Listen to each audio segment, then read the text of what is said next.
Ning was pleasantly surprised by how forthright the man was in accepting. The green-haired man shut his eyes, continuing to sit there within the formation.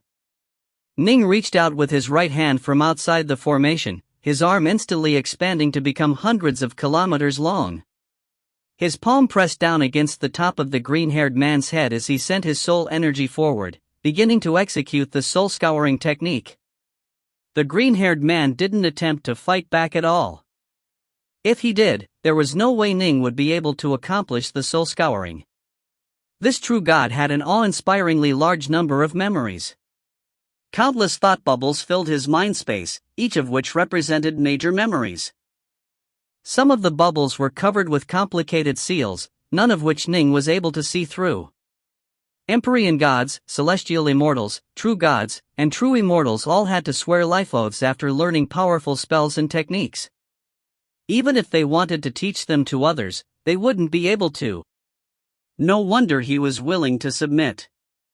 So he harbors such tremendous enmity in his heart, and his foes are all elder gods and ancestral immortals.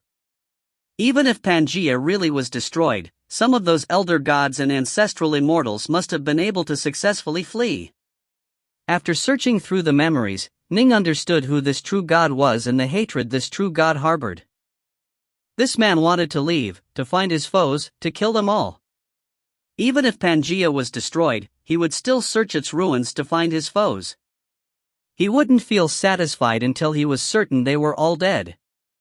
Ning didn't pay too much attention to the exact details of this feud. He discarded that information, focusing his attention in a different direction. Whoosh! After Ning's soul energy entered a particularly thought bubble, a profound technique suddenly entered his mind. Sword Immortal World. The 5 Treasured Peaks.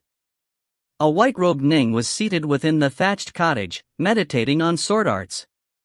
He was suddenly startled awake as the information pertaining to that technique entered his mind. Master, Bright Moon is causing trouble again. She saw injustice occurring and insisted on intervening, resulting in her offending several immortal cultivators. After she beat them up, their elders came. She just went kill, kill, kill and ended up slaughtering quite a few of them. She's in real trouble now. The patriarch of their clan is a celestial immortal. I'm not worried about his flunkies, but if he personally appears we're going to be in serious trouble. Neither I nor Autumn Leaf have undergone our tribulations. Little Ching frantically reported the above to the black-robed Ji Ning. Oh. It's fine. Don't worry. The black-robed Ning nodded. Bright Moon has a kind heart. It's good to let her experience more of the world. Still, keep a close eye on her. Don't let her embark upon the path of evil. Don't worry, Autumn Leaf and I are keeping a close watch on her. Little Cheng nodded repeatedly. Alright, I'm going to go back now. Swoosh. She disappeared into thin air, teleporting away. The black-robed Ning just chuckled. After so many years, Bright Moon had become much more mature than before. In fact, she didn't like to roam about in her natural childlike form, and so changed her appearance into that of a young woman. In addition, she had been blessed with talent by her parents. Given that Patriarch Subhuti doted on her as well, she had long ago reached the void level. However, due to her extraordinary background, it was guaranteed that her celestial tribulation would be an extraordinary one. Thus, she was still building up power and preparing for it. Ning allowed Bright Moon to roam the outside world, only asking that she keep Little Chang and Autumn Leaf by her side. In truth, there was something which none of the three realized. Ning's primal twin had been split into 18 clones, and one of them was hidden within an ordinary-looking jade talisman which Bright Moon was carrying. In reality, this jade talisman was a pure Yang treasure, one which Ning had gone to Mount Innerheart to ask his senior apprentice brother Lord Jiang to forge. Lord Jiang had set up seals atop this jade talisman, making it look like an ordinary item that was completely unremarkable. After binding the jade talisman to himself, Ning had gifted it to his daughter. It was very rare for Ning to give her gifts, and so Bright Moon loved this one and carried it with her at all times. What she didn't realize was that this ordinary jade talisman was actually a pure yang treasure which contained a pocket dimension inside it. Within that pocket dimension was a clone of Ning which primarily focused on meditating and training in sword arts while being prepared to protect his daughter at all times. However, Ning didn't want his daughter to know that he was with her. Once she knew, this adventure would no longer be much of a tempering for her, and she would probably be angry with him as well. Bright Moon is really, sheesh. Whenever he thought of his daughter, he couldn't help but smile, but then the look on his face froze. A profound technique had suddenly filled his mind. 18 clones of his true body. 18 clones of his primal twin. Every single clone learned this technique at the same instant, and all of them were stunned. Ning had spent more than 90 years sweeping through the prison world, dealing with more than 800 Empyrean gods and celestial immortals, as well as 3 true gods and true immortals. Upon soul-scouring this true god, finally, Ning gained something of true value. Within the prison world. After completely learning and memorizing the entire technique, Ning suppressed his excitement and continued to search through the rest of the true god's memories. Only after finishing his search did he stop the soul scouring. A look of delight and joy was in Ning's eyes. His body was actually quivering slightly, and he murmured to himself, "Great fortune, a great fortune. The heavens are helping me. The heavens are helping me." Ning's eyes were filled with blazing excitement. Ning had always believed the Pangea Chaos Kingdom to be even more formidable than the 3 realms, which meant that it had to have some truly powerful divine abilities and spells. The 3 realms had the Star-Seizing Hand, the 8-9 Arcane Art, and other techniques. Logically speaking, Pangea should have techniques which were even more powerful. And it was true, Pangea did indeed have formidable divine abilities at its disposal, but the ones which Ning had discovered thus far had all been sealed away with life oaths, preventing him from reading them. This time, however, Ning had finally acquired a technique, and it was a technique which he deeply desired. The 9-horn lightning serpent, evasion technique, Ning murmured softly to himself. Within the primordial chaos, there are seas of lightning, and within those lightning seas there are spirit snakes with 9 horns on their heads. I can train in this. I can absolutely train in this. This is something that can be used in the 3 realms. Ning hadn't expected that he would encounter such a tremendous stroke of fortune. In the 3 realms, evasion techniques were extremely important. The more formidable an evasion technique, the faster one would be able to move. The most famous techniques in the 3 realms included the somersault cloud of his senior apprentice brother, Sun Wukong, as well as the wings of the Garuda of the great golden-winged rock. These were some of the most supreme evasion techniques of the 3 realms. When one reached the apex of the somersault cloud, or wings of the Garuda, one would be able to move 150,000 kilometers in a single instant. This was a level of speed which even many true gods and Tao fathers found difficult to reach.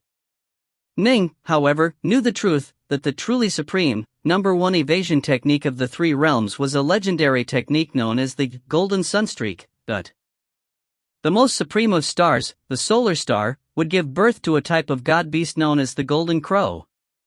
Only golden crows which were completely born from the energy of the solar star were considered true, perfect golden crows.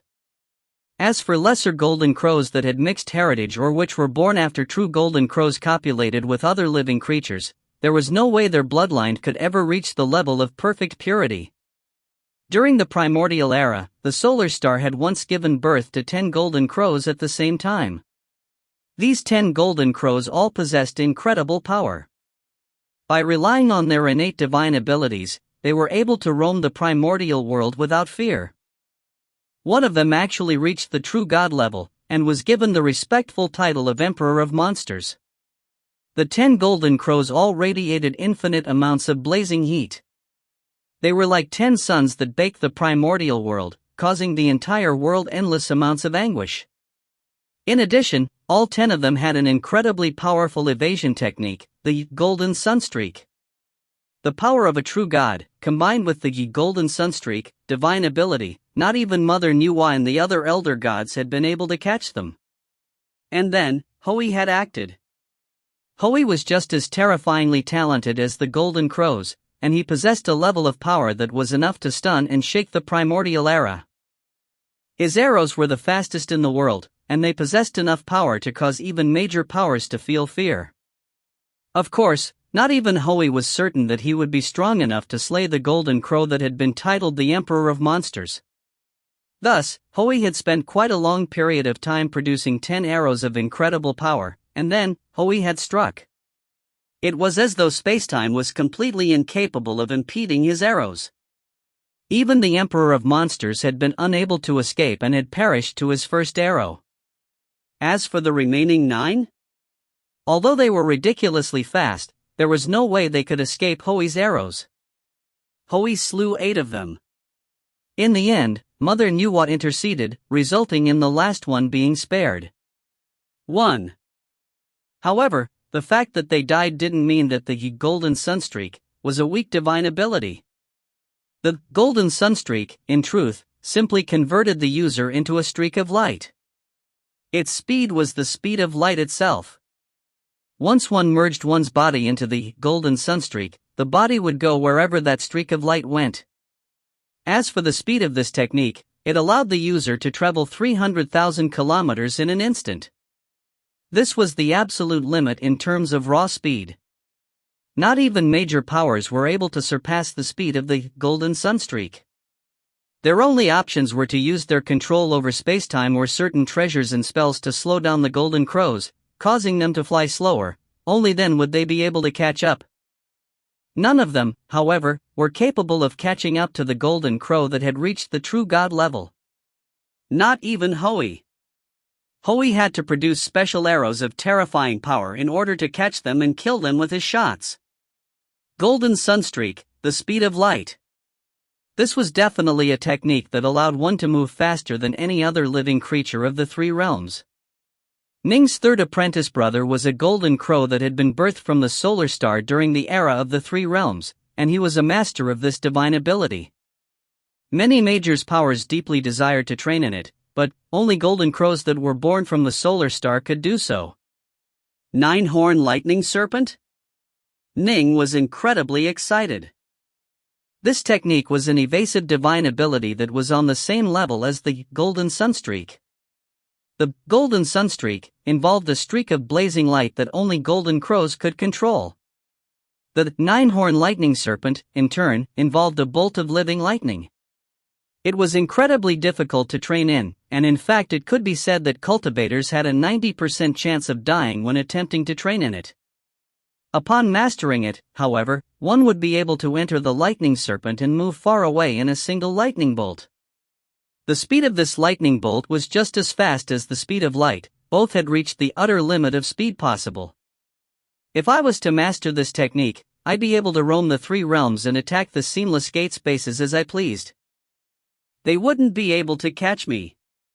Ning knew that this evasion technique was extremely difficult to train in, but he instantly decided that he was going to master it, no matter the cost. 1. The legend of Hoey shooting down 9 of the 10 suns is one of the more famous Chinese legends, and is in fact the principal legend of Hoey and the reason why he is a legendary Chinese archer. If you find any errors, ads pop-up, ads redirect, broken links, non-standard content, etc., please let us know. Report chapter so we can fix it as soon as possible. Book 19, Chapter 46, 9-horn lightning serpent. Chapter 46, 9-horn lightning serpent. After a period of excitement, Ning began to ponder as to how he should train in this technique. The 9-horn lightning serpent evasion technique was definitely a first-class technique even in the Pangea Chaos Kingdom. It had already reached the utmost apex of speed. An incredible technique like this, the price one would have to pay to get even a basic level of skill in it would be similarly shocking. The first requirement, for example, was to transform the divine body, making it so that the lightning serpent could swim about within it without harming it at all. This, however, was incredibly difficult.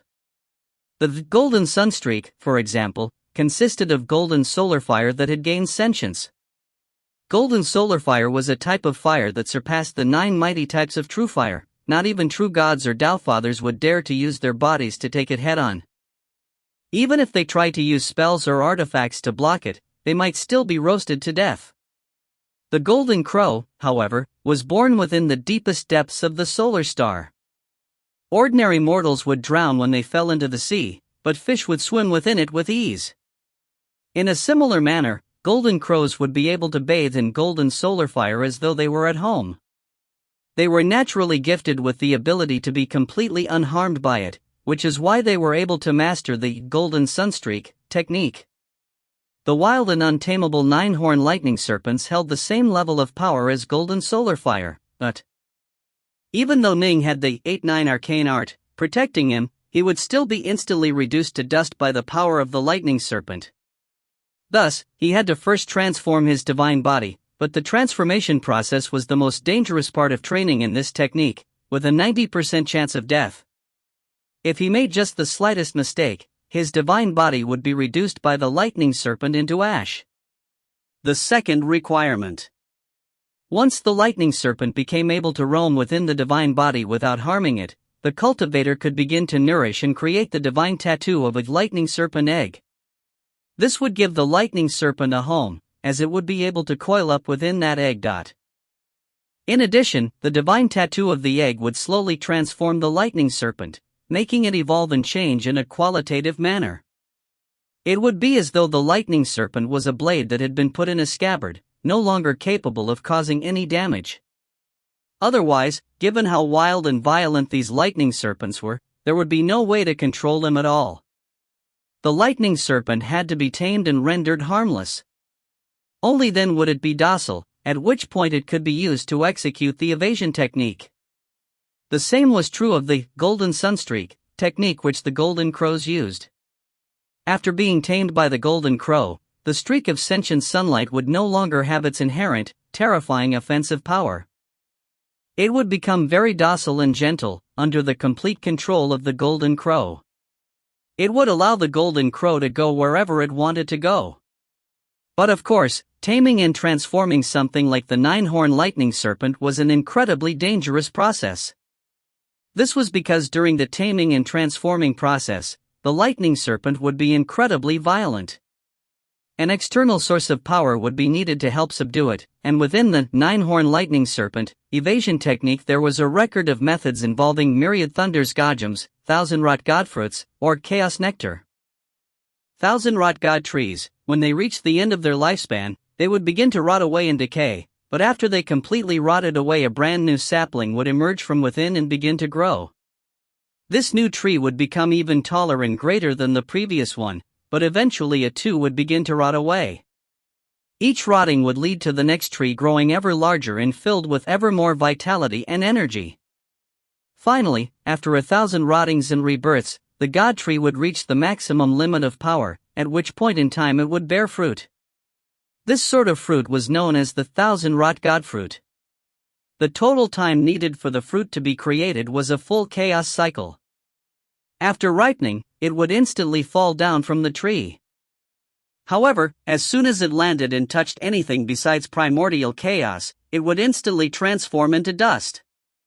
Thus, one had to wait there in advance and prepare to catch the god fruit. After the fruit ripened and fell, the thousand-rot god tree would once more decay and rot away, beginning a completely new cycle. Thousand-rot god fruit possessed incredible, unfathomable, miraculous power. In the Chaos Kingdom of Pangaea, it was something which only the 3 world-level powers were permitted to possess. Myriad Thunder's god gems, by comparison, were even rarer than thousand-rot god fruits. Within the infinite primordial chaos, seas of lightning would appear on occasion.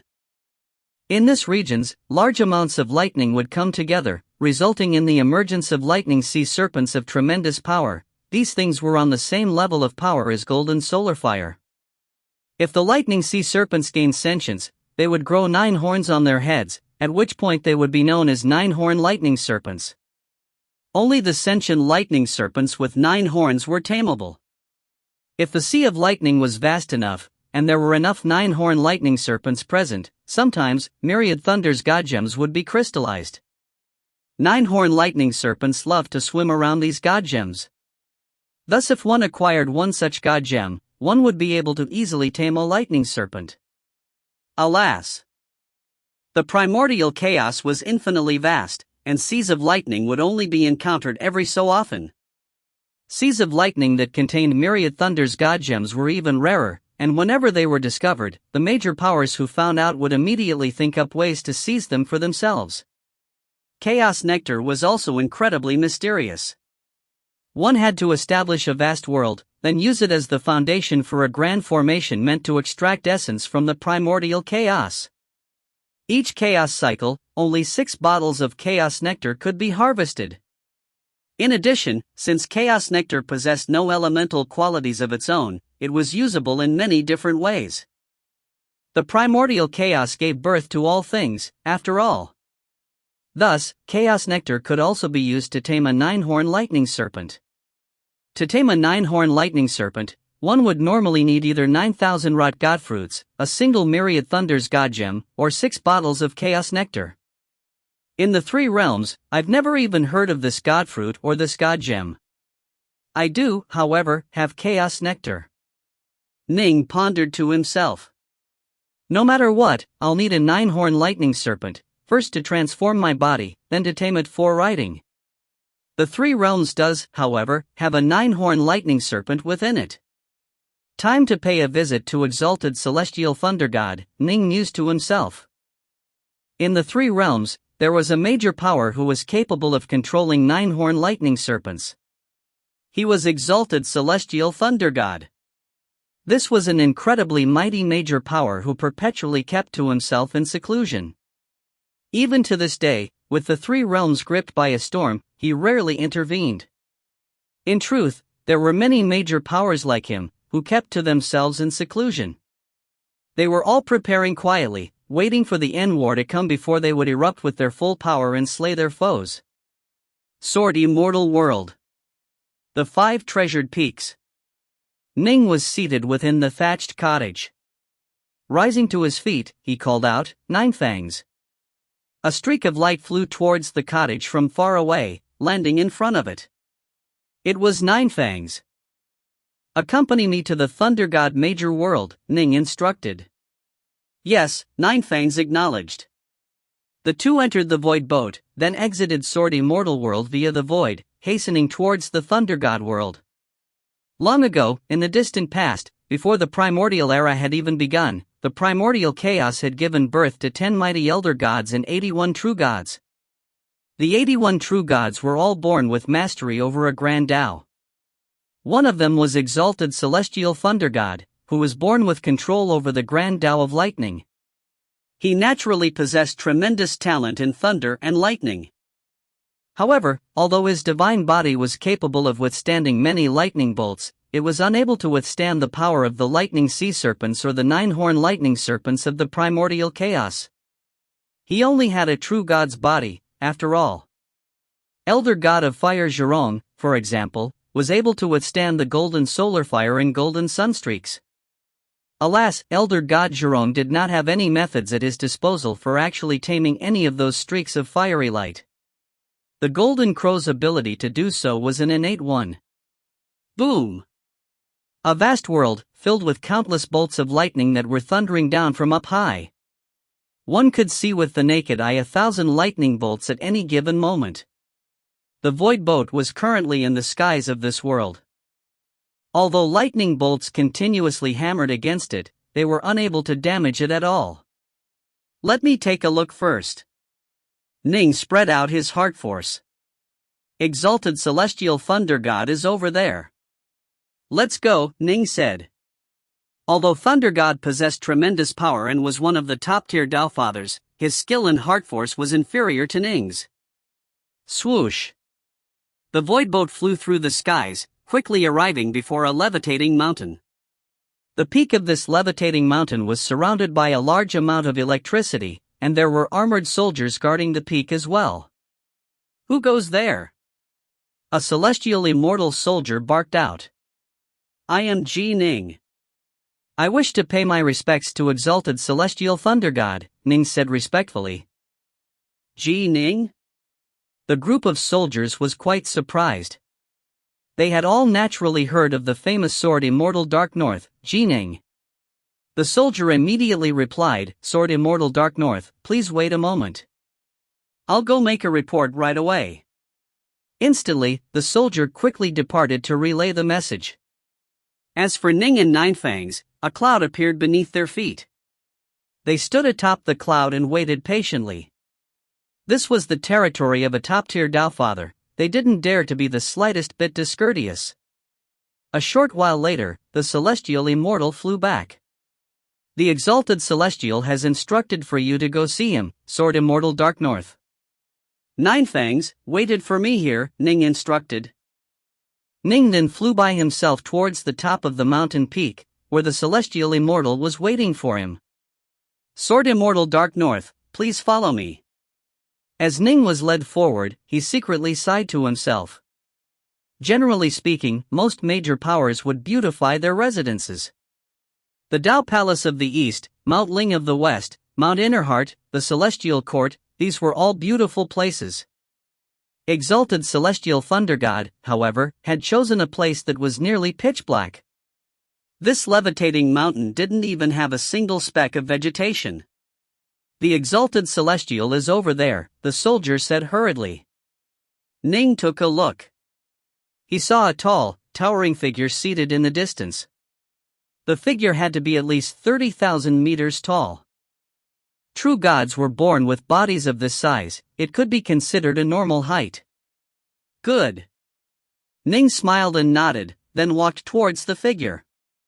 He soon arrived at the dais before the figure, then said respectfully, "Ning pays his respects to you, exalted celestial thunder god." The towering, muscular figure, dressed in pitch-black armor, opened his eyes.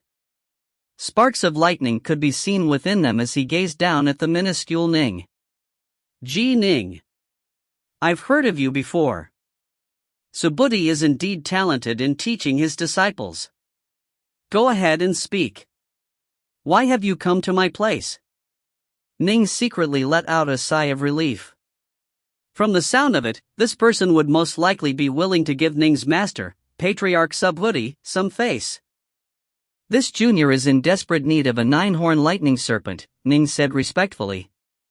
"Of the major powers of the 3 realms, only you, exalted celestial thunder god, are in possession of these lightning serpents. This junior would like to beg you, exalted celestial, to bestow one such serpent. I am willing to use protocosmic spirit treasures to trade for it." The towering thunder god just closed his eyes. He said in a calm voice, "Leave." Immediately. Ning was stunned. Exalted Celestial Thunder God wasn't even going to discuss this, and instead had ordered Ning to leave immediately? What was he supposed to do? "Exalted Celestial, this junior is willing to use treasures to trade for it." "Please Kansi," Ning said frantically. Exalted Celestial Thunder God opened his eyes. His gaze was like ice. "If you don't leave, don't blame me for showing no mercy." For a moment, Ning didn't know what to do. Scram! Exalted Celestial Thunder God glared coldly towards Ning as he roared at him. Ning's face turned ashen. He immediately bowed, turned, and left. If you find any errors, ads pop-up, ads redirect, broken links, non-standard content, etc., please let us know. Report chapter so we can fix it as soon as possible. Book 19, Chapter 47, No Other Options. Chapter 47, No Other Options. Empyrean God Ninefangs was waiting outside the levitating mountain atop his cloud. Suddenly, he saw his manor lord, Ning, appear from within the distant mountain peaks. Ning was hurriedly walking in his direction. Ninefangs couldn't help but feel surprised. Why has the manor lord returned so quickly from his meeting with exalted celestial thunder god? Swoosh! With a single step, Ning moved to Ninefangs' cloud. "Manor lord?" Ninefangs whispered softly. "Let's leave." Ning didn't waste time explaining. He immediately released his void boat, entered it alongside Ninefangs, then departed through the void. A void boat suddenly appeared amidst the clouds of the major world known as the Hu Kingdom. When exalted celestial thunder god first saw me, he was clearly quite courteous. But as soon as I mentioned the nine-horn lightning serpent, he immediately turned hostile. Ning carefully pondered what had just happened. Given that the three realms had been swept into a storm, most of the major powers in their alliance were fairly friendly towards the younger fellows. Ning had already met with figures like Daofather Crimsonbright, Fushi, and others. All of them were very friendly to him. Although Exalted Celestial Thunder God was famous for his explosive temper, he had also been quite friendly at first as well. Why did he turn so hostile when I mentioned the nine-horn lightning serpent? I was willing to use treasures to trade for it, but he wasn't even willing to consider it. Ning frowned and thought. What should I do? The only major power in the three realms that possesses nine-horn lightning serpents is Exalted Celestial Thunder God. If I can't acquire one from him, then I'll have no choice but to go to a lightning sea if I want to train in this technique. Capturing nine-horn lightning serpents was incredibly difficult. Not even the major powers who were skilled in capturing creatures were generally willing to spend the effort necessary, as the nine-horn lightning serpents were of no use to them. The only one who was willing to spend so many years on this task was Exalted Celestial Thunder God, who had captured quite a few of them over the countless eons. Manor Lord? Ninefangs asked, puzzled, why have we come to the Hu Kingdom?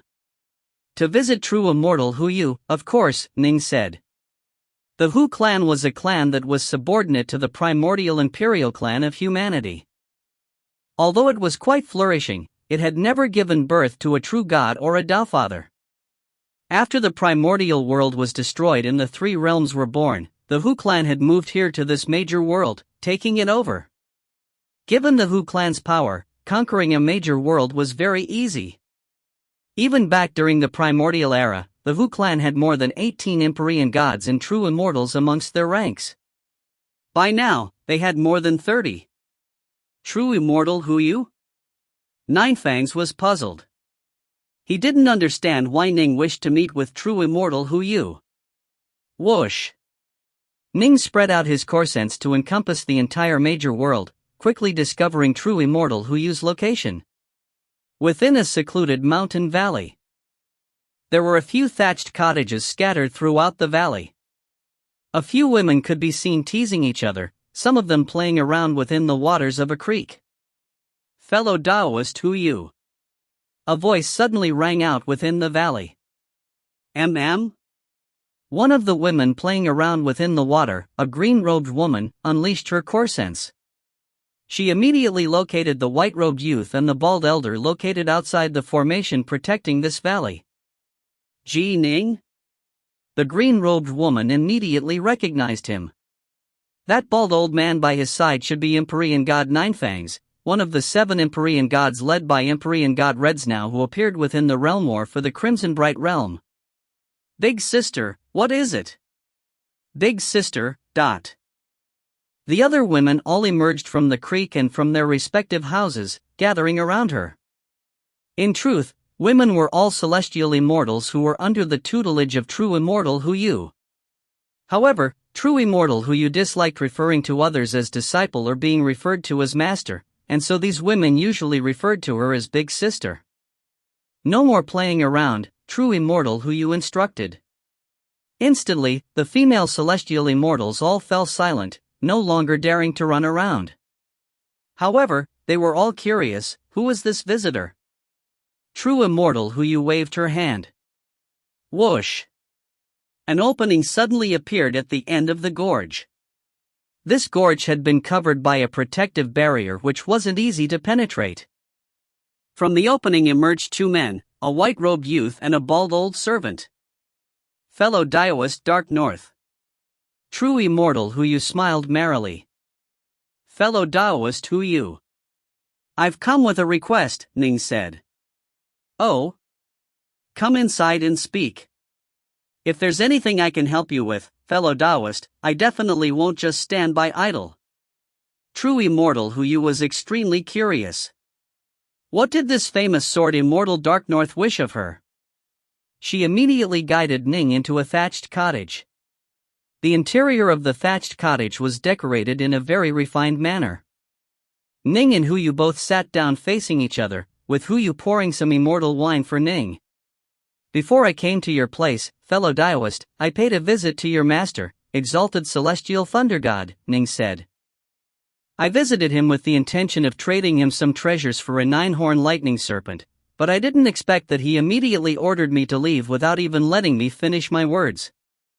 I was out of options, so I came here to meet with you, fellow Daoist, in the hopes that you might have an idea. Huyu was the disciple which Thunder God doted on the most.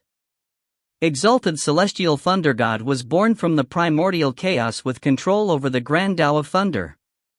His temper was equally explosive as his Tao. Although there were some disciples he doted upon, there were others he was extremely strict with. The one he doted on the most was his one and only female disciple, true immortal Huyu. This was why Ning had come to meet with Huyu, in the hopes that she might have an idea. You want a 9-horn lightning serpent? Huyu was surprised. Yes. Ning nodded. That's going to be hard. Huyu shook her head. It's true that the only person in the 3 realms who possesses these serpents is my master, but to master, these serpents are incredibly important. Once, long ago, Daoist 3 purities asked for master to provide him with a 9-horn lightning serpent for use in forging a certain magic treasure. Master was extremely unwilling. In the end, Daoist 3 purities gave my master multiple chaos ingredients that he needed before my master accepted. However, that was a long, long time ago. Now that the storm has decided, there's no way even Daoist 3 purities would be able to acquire another serpent from him, to say nothing of you. Oh? Ning was surprised. Don't you know that Master's most important treasure is the Hammer of Punishment Thunder? Huyu asked. I do know. Ning nodded. Exalted celestial thunder god wields the Hammer of Punishment Thunder, releasing lightning to punish wicked immortals and fiends alike. Ning was puzzled. But what does that have to do with the 9-horn lightning serpents?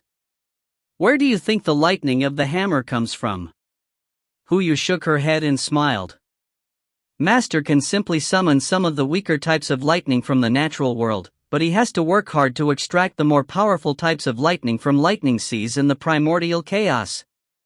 This is especially true for the supreme type of lightning, the 9-horn lightning serpents. After extracting them, he has to refine them before he can smelt them into his Hammer of Punishment Thunder.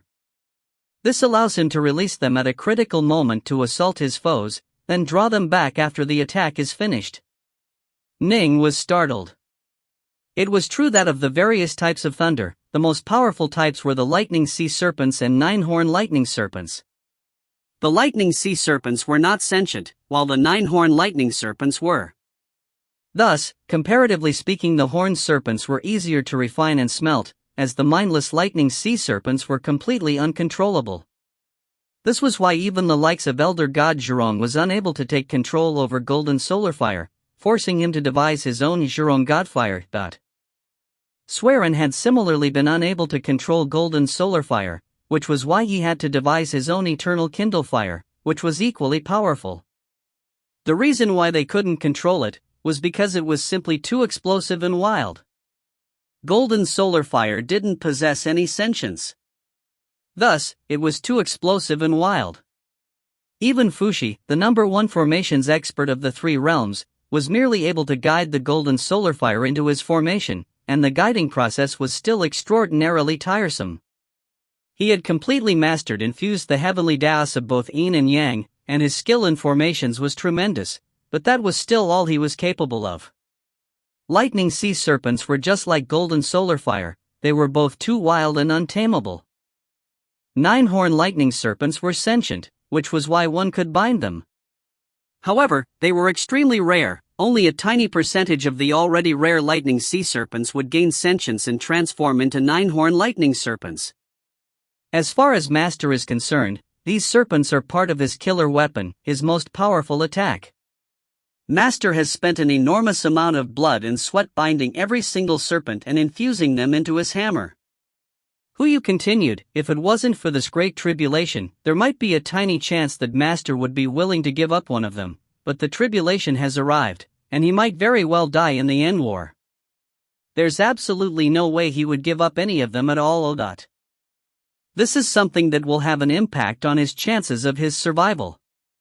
Given Master's temperament, it's useless for anyone to try to convince him. Who you gave Ning a look? I'm just his disciple, there's nothing I can do at all. Ning nodded.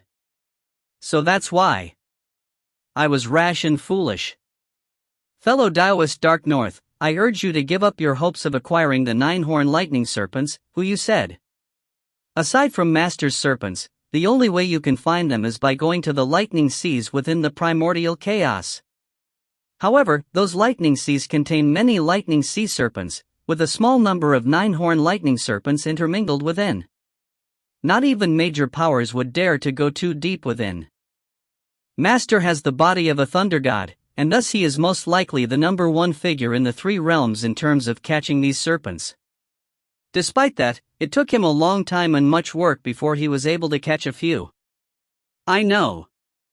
Nin nodded slowly. Sorry to have troubled you, fellow Taoist who you. I'll leave now. Ning ordered Ninefangs to temporarily return to the Starsizer Major World, then went by himself via void boat into the primordial chaos. Chaos mist billowed everywhere around him. If he went too far and too deep into the primordial chaos, it was entirely possible that he would become lost. Thankfully, Ning had some maps regarding the chaos regions around the 3 realms. 2 lightning seas were marked down on the maps, and so Ning naturally headed towards the closest one. However, this still took him much deeper into the primordial chaos than he went last time. Thus, he advanced very carefully, for fear of becoming lost. He advanced continuously through the primordial chaos in his void boat, tearing through space and using the various stars as his signposts. He advanced for 12 full hours, and the amount of space he traveled past in the void boat was most likely several times larger than the 3 realms themselves. Here I am. Ning stood up within the void boat, staring into the distance. A vast, endless sea. A sea of lightning and thunder. As far as he could see, there were countless streaks of jagged white lightning that came together to form an endless sea of electricity. The deeper one went into the sea, the darker it became. At the deepest parts, one could even see black flashes of lightning. These black flashes of lightning were all shaped like giant serpents.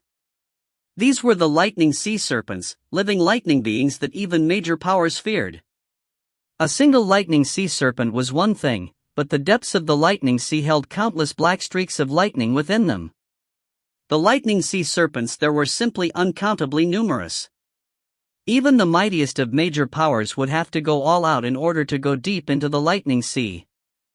However, 9-horn lightning serpents were incredibly rare, with less than 1 in 10 million lightning sea serpents giving birth to one such sentient serpent. From this, one could tell how difficult it was to find and catch them. I have no other choice. I'll have to take the risk. Ning stood atop the void boat, gazing deep into the endless lightning sea. If you find any errors, ads pop up, ads redirect, broken links, non-standard content, etc., please let us know. Report chapter so we can fix it as soon as possible. Book 19, Chapter 48, Deep Within the Lightning Sea. Chapter 48, Deep Within the Lightning Sea. I have to enter the lightning sea in order to train this divine ability.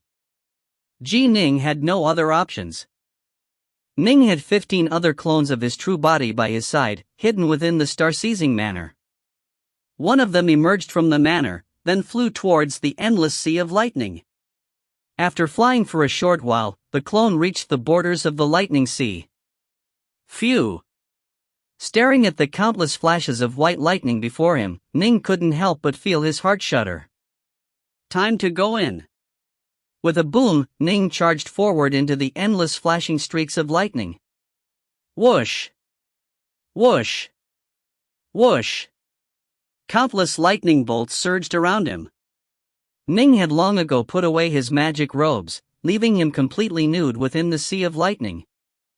He allowed the white lightning bolts to crash down upon his body repeatedly, and almost instantly close to 1,000 lightning bolts came hammering down against him. These lightning bolts were countless times more powerful than the lightning bolts Ning had encountered during the 9th set of his Empyrean Tribulation. Fortunately, Ning had already mastered the 9th cycle of the 8-9 arcane art, and so was able to take them with ease. Time to begin training in the 9-horn lightning serpent, and transform my divine body.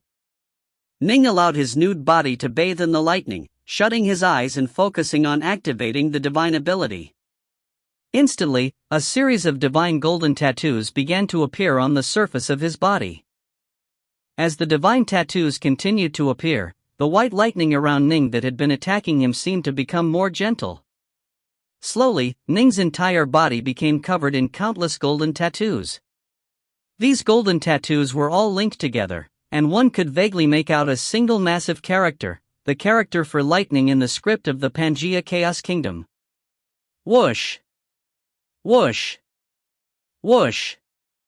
Once the barrier of golden tattoo light was formed, the surrounding white lightning all began to swirl around it. Slowly, a vortex of lightning was formed, and at the center of this vortex was what looked like a cocoon of lightning, with Ning located within the cocoon.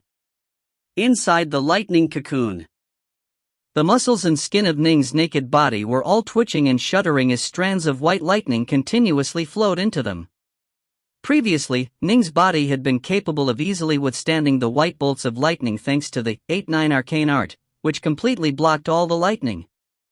But to transform his divine body, he had to allow the lightning to enter every single part of it. Only then would his divine body undergo a qualitative change. Right now, his body wasn't truly defending against the lightning, it was just lowering the power of the lightning dramatically. One slip up, however, and the body would instantly be reduced to dust. This was just the beginning. The body's elemental composition had to be completely changed. All bodies had elemental affinities and natures. Some, for example, were born with bodies of water, while others were born with bodies of fire. Generally speaking, at Ning's level, the nature of the body didn't really matter. For example, even exalted celestial thunder god, who was born with control over the grand Tao of thunder, didn't have a body that could allow lightning sea serpents or 9-horn lightning serpents to roam within it without causing damage. What Ning had to do was to change his body to become a perfect lightning vessel, capable of allowing lightning sea serpents and 9-horn lightning serpents to roam about it with impunity. Perhaps in terms of power, there was no way he could match exalted celestial thunder god, but his affinity towards lightning would become closer than even the thunder gods. In truth, this alone was testament to how difficult it was to transform one's divine body. The major power who developed this evasion technique was definitely an extraordinary individual. The only reason why the true god which Ning had acquired this technique from even had access this technique was because he had been extremely lucky when adventuring in a dangerous area. Arg! Ning could sense his entire body being racked by pain. The divine body had to be transformed in a procedural manner. The first step was to use weak lightning bolts to transform it. Next, he would slowly upgrade the power of the lightning, allowing his divine body to become even more perfectly affiliated with lightning, until finally it was suitable for 9-horn lightning serpents to reside within. The other types of lightning were easily encountered. 9-horn lightning serpents, however, were incredibly rare and precious. Ning had been planning to slowly train within the 3 realms, but he was now forced to enter the lightning seas. The power of the lightning within the lightning seas would increase the further he went in, making it quite a suitable place for him. However, what awaited Ning within the heart of the lightning sea wasn't the 9-horn lightning serpents, it was the even wilder race of mindless lightning sea serpents. As for the final step of perfecting his divine body, Ning had planned to use the 9-horn lightning serpent to do this. The lightning sea serpents were simply too wild. Clearly, using them to transform the body would be much more dangerous. However, since he didn't have a 9-horn lightning serpent, he had no choice but to accept the dangerous alternative. Time slowly passed on. His divine body transformed at a very slow pace, and every so often a small part of his body would break apart. Ning would hurriedly use his divine power to repair the damage, then continue with his efforts. He spent more than a month within the white cocoon of lightning. Still completely naked, he allowed the white lightning to roam across his body and even inside his body, suffering no damage at all. Continue. Ning soon began to advance towards the deeper parts of the lightning sea. Slowly, the color of the lightning began to turn darker and darker, and they began to increase in power as well. Ning came to a halt, then once more began his cultivation. He guided the dull white lightning bolts into his body, allowing them to transform it. He spent merely half a year before succeeding, then once more headed deeper into the sea. Once Ning reached an area where all the lightning was gray, he came to a halt. He began to use the gray lightning to transform his divine body. This time, he succeeded after just a few days. The final step is before me. Ning stared forward. Past this region of gray lightning was the region of black lightning. The black lightning serpents swam everywhere. Once they moved at full speed, they would be moving at the speed of light, giving them extraordinary power and savagery. No matter where Ning looked, he could only see these lightning sea serpents. He was unable to see any nine-horn lightning serpents at all. Using lightning sea serpents to transform my body is very dangerous. Ning stared forward, sensing a certain pressure that made it hard for him to breathe. His 8-9 arcane art was completely incapable of withstanding such terrifying lightning bolts. Even major powers would fear them. Ning was nothing by comparison. If I had a 9-horn lightning serpent, my chances would be comparatively greater. Well, there's nothing for it.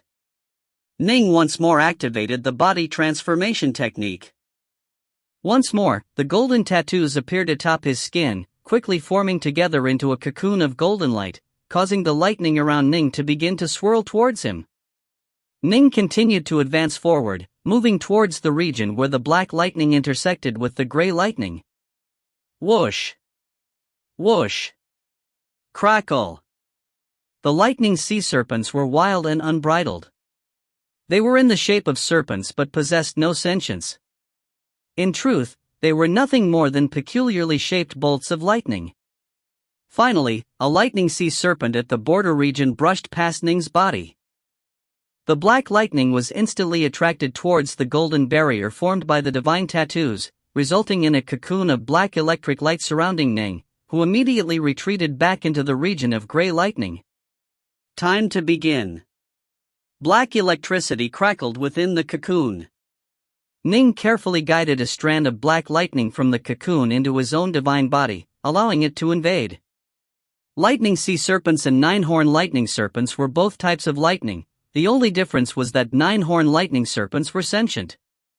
If he was able to succeed in transforming his body via lightning sea serpents, it would also become suitable for 9-horn lightning serpents. Boom, dot. The nude Ning's arm instantly blew apart, and then the cocoon of black lightning collapsed as well. When the vestiges of black lightning brushed past Ning's body, it instantly collapsed and transformed into dust, leaving nothing else behind. Failure. Outside the sea of lightning, Ning was still seated atop his void boat, and his face turned pale. The pain his clone had felt as it was destroyed filled Ning with utter agony. The lightning sea snakes were simply too terrifying. Even the portion of true soul within the clone had been reduced to nothing. Damn! The lightning sea snakes are far too wild. I just guided a tiny part of their energy into my body, but wasn't even able to succeed in transforming one of my arms. Let's do it again. Ning once more sent a clone forth. Although he had sent just a single clone into the lightning sea, all of his other clones had shared in the experience. They had all begun to ponder on how to increase his chances of succeeding in transforming his body. Although the 9-horn lightning serpent evasion technique had very detailed notes, once the time came to actually apply the technique, experience made a tremendous difference. This death had given Ning experience in using a lightning sea serpent to transform his body. Next time, he would avoid certain mistakes and do better. After 3 months, the second clone died as well. Again. The other bodies were all pondering carefully on what to do.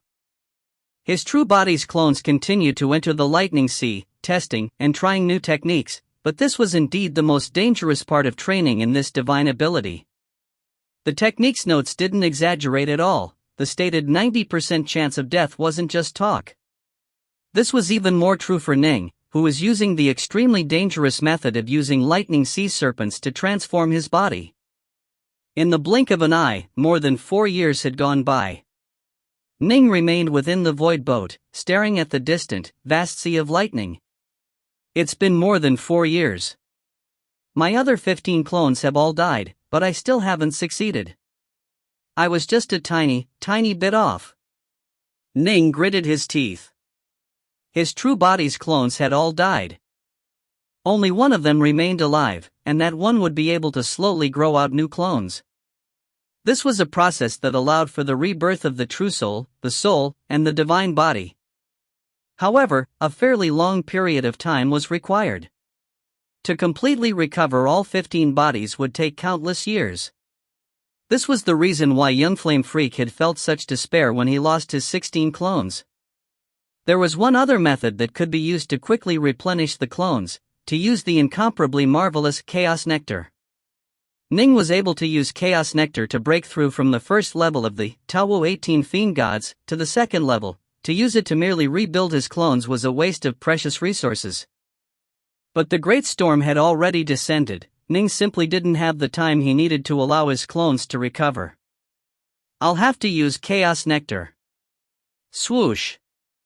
Ning spent a full hour traveling towards an enormous star within the primordial chaos. He located a mountain estate, then temporarily secluded himself within it. He then entered the star-seizing manor, beginning his training. Chaos Nectar can be used to train in the second level of the Tao 18 Fiend Gods. I, however, am wasting it in replenishing my divine body. Ning himself felt heartache at the waste. However, this was all for the sake of learning the 9-horn lightning serpent. This was an evasion technique that would make even major powers grow red-eyed with envy, an absolutely first-class evasion technique that would allow him to always have the initiative. When those 10 golden crows had devastated the primordial era, not even Mother Nuwa had been able to do anything about them, precisely because the golden sunstreak was simply too powerful. Ning pulled out the stopper to a black bottle. Pop! The stopper came out, and Ning stopped worrying about the cost. Closing his eyes, he began to employ the regenerative technique included in the Tao 18 Fiend Gods. Instantly, one drop of Chaos Nectar after another began to fly out of the black bottle. Every single drop contained countless bubbles that were like whirls unto themselves. The bubbles would appear and disappear in a marvelous, unending cycle of creation and destruction. Ning slowly absorbed the Chaos Nectar into his body. Whoosh! An illusory figure flew out from within Ning's body, then solidified. Instantly, a second Ning appeared. As more time passed on, additional bodies were restored and rebuilt. In the end, a total of 16 Nings appeared within the star-seizing manor.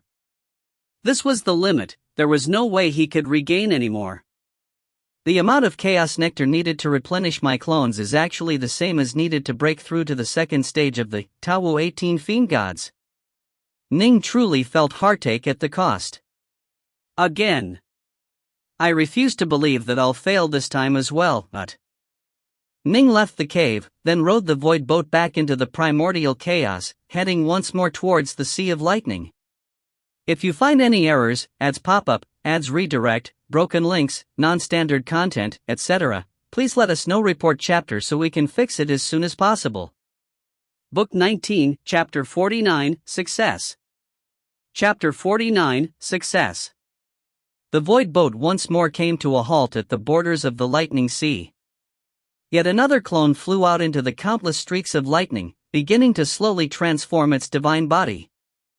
In truth, Ning could have transformed one clone to the level of being able to withstand the gray lightning, then halted the transformation process and used it as the base template for restoring his other clones. That way, all of the recreated clones would start with enough affinity for lightning to immediately go and try to be transformed by using the black lightning sea serpents. That would allow for more time to be saved. Ning, however, didn't do this. He continued to have every single clone go through the slow transformation process. That way, with each attempt Ning would continue to accumulate more experience. At present, the reason why Ning was able to endure the Grey Lightning was thanks to his divine body having trained in the 9th cycle of the 8-9 arcane art, rather than due to him being experienced in lightning. He only succeeded due to his incredibly tough body. By testing things out time and time again, he was accumulating experience. He would rather spend an extra 3 months gaining experience than potentially waste a tiny bit of chaos nectar. Atop the void boat, Ning frowned. He once more sensed the agony of his soul being destroyed. Yet another failure. Again. Swoosh. Another streak of light flew out and entered the sea of lightning. Clones of Ning's original body continued to advance, each of them being felled in turn by the lightning sea serpents. Clearly, using them to transform his body was incredibly difficult. However, as he continued to gain experience and perfect his technique, each time he was able to endure the lightning sea serpents for increasingly long periods of time. 9 dead. 10 dead. Ning felt tremendous heartache as well. Every single clone represented some of his chaos nectar. I just need to hold on for a while longer. Just now, if I was slightly luckier, I might have succeeded. Ning did his best to maintain complete calmness as he continued his attempts. Within the region of Grey Lightning, there was a cocoon of black lightning. Within the cocoon, Ning's nude body was covered with dim flickerings of black lightning. His skin and his muscles would occasionally be destroyed, but they would almost instantly recover and heal. Ning's eyes were closed, and all of his heart force was focused on guiding the strands of black lightning. The power of the lightning sea serpents was simply too terrifying. He wasn't able to forcibly command even the tiniest part of it, just guide it. Clearly, Ning had gained increasing amounts of experience in this technique, at the cost of paying with his life over and over.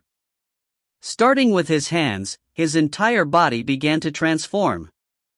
His torso, his 4 limbs, his head. Whoosh! Ning's eyes suddenly opened. Swish! Swish! Black lightning shot out from his eyes, not damaging them in the slightest. I finally succeeded. Ning willed the barrier of golden tattoo light to disappear. Instantly, the cocoon of black lightning collapsed as well. The black lightning sea snake lashed out chaotically, some of it sweeping past Ning's body as well. However, the lightning simply shot through Ning's body without damaging it. Ning continued to stand there, completely unharmed. In fact, some of the black lightning even swirled around inside of his body. I finally succeeded. Ning excitedly clenched his fists. After having been completely stonewalled by exalted celestial thunder god, his only hope was to risk the sea of lightning. At first, he had failed multiple times, causing him to begin to worry. What if he died dozens of times without succeeding? Was he supposed to use up all of his chaos nectar on this single technique? Fortunately, as his experience increased, he was able to withstand the transformation process of the lightning sea serpent for increasingly long period of times. Ning felt more confident in himself upon seeing that he was improving, and today, he had finally succeeded. The remaining steps will no longer be dangerous. Ning let out a relaxed chuckle. The next step will be to tame a 9-horn lightning serpent. I don't have 1000-rod godfruits or a myriad thunders god gem, but I do have chaos nectar. Clearly, the only issue before me is actually finding one of them. Time to go. This time, Ning headed straight towards the field of endless black lightning in a fearless manner. The black lightning bolts were all in the shape of serpents, and they flew about with wild abandon with utterly heaven-wrecking power. However, no sea wave, no matter how vast, could drown a fish. This region of lightning sea snakes could be described as an unlethally dangerous zone for others, but it was no longer of any danger to Ning. Still, upon actually entering the region, Ning still slowed down his advance and advanced cautiously. One lightning sea serpent after another flashed past Ning, some brushing against him. Ning, however, simply felt a warm, gentle feeling throughout his body. Ha! He let out a chuckle, then flew all the way into the region. Time to search for a 9-horn lightning serpent. As Ning flew through the region of black lightning, he continuously released his heart force to search the region. Heart force was inherently formless, and so not even the lightning sea serpents were capable of damaging it. Given how far Ning's core sense stretched, he was quickly able to locate a 9-horn lightning serpent located deep within the sea of lightning. Not hesitating at all, Ning immediately flew in that direction, boring deep into the heart of the lightning sea. Prior to this, Ning was still able to see the primordial chaos if he raised his head. Now, however, the only thing he could see anywhere were those flashes of black lightning. After flying for a full hour, a 9-horn lightning serpent drew close to Ning's direction. Perfect. Ning had long ago formed a serpent egg of divine tattoos within his body. So long as a 9-horn lightning serpent touched his body, it would immediately be drawn inside. Swoosh! Ning did everything he could to move closer to that 9-horn lightning serpent. Whoosh! The giant black serpent had 9 horns on its head and was incredibly agile. It was happily swimming about within the sea of lightning, sometimes flying fast, sometimes flying slow. What caused Ning the most despair was that it had suddenly begun to fly towards a different direction. Given how fast it was, Ning wasn't even able to catch a glimpse of it, to say nothing of catch it. Ugh! Failed. Once the 9-horn lightning serpent began to move away from him, given how fast its speed was, there was no way Ning could possibly catch up to it. Thus, actually encountering and acquiring one had an element of luck to it, especially in the encountering part. I'll keep going in deeper. Ning continued to advance into the depths of the lightning sea. The entire lightning sea did have a coremost region. In a lightning sea of sufficiently vast size, myriad thunder's god gems would crystallize within these core regions. However, this one had been discovered by the 3 realms long ago. Given how able the likes of Swearin and Dao's 3 purities were, if there were any god gems within it, they would have been able and willing to pay the price necessary to enter the core regions to harvest the god gems. Mother Nuwa in particular was completely capable of easily traversing the sea. Thus, Ning didn't believe that he would encounter a myriad thunder's god gem within the core. He continued to fly deeper and deeper into towards core. He flew fairly slowly within the lightning sea. Given that the lightning sea was also quite vast, he flew for 2 full months. Although he encountered more than 100 9-horn lightning serpents, not a single one of them touched him. One of them was so close that Ning was able to see it with the naked eye, but alas, with a swish, it flew past Ning without touching him. Ning frantically expanded his body to become 10,000 kilometers in size, but was still unable to touch it. The serpent was simply too fast. After flying for more than 2 months, Ning finally arrived at the core region of the lightning sea. He spread out his heart sense. He was able to sense that a series of terrifyingly powerful ripples were emanating from the core. Clearly, this was the wellspring of power for the lightning sea. There was a large number of 9-horn lightning serpents around the wellspring as well. In this place, 9-horn lightning serpents were far more common than in any other place. This was the reason why Ning had come here. As expected, there are no myriad thunder's god gems here. However, Ning only felt excitement. Now that I've finally arrived here, I can see that there are plenty of 9-horn lightning serpents here. I should be able to touch one. Whap! Suddenly, an enormous serpentine tail brushed past Ning. It touched the divine tattoo of a snake egg within Ning's body, and then, the entire enormous 9-horn lightning serpent was completely drawn towards it. Its sentience caused it to choose to burrow straight inside Ning's body. The titanic, massive serpent had actually completely burrowed itself within the divine body of the human-sized Ning, entering the divine tattoo of a lightning serpent egg. It was as though that divine tattoo had become its home. Ning used his core sense to investigate the tattoo, only to see that the 9-horn lightning serpent had lazily coiled around itself within the tattoo, seemingly asleep. I really wonder how the person who devised this technique was able to come up with this lightning serpent egg tattoo. It's capable of making 9-horn lightning serpents behave like ordinary little serpents that are still asleep within the egg in such a docile manner. Ning felt a surge of joy in his heart. He had accomplished his task. He had finally managed to capture a 9-horn lightning serpent. However, Ning knew very well that it was the tattoo that kept the serpent docile and slumbering. He himself was completely unable to control it as of now. If he wanted to control it, he'd have to tame it and transform it on a fundamental level. Only then would it truly become part of his evasion technique. Time to go. Ning slowly began to fly towards the outside. After spending 3 full months in flight, he finally flew out of the depths of the lightning sea, past the borders, and onto the void boat. Within the star-seizing manor, Ning was seated in the lotus position within the main hall. Before him were 7 black bottles. According to the records, taming a 9-horn lightning serpent should only require 6 bottles, but Ning was worried about running out midway. Thus, he added an extra bottle. Ouch! Still, this divine ability will be worth it. Even the most supreme of existences in the 3 realms would want to acquire it. To trade 6 bottles of chaos nectar for it, worth it. Ning closed his eyes, beginning to tame the serpent in accordance with the notes recorded regarding the technique. Whoosh! Drops of chaos nectar began to fly out, each filled with extraordinary power. The drops burrowed their way into Ning's body. Under Ning's guidance, they flew straight towards the divine tattoo of a lightning serpent egg, then penetrated into the body of the 9-horn lightning serpent. Once the chaos nectar entered its body, the serpent felt an incredibly comfortable sensation. As this happened, a golden tattoo suddenly appeared as well.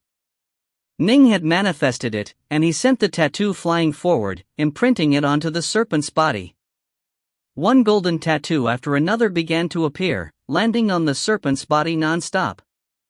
At the same time, drops of chaos nectar continued to flow into the serpent's body. Because of the chaos nectar, the serpent felt incredibly relaxed and comfortable. Thus, it didn't fight back at all. Otherwise, it would have been shocked and immediately fled the lightning serpent egg, at which point Ning would only be able to stare blankly. Time flowed on. Ning's chaos nectar continued to be used up, and more divine golden tattoos appeared on the 9-horn lightning serpent's body. It slowly began to transform, becoming friendly towards Ning. In fact, Ning's soul could vaguely sense its presence. It was a sensation akin to sensing his own spirit beast. However, the sensation was still very weak as of now. One bottle of chaos nectar after another continued to be used up. The serpent grew increasingly gentle, and its violent, offensive power began to disappear. Phew! Ning opened his eyes, revealing a smile. He could sense the spiritual connection between himself and the 9-horn lightning serpent that lay coiled within the lightning serpent egg inside his body. However, although the little serpent was sentient, its intelligence level was too low. All it had was a vague sense that Ning was the most important thing in the world to it. I really did use up 6 bottles of chaos nectar. Ning took a look and did a tally. In fact, a little bit of the 6th bottle is still left. Ning stood up within the empty region outside the lightning sea. With but a thought, he instantly caused the black lightning serpent to appear and swirl around his body. In fact, the little serpent even used its head to brush against Ning's face in a very friendly manner. Let's move. Ning willed it, and swish! A streak of black light flashed, and Ning suddenly appeared far away. Then, with another flash of black light, Ning reappeared at his original position. With this divine ability, Ning had a look of anticipation in his eyes. Senior apprentice sister, I'll definitely force the seamless gate to let you come back. Prior to this, his chances of successfully forcing the seamless gate to lower its head were quite low. All he could do was try his best for her sake. Now, however, Ning truly felt confident. If you find any errors, ads pop up, ads redirect, broken links, non-standard content, etc., please let us know. Report chapter so we can fix it as soon as possible. Book 19, Chapter 50, Stunned. Chapter 50, Stunned. Seated aboard the void boat, Ning shuttled through the primordial chaos, quickly arriving at the icy star which contained the stone steel for the prison world. Swoosh! A black lightning serpent suddenly appeared, covering the void boat around it. In a flash, it moved millions of kilometers to reach a desolate plain which was covered with pristine, untouched ice. Ning put away his void boat, landed atop the plain, then laughed as he looked at the ground. Come out! Boom! Boom! Boom! 3 streaks of light shot out from the icy ground, then flew towards Ning. It was a trio of divine swords. Master!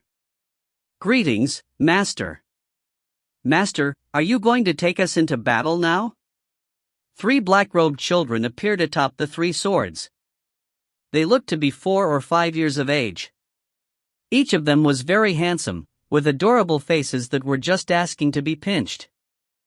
However, the black robes they wore gave them a cold, severe aura, and yet, their words were filled with excitement and liveliness. Ning grinned. These 3 swords were the Dark North swords.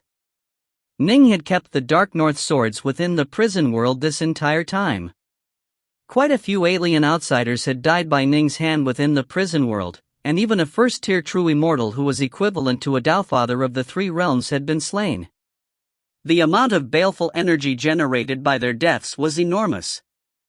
The armaments of sin technique had been applied to the Dark North swords, and all 3 of them had broken through the apex of the pure yang level to become protocosmic spirit treasures. Once top-grade pure yang treasures advanced to become protocosmic spirit treasures, they would immediately become high-grade protocosmic treasures.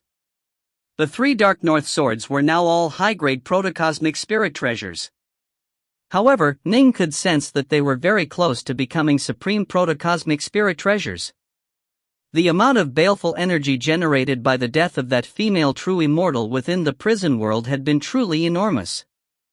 Ning was going to deal with the Seamless Gate again, but he didn't have any particularly powerful swords with him, which was why he had sent one of his incarnations to go and bring out his 3 Dark North swords. Ning had to be very careful during this extremely dangerous period of time. There was no way that he would go to the Stone Steel's location without a very good reason.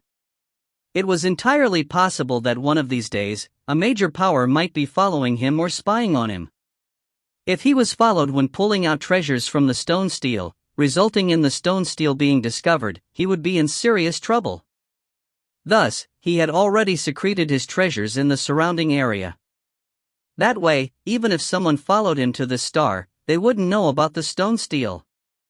But of course, given that Ning had 4th level heart force, it would be extremely difficult to follow him without him noticing. The Seamless Gate did have some individuals who were capable of it, but for now at least Ning wasn't important enough for those figures to lower themselves to sneak after him. Of course I'm talking you battle. Number 1, number 2, number 3, this time, we're going to let the Seamless Gate get a good taste of your power. Ning laughed. Those Seamless Gate imbeciles, they are so dead. We definitely have got to let them know our power. Right on. The 3 little fellows were all extremely excited. The process of gaining a soul via the armaments of sin upgrade was a fairly slow one, and the Dark North swords hadn't been with Ning for that long to begin with. Sufficiently old pure yang treasures would be able to gain souls even without any special techniques. Now that these 3 had all broken through to become protocosmic treasures, they all gained spirits of their own. In truth, protocosmic spirit treasures could be considered living creatures. They could exist on their own, and they could even engage in cultivation. The big bear of the star-seizing manor, for example. Ning had seen it cry, which had made him feel as though the bear was an actual, living being. And it was true. Thanks to his extreme age, the giant yellow bear had long ago broken through and had begun to cultivate on his own. After Ning had barged into the underwater estate and become the heir to Dao's 3 lives, the giant yellow bear had naturally wanted to take care of him. Prior to Ning becoming an Empyrean god, though, the giant yellow bear refused to let him completely bind the estate. This was the reason why, when Ning had taken on Subhuti as his master, Subhuti had said that it was not yet the right time for the giant yellow bear to leave the manor. It was because once the bear escaped the manor and lived on his own, there would be no way for Ning to control it. Now, Ning had complete control over the manor. But since they were in dangerous, stormy times, the giant yellow bear was willing to remain as the spirit of the treasure, accepting Ning as his continued master. If he was to venture out alone, his chances of dying would be too high. Let's go. 3 Dark North swords in hand, Ning headed out. Upon returning to the 3 realms, Ning immediately used his talisman to contact his master. He then returned to the Crescent Major world. Mount Inner Heart. The Taoist monastery. Master, Ning said respectfully. Subhuti looked at Ning.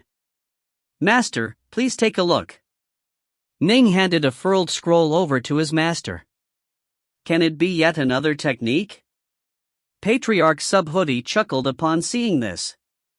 Still, he accepted the scroll with a smile. He immediately sent his core sense into the scroll, and then he fell silent. Ning just stood there quietly, waiting. Finally, Patriarch Subhuti couldn't help but let out a surprised sigh. Scroll in hand, he said, a fine divine ability. A fine divine ability. Even I want to train in it after reading it. Alas, the requirements of this divine ability are extremely hard to meet. Transforming the divine body, then taming a 9-horn lightning serpent, all of this is extremely difficult. Right. Disciple, I heard that you paid a visit to exalted celestial thunder god. I was wondering why you went to seek him out, but upon seeing this technique, I imagine that you must have sought him out for the sake of acquiring a 9-horn lightning serpent, yes? Yes.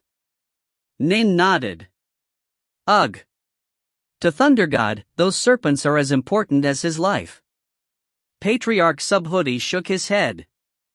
Thunder God has a foul temper. During the primordial realm, when all the powers were struggling for domination, Thunder God became legendary for his temper and for being a solitary figure. He offended quite a few major powers. The only reason why he was able to survive was because he was extremely powerful and didn't take part in any of those wars. That temper of his, even if the human emperors, Tathagata, and Taoist 3 purities visited him, it'd be useless.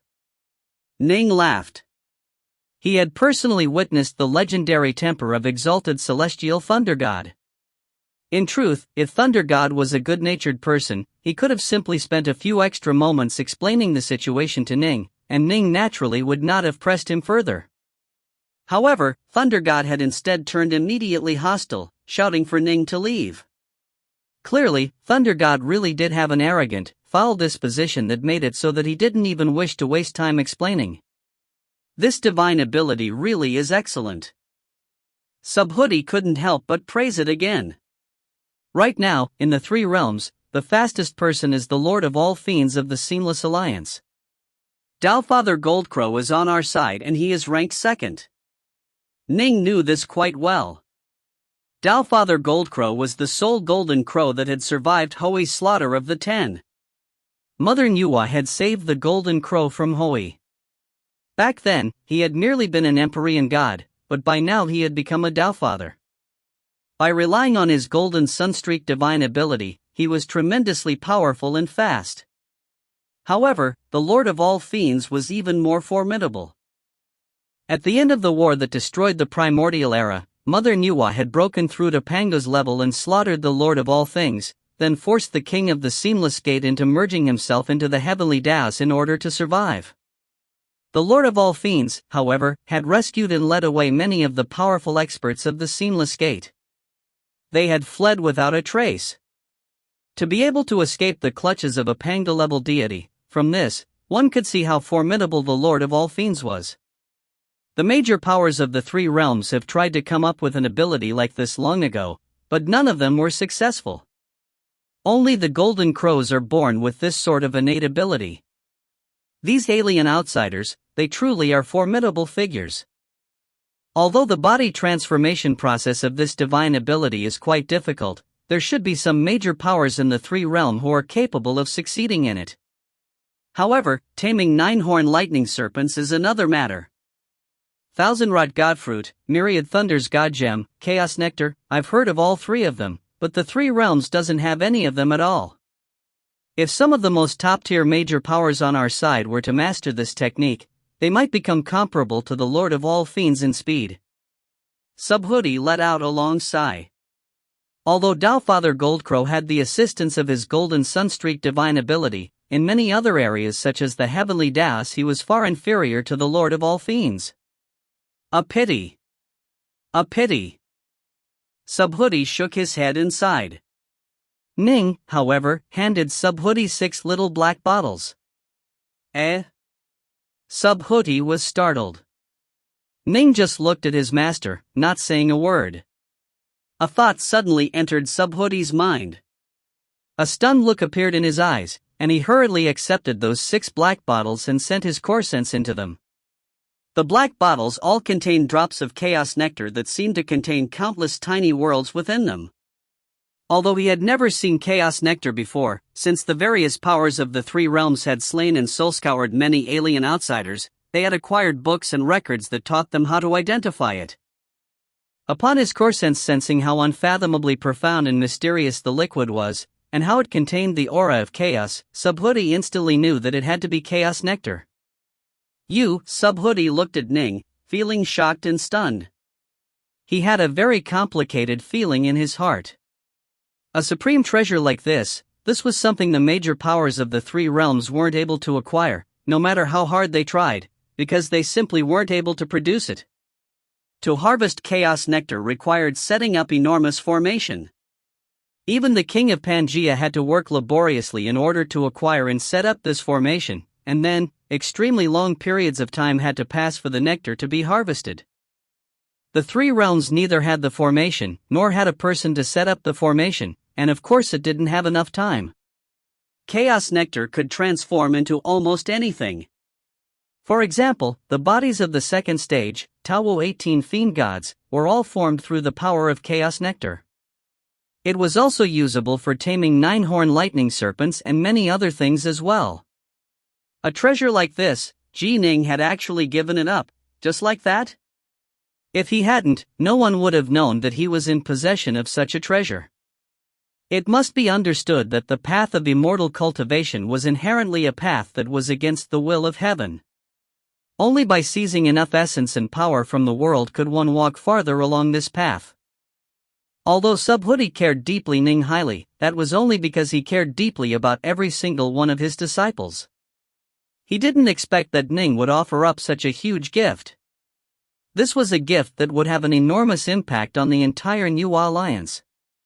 If the supreme figures of the three realms such as Swerin were to master this divine ability, then when the end war finally arrived, Swerin would be able to attack and withdraw as he pleased.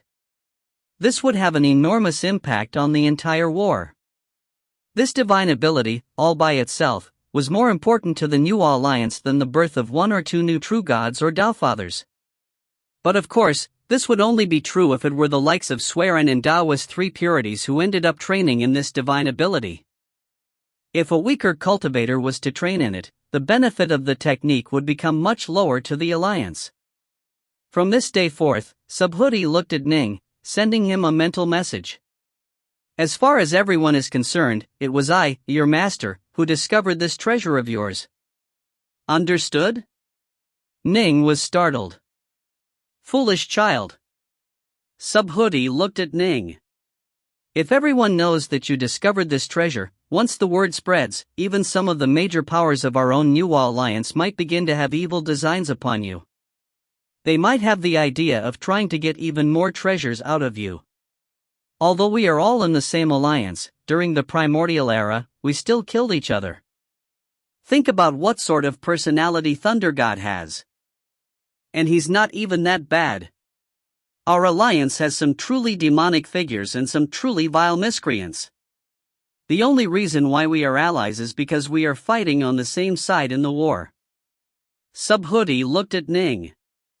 You absolutely can't let people know about any treasures that you have. Now, I'm just telling you this out of an abundance of caution. In reality, it should be fine as I'll only speak to the likes of the 3 emperors of mankind and Taoist 3 purities about this treasure. All of us will sit down and discuss this, then decide jointly as to who should be the one to cultivate this divine ability.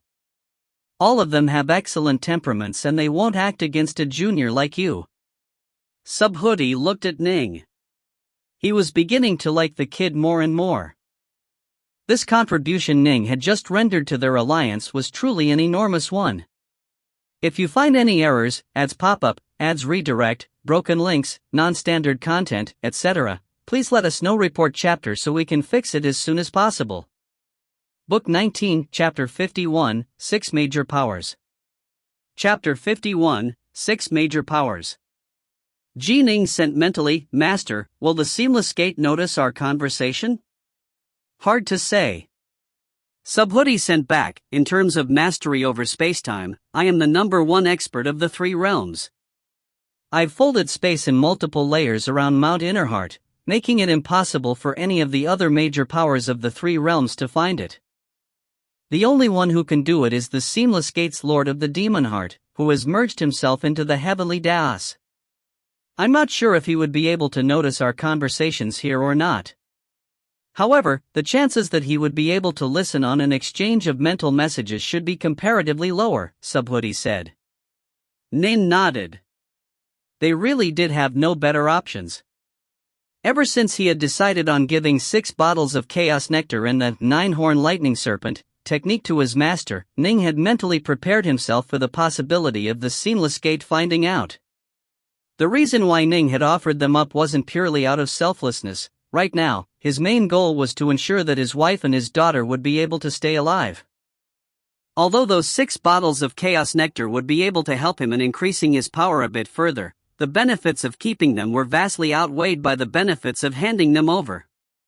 If he gave them to one of the supreme major powers on their side, that person would grow far more powerful. It might even have a major impact on the final end war. Although rescuing his wife was important, victory in the end war was even more important. Even if he was discovered, the worst-case scenario would be that he would be killed. However, he would be able to rely on the other 2 bodies he had hidden within the stone steel to bring himself back to full power eventually. "Have you mastered this technique?" Subhuti suddenly asked. "Yes." Ning nodded. "Good." Subhuti smiled and nodded. "To all outsiders, I'll simply say that I bestowed this technique upon you and gave you the treasures needed to train in them. If any major powers on our side ask you, that's what you will tell them." "On our side?" Ning pondered for a moment. "The major powers of the Seamless Gate wouldn't dare act against you," Subhuti sent. "They wouldn't dare to cause a great battle between the true gods and the Tao Fathers. You have my talisman with you, so if you encounter any danger, you can immediately activate it. I'll know right away and assist. The major powers on our side, by contrast, might be more unpredictable. You have to be careful and vigilant." "Understood," Ning said. "Do you have any other treasures that can be used to train in this divine ability?" Subhuti couldn't help but ask this question. "It's not that I'm trying to be greedy, it's simply that this divine ability is going to be tremendously helpful to our side. And of course, I guarantee that I won't let you suffer a loss by handing them over. 3 purities and the others all have fine treasures that were left behind by alien outsiders and even Mother Nuwa herself. I have 3 or 4 bottles left," Ning sent back. "Master, if you need them, I can give them to you." Ning had been planning on keeping the remaining bottles for replenishing his clones as necessary, and he had also been planning to give a bottle to the most powerful fiend god under his command, Redsnow. He also wished to leave a bit behind for his daughter. 3 or 4 bottles? Subhuti could tell that Ning wasn't lying. He sent mentally, "No need. If there's not enough, it's not worth it." Chaos Nectar was only useful when consumed in sufficient quantities. Tao Fathers and True Gods, for example, would need at least 100 bottles of Chaos Nectar in order to master the second stage of the Tao 18 Fiend Gods. For an extremely powerful true god or Tao father such as Lord Tathagata the Buddha or Taoist 3 purities to suddenly gain 18 clones would have a shockingly tremendous impact on the course of this war, but alas, they didn't have enough chaos nectar. Taming 9-horn lightning serpents also required 6 bottles. 1 or 2 bottles. That was only enough to help out Empyrean gods and true immortals. They wouldn't be of much use to true gods or Tao fathers. Even in the Chaos Kingdom of Pangaea, the core members who were important enough to be assigned the position of Prison World Overseer were only given a single bottle for their service. From this, one could tell that even the King of Pangaea only bestowed Chaos Nectar in extremely small portions. The vast majority of the Chaos Nectar remained under the King of Pangaea's tight personal control, as at his level the amount of Chaos Nectar needed would be absolutely enormous. Deep in the primordial chaos there was a field of medicinal herbs. Next to the field was a thatched cottage. Multiple figures had congregated here in front of the thatched cottage. They included the elderly, robed Subhuti, the farmer-like Shinon, the heavily bearded, wild-haired, fur-clad, barbarian-looking Swearen, the distinguished-looking Fushi, the calm and upright Taoist 3 purities, the smiling Lord Tathagata the Buddha, and a stooped figure who was dressed in tattered grey robes and who wore a savage mask on his face. All of you have reviewed this technique. Subhuti swept them with his gaze. The figures before him were the true top-level figures of the entire New Alliance. They all ruled over mighty domains of their own. This technique is quite excellent, but what's the use when it's untrainable? Fushi laughed as he looked towards Subhuti. Subhuti, what are you scheming? Spill it. Subhuti waved his hand, causing 6 black bottles to appear before him. These are. Everyone's eyes lit up. None of them were fools. They had all reviewed the 9-horn lightning serpent evasion technique, and recorded in the technique was the information that the lightning serpents could be tamed using 6 bottles of chaos nectar. For Subhuti to suddenly produce 6 such bottles, they naturally were able to understand what it meant. Here are 6 bottles of chaos nectar, Subhuti said. But where did this chaos nectar come from? These supreme figures of the New Alliance all began to grow rather excited. This was something that would have an impact on the entire war. With their side strengthened, their chances of victory would be greater, but alas, at their current level of power it was extremely difficult to grow even more powerful. Subhuti explained, it was my disciple, Ning, who offered them up. Don't tell anyone about this. If you do, you'll only invite disaster upon my disciple. Ning? The stooped figure with the savage-looking mask suddenly spoke out in a hoarse voice. These 2 words were the only words which the stooped figure had said thus far during this gathering, and he said nothing else afterwards. Subhuti gave the stooped figure a glance. In his heart, he couldn't help but let out a sigh. He himself has already trained in this divine ability. He then gave me remaining chaos nectar as well as the instructions to the divine ability, Subhuti said. Taoist 3 purities sighed softly. For an Empyrean god and true immortal to encounter such a tremendous stroke of karmic luck, but still be willing to part with it, rare, quite rare. None of them were the slightest bit surprised that Ning himself had trained in this technique. After all, any of them would have done the same in Ning's situation. Actually handing over such a priceless treasure, however, wasn't something that just anybody could do. He has gained tremendous virtue. Lord Tathagata smiled. All right. Let's decide who should train in it. Subhuti swept them with his gaze. Your disciple was the one to offer it up. Aren't you going to train in it? Shinon chuckled. In terms of raw speed, I might not be as fast as the Lord of all Fiends or Goldcrow, but in terms of fleeing and staying alive, I'm every bit their equal, Subhuti said. No one in the 3 realms is a match for me in my mastery of spacetime. Although this divine ability would also be useful to me, it wouldn't be of that much use. Don't be shy or modest, hurry up and decide who should be the one to train in it. The other 6 present all fell silent for a moment. Let's swear and have it, Taoist 3 purities said. Yes, My elder brother is the most suitable figure. Shenong nodded as well. None of the others argued against this decision. Very well. I shall train in this divine ability, then. Sweron noted. This man, the oldest and most powerful member of the human race, didn't decline at all. I owe your disciple. Sweron looked towards Subhoodie. You can decide for yourself as to how you wish to pay him back. Subhoodie smiled. Sweron nodded. Sweron was tremendously powerful. In fact, there were many within the Seamless Alliance who believed that Sweron was actually the most powerful individual within the New Alliance. The invisible aura which Sweron gave off in particular, it was extremely similar to the aura which Pango had when he established heaven and earth.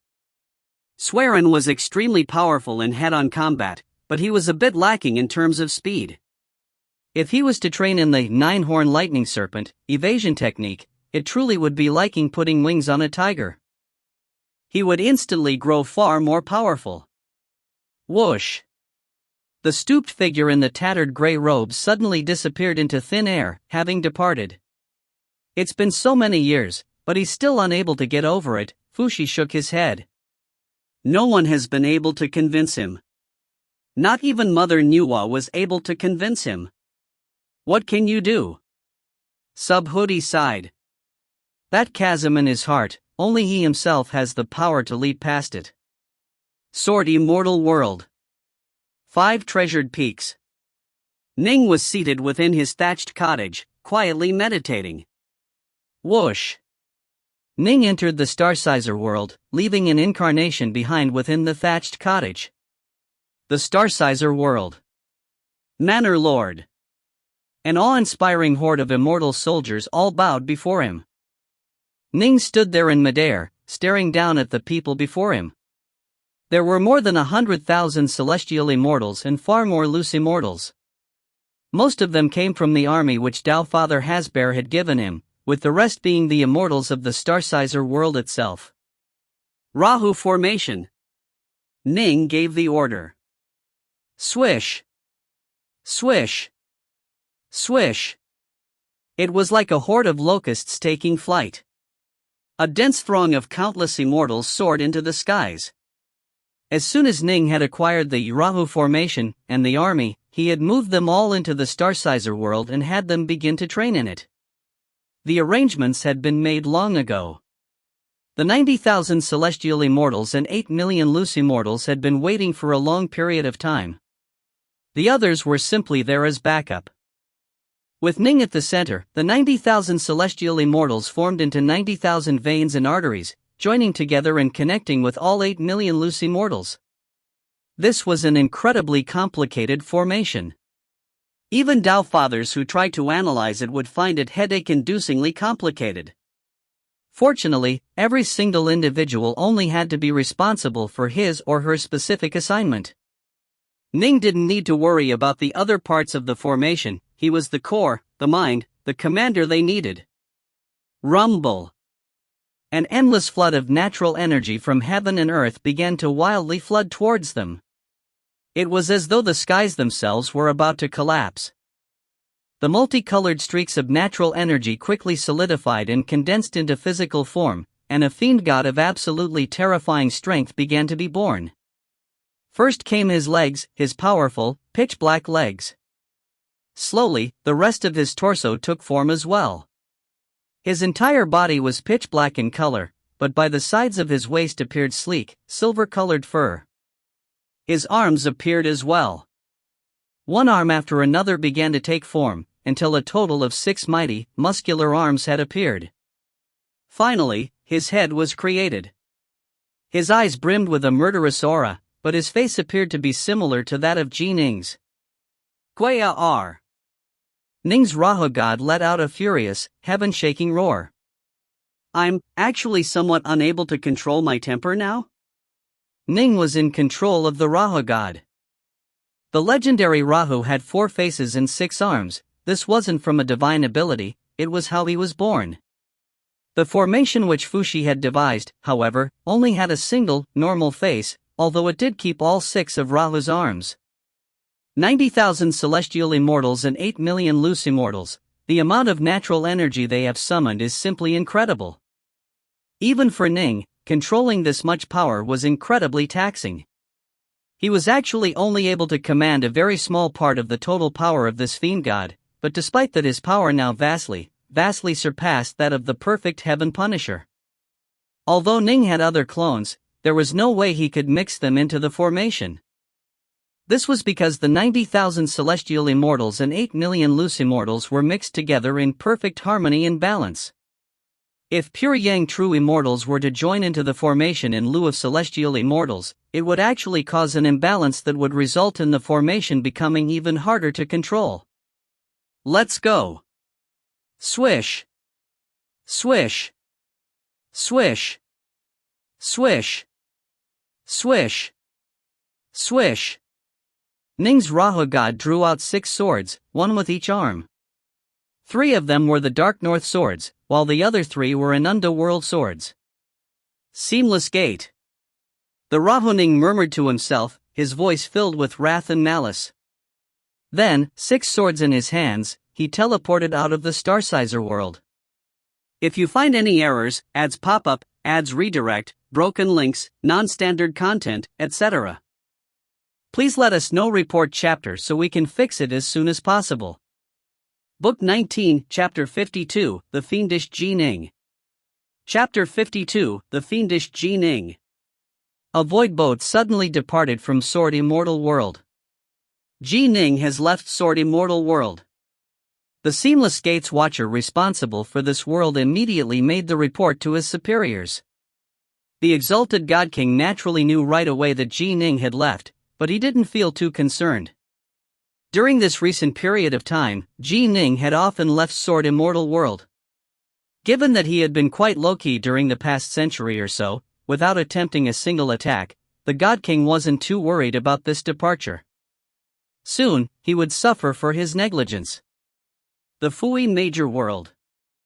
Outside the world membrane, a void boat suddenly appeared.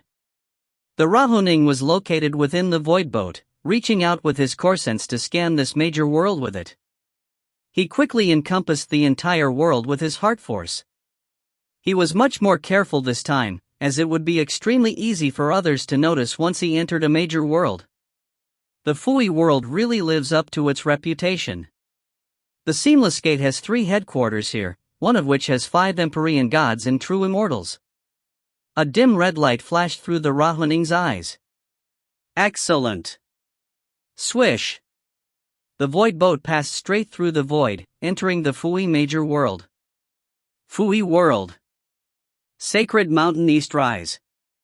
The peaks of Sacred Mountain East Rise pierced high up into the clouds. Every day, loose immortals and earth immortals would come visit this place. I've finally managed to enter the Sacred Mountain. I'll no longer have to feel worried about the Fui Dao Palace continuing their pursuit of me. We monsters were born to eat people. After we became void-level dire monsters, all we did was eat a single city's worth of people, but the Fui Dao Palace became dead set on hunting us down.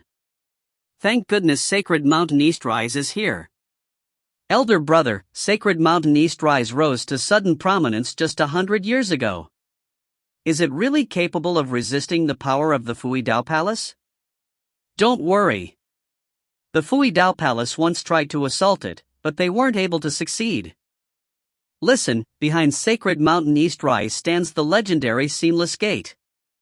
I've heard that the Seamless Gate is already strong enough to battle against the other major powers of the 3 realms and is currently struggling for supremacy over the 3 realms without showing any signs of weakness. How could they possibly fear the Fui Dao Palace? Right.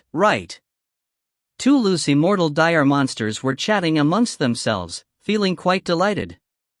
The Fui Dao Palace had unified and taken over the Fui world long ago. Naturally, it had lain down rules of its own. This caused many dire monsters and fiend gods to feel disgruntled. Although some dire monster cultivators were able to calmly abstain from a diet of meat, many had delighted in eating human flesh since they were young. Normally, they had to be extremely careful due to the suppressive power of the Fui Dao Palace, and they would only dare to furtively eat a few people here and there. Whenever they were caught, they would immediately be faced with the pursuit of the Tao Palace. I heard that Sacred Mountain East Rise has Empyrean gods and true immortals within it. If we were to become apprenticed to one of them, that really would be a tremendous stroke of fortune. The two loose-haired, savage-looking men walked forward, shoulder to shoulder. These two were humans, but given how humanity had flourished throughout the three realms, the race had naturally given birth to a number of viledoers and miscreants. Clearly, the seamless gate was quite an alluring option for these vile fiends. Suddenly, an enormous boat appeared outside of Sacred Mountain East Rise.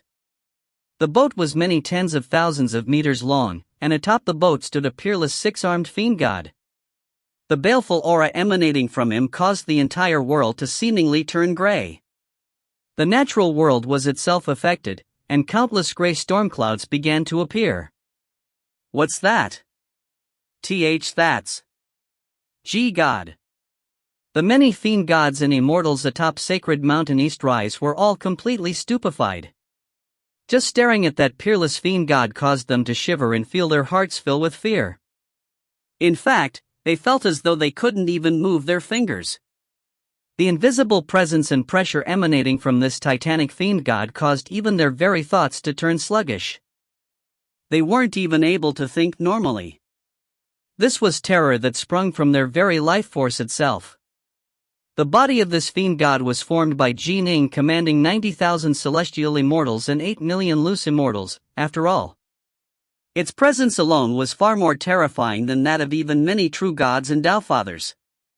But of course, Ning was only able to actually make use of a very small amount of this fiend god's body. Break! One of the Rahoning's dark north swords flashed outwards, leaving behind a terrifying scar in the skies as it stabbed towards a barrier of golden light covering Sacred Mountain East Rise. The enormous golden barrier covered the entire mountain and was a protective formation. When the Fui Tao Palace had attacked, they had been unable to break through this protective formation. Bright Moon Sword Art, Blood Drop Stance. A sword shot out, seeming to bore a hole through reality itself. The enormous barrier of golden light trembled for a moment, and then it quickly began to collapse as the enormous sword bored a hole through it as well. Run! Oh my! He shattered the formation protecting Sacred Mountain East Rise with one stance. Many loose immortals and earth immortals were barely able to think properly right now, thanks to the sluggishness of their mind. The celestial immortals and higher-ranking cultivators, however, were still able to maintain their calm. The 5 Empyrean gods and true immortals in particular, although absolutely terrified out of their mind, weren't particularly affected by the awesome presence of the fiend god. Flee! Flee right away! We're doomed! The 5 of them were both frantic and furious as they tried to come up with ways to escape. Whoosh! The Rahoning took just a single step forward, trampling down upon the mountains and causing the entire mountain range to tremble. 6 streaks of sword light shot downwards, seeming to cover the entire sky with their might. The 5 Empyrean gods and true immortals did their best to flee, but they were all reduced to dust by the sword light. 5. The Rahoning took a single step backwards and re-entered the void boat. Swoosh! The void boat immediately tore through space and departed. What? Within the vast world of darkness, the God King was stunned and enraged. Ning is attacking again? He actually dares to attack yet again? The God King was absolutely beside himself with rage. He had felt that he had given Ning quite a bit of face by not attacking Sword Immortal World or sending anyone to assassinate Ning during the past century. He had thought that Ning had learned his proper place, as Ning had been quite peaceful and calm during this past period of time. By now, the God King had almost completely forgotten about Ning. Who would have thought? Who would have thought that Ning would attack yet again? You are courting death. This time, the God King was truly furious. He was an exalted, revered figure. For Ning to challenge him once was one thing, but a second time? Do you really think that there is nothing our seamless gate can do to you? The true body of the God King immediately departed towards one of the main headquarters of the Seamless Gate, the First World. The Ning moved with incredible speed, and his power was far greater than it had been when he was in control of the perfect Heaven Punisher. This was due to multiple reasons. First of all, more than a century had passed since he had become an Empyrean god and true immortal. His soul had been nourished by both his pure young Jindan as well as his Empyrean god body, resulting in it growing until it had reached the limit of power possible. The increased strength of his soul resulted in him being able to control an increased amount of the power of the Raha god. Secondly, over the course of the past century, Ning's soul heart force technique had also improved significantly. Third, the Rahu formation contained a total of 90,000 celestial immortals and 8 million loose immortals, and it was a more powerful formation to begin with. Thus, in short, Ning's power was 2 levels higher than the perfect Heaven Punisher's power. Even if he encountered an actual true god or Taofather, he'd be able to withstand at least a few blows. Of course, due to the huge difference in their respective mastery of the Tao, in the end he would still be defeated. The Ning's raw power, however, was unquestionable. Within the Fui major world, Ning destroyed 2 of the headquarters in succession, killing a total of 9 Empyrean gods and true immortals. The enemies in the 3rd headquarters all escaped, as Ning was just a bit too slow. Aboard the void boat, the Ning traveled to another major world. Ning's heart force spread out to encompass this world, discovering just 2 Seamless Gate headquarters here. However, one of the headquarters was empty, with the other holding a total of 15 Empyrean gods and true immortals. They all gathered together. Are they planning to rely on their formation to stop me? The Ning smirked coldly. Swoosh! The void boat quickly arrived at the Seamless Gate headquarters. This was a citadel built atop a desert, surrounded by layers of protective formations of tremendous power. A total of 15 Empyrean gods and true immortals had joined forces within it, maintaining the formation and ensuring that it was kept at maximum power. 15 Empyrean gods and true immortals joining forces to maintain a formation. Last time, Reds now, and I would have immediately left upon seeing this. But this time, things will be different. The Ning felt quite confident. Previously, when he commanded the perfect Heaven Punisher, a formation being supported by 3 or 4 Empyrean gods and true immortals couldn't stand against him. Not even 15 of them, however, would necessarily be able to withstand the current Ning. As for whether or not he would actually be able to breach their defenses, the only way to find out was to give it a try. Careful! He's coming! The 15 Empyrean gods and true immortals defended with all their power, filling the formation with their energy. To build up a headquarters was no small task, they weren't willing to give it up so easily. If every headquarters had to be abandoned as soon as Ning appeared, their disposition of forces throughout the entire 3 realms would be thrown into disarray. The Seamless Gate had paid a significant price in order to infiltrate all of the worlds of the 3 realms. They couldn't just change their entire strategy because of Ning. If they did, the sacrifice would be enormous. Break! The towering, peerless Ning struck out with his 6 divine swords. One streak of swordlight after another descended from the heavens. Bright moon sword art, blood drop stance. The 6 streaks of swordlight pierced down towards the layers of protective formations. With shattering sounds, they pierced through 3 of the layers, but this citadel was protected by a total of 5 layers. Again! But by the time Ning was about to strike a second time, the 3 shattered layers had already been repaired by an influx of energy. Ning frowned. Samsara, Heavenbreaker. The Ning let out a fierce howl as he brandished his 6 divine swords. Each sword seemed to have transformed into a giant warhammer as all 6 smashed downwards towards the barrier formations. Under Ning's control, each sword suddenly seemed to increase dramatically in weight, becoming even heavier than a titanic mountain range of 10,000 kilometers. Boom! Boom! Boom! Boom! Boom! Boom! Dull, Deep thudding sounds could be heard as the 6 swords consecutively slammed down upon the protective barrier as the Rahuning's 6 arms swung around him like the spokes of an enormous windmill. The 6 divine swords chopped down in an unbroken, never-ending cycle. This was a variation of the Heavenbreaker stance of the Bright Moon sword art that was used in combination with the 3 heads, 6 arms, divine ability. Samsara Heavenbreaker. In the blink of an eye, the Rahuning launched a total of 36 chops against the protective barriers. Boom!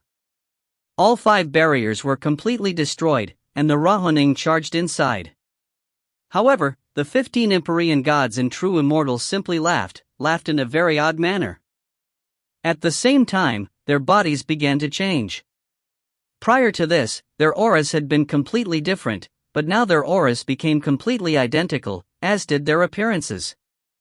All of them were dressed in bloody robes, and their skin became ashen pale. The 15 blood-robed figures smiled oddly as they looked at Ning. "I'll give you these 15 clones of mine for the killing, but you are going to die as well." Boom! The Rahuning's sword light flashed out with apocalyptic power, sweeping forth and destroying all 15 clones. A trap? The Rahuning had kept his core sense active, and he had noticed that 2 ripples of power had begun to tear through the fabric of space and descend upon this major world. So their plan was to use 15 of the bodies of Empyrean god Bloodriver to buy time and keep me here as their armies assembled to trap me. A pity for them that those 15 all died for nothing.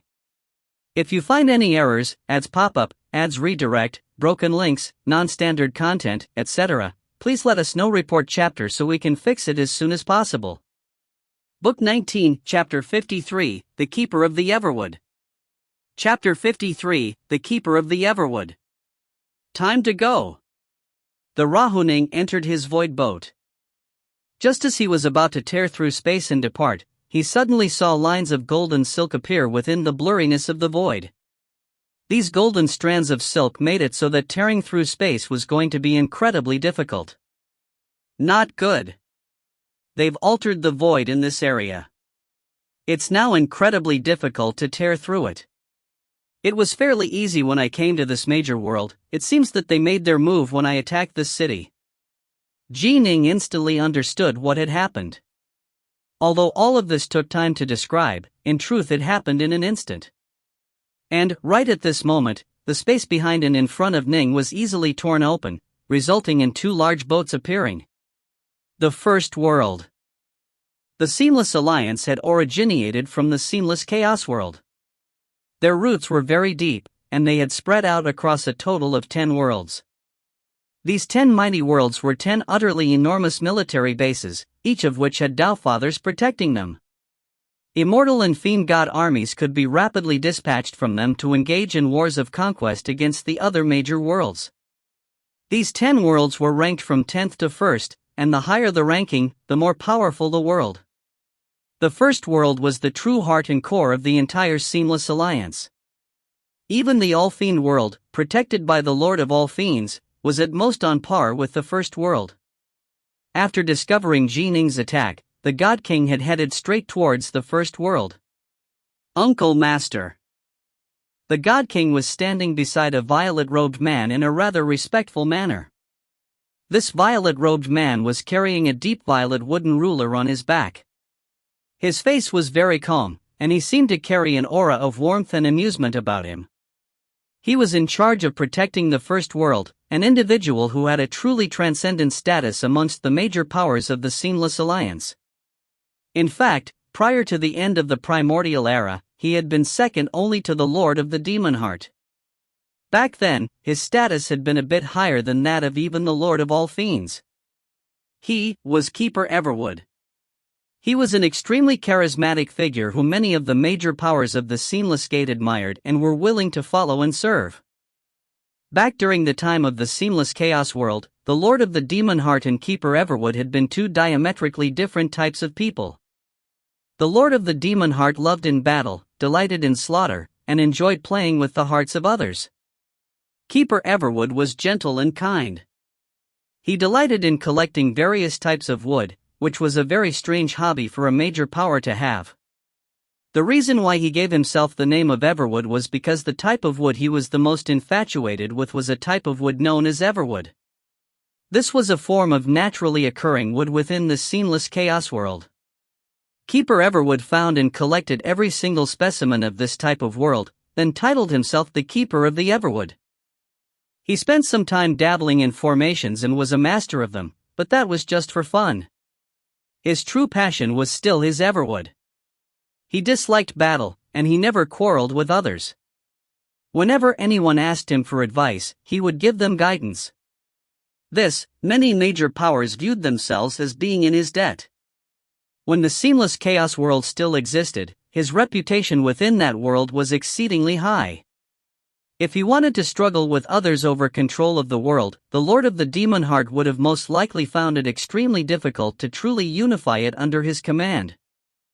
Fortunately, Keeper Everwood didn't desire power, and so he ended up swearing an oath of brotherhood with the Lord of the Demon Heart, becoming the number 2 figure of the entire seamless chaos world. His power was truly unfathomable. He was extremely skilled in formations, spells, and divine abilities. Most terrifying of all was that wooden ruler he carried on his back. His true power lay in close combat. However, during the war which ended the primordial era, Mother Nuwa had made a breakthrough and become a god like Pangu, completely dominating all her foes.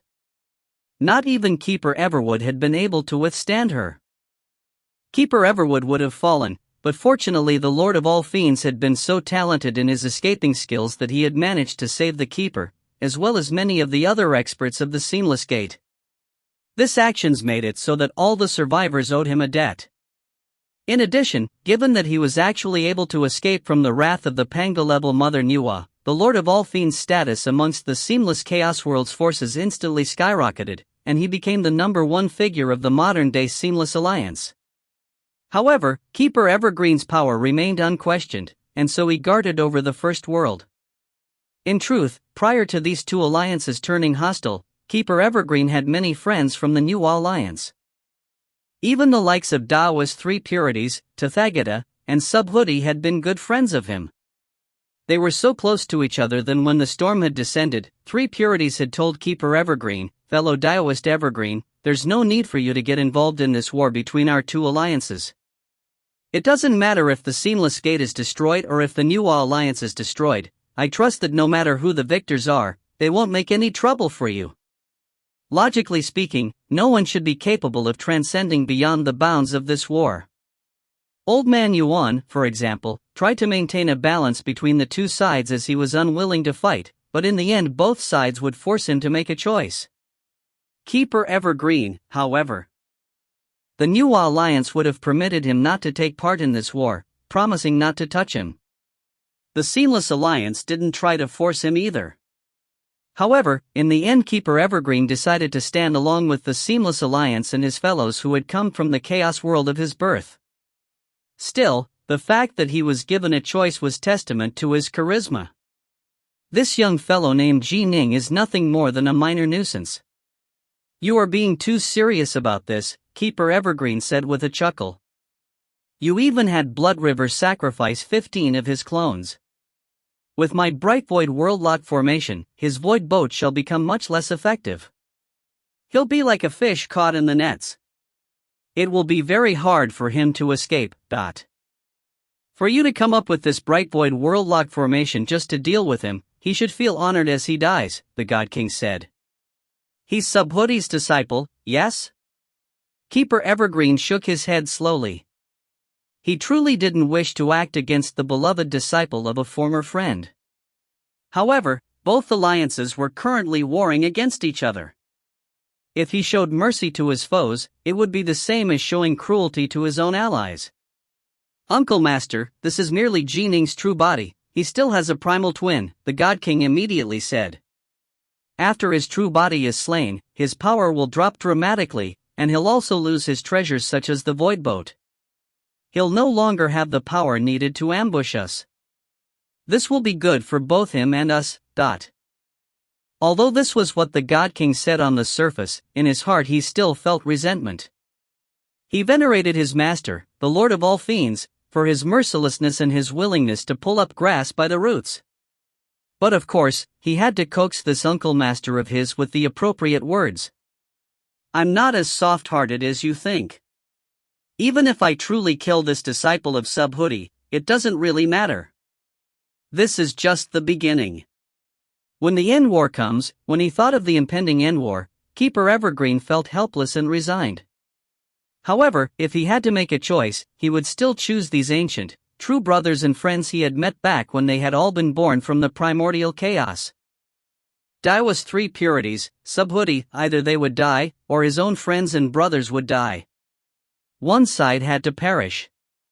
Thus, he had no choice but to grit his teeth and choose to send Daiwa's three purities and the others on their way to death. The God King and Keeper Evergreen watched the battle begin from far away. In truth, others aside from them were watching as well, such as many of the major powers of the New Alliance.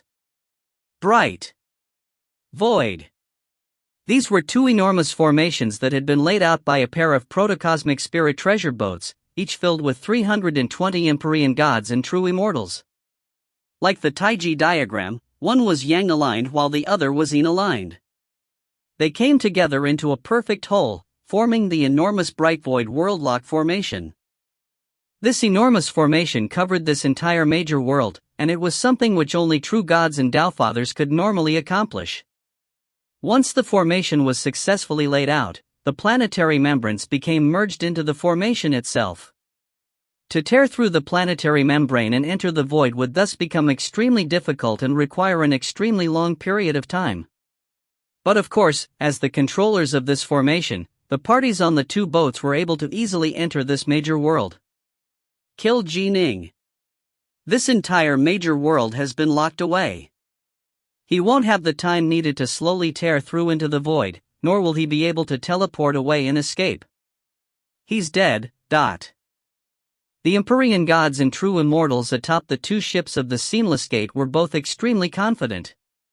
After Ning's previous assaults, the God King had been enraged. Worried that Ning might try to cause trouble again, he had asked Keeper Evergreen to come up with this technique. In truth, this sort of world-locking formation wasn't of much use in normal situations. This was because this sort of seal that had been created by merely a group of Empyrean gods and true immortals was rather meaningless to true gods and Tao Fathers, who would be able to easily tear through it. It was meaningless in a war, but it was very useful to catch and kill Ning, like a loach in the net. Given Keeper Evergreen's skill in the art of formations, he was able to come up with this technique after spending just 3 years. And now, after all these years, Ning finally encountered it.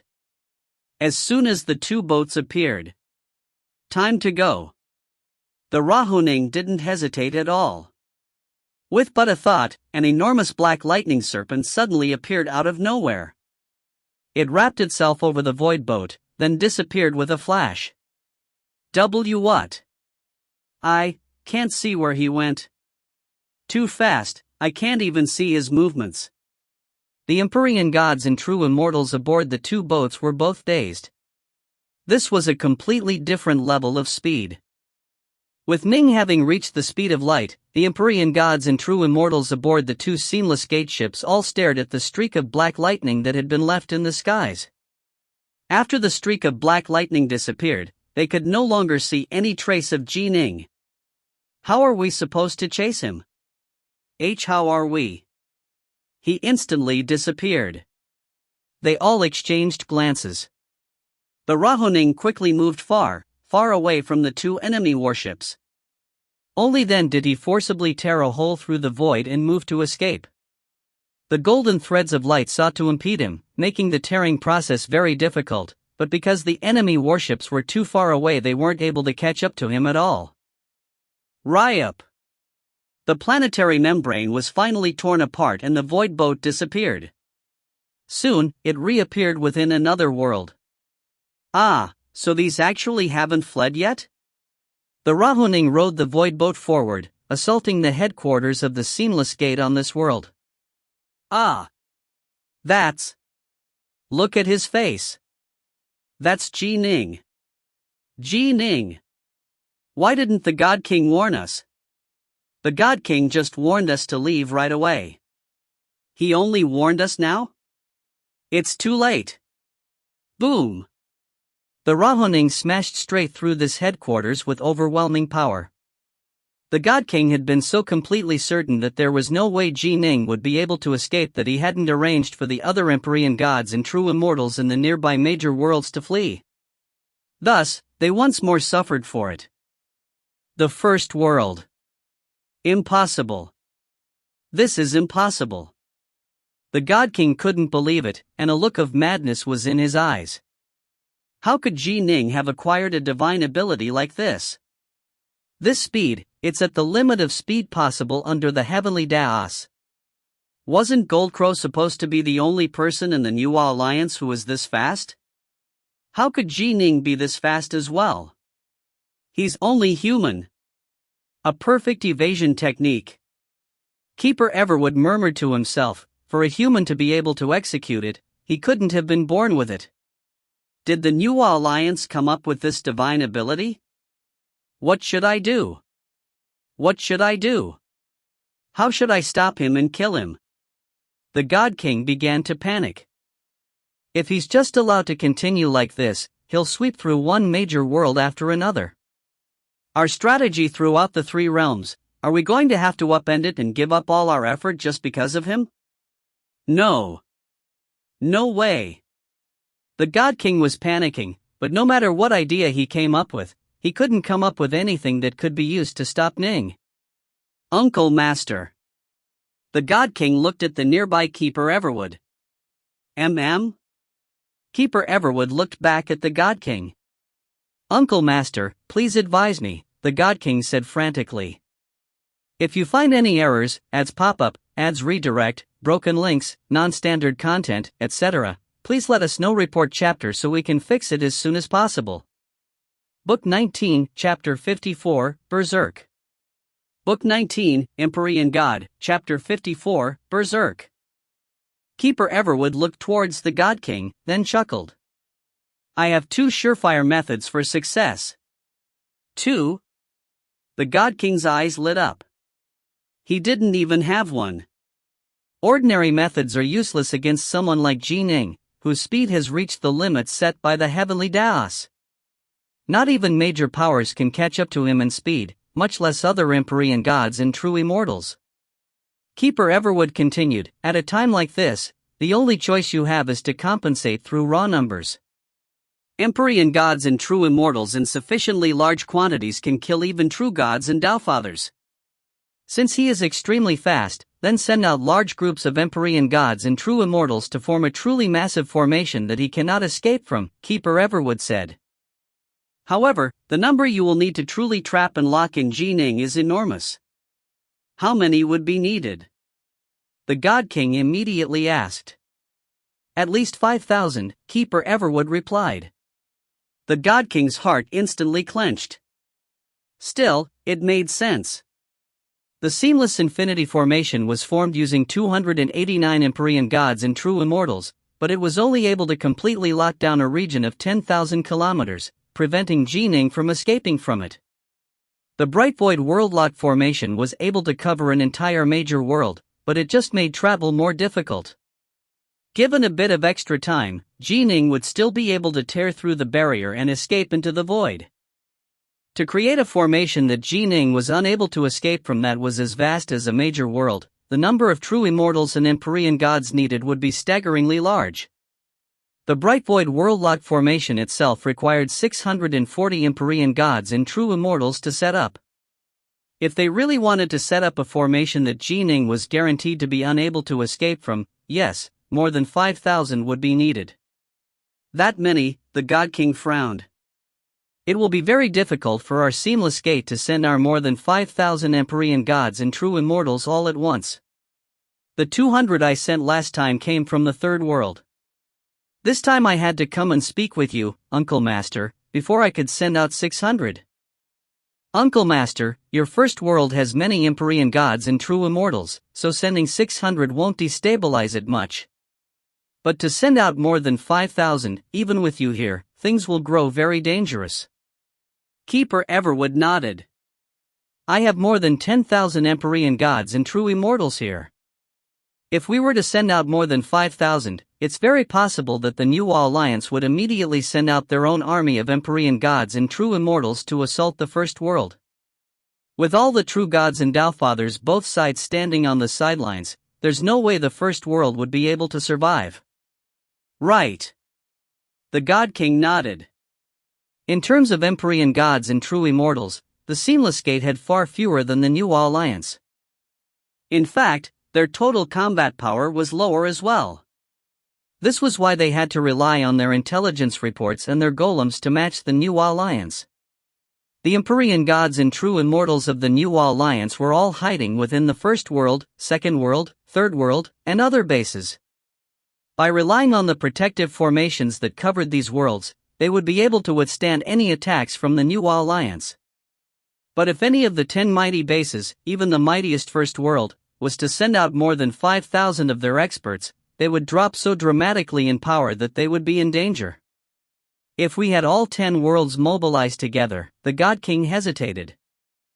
If they immediately mobilized, headed out, instantly killed Ning, then immediately returned, it's possible that the New Alliance wouldn't be able to launch an attack in time. But he himself knew that this would only be true in the most ideal of situations. In reality, given how berserk Ning was, and how the major powers of the New Alliance were all paying attention to him, once the Seamless Gate began any large-scale mobilizations, the New Alliance would immediately react accordingly. If we're fast enough, it's still possible. The God King gritted his teeth. This solution was a gamble. He would be gambling on if his side would be able to take care of things fast enough. If they weren't, things would become extremely dangerous. Once thousands of Empyrean gods and true immortals were sent out, the New Alliance might waylay and ambush them, or they might launch a massive attack on the 10 Seamless Alliance worlds. The choice is yours. Keeper Everwood looked at the God King. What's the second method? The God King immediately asked. Just have a true god or Doubtfather kill him, Keeper Everwood said calmly. A Doubtfather? The God King was boggled. But. Although Ning had trained in an extremely powerful evasion technique, an extremely powerful true god or Doubtfather would still be able to kill him. Even though the Doubtfather would be inferior in raw speed, he would still be able to use spells and other abilities such as restrictive formations to slow down and bind Ning, making it impossible for him to even move. For example, if Lord Tathagata the Buddha was to attack, he would be able to lock heaven and earth with a wave of his hands, placing a 5-element seal that would render Ning completely immobile. They might not be able to match up to that young fellow in speed, but they could suppress him so that he wouldn't be able to use that speed. The reason why the 10 Golden Crows were so powerful was primarily because of their leader, the Emperor of Monsters. He himself had the power of a true god and Doubtfather, as well as the Golden Sunstreak technique. This was why the other major powers were unable to catch him. In the end, it had been Hoei's specially manufactured arrows which had slain the Emperor of Monsters. As for those other 9, they instantly became much less dangerous. Still, right now, both alliances had a tacit understanding. Neither side wanted to prematurely spark off the end war of major powers. Both sides understood that given the current balance of power, the end war would most likely result in devastating casualties for both sides, with the Seamless Gate having a higher chance of being wiped out. However, even if the New Alliance was to win, the survivors would be very few in number. Keeper Everwood said calmly, if you do that, there are 2 possible outcomes. The first is that once the Doubtfather slays Ning and violates our unspoken accords, the New Alliance will be so enraged that they will immediately launch the end war. The second possible outcome is that after Ning is slain, the New Alliance will be extremely angry but still be unwilling to launch the end war right away. If we make some sacrifices and concessions, we'll be able to turn the page on the matter. I judge the second possible outcome as being more likely. The God King nodded slowly. This was a war between 2 alliances. Their enemies had to consider the bigger picture as well. It was indeed unlikely that they would actually launch the end war just because of Ning. But this is still a gamble. Keeper Everwood looked towards the God King. All you can do is first kill Ning, then wait to see what the new alliance's reaction is. This, the God King's head hurt. Two options lay before him. The first was to send out more than 5,000 Empyrean gods and true immortals. This was virtually equivalent to the army that would be sent out for a realm war in one of the top-tier realms. Even ordinary true gods and Dao-fathers would be surrounded and killed by such an army. The second was to have a top-tier true god or Dao-father attack and instantly kill Ning. Two gambles. As the nominal leader of the Seamless Alliance, the God King's head hurt. Are there really no other options available? The God King asked worriedly. The two options I mentioned just now are all surefire ways of killing Ning. There are other methods, but there is no guarantee of success, Keeper Everwood said. Uncle Master, pray tell, the God King said hurriedly. Even methods that weren't guaranteed to succeed would at least have a chance of killing Ning. He wasn't willing to use either of those two methods. Both methods would be throwing the entire Seamless Gate into a bet. Keeper Everwood said, have you noticed? When Ning uses that 9-horn lightning serpent evasion technique, he first enters the void boat, then executes the technique. Right. The God King nodded. The reason for that is because the mysteries of this technique primarily lay within the serpent itself, Keeper Deadwood said. If he simply was going to use it on himself, he naturally wouldn't need to rely on the void boat, he'd be able to instantly flee. But he is currently carrying a large number of celestial immortals and loose immortals with him, in a formation that is shaped like an enormous Rahu god. He isn't in perfect control of the Rahu god's power. Thus, if he was to use the 9-horn lightning serpent to cover up the entire Rahu god, it would place an enormous burden on the serpent, preventing it from flying too far. The God King nodded, his eyes lighting up. Right. The same was true for Goldcrow. He's ridiculously fast when he flies by himself, but when he carries other experts along with him, he'll become slower. The only option is for Goldcrow to put those people inside a magic treasure first. Exactly. Keeper Everwood nodded. Thus, if the Rahuning first enters the void boat, he can allow the void boat to complete cover and envelope his own energy, ensuring that the leakage doesn't disturb the lightning serpent. Only then does he use the serpent to envelop the void boat, which is why he is able to move with such speed. Whenever he attacks a region, he'll immediately enter his void boat and then flee after he encounters any danger. Entering the void boat is a prerequisite, which gives us a very short window of time, Keeper Everwood said. Your only chance to defeat him lies in this short window. The more powerful one was, the more important the minor details would be in an important battle. In that tiny window of time, it was entirely possible that they might be able to take Ning's life. I understand. The God King nodded. Still, no wonder Keeper Everwood had said that this wasn't a surefire method. A true god or Dao-father would naturally be able to seize that window to launch an attack, but if the attacks were merely Empyrean gods and true immortals, it would be far more difficult to exploit that window of opportunity. Ning himself was quite powerful, after all. Run! Run! Run! Let's go! We poured our blood and sweat into this place and paid an enormous price to build it up. Are we really going to give it up just like that? Forget about it. If we don't go, we're going to die. The Seamless Gate spaces all began to evacuate. The major powers of the Seamless Alliance all had their core senses locked onto Ning, and as soon as he drew near a major world, the local Empyrean gods and true immortals of the Seamless Gate would instantly flee. Running? The Rahuning used his 6 swords to execute the Heavenbreaker stance. With heaven-destroying power, he blasted the formations around the base into pulp. Mountains collapsed, palaces imploded, and everything was destroyed. If I can't kill you, then I'll wipe out all of your bases throughout the entire 3 realms. I'll destroy all the bases of the Seamless Gate. Building them up was hard, but destroying them will be simple.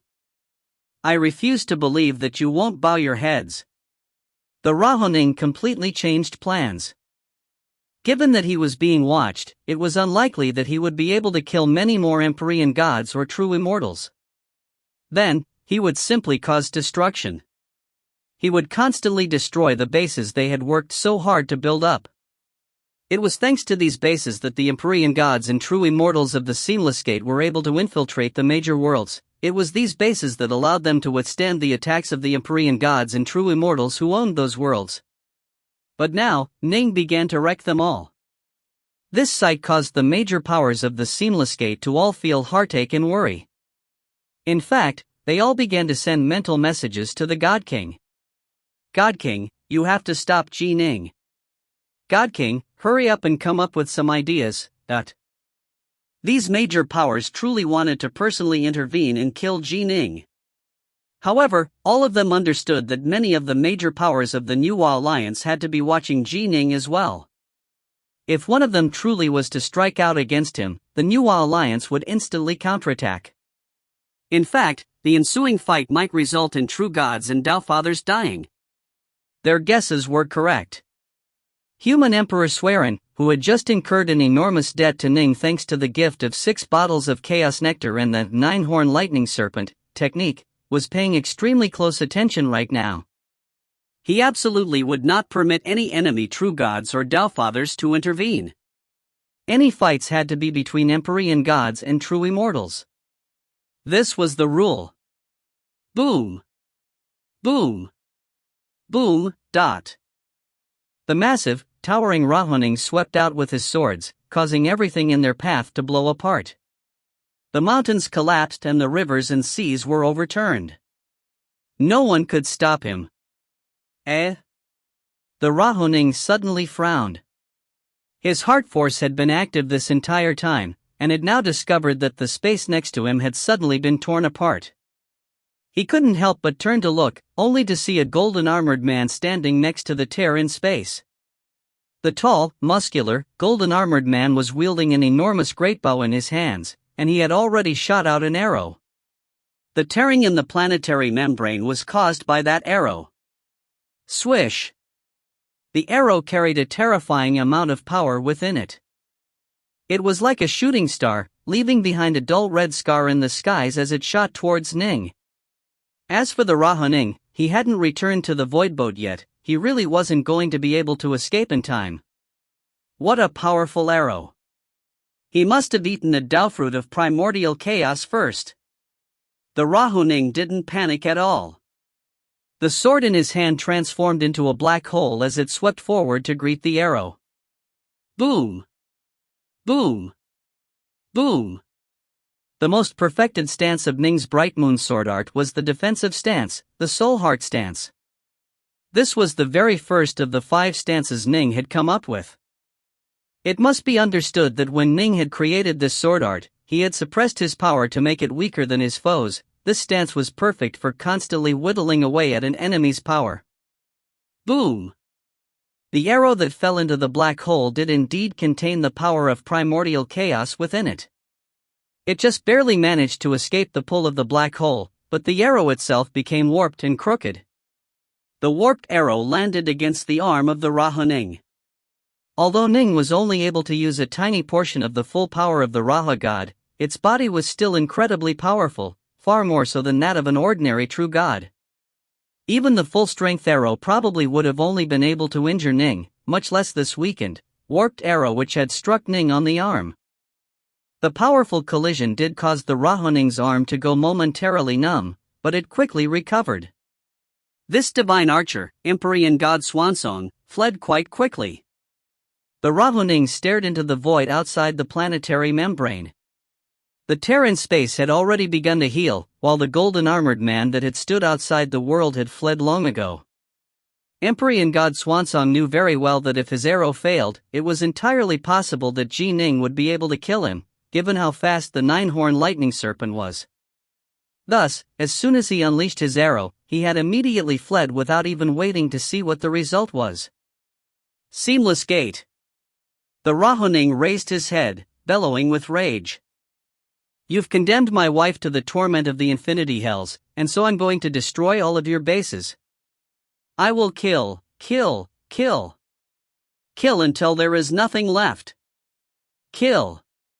His powerful killing intent meshed perfectly with the nature of the Rahu formation.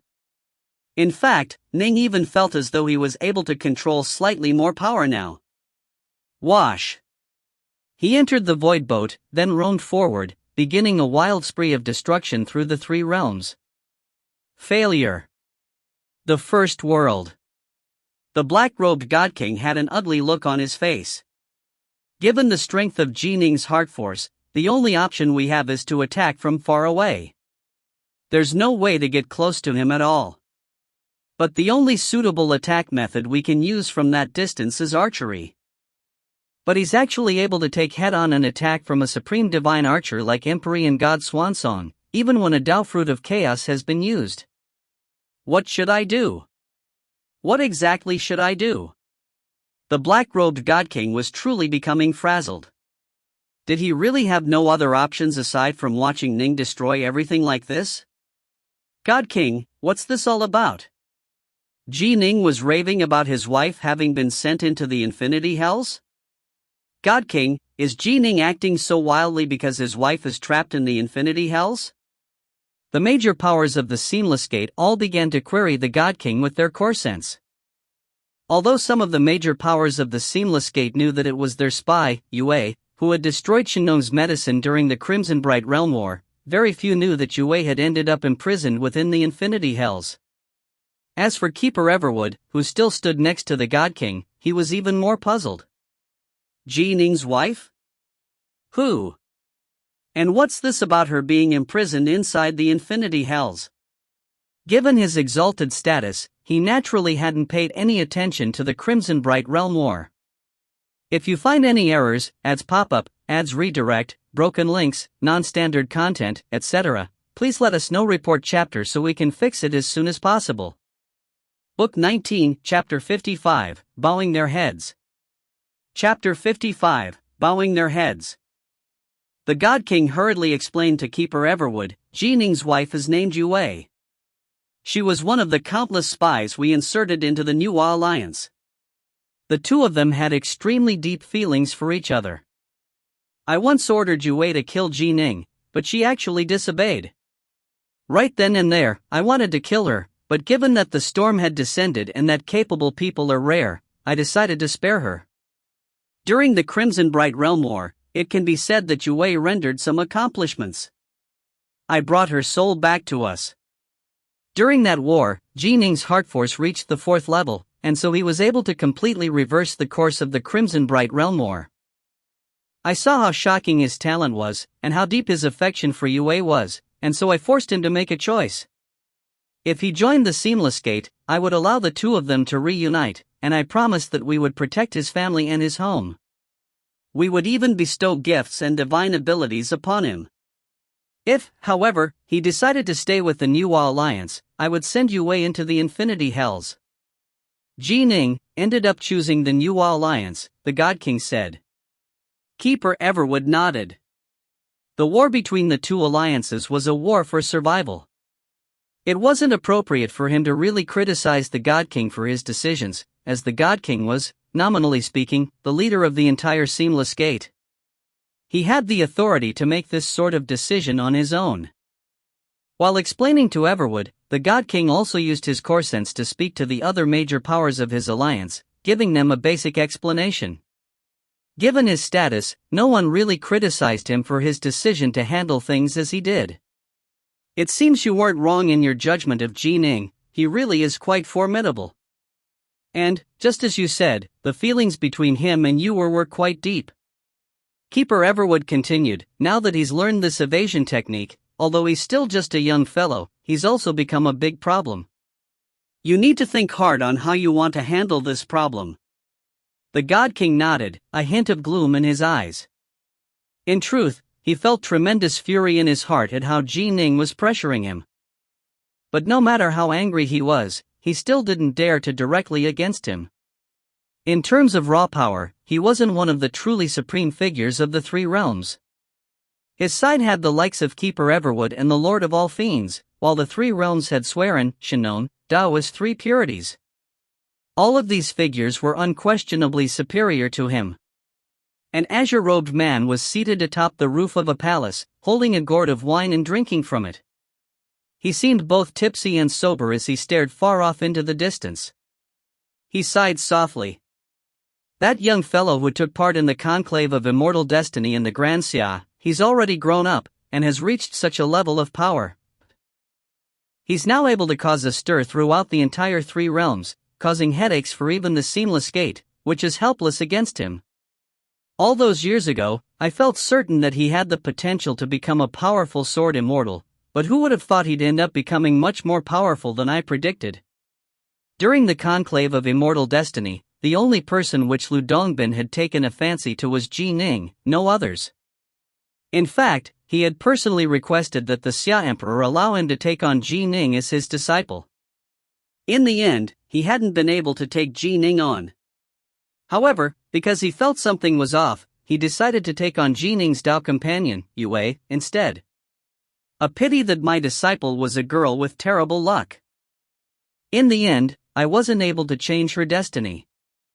Lu Dongbin shook his head. The God King of the Seamless Gate is the disciple of the Lord of the Demon Heart. He's incredibly skilled in beguiling and charming others. He was able to make my disciple so very loyal to him. Alas, from what I just heard, it seems as though she ended up being imprisoned within the Infinity Hells. Still, if Yue was to know that for her sake, Ning was actually willing to war against the Seamless Gate across the three realms. Lu Dongbin shook his head and sighed. He always felt tremendous sympathy for lovers. As he roamed the three realms, he was often referred to as a Moon Elder One because he enjoyed manipulating events to help lovers come together in the end. As for Ning and Yue, one was a sword immortal who he viewed with tremendous favor, the other was his own beloved disciple. But alas, their destiny wasn't something that he, Lu Dongbin, could change. A war against the massive Seamless Gate. I hope you will achieve what you desire. Lu Dongbin raised his head, drinking more wine. Within a feasting hall inside the imperial palace of a minor world, there was an old, coughing eunuch seated at the front, legs outstretched. Next to him was a younger eunuch who was helping to massage his legs. Try some of this cake. Not too far away was the eunuch responsible for managing the feasting hall. He was even more solicitous than the younger eunuch, and he delivered a platter of food to the old eunuch. Not bad. The old eunuch nodded in praise. But suddenly, he frowned. All of you, get out. Let me be by myself for a bit, he suddenly instructed. Yes, yes. Instantly, all the surrounding eunuchs bowed respectfully and left, leaving him by himself. The old eunuch's gaze pierced through the void, falling upon the massive Rahoning who was within a distant major world, destroying a base of the Seamless Gate. The old eunuch murmured softly to himself, when I gave the kid a copy of my Heart Sutra, I didn't expect that he would grow this quickly. It seems that as of now, aside from true gods and Tao fathers, no one can do anything to him. What a freak! A freak! From the looks of it, he might really become a true god and Tao father, the old eunuch murmured to himself. And that evasion technique. TSK. I wonder where it came from. The Thunder God Major World. Atop the levitating mountain peak, the towering exalted celestial Thunder God opened his eyes. His core sense reached out through the void to observe the enraged Rahoning. Nine-horn lightning serpent? Thunder God frowned. He actually has a divine ability like this. Last time, he came to beg me for a lightning serpent. Could it be that it was for this ability? Thunder God naturally felt tremendous desire for this divine ability. He wanted to learn it as well. With the nine-horn lightning serpent technique and his current level of power, his chances of surviving the tribulation would increase 100-fold. For example, even though Ning had the Rahu formation, the Empyrean gods and true immortals of the Seamless Gate were still capable of killing him. But now that he had the nine-horn lightning serpent evasion technique, his survival ability instantly skyrocketed. The Seamless Gate would have to send out more than 5,000 Empyrean gods and true immortals to deal with him. How could such a force be so easily deployed? This evasion technique, mated with 4th stage heart force, a soul heart force technique, and the Rahu formation produced an utter monster in the form of Ning. This evasion-type divine ability, exalted celestial thunder god truly wanted to learn it as well. Both the major powers of the New Alliance as well as the major powers of the Seamless Alliance all had to admit that the current Ning was incredibly hard to deal with. His power was absolutely enough to force the Seamless Gate to change its entire strategy and disposition of forces throughout the 3 realms. They would have to give up the product of their blood, sweat, and tears. Heaven Breaker Stance. The Rahuning's swords suddenly increased to become many tens of thousands of meters long. They slammed downwards with such power that the very pillars of heaven would quake. Boom! The towering pagoda before Ning was cracked open. Ning's other 5 swords chopped down in succession, and in a total of 6 strikes the towering pagoda had been completely reduced to rubble. All the protective barriers and formations had been completely destroyed. It had been very hard to build them up, but wrecking them had been quite easy. Next one. The Rahuning once more boarded his void boat and began to advance towards his next target. The Seamless Gate still refuses to bow their head. They still refuse to speak to me. Good. Very good. I've only destroyed their bases on 100 major worlds. There's still plenty to come. I'll take it slow. All of the bases on all the worlds, I'm going to destroy them all. The Rahuning had no thoughts in his mind save one, to destroy until the Seamless Gate lowered its head. Ning's continuous rampage of destruction brought the God King tremendous pressure. With each wasted moment, Ning was advancing to yet another base on a major world and destroying it. The God King's face grew uglier and uglier. He was frantically pondering and weighing his options. The venerable Seamless Gate represented the former Seamless Chaos world itself. Were they really going to be forced by Ning to lower their heads? But what of the Seamless Gate's face? If, however, they did not lower their heads, were they really going to give up their infiltration networks throughout the entire 3 realms? If they had to completely change their strategy, the backup strategy wouldn't be as effective as the current one. The storm had already arrived, and the Seamless Gate's fate would be decided by it. At a time like this, face actually wasn't as important as it normally might be. Whoosh! Just as the black-robed God King was pondering, another figure suddenly appeared next to him. Keeper Everwood glanced at the red-robed, azure-haired man who had just arrived. Grinning, he said, "Wind Fiend." Everwood. The red-robed, azure-haired man nodded slightly to him as well. Fiend Lord. The God King hurriedly called out respectfully to the man. This man was dressed in red robes, had unbound azure hair, a thick beard, and eyes that were filled with azure light. He was the undisputed most powerful figure of the entire Seamless Alliance, and also its most revered figure. He was the savior of the Seamless Gate, the Lord of all fiends. He was born from the primordial chaos, and like the Lord of the Demon Heart, he was born an elder god. The Lord of all fiends was born with control over a heavenly Tao, the heavenly Tao of wind. The heavenly Taos of the Seamless Chaos world had been primordial chaos, heart, earth, fire, water, and wind. As an elder fiend of the Seamless Chaos world, he naturally had a very high status. However, he had always been quite low-key. It was only during the battle that ended the primordial era that he had suddenly displayed his incredible abilities. Nuwa had become a Pangda-level deity when the Lord of all fiends had suddenly exploded with power, saving many of the major powers of the Seamless Gate, along with many Empyrean gods and true Immortals. He had fled with them by his side, and not even Mother Nuwa had been able to catch up to them. His sudden display of power had caused the Nuwa Alliance to feel certain that he, the Lord of all fiends, had been hiding his power all along. His power was truly unfathomable, and everyone decided that he had to be the most powerful figure within the Seamless Gate.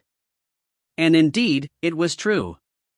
The Lord of all fiends sat guard over the all-fiend world, withheld many of Seamless Gate's secrets pertaining to the art of golems.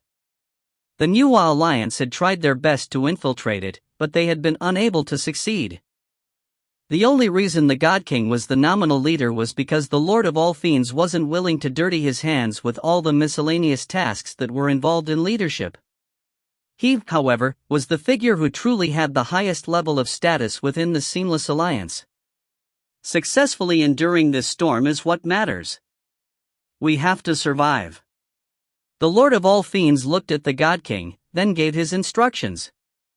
Understood, the God King said respectfully. The Lord of all Fiends nodded, then disappeared into thin air. He had merely sent one of his incarnations here, his true body remained on guard within the all-fiend world. The God King no longer hesitated. The words of the Lord of all Fiends caused him to make up his mind. Humph, the God King suddenly sneered coldly. The Empyrean gods and true immortals of the New Alliance have already started to assemble. It seems as though they are waiting for us to mobilize against Ning. Once I send out a few thousand Empyrean gods and true immortals, the New Alliance will most likely launch an immediate attack. Everyone really is fighting to seize every advantage possible to survive this storm. The Ning was seated aboard his void boat. He continued to advance through the various major worlds, and the Seamless Gate didn't move to stop him. Clearly, they knew very well that a few hundred Empyrean gods and true immortals simply weren't capable of catching up to Ning. As for mobilizing larger numbers, they didn't dare to do it. A vast lake. The island at the center of the lake had already been reduced to rubble, and the Ning was standing in the middle of the rubble. Ning. The natural energy of heaven and earth began to coalesce around Ning. It condensed into a figure that was dressed in black robes. The Ning glanced towards the figure, then froze. His gaze became completely glued to the figure. He naturally was able to recognize the figure. This was the God King of the Seamless Gate. However, this was merely an incarnation of the God King, it didn't pose any threat at all. You win! The black-robed God King spoke out. 1. As noted in an earlier chapter, the Moon Elder is a Chinese deity responsible for love. If you find any errors, ads pop up, ads redirect, broken links, non-standard content, etc., please let us know. Report chapter so we can fix it as soon as possible. Book 20, Chapter 1, Lake Undermoon. Book 20, Dan Upgrade, Chapter 1, Undermoon Lake. You win? Ning instantly grew excited. When he first came up with this idea to butcher the Seamless Gate's forces until they lowered their heads, it had been a seemingly crazy, suicidal idea. Even Ning himself knew how dangerous his plan was, and how low the chances of success would be. However, he had no other options left to him. This was the only plan that was possible. Fortunately, thanks to the prison world, he had acquired the Nine-Horn Lightning Serpent, evasive divine ability, which was why he had finally been able to render the Seamless Gate helpless before him. Release my wife. The Ning stared intently at the black-robed God King. Don't be impatient. The black-robed God King looked back at Ning. Let's have a chat first. Chat? The Ning said coldly, no need to chat. So long as you release my wife, I'll immediately withdraw. Otherwise, I'll keep killing. Oh? The black-robed God King's voice turned cold. You want to bring your wife back without paying any price at all? You are absolutely dreaming. So if I release you, you'll stop acting against the Seamless Gate? The Ning replied, at least I won't continue attacking in this manner. Ha! Easily said, but once Yue returns to your side, the Seamless Gate will have nothing to threaten you with. And, in the end, you are a member of the New Alliance. Our alliances are engaged in a war for survival, and both sides are struggling to seize any advantage possible. If your Master Subhoodie and the other supreme powers on your side ask you to act against us, would you really be able to refuse them? The black-robed God King laughed coldly. You've become powerful, which is why I said you win. You've won a chance to negotiate with us. In the past, my decision was that I would only allow you and Yue to reunite if you joined us. Now, I'll no longer try to force you to join us. But you want to get her back without paying any price at all? Ah, and once you and Yue reunite and you launch more attacks against us, wouldn't the Seamless Gate become the laughingstock of the three realms? I can swear an oath, Ning growled. Oath? The black-robed God King snickered. True gods and Tao Fathers can ignore oaths to the Tao of the heavens. Given your current level of power, so long as your master is willing to assist you, you can withstand the punishment levied by the heavenly Taos for violating an oath to them. Those oaths are meaningless. Ning was silent. It was true. Oaths to the Tao of the heavens were useless against true gods and Tao Fathers. The main reason for this was that there was a limit to the punishing power of the heavenly Taos. The power behind it wasn't truly limitless. Either you pay a price to reunite with your wife, or we keep fighting like this. If worse comes to worse, I'll simply have all our Empyrean gods and true Immortals withdraw, then come up with a different method to infiltrate the three realms. The God King laughed coldly. Although we spent quite a bit of blood, sweat, and effort building up those bases, we can still afford to lose them. Choose. The God King looked at Ji Ning coldly. Ji Ning looked back at the black-robed God King. He was silent. It seems you aren't willing to pay any price at all. Very well. The black-robed God King's voice turned even colder. Speak. Finally, Ning responded. The God King laughed. That's more like it. Everything has to be fair. You were able to force the Seamless Gate to negotiate with you, you should feel proud. But for you to think that you'll get what you want without paying any price at all is a bit delusional. The Seamless Gate won't ask too much of you. The evasion technique that you've acquired is quite formidable. The Seamless Gate will only ask one thing, that you hand this divine ability over to us. In addition, you have to guarantee that at least one of our major powers is capable of successfully training in it. Impossible. Ning laughed coldly. You are dreaming. Was this a joke? Subhoodie had become incredibly excited when Ning had offered the New Alliance the evasion technique and the 6 bottles of Chaos Nectar. Clearly, this was something that would have a major impact on the war, far more so than the emergence of a new true god or Tao Father.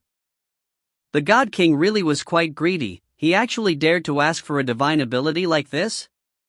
In addition, the God King had to know that training in this sort of divine ability had to be incredibly difficult, and so he insisted that Ning ensure at least one of their major powers could train in it. My request is very simple, but you won't accept. The God King shook his head. It's not that I won't accept.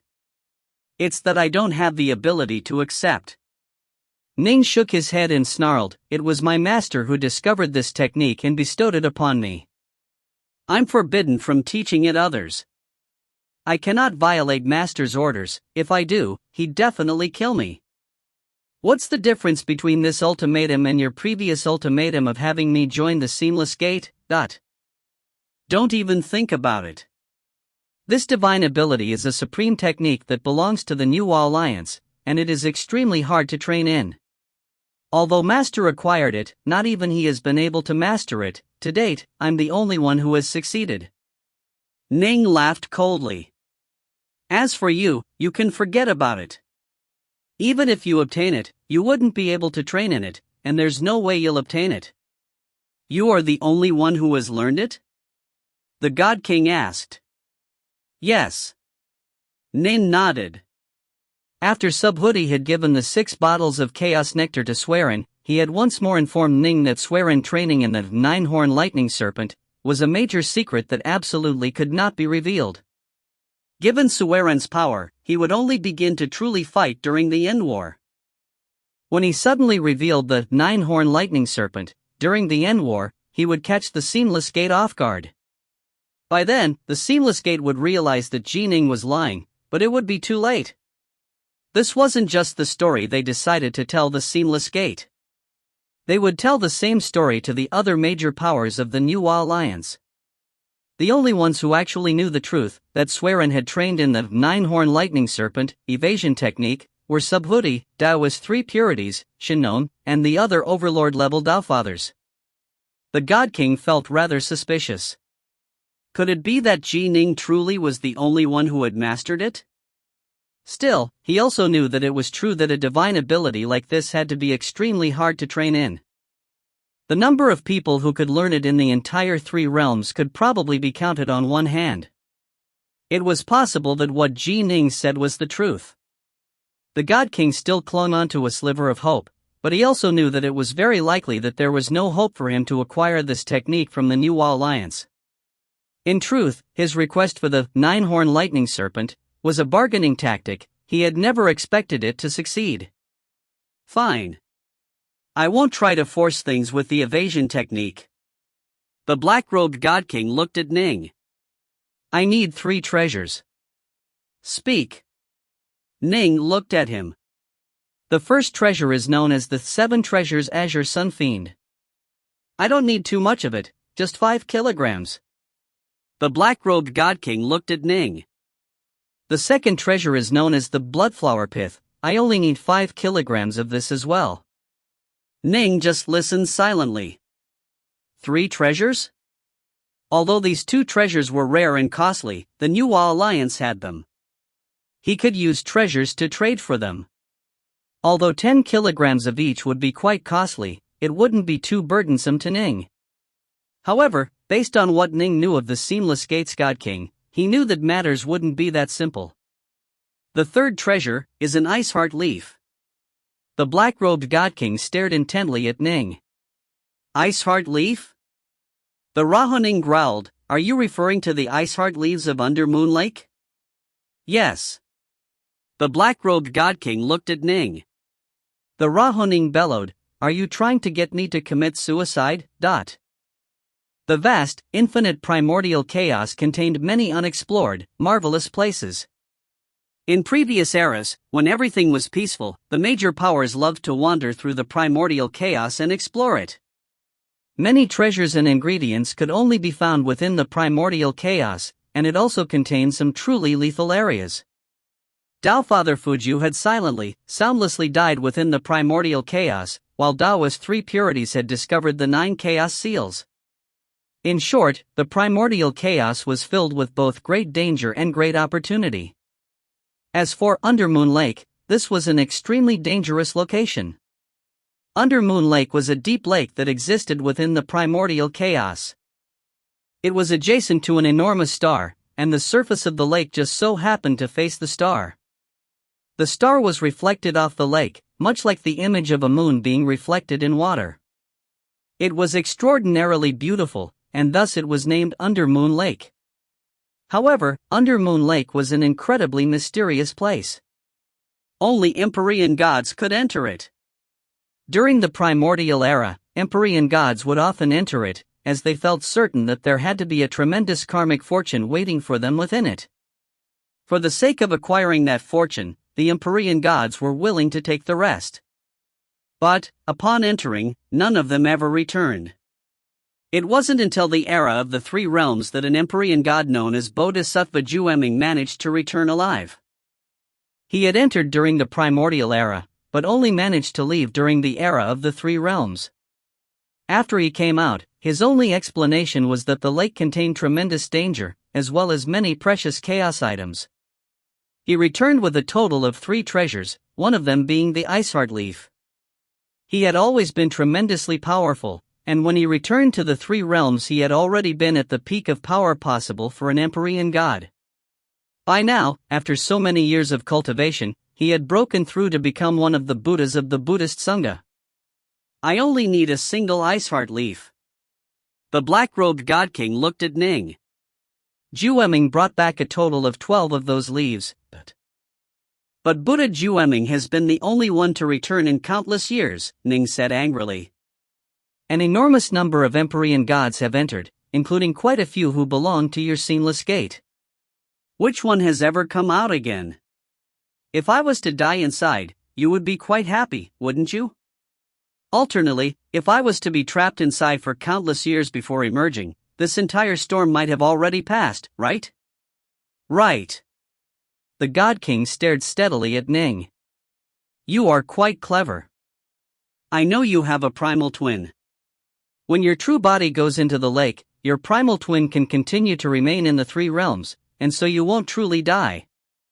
In addition, it's always possible that you'll successfully leave from under Moon Lake. In terms of power, you are after all far stronger than Zhu Eming was at the time. I'm only asking you to send your true body inside, and there's a chance you'll be able to come back. This, in exchange for Yue being returned to you. You should feel satisfied. The God King looked towards Ning. The Seamless Gate insists on acquiring these three treasures. Ning looked back at the God King. In his heart, however, he was laughing coldly. The Seamless Gate scheme was really something. If his true body entered under Moon Lake, the Seamless Gate would no longer be worried about Ning launching more ambushes. What the Seamless Gate didn't realize was that Ning had a total of 18 true bodies. The Buddhist Sangha has long ago used up those 12 ice heart leaves. The black-robed God King looked at Ning. You'll only be able to acquire more within under Moon Lake. If you accept, I'll immediately release you away from the Infinity Hells, and I'll even let you meet with her. Once you bring me all three treasures, you can take your wife back. Ning was silent for a moment. Finally, he answered. Fine. The God King laughed. Given how much Ji Ning cared for Yue, the God King knew that he would accept. He was only asking Ji Ning to take on some danger, after all, not to join their side. Even when Ji Ning had been weak, he had been willing to risk his life to ambush and attack the Seamless Gate. Clearly, he was willing to take on risks for Yue's sake. And it was true that the Seamless Gate was in urgent need of these three treasures. They would either be able to acquire the treasures or perpetually trap Ji Ning within under Moon Lake. Ha! I'll immediately make the arrangements for you to meet with your wife. The God King laughed. If you find any errors, ads pop up, ads redirect, broken links, non-standard content, etc., please let us know. Report chapter so we can fix it as soon as possible. Book 20 Chapter 2, Long Time No See. Book 20, Gene Dan Upgrade, Chapter 2, Long Time No See. The void boat floated downwards past the turbid waters of a river. A white-robed youth was seated alone atop the boat. As for the 90,000 celestial immortals and 8 million loose immortals he commanded, he had sent them all back into the Starsizer world. So long as he was in the Rahuning mode, the God King of the Seamless Gate would be unable to draw him into the dream world. Whoosh! A figure suddenly appeared out of nowhere atop the void boat. Master! Ning hurriedly rose to his feet. How did it go? Subhuti looked at Ning. He was very concerned about this disciple of his. Ning had risked utter calamity when he had first launched these dangerous attacks against the Seamless Gate. From the very start, Subhuti understood how important Yue was to him, and was worried that the Seamless Gate would make use of that to set a trap for him. What did the God King of the Seamless Gate say to you? Subhuti immediately asked. The God King had used a technique to ensure that no one was able to spy upon his conversation with Ning. Given my understanding of his devious disposition, there's no way he would simply hand Yue over to you. He must have listed certain preconditions, and those preconditions may very well be deadly traps. Subhuti was very worried about him. You are right, Ning replied. The God King did indeed list certain preconditions. He wants me to give him 3 treasures in exchange for her. 3 treasures? Which 3? Subhuti immediately asked. 5 kilograms of 7 treasures Azure Sunfiend, 5 kilograms of Bloodflower Pith, and a single Iceheart Leaf. A murderous look appeared in Subhuti's eyes.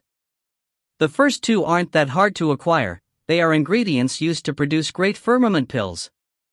I have plenty of them, and I can easily bring out 500 kilograms. I myself can handle the first 2 requests. But Iceheart Leaf, it no longer exists within the 3 realms.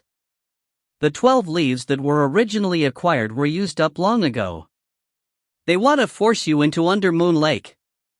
Great Firmament pills were the very best immortal pills, capable of replenishing power for Daofathers. In the end war, all the Daofathers would use up enormous amounts of energy in battle, and so both sides needed to store up large amounts of great firmament pills. Ning was merely an Empyrean god and true immortal, after all, and so the seamless gate didn't request an excessively exorbitant amount of materials for making them.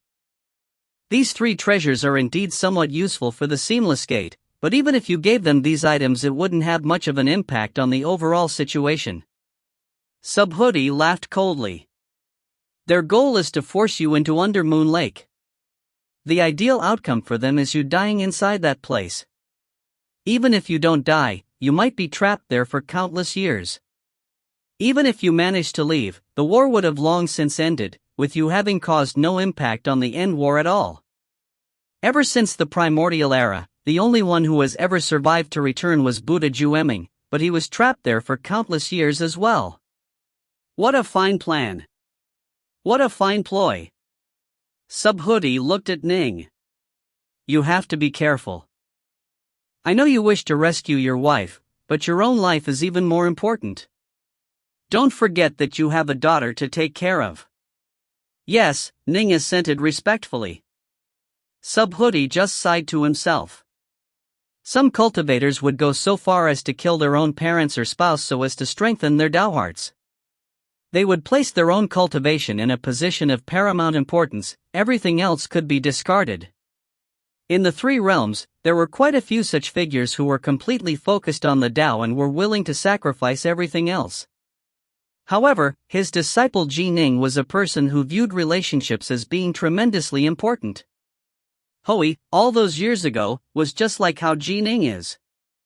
Both of them cared deeply about relationships. Can it be that this is necessary in order for one to be accomplished in Heart Force? Subhuti still felt fairly unconcerned, relatively speaking. The seamless gate's calculations are off. They want to use Undermoon Lake to trap or kill Ji Ning, but they don't know that he has a total of 18 bodies. Even if one dies within Undermoon Lake, it won't have much of an impact on him. Oof. Today, they are using love to manipulate my disciple. In the future, a murderous intent began to rise within Subhuti's heart. After his master left, Ning continued to sit there in the lotus position within his void boat. He allowed the God King's invisible energy to infiltrate his mind, guiding his senses downwards. He remained conscious, but part of his mind had been drawn into the dream world. Within the vast, dark dream world, the God King, seated atop his towering throne, stared downwards at the newly appeared Ji Ning. Right after our negotiations concluded, your master sought you out. It seems he really does care about you quite a bit. The God King looked at Ning, then laughed coldly. Have you changed your mind? If you've changed your mind, we can keep fighting. But of course, your senior apprentice sister will continue to suffer endless torment within the infinity hells. To force Ji Ning to enter Undermoon Lake was the best idea the God King had come up with. Ideally, Ji Ning would die, but even if he didn't die he would still be trapped there. His only worry was that Subhuti would dissuade Ning, causing him to change his mind. Don't worry. I'll go to Undermoon Lake. Ning looked at the God King. Hurry up and release her. Ha ha ha. The God King let out a secret sigh of relief. Don't worry. I'll release you right now. Whoosh. Ning suddenly sensed a ripple next to him. Turning his head, he saw that upon a distant meadow the figure of an incredibly beautiful black-robed maiden had appeared. This peerless beauty had a rather glazed look in her eyes. Clearly, the torment she had endured in the infinity hells had nearly broken her. Fortunately, the God King had been in control of things, otherwise, her soul would have shattered long ago. But upon seeing her in such a state, Ning still felt pain in his heart. This wife of yours has only spent a mere century in the flame hell, the God King said calmly.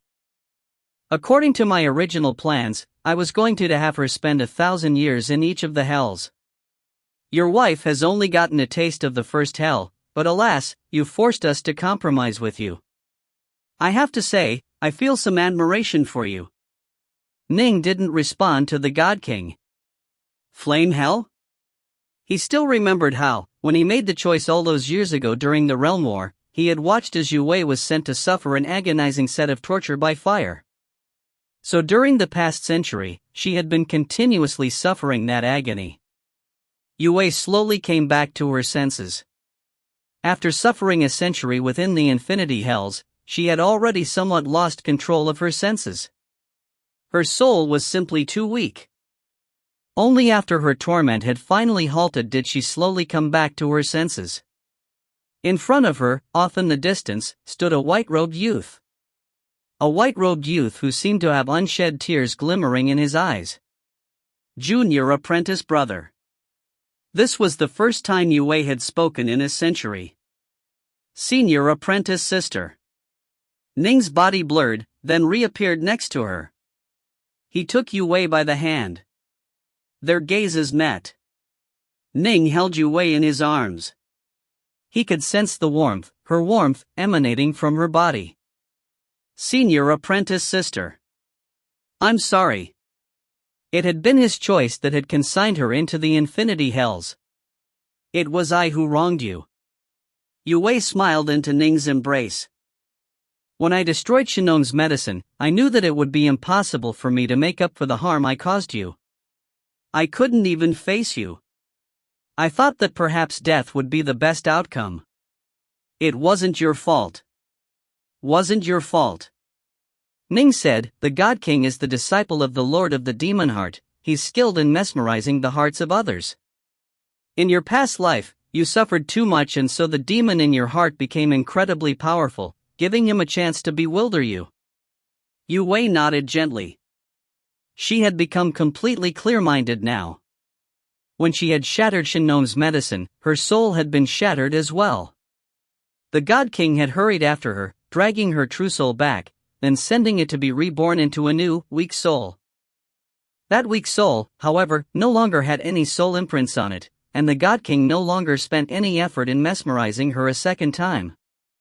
After all, there was no point to doing so when she was going to be in the infinity hells. With the soul imprint gone, the century of burning agony she had experienced caused her to see things even more clearly. I'm actually quite content. Ordinary mortals only live for a single century. I've lived a very, very long life in my previous life and in this life, and I even met you. We even had a daughter together, Bright Moon. It's enough. Yue said consolingly, I did wrong by you, junior apprentice brother. Ha ha ha. The God King, seated upon his massive throne, laughed as he stared downwards towards them. What a fine pair of immortal lovers. Even I feel a bit moved by you too. Yue, do you know? For your sake, this Tao companion of yours used his own strength to cause major disturbances to my seamless gate's disposition of forces throughout the entire three realms. He forced me, the exalted God King, to bow my head and to negotiate with him. From this day forth, Yue, you will no longer need to enter the infinity hells. You can live a peaceful, joyful life. Once your Tao companion, Ning, returns with those 3 treasures I've asked for, you'll regain your freedom. You will be allowed to reunite with Ning and your daughter. The 2 distant embracing figures suddenly let go of each other. Yue stared at Ning. She asked hurriedly, Junior apprentice brother, 3 treasures? Don't trust the God King. He's skilled in manipulation and lies. There has to be a plot behind it. After having recovered from her own beguiling, Yue knew very well how terrifying the God King could be. I know exactly what the God King is scheming. Ning looked at Yue. Don't worry. Have faith in me. Yes, Yue, you should have faith in this junior apprentice brother of yours. He's become quite a noteworthy character in the 3 realms. Perhaps, towards the end of this great storm, he'll break through to become a true god or Tao father and end up fighting against me during the end war. These 3 treasures won't pose much of a threat to him. The God King looked down upon her as he spoke. Junior apprentice brother. Yue looked at Ning, extremely worried. Bright Moon. You have to take care of Bright Moon and protect her. It's not worth it to risk yourself for me. Ning just held Yue in his arms. Enough. Don't say anything else. I've already made up my mind. His voice was very soft, but it was very determined. His wife in his arms, he felt extremely calm, peaceful, and warm inside. This sort of feeling, it had been so long.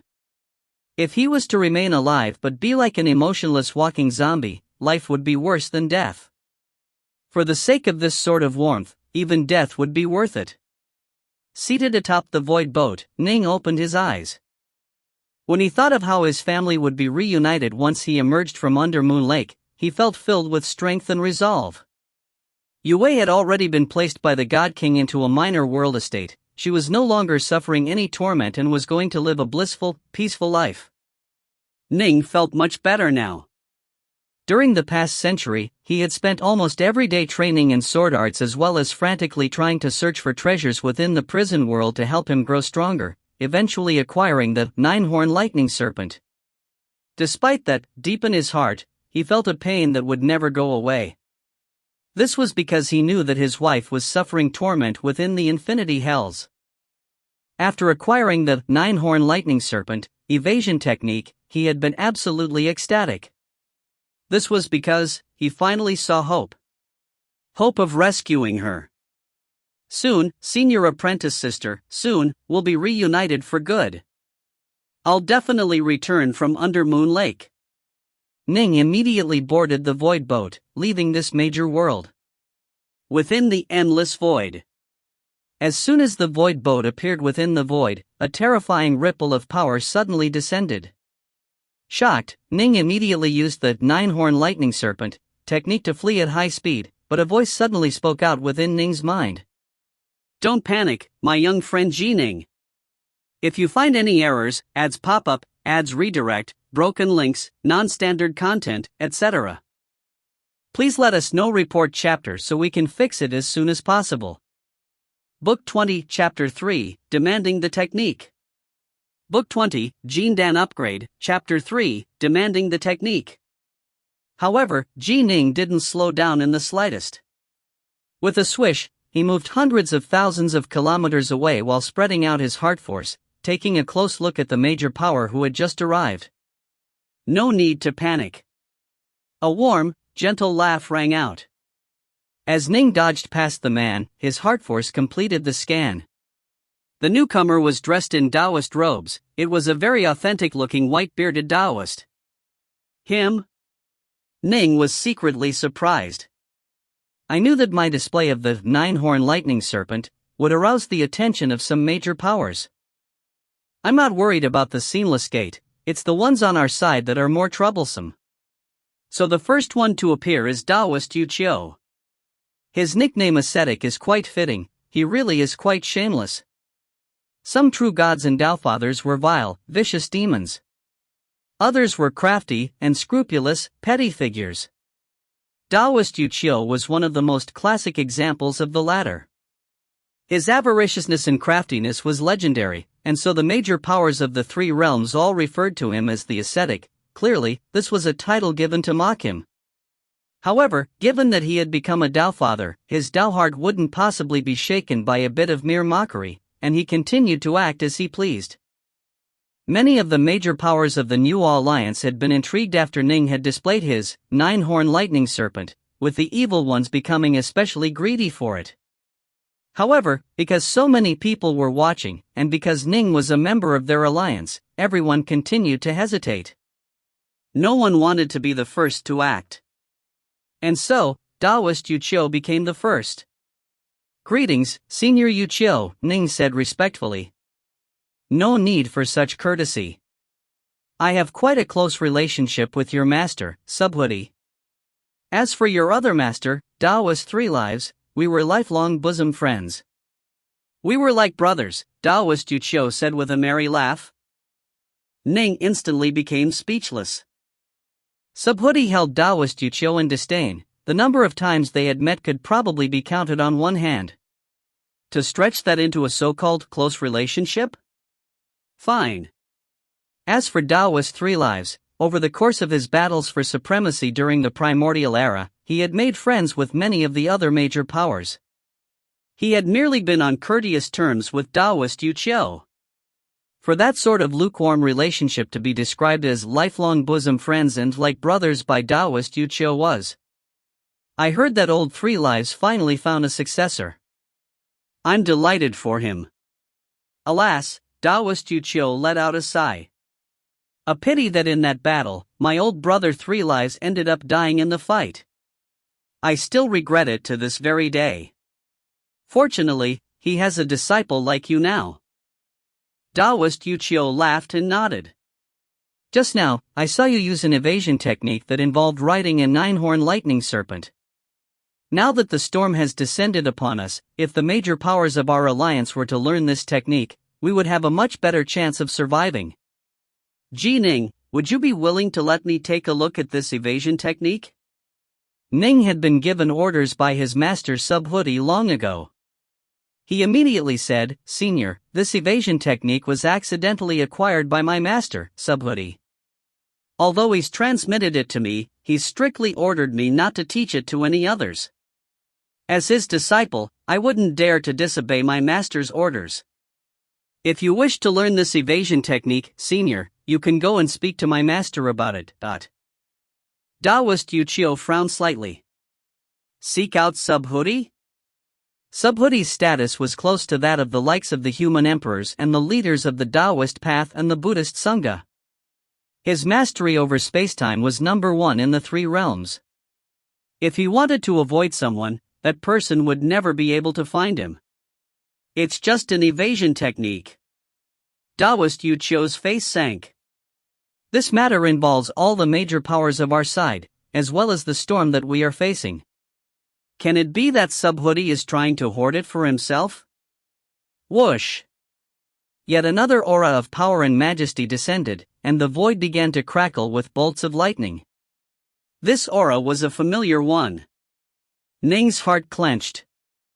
This familiar aura, it belonged to exalted celestial thunder god, who he had once paid a visit to. The void split apart, and a muscular, black-armored man came walking out from it. His eyes brimmed with sparks of lightning, and as he walked forward Ning felt as though the entire void itself was rendered breathless. If Taoist Yu Qiu was merely an ordinary Taofather, exalted celestial thunder god was a top-tier Taofather. Thunder god. Taoist Yu Qiu smiled at him. For once, Thunder God gave him a nod, showing him some face. This time, they were standing on the same side, after all. Ning. Thunder God's face was as cold as ever. Taoist Yu Qiu's words are correct. This matter has an impact on the war and involves the lives of countless living creatures on our side. You had best hurry up and hand this divine ability over. Master's orders are. As soon as Ning spoke, Thunder God frowned and barked, "If your master has given you orders and you aren't qualified to decide on your own, then have your master come out. You are his disciple, you definitely must have a method that you can use to notify him. Go summon your master right now. Have him come over here." It was true. Subhuti had indeed given Ning a message talisman. As for the other major powers? Aside from the few who were on very close terms with Subhuti, they weren't able to simply go meet with him when they wanted to. Whoosh! A vortex suddenly appeared in the void, with a robed elder walking out from it. Taofather Subhuti had been paying close attention the entire time. He knew very well that sooner or later, a major power would jump out to speak to Ning. He had been quite calm when Taoist Yu Qiu had emerged, but once exalted celestial thunder god also emerged, Subhuti knew that things had become a bit troublesome. This was because Taoist Yu Qiu was weak, he wouldn't really dare to offend Subhuti.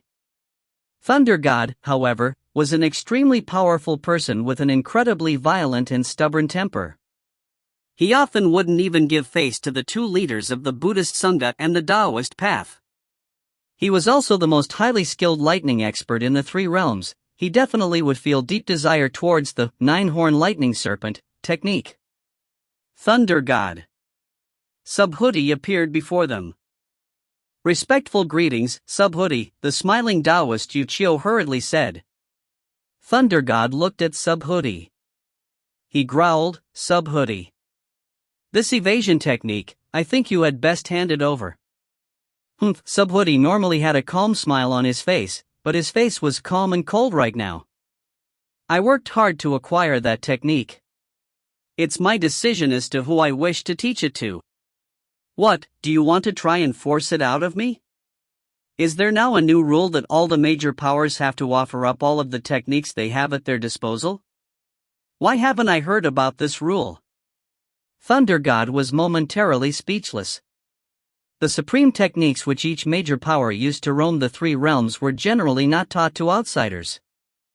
For example, there was no way Taoist Three Purities would teach anyone else his immortal slaying sword formation. And, in truth, even if he was willing to teach it to someone else, no one else would be able to successfully learn it, as they wouldn't have the 4 chaos-level swords. However, even though no one else could master the technique, once others completely understood it, it would be much easier for them to deal with it. Similarly, Sub-Hoodie's special skills involving spacetime would only be taught to Reds now. No major powers would say anything about it, nor would they try to force the spacetime technique out of Sub-Hoodie or the immortal slaying sword formation out of Taoist Three Purities. This was because every major power had their own path of immortal cultivation. They couldn't split their attention and focus on something else. Thus, they didn't feel too much desire for other top-tier techniques. However, Ning's Nine-Horn Lightning Serpent evasion technique was different.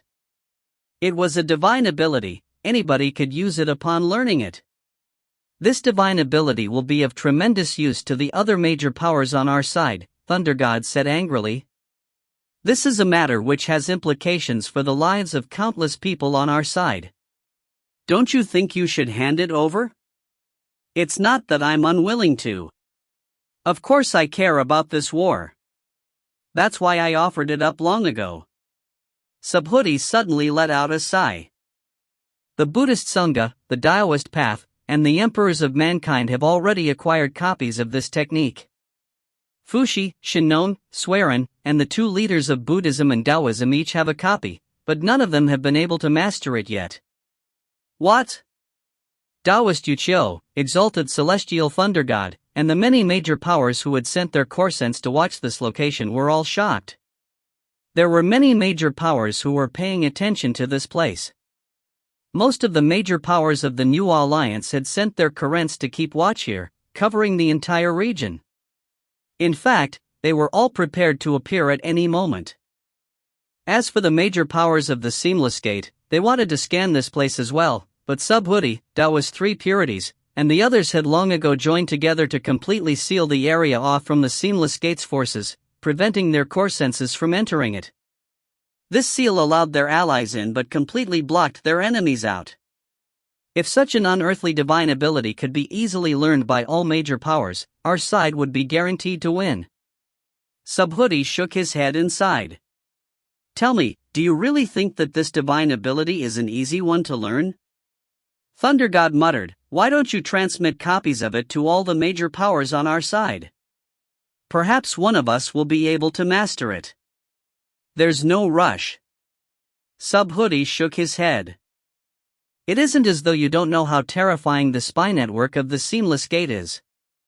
Over the years, we've found quite a few Seamless Gate spies amongst our ranks. In fact, even one of the major powers on our side was revealed to be a spy. It is entirely possible that there are other spies amongst the major powers as well. We have to be careful, be cautious. Otherwise, once the spy procures this technique, the Seamless Gate will have access to it. If the supreme powers on their side learn it, that would be disastrous. Thunder God was stunned yet again. Indeed, the Seamless Gate's network of spies was very formidable. The Empyrean gods and true immortals would never be discovered until they themselves chose to reveal themselves. The only reason why the New Alliance found out about the likes of Sword Immortal Evergreen was when they suddenly engaged in acts of betrayal at a crucial moment. Suddenly. Whoosh. Whoosh. Whoosh. Whoosh. Whoosh. Whoosh. One figure after another began to materialize out of nowhere. Some were tall and muscular, some were as ephemeral as the clouds, some were filled with murderous auras, some seemed to be as cold as glaciers. Incarnations of one true god or Taofather after another began to form. After this group manifested, more and more true gods and Taofathers began to send their incarnations to this place. Clearly, everyone wanted to discuss this matter. From Subhudi's words, they understood that their most supreme leaders such as Swearan and Daoist three purities were hesitating on what to do, due to their concerns over potential spies. Good heavens, Ning could barely breathe. To see so many true gods and Taofathers together was an incredibly rare occurrence. Whoosh! Whoosh! Whoosh! Whoosh! Whoosh! 5 supremely powerful auras suddenly descended together. Shun Nong, Fushi, Swearan, Lord Tathagata the Buddha. Taoist three purities. They, too, only sent incarnations over. 82 true gods and Taofathers. Ning was secretly shocked. However, not everyone has arrived. My eldest apprentice brother and second apprentice brother have yet to arrive. I feel that Subhudi's words are correct. A distant, headless fiend god, Xing Tian, spoke out. This divine ability was discovered by fellow Taoist Subhudi. It is completely his choice as to whether or not he should offer it up, and he's already chosen to act on all of our behalfs. The 3 emperors of mankind and the 2 leaders of Taoism and Buddhism cannot possibly be spies. As for other major powers, it is best to be a bit more cautious. Training in a divine ability like this must be incredibly difficult. I don't wish to see all of us fail in learning it, only for it to be acquired by the seamless gate and someone on their side mastering it. That would be a nightmare. Agreed. We can't be hasty, Lu Dongbing concurred. There were actually many major powers who were supportive of Subhudi's decision. This was primarily because the 5 mighty overlords were all standing alongside Subhudi. Their influence and power was simply tremendous. Thunder God began to grow frantic. Although many of the major powers here wanted this divine ability, most of them would follow the lead of the 5 mighty overlords. In addition, the chance that they would be able to actually succeed in mastering this divine ability was minuscule. 9-horn lightning serpents weren't so easily tamed, after all. Thunder God, however, felt that he had a much better chance than the rest of them. I was born from the primordial chaos as one of the 81 original true gods. Thunder God could no longer hold himself back, and he immediately spoke out in a thunderous voice that echoed within the void. There's no way that I could possibly be willing to become a spy for the Seamless Gate. In addition, in terms of control over lightning, I am the #1 expert in the entire 3 realms. I'm also extremely familiar with 9-horn lightning serpents. There's a very high chance that I will be able to master this divine ability. Emperors of mankind, Tathagata, 3 purities, can it be that all of you believe that I, Thunder God, am not able to learn this divine ability? If you find any errors, ads pop-up, ads redirect, broken links, non-standard content, etc., please let us know. Report chapter so we can fix it as soon as possible. Book 20 Chapter 4, Icefire Jindan Smelting.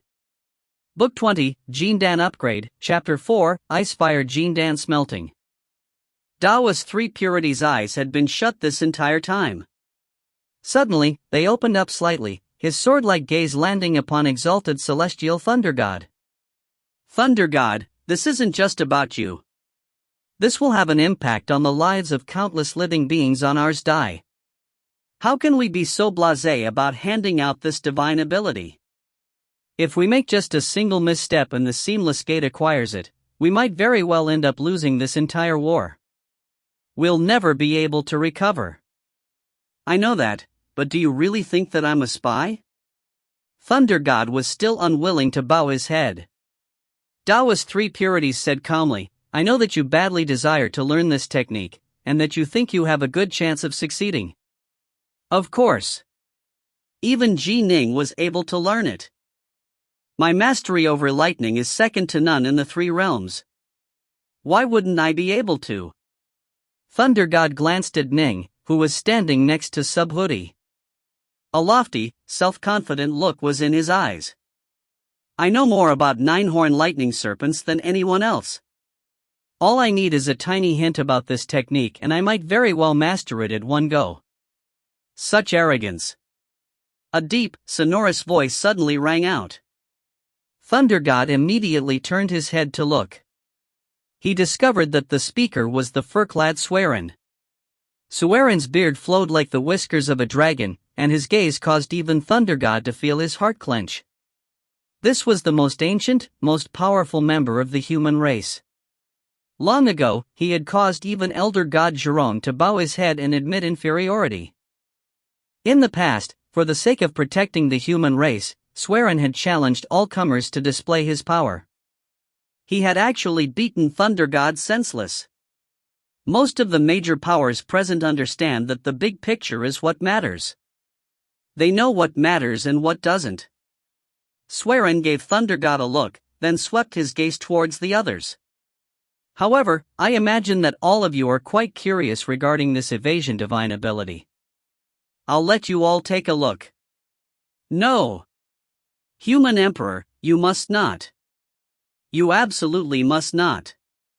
Instantly, quite a few major powers began to cry out in disagreement. If we really do have a spy amongst our ranks, that would be disastrous. Exalted Celestial Carefree argued frantically against it. As for Thunder God, his eyes lit up. If he was able to acquire this technique, it would be a wonderful thing. There's no need to worry, Swerin said. I'll only reveal a very small part of this evasion divine ability. This part is just one of the many difficulties that are inherent in cultivating this technique. I trust that after seeing this part, everyone will understand how difficult it is to learn this technique. After he spoke, one flame after another began to appear within the void around him. Every single flame twisted into the form of a character, resulting in a dense cluster of characters appearing within the void. This was a record of part of this technique. Instantly, all the major powers looked towards it. The nearby Ning hurriedly turned to look as well. That's really the nine-horn lightning serp. Wait. They changed it a bit. Ning quickly finished reading through it. He continued to stand there quite calmly, not saying a word, but in his heart, he sighed with utter amazement. The part of the technique which Swerin had just made public pertained to the taming of the nine-horn lightning serpent. Originally, the technique had described 3 items which one could use to tame the serpents: Chaos Nectar, Myriad Thunder's God Gems, and Thousand Rot God Fruits. One of them had to be used. The version which Swerin had publicized, however, had a 4th, additional option. To use Heart Force to commune with the nine-horn lightning serpent, then tame it. Everyone, you can see it for yourself. Swerin's sonorous voice boomed out, reverberating within the void. This is the final part of the nine-horn lightning serpent evasion technique, the part which involves the taming of the serpent itself. You can succeed by using either Chaos Nectar, Myriad Thunder's God Gems, or Thousand Rot God Fruits. But do any of you have any? Do they exist anywhere within the 3 realms? Dead silence. Everyone was thinking on this matter. Some of these major powers had previously slain alien outsiders and had acquired techniques from them, and thus had heard of those 3 items. Even in the infinite primordial chaos, those 3 treasures were incredibly rare and precious. They didn't exist in the 3 realms at all. Without those 3 treasures, the only option remaining is the 4th option, the most clumsy option, Swerin said. To use Heart Force to commune with a lightning serpent and tame it. Nine-horn lightning serpents are sentient, which is why they can be tamed, but to use Heart Force to do so is incredibly difficult, and the chances for success are incredibly low. All of us have tried to use Heart Force to tame the serpents, but all of us failed. Daoist 3 Purities shook his head. I can be considered as quite learned in the art of Heart Force, but I was still unable to tame a serpent. No one present knew what to say. All 5 of them, with Subhoodie being the 6th, had failed? It must be understood that almost all of them had reached the fourth stage of heart force. Dao's three purities in particular was particularly skilled in the application of heart force. His breadth of knowledge in heart force was not one whit inferior to that of old man Yuan's. In the end, it was my young friend Ning who succeeded. He is extremely talented in the application of heart force. Swearin looked towards Ning, letting out an approving sigh. He was able to come up with a heart force sword technique years ago, after just a few decades of cultivation.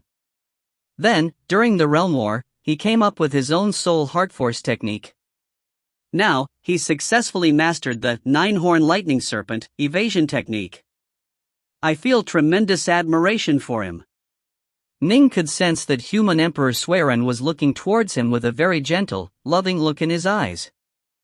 Swearin's repeated praises to all these other major powers made Ning feel quite embarrassed, as in reality Ning had relied on Chaos Nectar to succeed. What he didn't understand was that Swearin, being the oldest human major power, viewed all the talented humans who came after him as he would his own grandchildren. He was extremely protective of humanity. Nuwa had initially only created a few humans. After all, the race had only proliferated after countless generations of procreation. It was actually entirely possible that Ning held the blood of Swearin's lineage within his veins. In addition, it was Swearin who ended up being the overlord who trained in the nine-horn lightning serpent technique. Thus, Swearin felt as though he owed Ning. Training in this technique involves multiple difficulties. I've merely described one of them to you. Swearin stared at Thunder God. Thunder God, do you still believe that you can master it? As I recall, you've only reached the second stage of heart force. Thunder God was silent, not saying a thing. He was unwilling to accept this. But he also knew full well that if not even Dao's three purities was able to use heart force to tame the serpents, the chances of him succeeding would be even more remote. Thus, Thunder God, Subhuti said calmly, don't think that just because Ning was able to learn this technique, that you would be able to learn it as well. To learn this sort of supreme evasion technique, you need strength, skill, and luck. You can't be lacking in any of the criteria. Why would you even compare me to a puny little Empyrean god? Thunder God snapped, somewhat embarrassed and irritated. Hoi was once a mere Empyrean god as well, Subhuti said calmly. You? Thunder God was infuriated. If you continue to have such a poor temper, you'll probably never be able to break through in heart force. After saying this, Subhuti couldn't be bothered to say anything else. Exalted Celestial Thunder God and the rest of his fellows were all born at the true God level of power from the primordial chaos. However, there's a flip side to all things. They didn't have the experience of starting weak and slowly growing powerful. They didn't undergo enough mental tautening, and so almost all of these true gods and elder gods of primordial chaos had poor talent for heart force. Even the likes of Dao's three purities and Lord Tathagata, who had been iron-willed enough to repeatedly commit suicide and throw themselves into the cycle of reincarnation, had only been able to reach the fourth level of heart force. As for those who merely had their clones go reincarnate, their heart force was even weaker. Thunder God was clearly a classic example. He was born with incredible power and arrogance.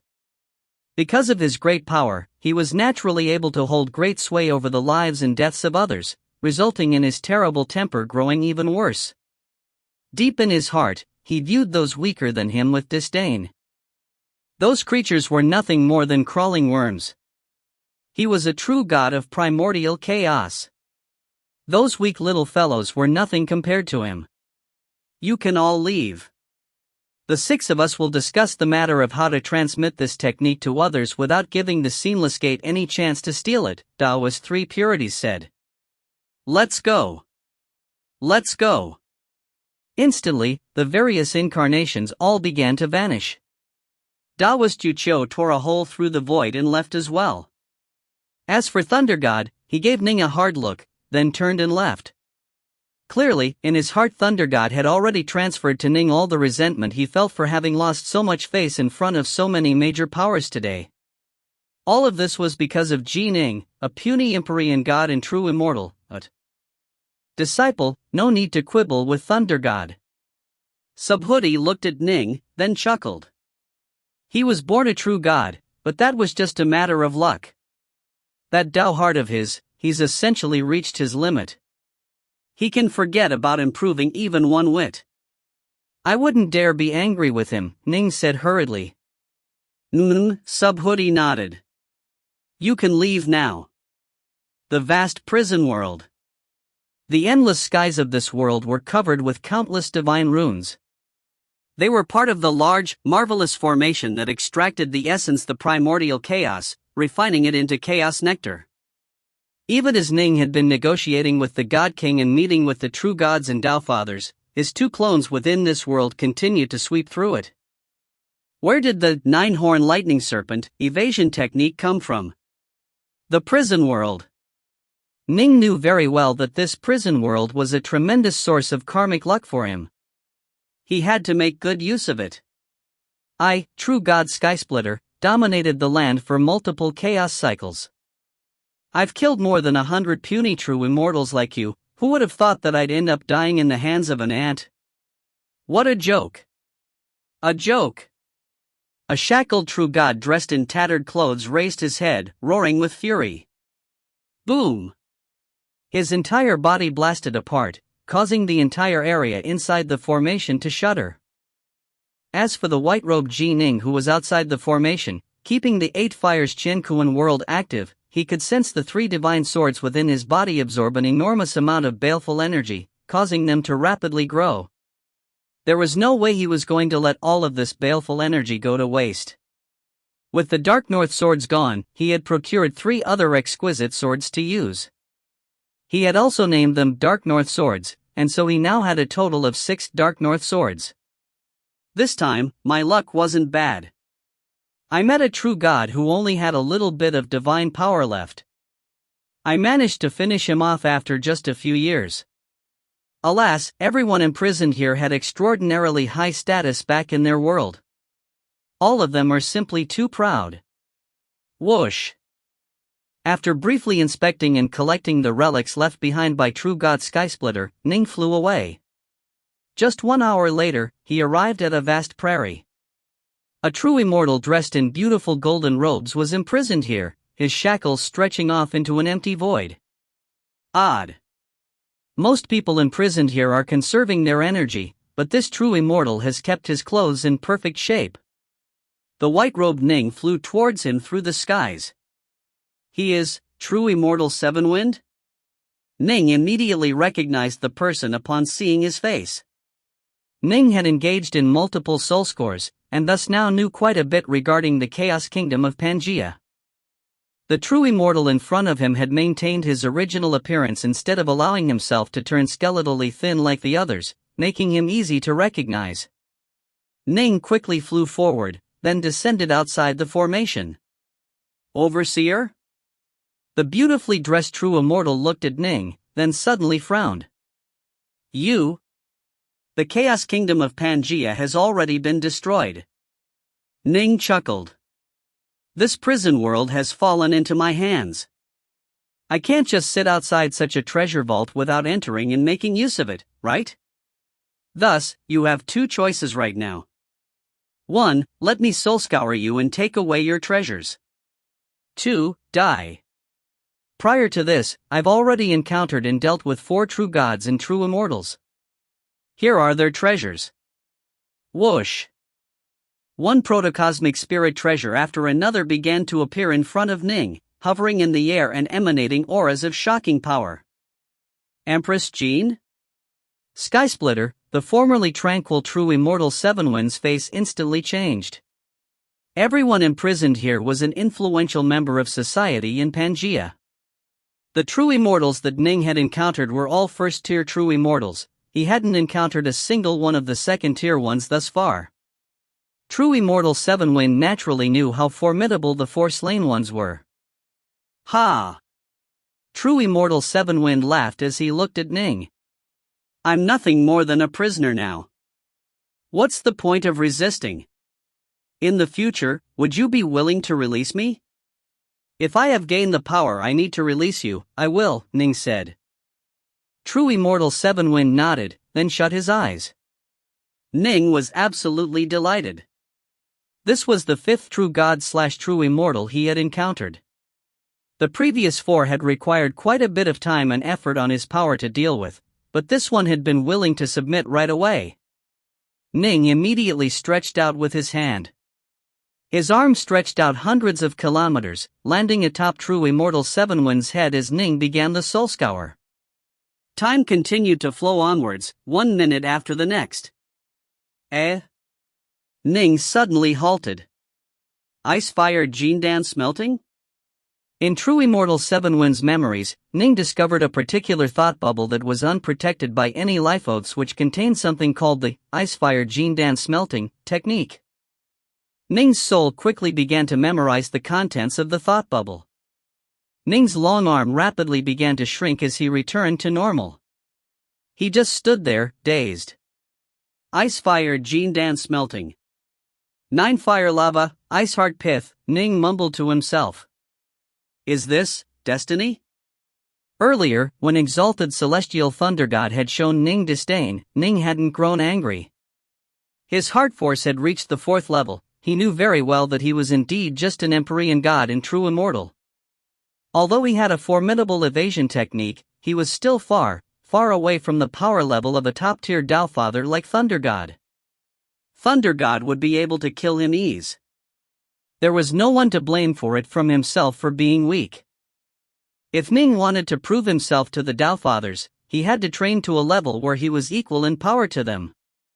However, he truly didn't expect that in such a short period of time after the gathering of Tao Fathers, he would discover a Jindan upgrade method within his prison world. Upgrading the Jindan requires outside sources of energy and materials. Chaos ingredients are necessary. Ning sighed softly to himself. I had thought that even if I was to obtain such a technique, actually upgrading my Jindan would be incredibly difficult. I'd have to find many chaos ingredients, and it's quite possible that I would never find many of them. But this Ice-fire Jindan smelting technique requires just 2 types of chaos ingredients, 9 fire lava and ice heart pith.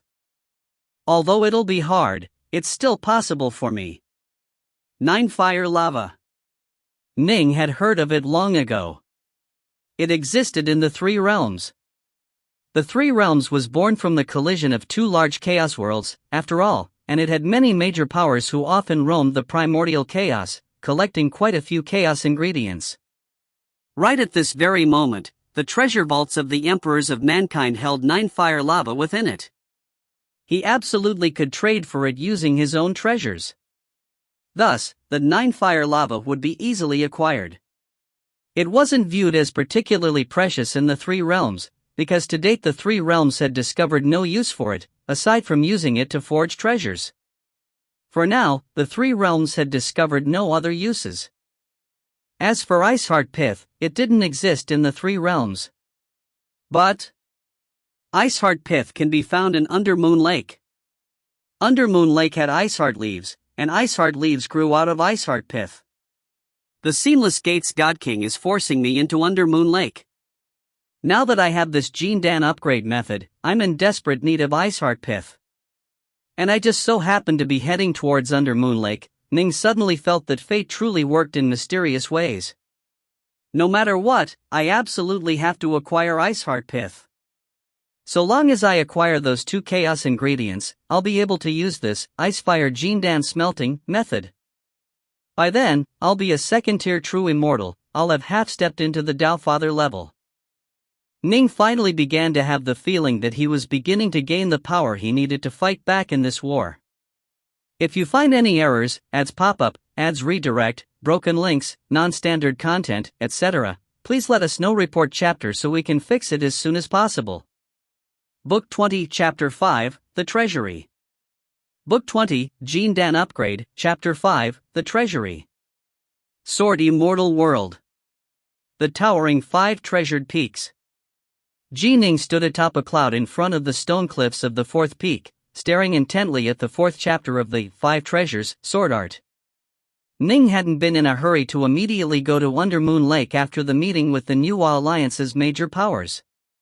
He first headed to the 5 treasured peaks to carefully read through Chapter 4. It had been years, but despite all his hard work, Ning remained unable to master the 3rd chapter. It was obvious that for him to read through the 4th chapter before mastering the 3rd was a bit too impatient.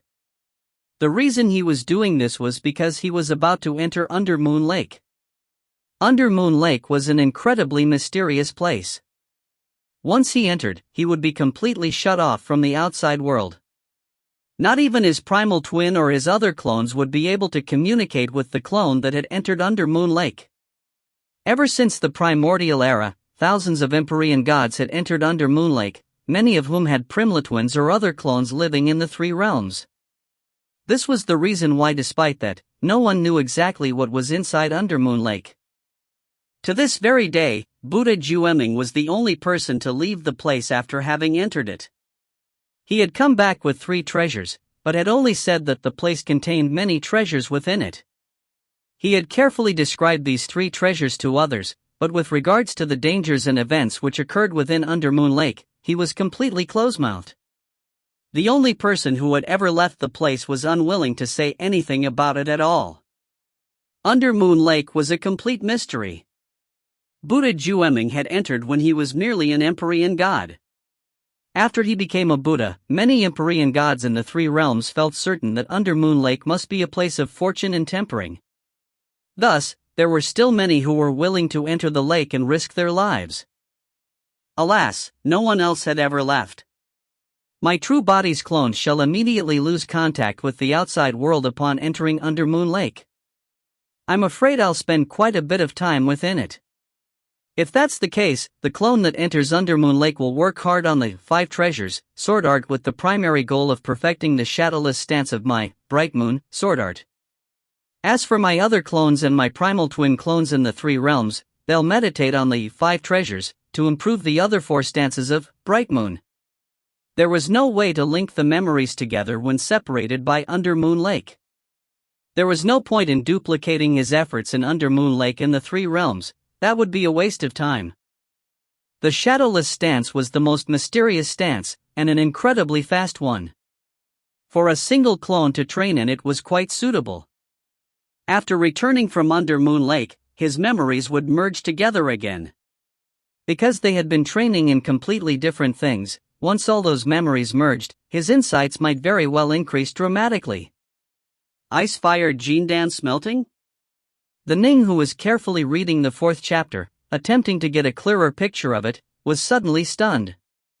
This was the moment that his clone within the prison world had discovered the Ice-fire Jindan smelting technique. I had been planning to closely read through the 5 treasures, then head straight to Undermoon Lake. Now, it seems, I need to pay a visit to the human world of you the Great first, Ning mused to himself. A day later. After having memorized the 5 treasures multiple times, Ning boarded his void boat and flew towards the headquarters of the primordial imperial clan, the human world of Yu the Great. Fellow Taoist Ji Ning. A voice rang out as a muscular, fur-clad man appeared out of nowhere. Empyrean god Futsu. Ning smiled. Last time, it had been Futsu who had welcomed him as well. This was primarily because one of Futsu's primary responsibilities in the primordial imperial clan was to welcome guests. Futsu looked at Ning with a gaze that was a bit different than before. This was because, just a day ago, Ning had shown off his 9-horn lightning serpent technique and roamed through the 3 realms, slaughtering the Seamless Gate's forces until the Seamless Gate had bowed their heads. News of this had quickly spread out, and even the major powers of the New Alliance were often discussing this matter. They all sked inside appreciatively. Ji Ning truly is talented in heart force. All of the major powers of the New Alliance truly believed that Ning had relied on heart force alone to tame a serpent. In truth, after Swearen had carefully analyzed and researched the 9-horn lightning serpent technique, he had the feeling that there was a tiny chance one could indeed use heart force to tame a serpent, which was why he inserted the part about heart force into the technique's description. This also served the dual purpose of hiding the fact that they had the necessary chaos nectar. Only by deceiving their own would they also be able to deceive the seamless gate. Might I ask why you have come again, fellow Taoist Ning? Empyrean God Futsu asked. I wish to pay a visit to the treasury and trade for some treasures, Ning said. Oh. Quite a few fellow Taoists of the three realms have come to visit the treasury, but this is your first trip, fellow Taoist Ning. I had thought that our treasures didn't match up to your expectations. Futsu chortled. Come. Follow me in. Moments later, two streaks of light shot past the winding clouds that were outside a grouping of ancient palaces. They flew straight into one of the palaces. The primordial imperial clan truly is extraordinary. As Ning flew forward, he paid close attention to his surroundings, and he couldn't help but feel stunned. The nominal managing power of the three realms, the Celestial Court, was extremely beautiful and filled with lofty jade buildings.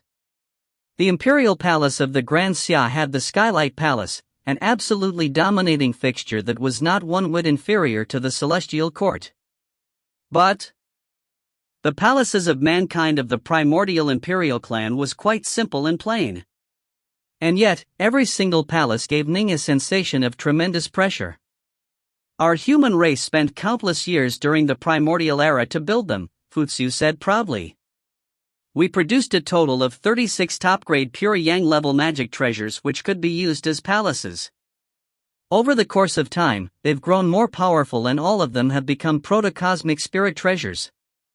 These 36 supreme protocosmic spirit treasures match perfectly with a formation diagram which human Emperor Fuxi has created, and their joint power is equal to that of a chaos treasure.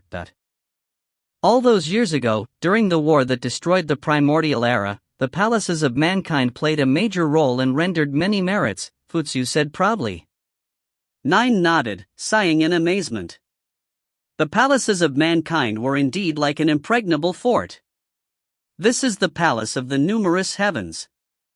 Futsu led Ning into a large grey palace. The treasury is right inside.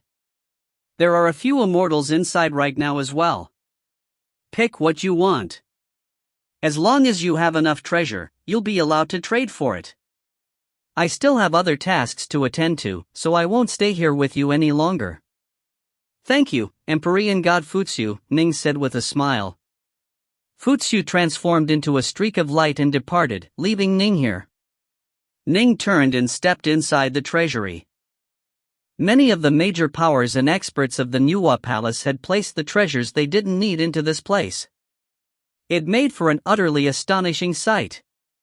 There were piles of powerful protocosmic spirit treasures, and the weakest treasures here were at least at the pure yang level. There were many chaos ingredients and materials as well. Virtually everywhere could be found here. During normal times, the various major powers would probably hide their treasures in other locations, making these items almost impossible to locate and trade for. Now that the storm had descended, everyone took out everything they didn't need. What fine treasures! Ning knew, however, that only treasures which were a good fit for him were truly good treasures.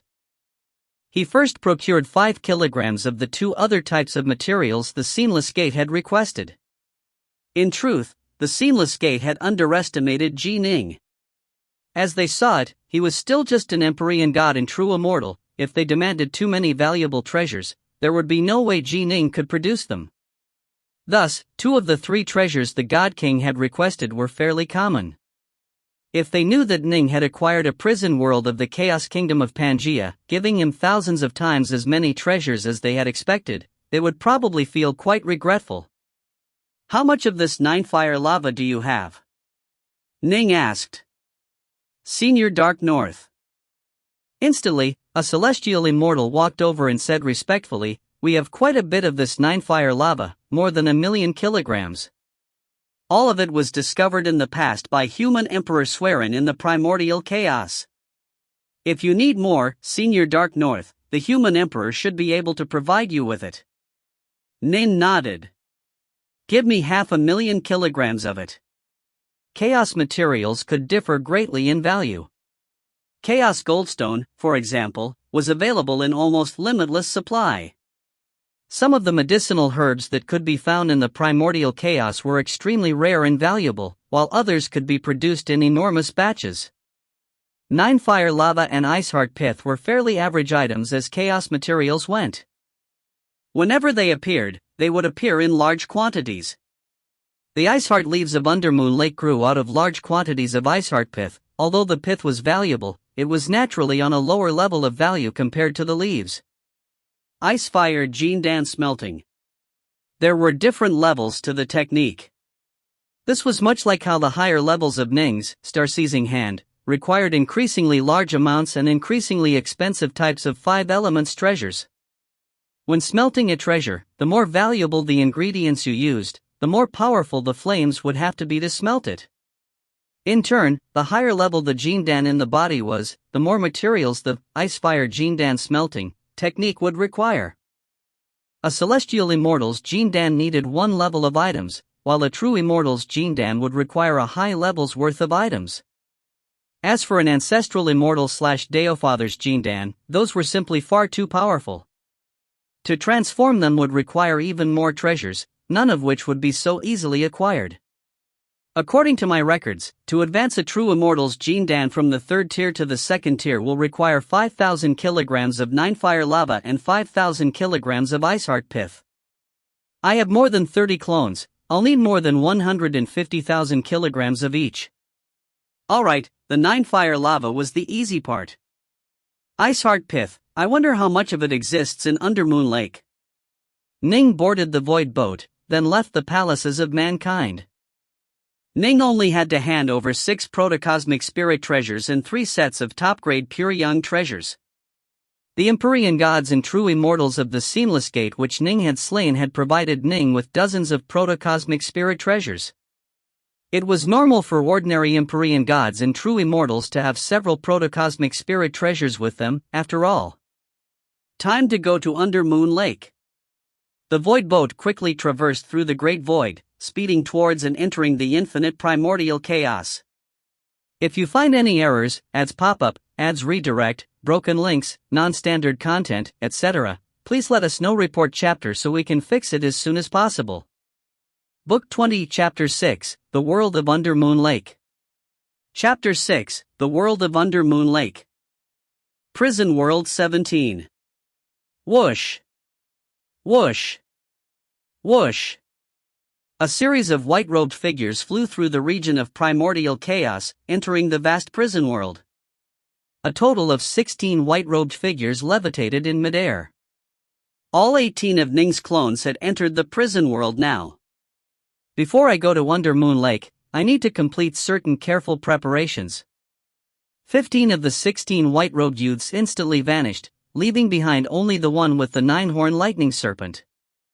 Whoosh! An enormous black lightning serpent streaked through the skies, rapidly flying off into the distance. Although Ning had acquired quite a few treasures thanks to his many battles against the Seamless Gate, that amount couldn't come close to comparing to the things he had gained from this prison world. Even the prison world's Empyrean gods and celestial immortals had carried extremely rare and valuable treasures with him, thanks to the fact that all of them had extraordinary backgrounds. As for the true gods and true immortals, they were equivalent to the Dowfathers of the 3 realms, and so their treasures were even more shocking. Undermoon Lake is too mysterious a place. To this very day, only Buddha Jueming managed to survive it and emerge from it. It's very possible that this clone of mine will die inside. I need to bring some good treasures with me, but I can't take the very best ones, Ning mused to himself. Thus far, Ning had already disposed of Empress Jean, True God Skysplitter, and 3 other true gods and true immortals. These were all figures that were comparable to Dowfathers. Every single one of them possessed treasures that were far better than Ning's void boat and Dark North swords. Although most weren't a good fit for Ning, there were some that were. True God Skysplitter, for example. After he self-detonated and died, he had left behind a total of 9 divine swords. Each of them were protocosmic spirit treasures, and they formed a complete set. This set of swords alone was enough to make the true gods and Dowfathers of the 3 realms turn glaze-eyed with lust. There was no way Ning would be willing to take them into Undermoon Lake. Even in the prison world, only a few true gods and true immortals specialized in the sword. It was entirely possible that after sweeping through the entire prison world, he still wouldn't be able to find a better set of swords. My true body has 18 clones. I'll send 2 of them into Undermoon Lake. Sending an extra clone will give me an extra chance for success. Ning made up his mind. The 2 clone he had sent naturally didn't include the clone that possessed the 9-horn lightning serpent. Of the 18 clones, just a single one was in possession of a 9-horn lightning serpent. These serpents were far too hard to come by. If he ended up losing it within Undermoon Lake, he would feel endless regret. I'll take these treasures with me. Ning finished selecting his treasures. First, he chose a set of 729 top-grade pure yang flying swords which he would use for the Greater Thousand Swords formation. He had acquired 720 of these swords from the first celestial immortal he had met in the prison world, Lianxiu. There weren't many Empyrean gods or true immortals in the 3 realms who could afford to be spent so much on swords. This set would allow him to launch distant attacks. Next, he chose a set of 12 swords that were well suited for close combat. All of them were also top-grade pure yang swords. After that, he selected a protocosmic spirit treasure meant for fleeing, the Rui Soul Snake Shuttle one. Ning actually had several protocosmic treasures of this type, having acquired 3 from the true gods and true immortals of the prison world and a few from the Seamless Gate. Naturally, he also brought along some 9-fire lava and other necessary treasures such as spirit pills. No one knew how long he would be trapped there, after all. Ning brought along 50,000 kilograms of 9-fire lava. Supposedly, Undermoon Lake had Iceheart Pith inside. He would absolutely be able to refine and upgrade his golden pellet Jindan with Undermoon Lake. After completing his preparations, the white-robed Ning boarded his Rui Soul Snake shuttle and began to travel towards Undermoon Lake. The 3 realms. Sword Immortal World.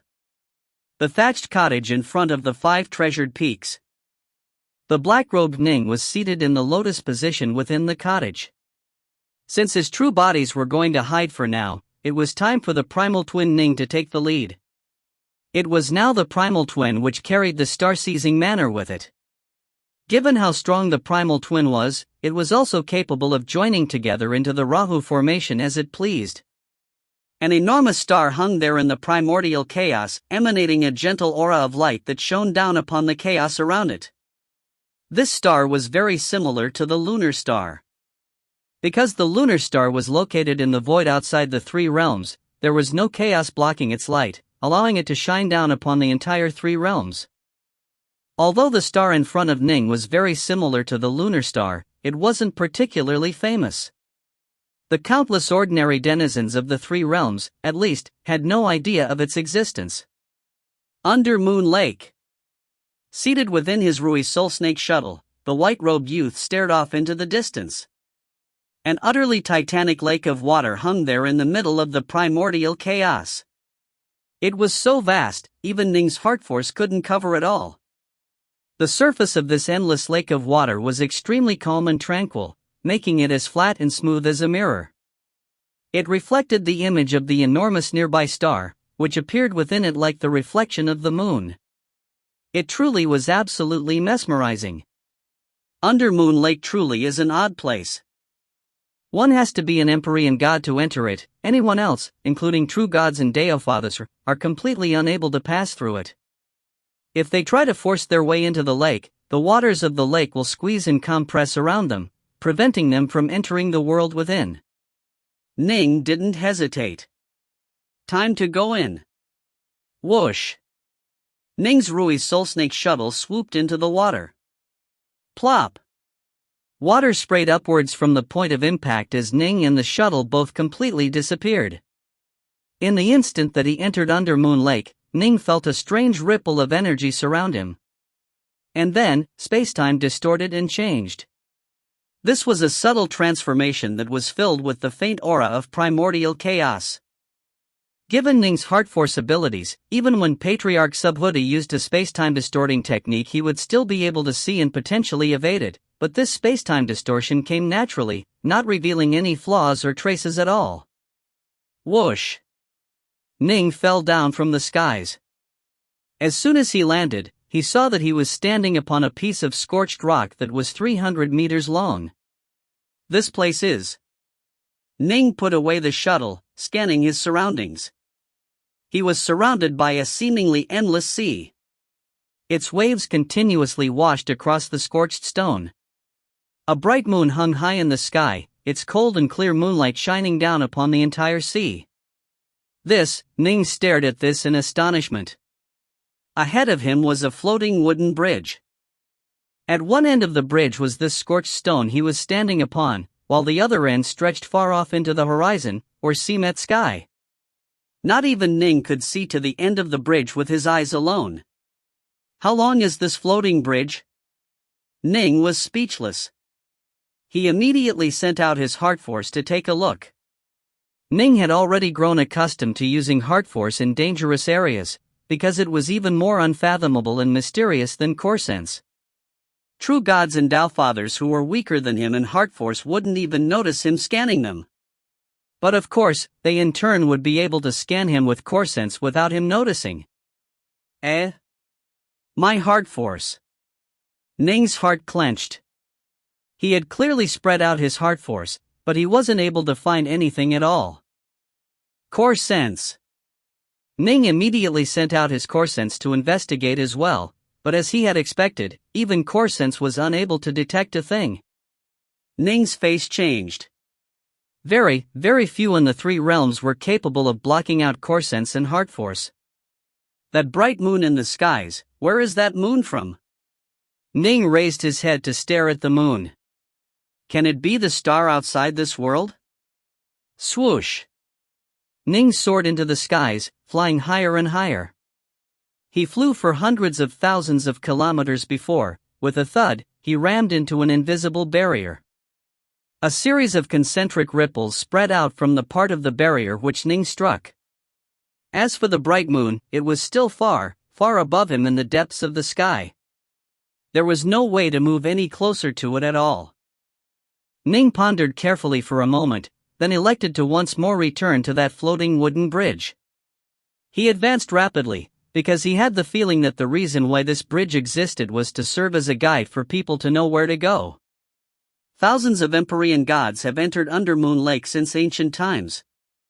Why haven't I encountered any of them? Ning stood there atop his Re20-Vol16 shuttle. The shuttle followed the floating wooden bridge forward, advancing at a rapid pace. It flew for millions of kilometers, but still the only thing to be seen was the endless sea and that lonely little bridge. The only sound that could be heard was that of the water slapping against the sides of the bridge. This made Ning even more wary. Although Buddha Jueming successfully escaped this place, he refused to say anything about it. Even when other major powers asked him, he still refused to say a thing. As for the thousands of other Empyrean gods, Ning frowned. Are all of them dead? The thought of how thousands of Empyrean gods might have perished here made Ning even more nervous. Whoosh!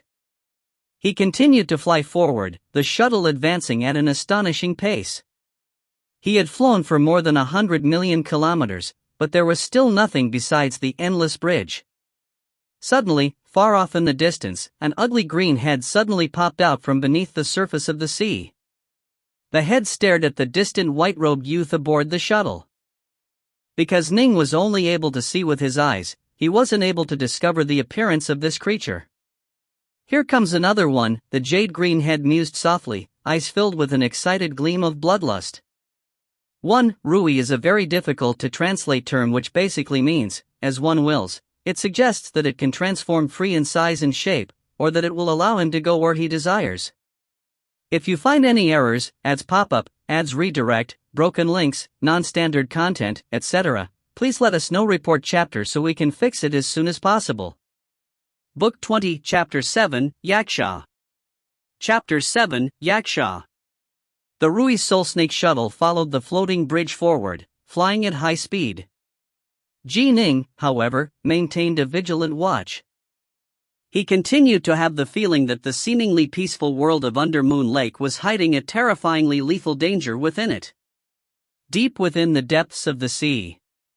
A completely jade-green human-shaped figure, steel warfork in hand, was drawing close to Ning at high speed. Every so often, he would vanish and reappear more than 100,000 kilometers away. Soon, he stealthily arrived in an area located in front of Ning. His dark red gaze pierced through the water, seeing the distant shuttle fly forward at high speed along the bridge's path. His long tongue licked his lower jaw as he murmured to himself, "It's rare for new prey to come. I hope this one is strong. Otherwise, it'll be quite boring. Ah, here he comes. Attack, dot." The jade-green humanoid suddenly burst out from the surface of the sea, transforming into a green blur that streaked towards Ning.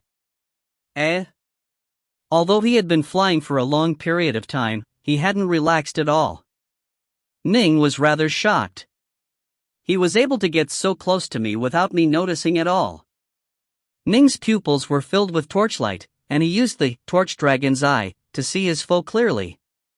This was an oceanic creature that looked rather like a Yiksha demon. The Yiksha had a pair of dark red eyes that were filled with a baleful, murderous aura, and it was wielding a steel warfork that it stabbed straight towards Ning. I need to capture him and take a good look.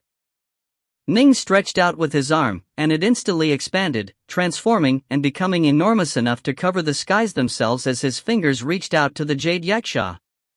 This was Ning's star-seizing hand, divine ability.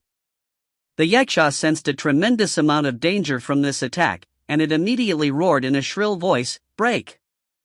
This Jade Yaksha speaks in the language of Pangaea? Ning murmured to himself. However, he showed no mercy at all. Boom! Although the steel warfork stabbed into his palm, the enormous star-seizing hand still wrapped itself around the Jade Yaksha, capturing it. No matter how it struggled, it was unable to escape. Tell me, what exactly is going on in this world? And what happened to the thousands of Empyrean gods who came before? Ning barked coldly, his hands still wrapped firmly around the creature. Ha, so you have a bit of talent after all. How unexpected. The captured Yaksha actually let out a shrill laugh, dark red eyes staring weighingly at Ning. Interesting, quite interesting. It's been a long time since I've encountered a formidable opponent. You were able to capture my clone in just a single exchange. This will be fun. Fun? Clone? Ning was stunned. Kid, this was just the start. The green-haired Yaksha laughed savagely, then suddenly transformed into a stream of liquid that quickly flew out from Ning's palm. Transformed into water? Ning barked coldly, "Even if you transform into a damn ghost, you still won't escape."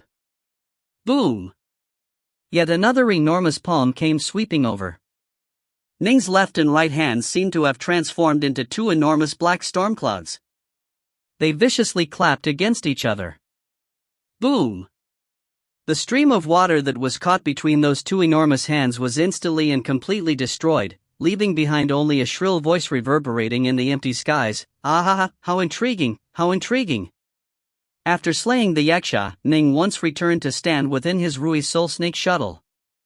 The sea wind blew past him, causing his white robes to flutter. Judging from what that Jade Yaksha said, just now I merely battled one of his clones? And he tried to kill me without negotiating or speaking to me at all. I haven't encountered any Empyrean gods yet. Is it because all of them have been killed? Ning couldn't help but shiver. Thousands of Empyrean gods, perhaps the vast majority were ordinary in power, but some were truly top-tier experts. A few might be even more powerful than Ning. If Ning didn't use the Rahu formation, on Mount Innerheart alone the likes of Redsnow, Silvermoon, and Goldcrow were figures that Ning was no match for. In an actual battle, there were too many deficiencies in Ning's understanding of the Tao. Only if Ning's sword force reached the fourth stage would he become equal to the likes of Redsnow in a frontal battle. I have to be even more careful. The Rui Soul Snake shuttle continued to fly forward. Intriguing. He was actually able to wipe out one of my clones. Ahaha, it's rare for me to encounter a tough enemy. But the tough ones are fun. Ahahaha. Time to kill. One jade yaksha after another began to emerge from the depths of the sea in front of Ning, hastening towards him at high speed. At the same time, their shrill voices echoed within the world. After the time needed to boil a kettle of tea, Ning heard their shrill voices echoing in the skies. Shrill voices and strange laughter seemed to come forth from every corner of the seas. Clearly, there were an enormous number of these creatures. Are they all gathering together? Ning's eyes blazed with torchlight as he stared at his surroundings. He was able to see past the water and locate the many jade yakshas that had appeared. So many? Ning was rather stunned. His torch dragon's eye alone was able to see more than 100 of those yakshas. Although he had slain the first yaksha in a seemingly simple manner, in truth the yaksha had essentially likely reached the Empyrean god level of power. If there were enough of them, they would be able to overwhelm him with raw numbers. Boom! Boom! Boom! Boom! Boom! Boom! Explosions could be heard throughout the sea. One jade yaksha after another burst through the surface of the sea, standing on the water and completely surrounding Ning.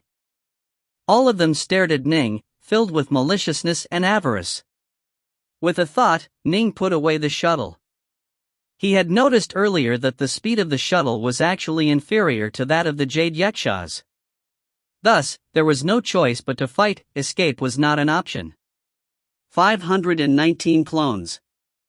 A pair of blood-colored swords appeared in Ning's hands. By now, he had no choice but to rely on his sword arts. I don't wish to be your enemy. Ning's gaze swept past every single one of the many jade yakshas surrounding him. Ahaha, but I want to kill you, kid. The 519 jade yakshas simultaneously spoke out, saying the same words. When their voices merged together, they actually had the power to shake one's heart. Be careful, now. If you end up dying in my hands, don't claim that I tricked you or plotted against you. I'm battling against you openly and fairly. Ning, swords in hands, grew even more wary. Let's go. Instantly, swoosh. Swoosh. Swoosh. Swoosh. Swoosh. 10 of the jade yakshas simultaneously circled around and attacked Ning with their steel warforks. A killing intent suddenly flashed in the eyes of the white-robed Ning. The blood-colored swords in his hands suddenly transformed into blurs. Slash. Slash. Slash. Slash. The bodies of the jade yakshas were each bisected. In a single clash, 10 of them had been cut in half. Bright Moon, Sword Art, Shadowless Stance. The Shadowless Stance, this was a very fast stance that was the strangest stance of all. It was meant to attack from an unpredictable angle and chop the enemy in half. Clearly, these jade yakshas were unable to block Ning's sword art. Ning's face changed slightly. The bodies of the bisected yakshas first transformed into water, then reformed to become 10 more jade yakshas. And then, frenzied, bloodlust looks appeared in the eyes of the 519 jade yakshas. And then, the 500 plus jade yakshas all simultaneously charged towards Ning. 3 heads, 6 arms. Ning's body blurred, then reformed with 3 heads and 6 arms. He now wielded 6 swords as well. Faced with the utterly relentless horde of enemies, Ning didn't dare to use the greater thousand swords formation against them. Ning's 6 blood-red swords transformed into bloody blurs. They were simply too fast. The bloody blurs swirled around Ning, completely blocking and halting all of the assaulting jade yakshas. In fact, many of their bodies were chopped apart and knocked flying, but moments later they would reform unharmed. Although the slain yakshas were able to reform after being bisected, Ning had the feeling that after doing so they would become noticeably weaker. Still, Ning felt a sense of pressure and danger. The enemies were simply too numerous, and all of them could be said to have reached the Empyrean god level of power. Even against Ning's sword arts, the yakshas managed to land the occasional blow against his body. However, Ning's body had reached the ninth cycle of the 8-9 arcane art. It wouldn't be easy to damage. If this continued, in the end it was more likely that the enemy would be the first to lose this war of attrition. At present, Ning had only used 3 heads, 6 arms. After all, this divine ability used up very little divine power. In addition, at the Empyrean God level the body was further perfected, easily capable of battling for months on end. If Ning used the star-seizing hand, the amount of time he'd be able to battle would be decreased 100-fold. Damn! A furious bellow suddenly shook the heavens. The 519 jade yakshas simultaneously retreated backwards, levitating up into midair. All of them appeared utterly furious. Then, all of them began to ram against each other, completely merging into each other with each collision. The number of jade yakshas in the skies began to decrease as more and more of them began to fuse together. The more yakshas fused together, the darker a green they became. Soon, their color became as black as night, but then, they became a dark gold color. When the 2 final dark gold yakshas rammed against each other, they transformed into a golden yaksha that held such power as to cause even Ning amazement. This golden yaksha was 30 meters tall, and his aura was extremely close to that of a true god's. To force me to use my true body in battle, you aren't bad. Over the course of all these years, more than 1,000 Empyrean gods died without even seeing my true body, the golden yaksha growled.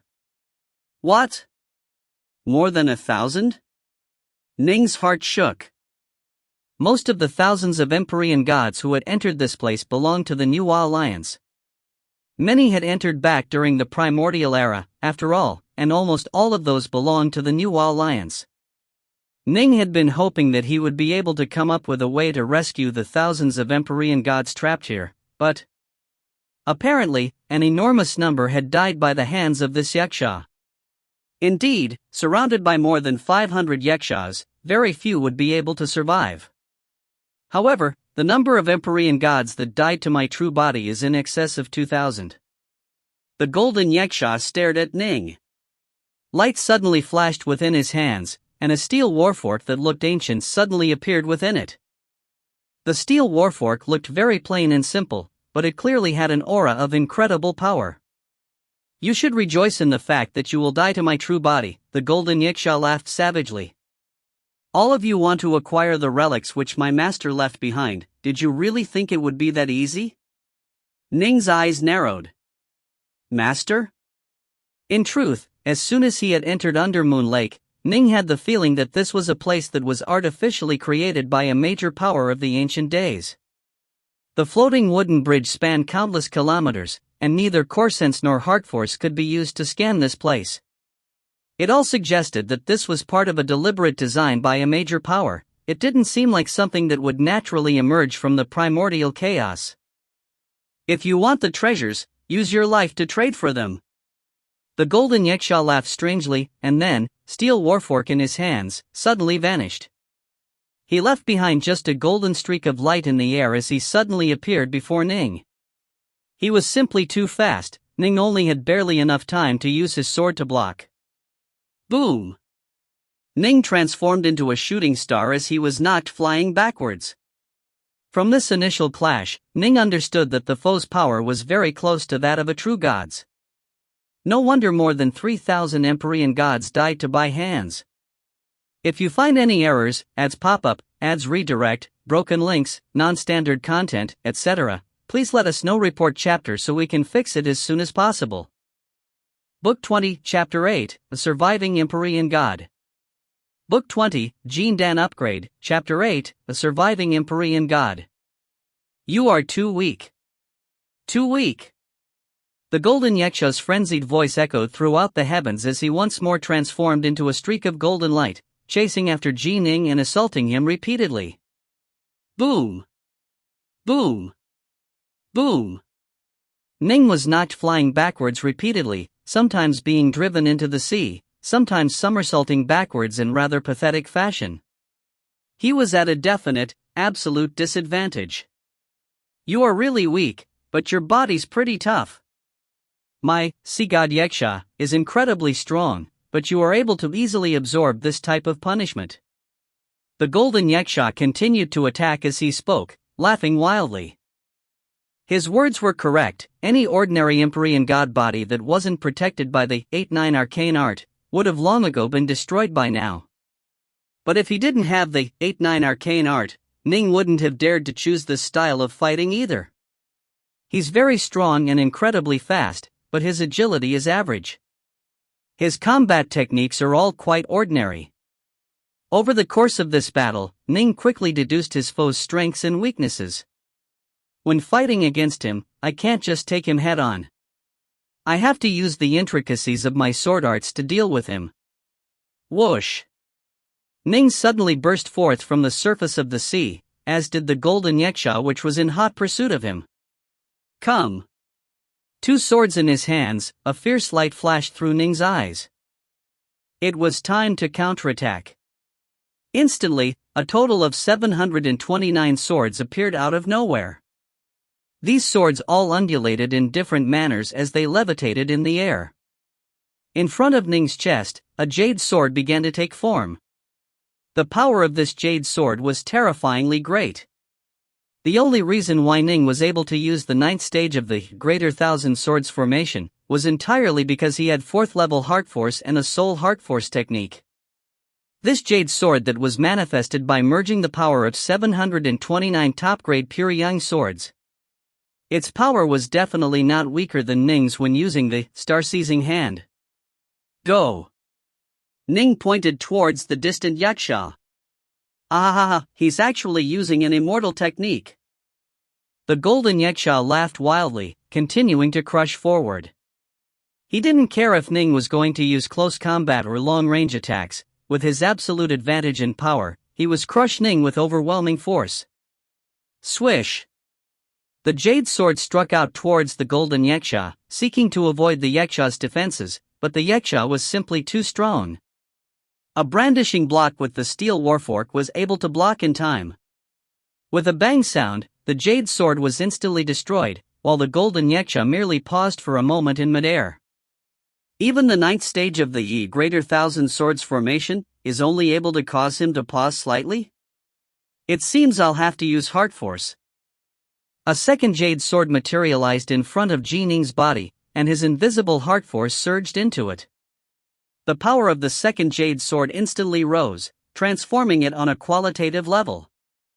4th stage heart force, in and of itself, was far more powerful than the 9th stage, Greater Thousand Swords formation.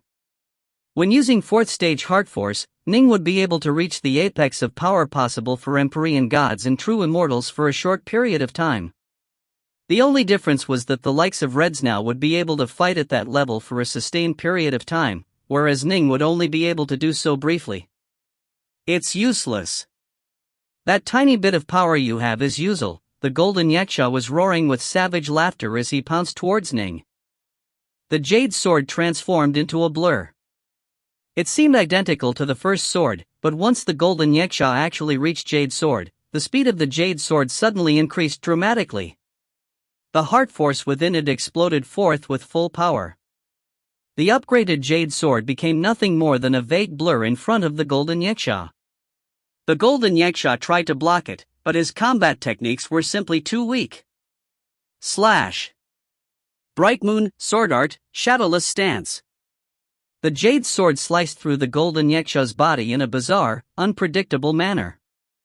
Although this body was very close to that of a true god, it actually wasn't enhanced by any body-protecting divine ability at all. Assaulted by the incredibly sharp jade sword, it was instantly chopped in half. Ning, however, remained wary and vigilant. He knew very well that the golden yaksha was able to easily dissolve and coalesce his body, or even to completely transform it into liquid. He probably wouldn't die that easily. In addition, Ning could sense that his foe's aura remained incredibly powerful. The two halves of the bisected golden yaksha's body suddenly transformed into a flood of water. The enormous flood of water spun in midair, then completely detonated, blasting Napard into countless smaller streams of water that flew everywhere. Once they touched the surface of the sea, the streams once more transformed into many jade yakshas, a total of 519 of them. You were actually able to injure my true body. You are qualified to pass through this section that I guard. The 519 Jade Yakshas stood atop the sea, staring towards Ning and speaking together in a strange voice. However, I am merely the weakest of the guardians which Master left behind. Those ancient fellows are all more powerful than me. If you want to survive them and acquire the treasures which Master left behind, I judge that you are lacking in power. Ha ha ha. Laughing in a shrill, ear-piercing manner, the 519 Jade Yakshas all flew in different directions, quickly disappearing from Ning's field of vision. Ning just silently stood there in midair for a moment. Come back. The 729 top-grade pure young swords all returned to his body. Just the weakest guardian, with more to come?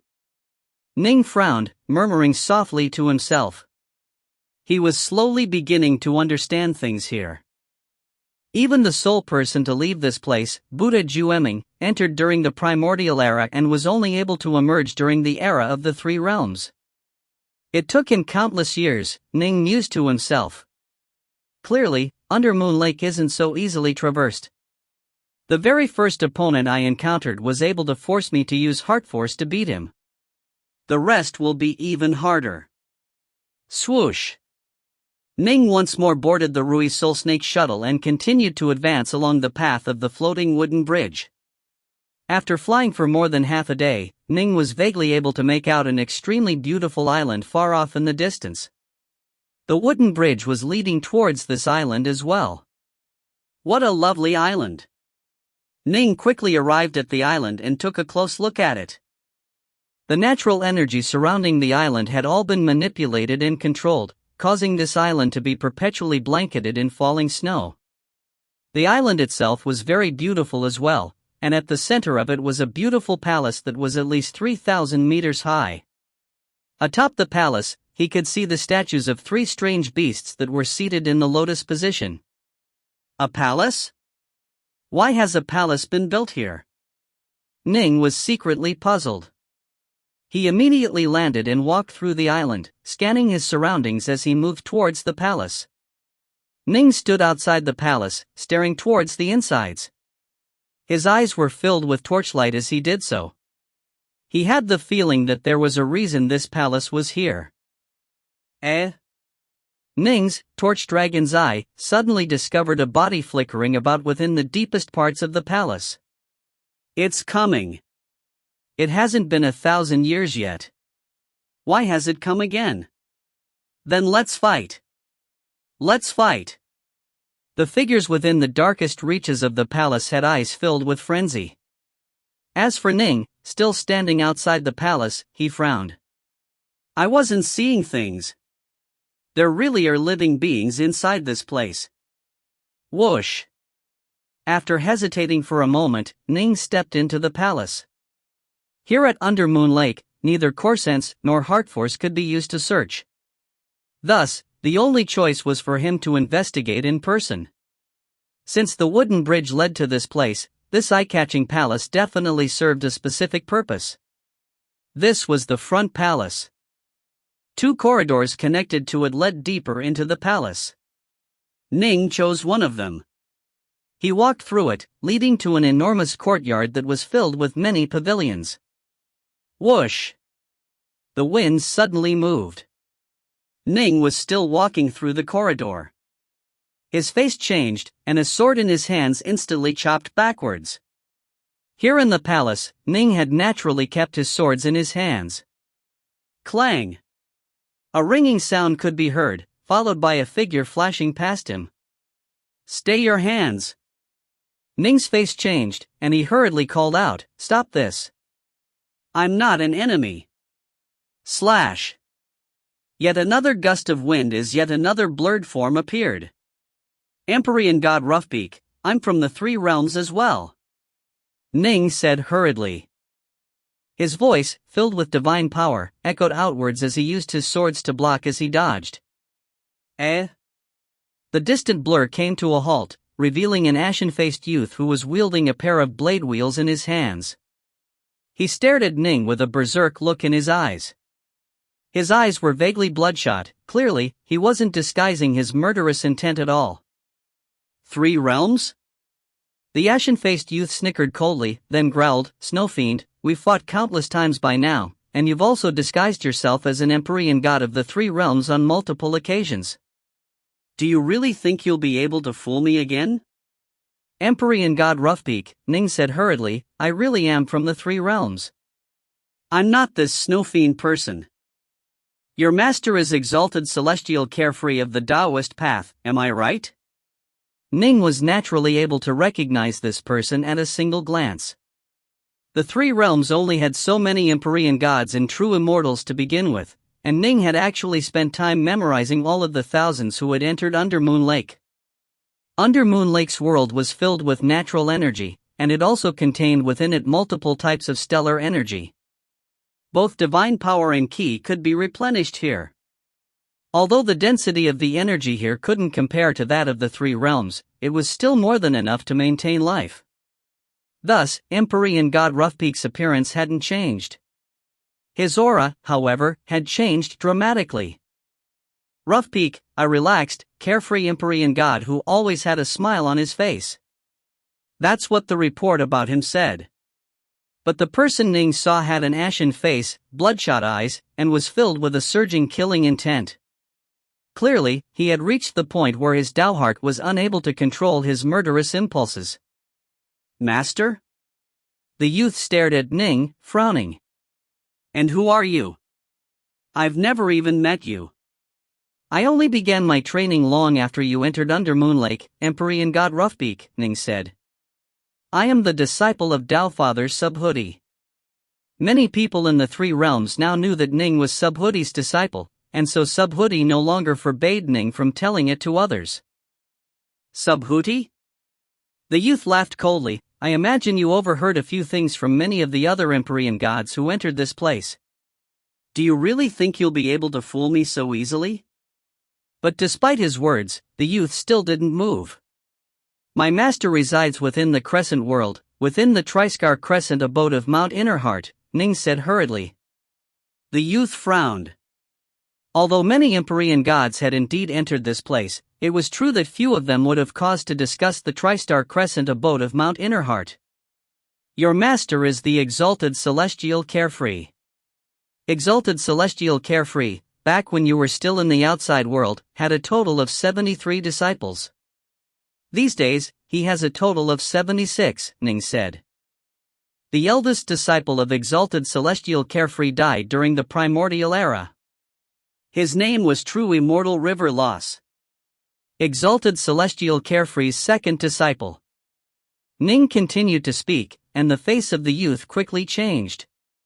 His body actually began to tremble, and tears began to appear in his eyes. Ha ha ha ha. Tears flowed down the youth's face as he laughed. Ha ha ha ha ha ha ha.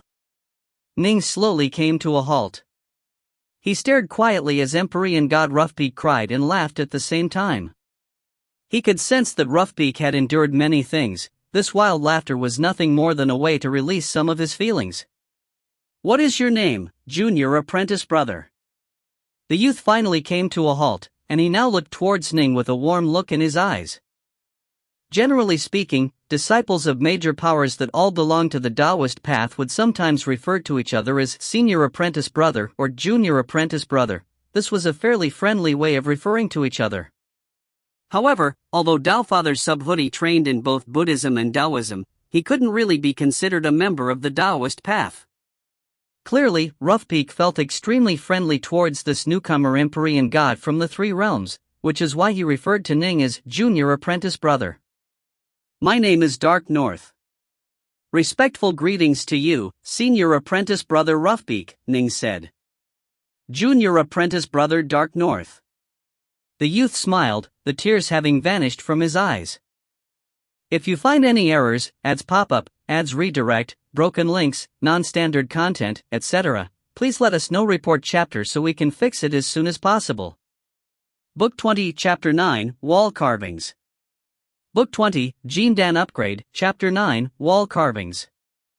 Empyrean god Roughpeak said hurriedly, I really am ashamed. Just now, I actually took you to be Snow Fiend and immediately attacked you. Fortunately, you are very powerful, which is why I didn't injure you. If I was to have slain you, by the time I felt regret, it would be too late. Alas, I never would have thought that I, Rough Peak, would end up in a state where I would launch killing blows without even trying to ascertain the situation clearly.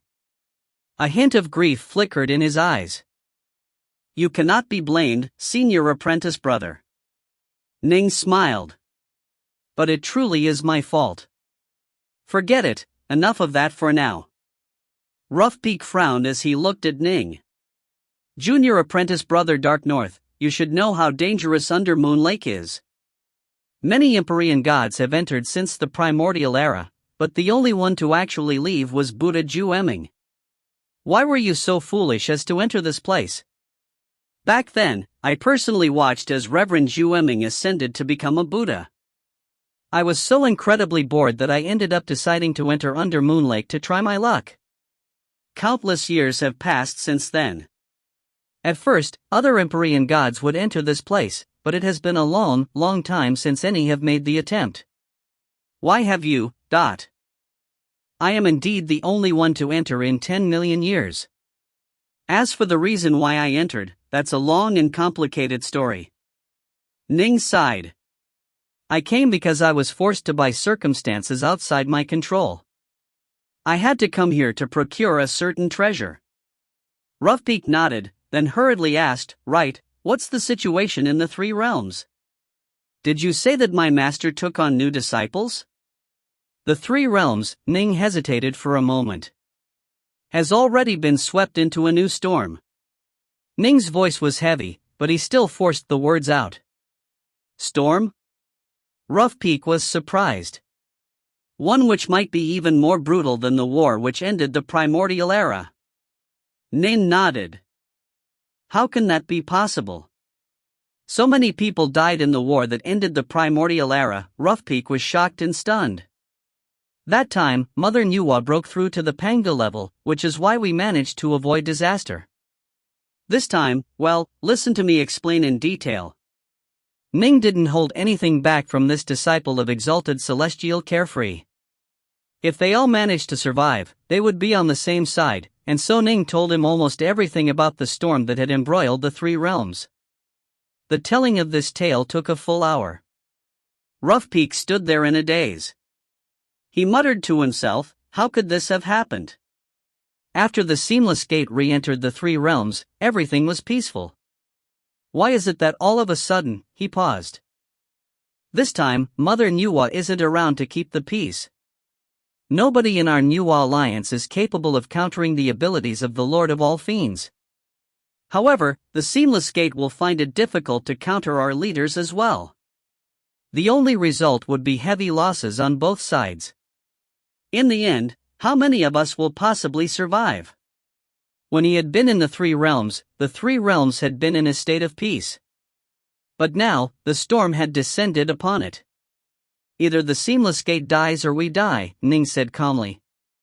There are no other choices. Although I am weak, I can still sense my subconscious whispering to me that one of our two sides has to be wiped out. Even you can sense it? Rough Peak was surprised. Yes. Ning nodded. Why is destiny forcing a tribulation like this? Rough Peak simply didn't understand. Tribulations and storms didn't descend without a reason.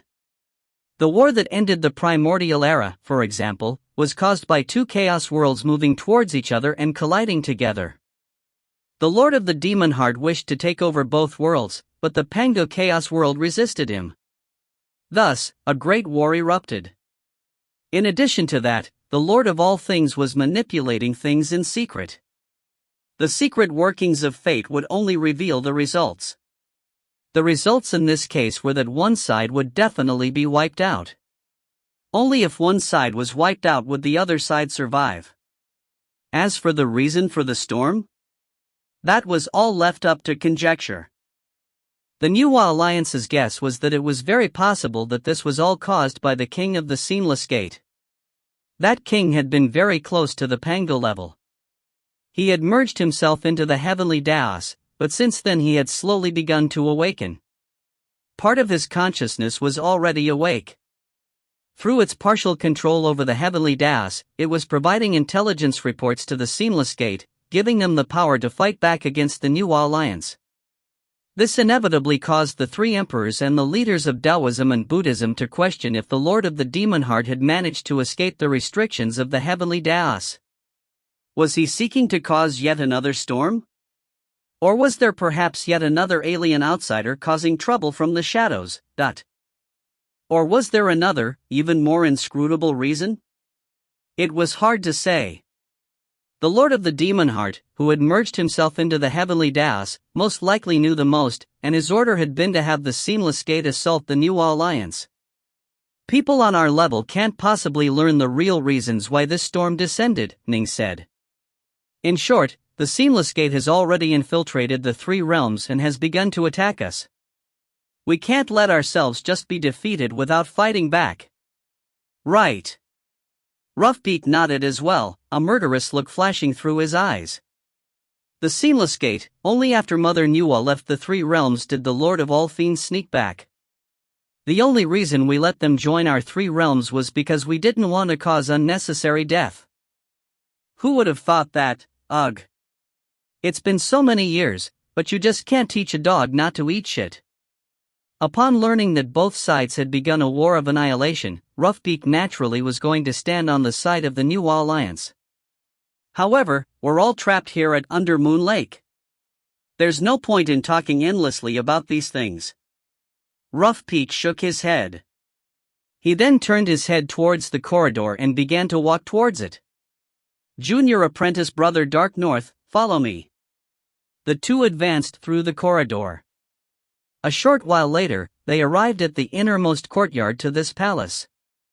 It was extremely quiet, as no sounds could be heard at all. Light reflected off the accumulated snow, making every inch of it easily visible. All these years, I've been living here. Roughbeak stepped into the courtyard. Ning followed behind him. This courtyard was very plain and simple, but almost immediately, Ning's gaze was drawn to the walls of the courtyard. What's this? Ning walked over, astonished. He couldn't help but stare at the diagrams and characters engraved onto the walls. The diagrams were of close combat techniques, while the characters were detailed descriptions and in the language of the three realms. These have been left behind since the primordial era by bored, trapped, and despairing Empyrean gods. Roughbeak sat down on the ground, leaning against a tree trunk. Junior apprentice brother Dark North, do you have any wine? I do. Ning waved his hand, producing a gourd of wine and tossing it over. Excellent. Roughbeak's eyes lit up. He caught the gourd of wine, pulled open the stopper, then raised his head and began to guzzle it down. Only after finishing a barrel's worth all did he let out a long sigh of contentment. He then laughed loudly. Wonderful. What a wonderful feeling. It's been forever since I've had wine. I've been trapped here for so long without seeing even the shadow of another person, and I always have to be vigilant of that snowfiend's attacks. Life really has been worse than death here. Junior apprentice brother Dark North, don't waste your time looking at that. There's no point.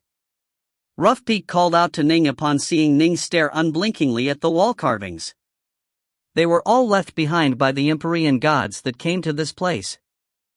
In terms of quality, they naturally can't compare to that of the techniques which true gods and Tao Fathers passed down. These were all left behind by Empyrean gods who knew that they were going to die here, and so they left behind a few techniques so that future arrivals would see them and know that they had once lived here.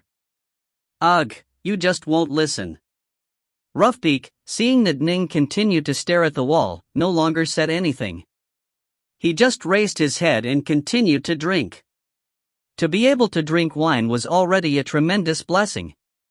As for Ning, he just stared quietly at the many carvings on the wall. Snowleaf, subordinate of Buddha Maitreya, leaves behind his last words. Swordback, subordinate of the Lord of the Everwood, leaves behind his last words. Windbrother, subordinate of War God Xingtian, leaves behind his last words. Some of these Empyrean gods were quite famous, while others were low-key recluses. They had all come here, to the world of Undermoon Lake. Although they had managed to survive the Yaksha, they were unable to advance a single step past this place. They knew that their chances of surviving this palace were very low, and so they had left behind some words on this wall, telling future arrivals that they had once been here.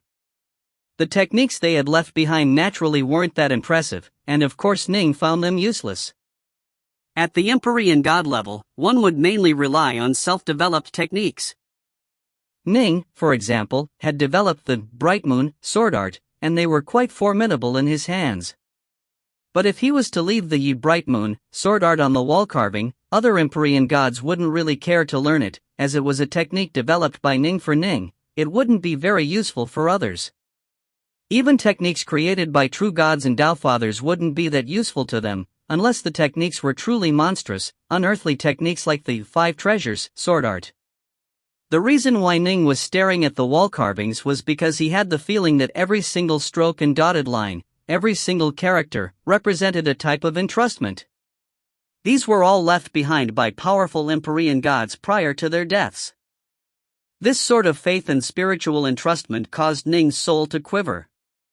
He could sense that none of these Empyrean gods wished to die. All of them wished to live. But alas, they didn't have the power to do so. I do not wish to leave behind any carvings. At some point in time, Roughbeak had walked to Ning's side, wine gourd in hand. He said calmly, "If I die, I die. I've had enough of this life.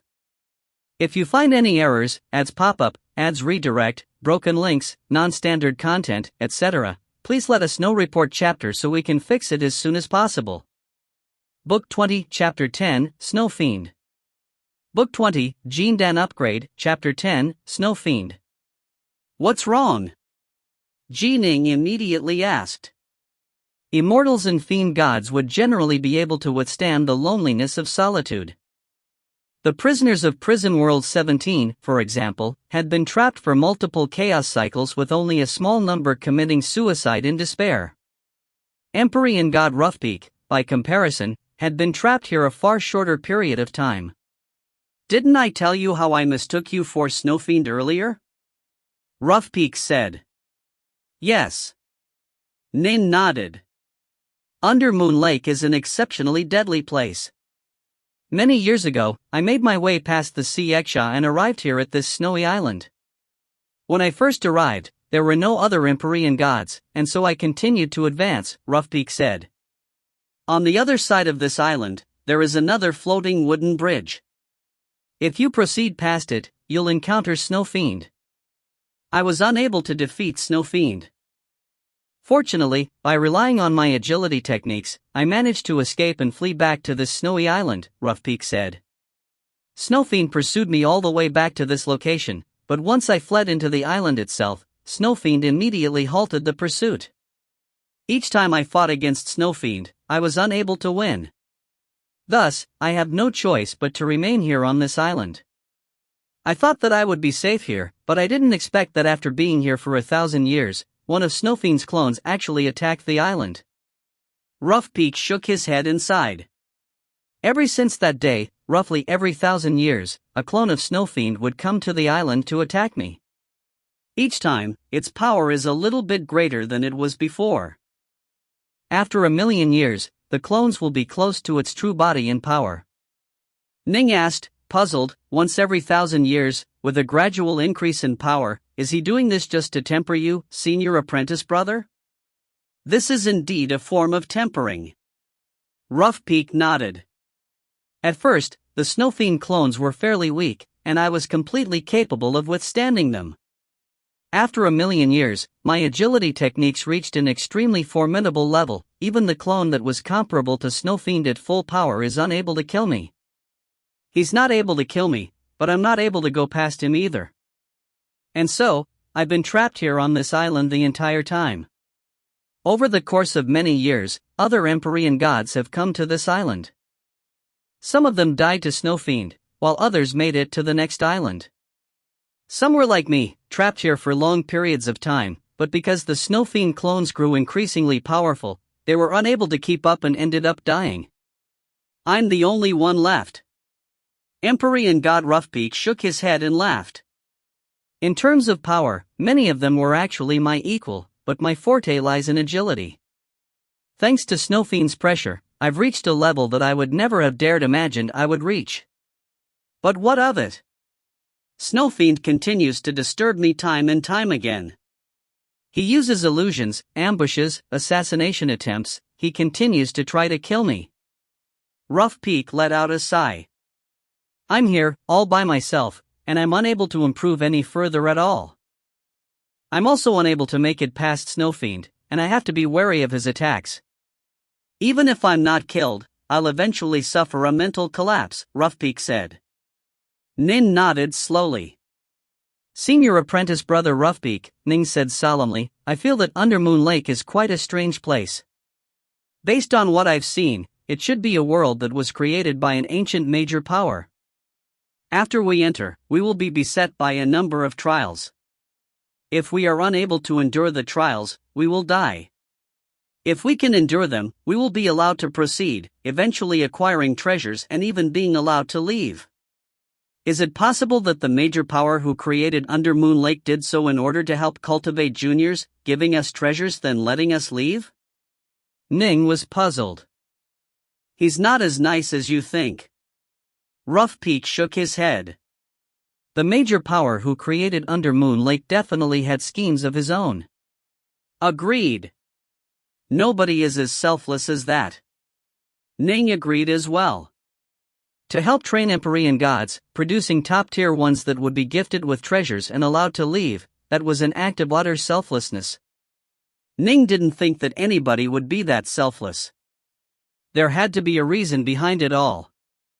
Can it be that Buddha Jueming has never said anything at all, despite so many years having passed? Rough Peak asked. Nothing. Ning shook his head. I asked my master, and my master also told me that Buddha Jueming sealed his lips, saying nothing about this place. It doesn't matter who asks. Even Lord Tathagata the Buddha was unable to convince Buddha Jueming to divulge any information about Undermoon Lake. Rough Peak frowned. How odd. Why is Buddha Jueming so completely close-mouthed about this place? Buddha Jueming refused to speak, but he also refused to prevent other Empyrean gods from entering this place. Still, no one could force him to speak. Snowfiends continuously attempted to kill me. In fact, he's even chatted with me several times. That's why I've learned that there is only one method of surviving Undermoon Lake and leaving with treasures, Rough Peak said.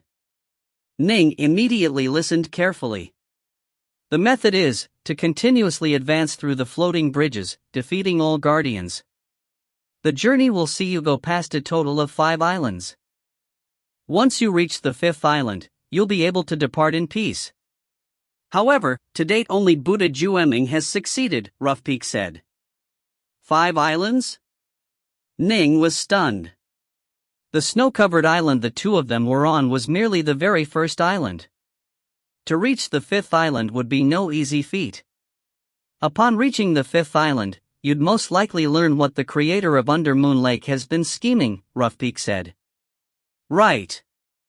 Ning nodded. In truth, Ning didn't really care as to what that ancient major power was scheming. What he cared about was Iceheart Pith and Iceheart Leaf. Junior apprentice brother, I've battled against Snowfiend for countless years, and I've also chatted with him many times. Rough Peak looked at Ning. He told me that there's one other way to survive and leave. Oh? Ning's eyes lit up. To hide within an extremely powerful Empyrean god's magic treasure. Rough Peak continued, for example, if someone felt tremendous faith in Buddha Jueming, they could have chosen to secrete themselves in his treasures, assuming he was willing to let them do so. Upon him successfully leaving the place, they would be able to leave along his side.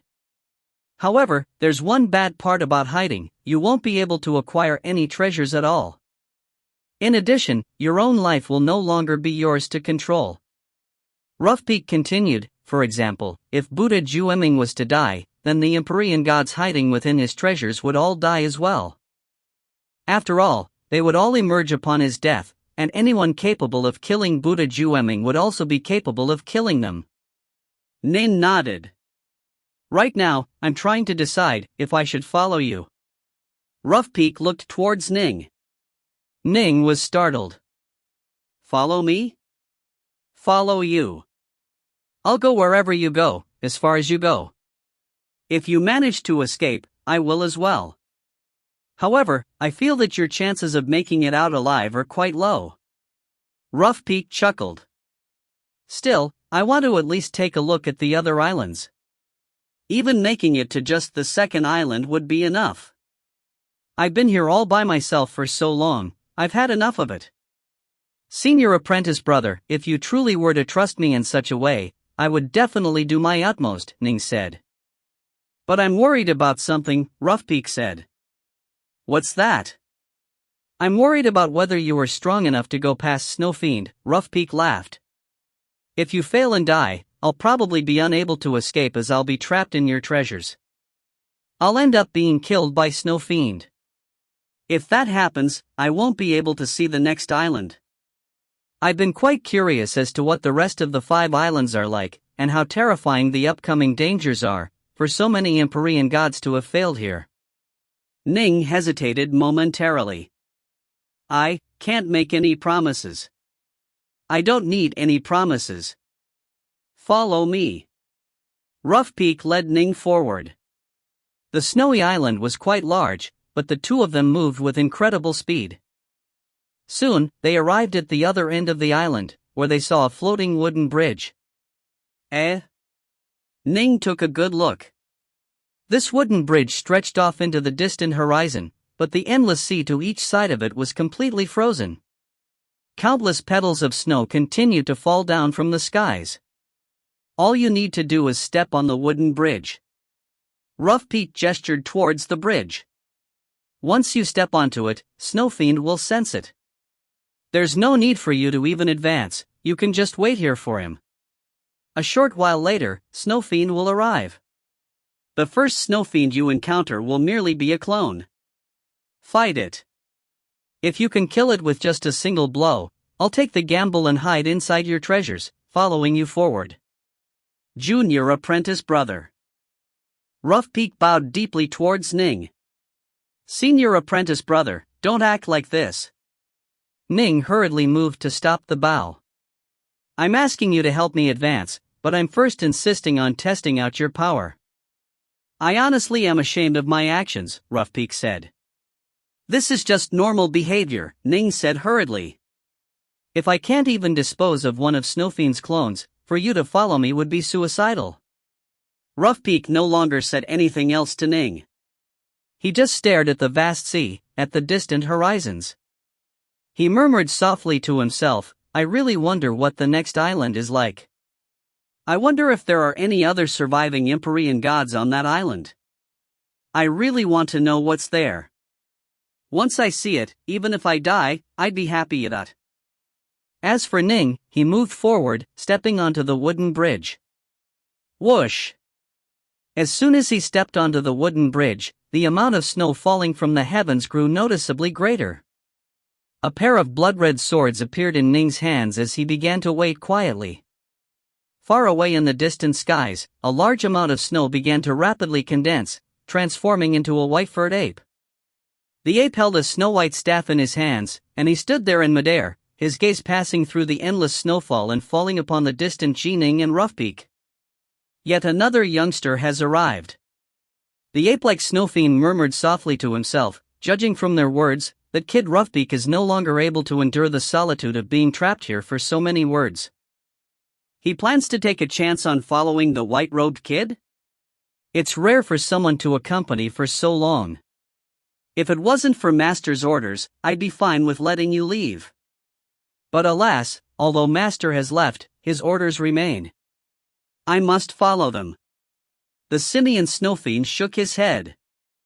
Whoosh! Snowfiend disappeared. Ning's face changed slightly as he looked towards the front. A large amount of snow had begun to rapidly condense in front of him. Be careful, junior apprentice brother. Snowfiend's clone has arrived, Rough Peak warned him from behind. Ning just watched calmly. As the snow began to condense, a large amount of natural energy began to condense as well. Soon, a white-furred ape wielding a snow-white staff appeared before him. The ape's eyes were filled with an innate killing intent. It was born for the sole purpose of slaughter. Ha ha ha. That kid Roughbeak has quite the agility technique. He's been able to slip through my hands time and time again. However, nearly 1,000 other Empyrean gods have died by my hands. The simian Snowfiend stared at Ning, seeming to weigh Ning with his eyes as a predator would its prey. Ning didn't dare to be too reckless. All of the Empyrean gods capable of making it past the Xiexia were extraordinary figures, but 1,000 of them still ended up dying by Snowfiend's hands. Although Ning had sparred for only a brief moment with Roughbeak, he could still tell that in terms of agility, he was far from being Roughbeak's match. Don't disappoint me. The ape-like Snowfiend let out a strange, chortling laugh that reverberated in the skies, then charged straight towards Ning with a swoosh, both hands clutched onto that snow-white staff. If you find any errors, ads pop-up, ads redirect, broken links, non-standard content, etc., please let us know. Report chapter so we can fix it as soon as possible. Book 20, Chapter 11 Taiji Force. Book 20, Gene Dan Upgrade, Chapter 11 Taiji Force. As the staff came smashing down, countless snowflakes swirled around it, causing its power to increase explosively. Ning just stood there quietly as Snowfiend's blow descended towards him. Empyrean god Roughbeak had said it himself, this was merely one of Snowfiend's clones. If Ning could destroy this clone in one blow, Roughbeak would follow him.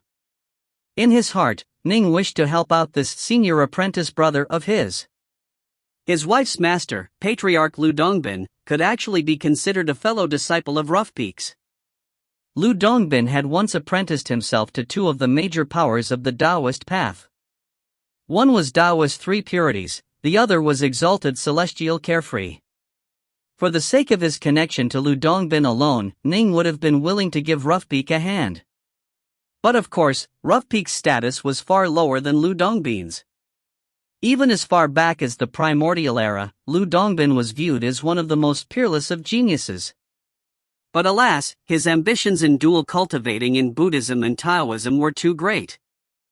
It wasn't until the Three Realms was swept into this current storm that he was finally able to make his breakthrough, but upon doing so he instantly became a top-tier Taofather. Whoosh! The staff came smashing downwards. Swish! Ning's sword light flashed. As soon as he used his sword, he executed the star-seizing hand, causing his sword to be filled with tremendous power. This Snowfiend clone is far too slow. The strange, unfathomable swordlight flashed, and it was about to land against Snowfiend, except, Snowfiend's longstaff suddenly spun around, moving to block Ning's sword. Ning's face changed slightly, and he sent the longsword forward in a stabbing motion, following the momentum of the blow. Stab! The tip of the sword pierced straight through the skull of Snowfiend's clone. Bright moon, sword art, blood drop stance. Whoosh! Snowfiend's clone completely dispersed, transforming back into the snow that filled the skies. At the same time, Snowfiend's voice echoed forth throughout the region. If that's all the power you have, you aren't even close to being strong enough to pass. Ha, I'll be waiting for you on the path ahead. Empyrean god Roughbeak walked to Ning. What do you think? I underestimated him, Ning said. His clone only had an ordinary amount of power and speed. I thought I'd be able to easily kill him with one blow of my sword. Who would have thought that his staff techniques would be so formidable? I had to spend a little bit of effort on him after all.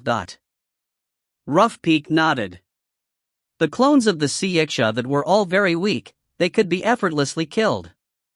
But the clones of Snowfiend are far harder to deal with. As for his true form, it's even more powerful. His greatest strength is that he has almost no weaknesses at all. Or perhaps he does have weaknesses, but I wasn't able to discover any. Almost no weaknesses? Ning frowned. Don't worry. You don't have to actually defeat him. So long as you have reached a certain level of power, he'll voluntarily withdraw and let you pass. Roughbeak chuckled. Just now, you were able to kill Snowfiend's clone in one exchange, and your sword art appeared quite impressive. I'll follow you. Ning nodded. In truth, strictly speaking, Ning didn't really just use a single technique. He had first used the shadowless stance, then transformed it into the blood drop stance.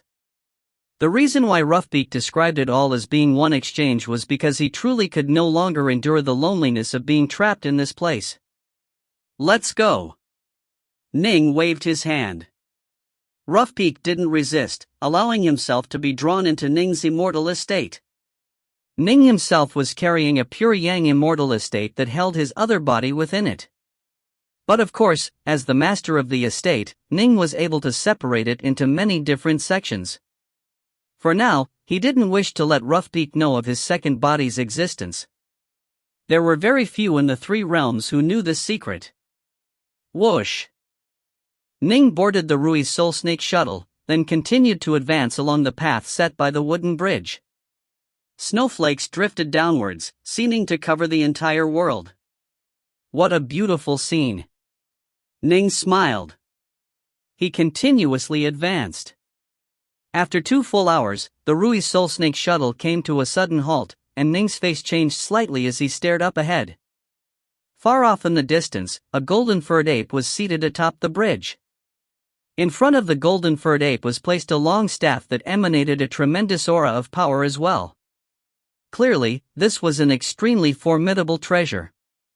At present, the golden-furred ape was seated in the lotus position, resting his jaw against his arms, waiting for Ning in an extremely bored-looking manner. You finally came. I waited forever for you. The golden-furred ape rose to his feet, stretching slightly. That flying treasure of yours is far too slow.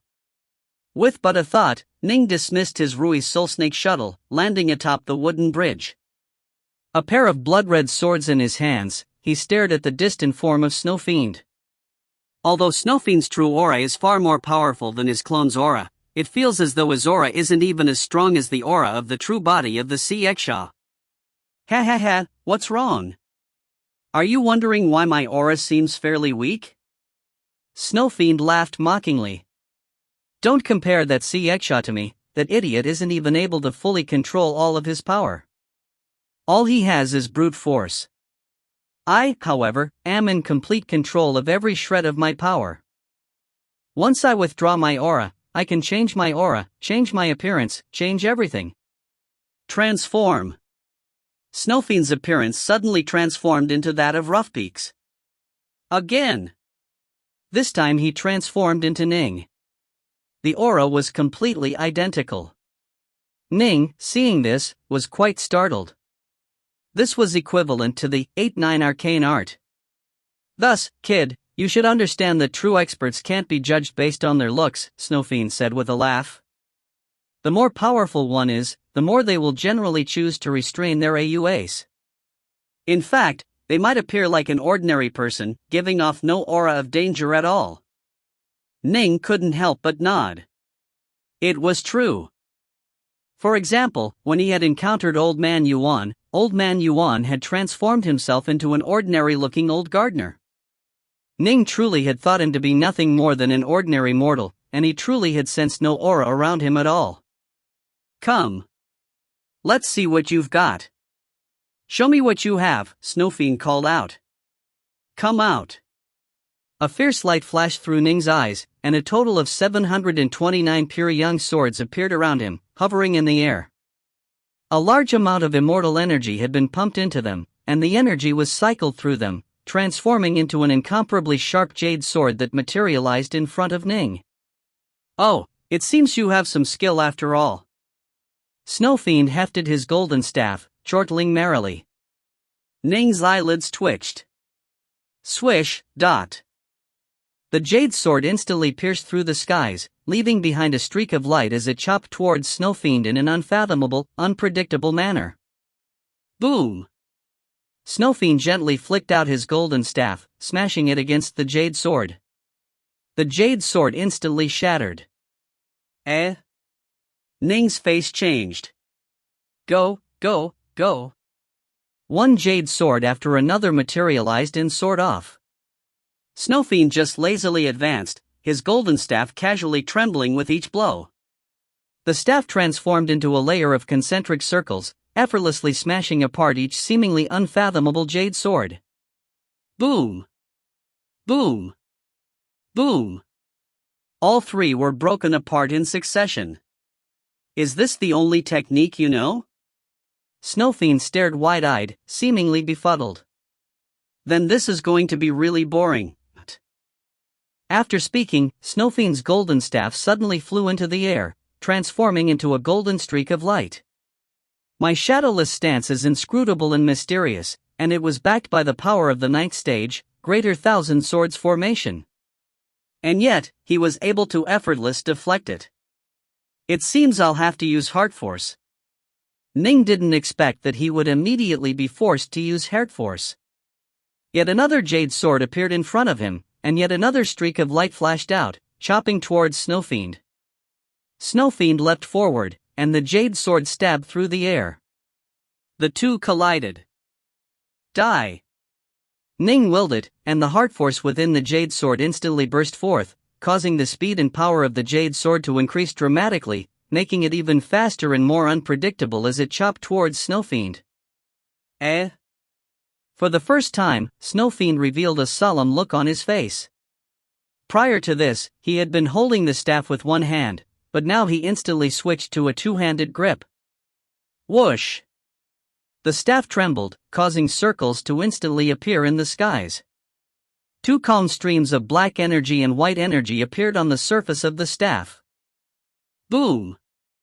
The staff once more smashed against Ning's jade sword, and despite adding fourth stage heart force to the mix, the sword was still completely shattered. Interesting. Snowfiend's eyes lit up. Let's do it again. A guy. Snowfiend's body bounded forward at high speed. As he ran forward, his movements became strange and unfathomable. He occasionally moved left and occasionally moved right, advancing non-stop in a zigzag pattern. Clearly, Snowfiend was taking things seriously now. He was able to stop even fourth stage heart force? Ning felt a hint of surprise. Every time he applied heart force, he used up a good amount of his energy. He would only be able to unleash a total of 10 such swords. Go, go, go. Ning gritted his teeth. Once more, he shot out 3 jade swords. This time, only one of them was filled with fourth stage heart force as he mixed real attacks with fake attacks. Snowfiend roared with laughter. Boom! Boom! Boom! 3 consecutive explosions. Although one of the jade swords suddenly increased dramatically in power, it was still completely smashed apart. What? Ning could instantly tell that this would be tough. By now, Snowfiend had already closed in on Ning. With no time for anything else, Ning immediately put away his pure young swords while manifesting his 3-headed, 6-armed form. 6 swords in his hands, he charged forward to meet Snowfiend in combat. Clang! The staff was filled with tremendous power. As soon as their attacks clashed, Ning was knocked flying backwards. What tremendous strength! Ning flew backwards, his back smashing directly against the frozen sea. With a boom, the frozen sea trembled from the collision, but it remained completely undamaged. As for Ning, he rolled backwards a considerable distance before once more flying forward. If I don't use the star-seizing hand, I probably can't compete against him in raw strength. Ning could feel a headache coming. The star-seizing hand used up divine power at a tremendous rate. 3 heads, 6 arms, allowed him to increase his power significantly. Given that he had 6 swords against the enemy's single golden staff, he thought that he would at least be able to give the ape a run for his money, perhaps even winning.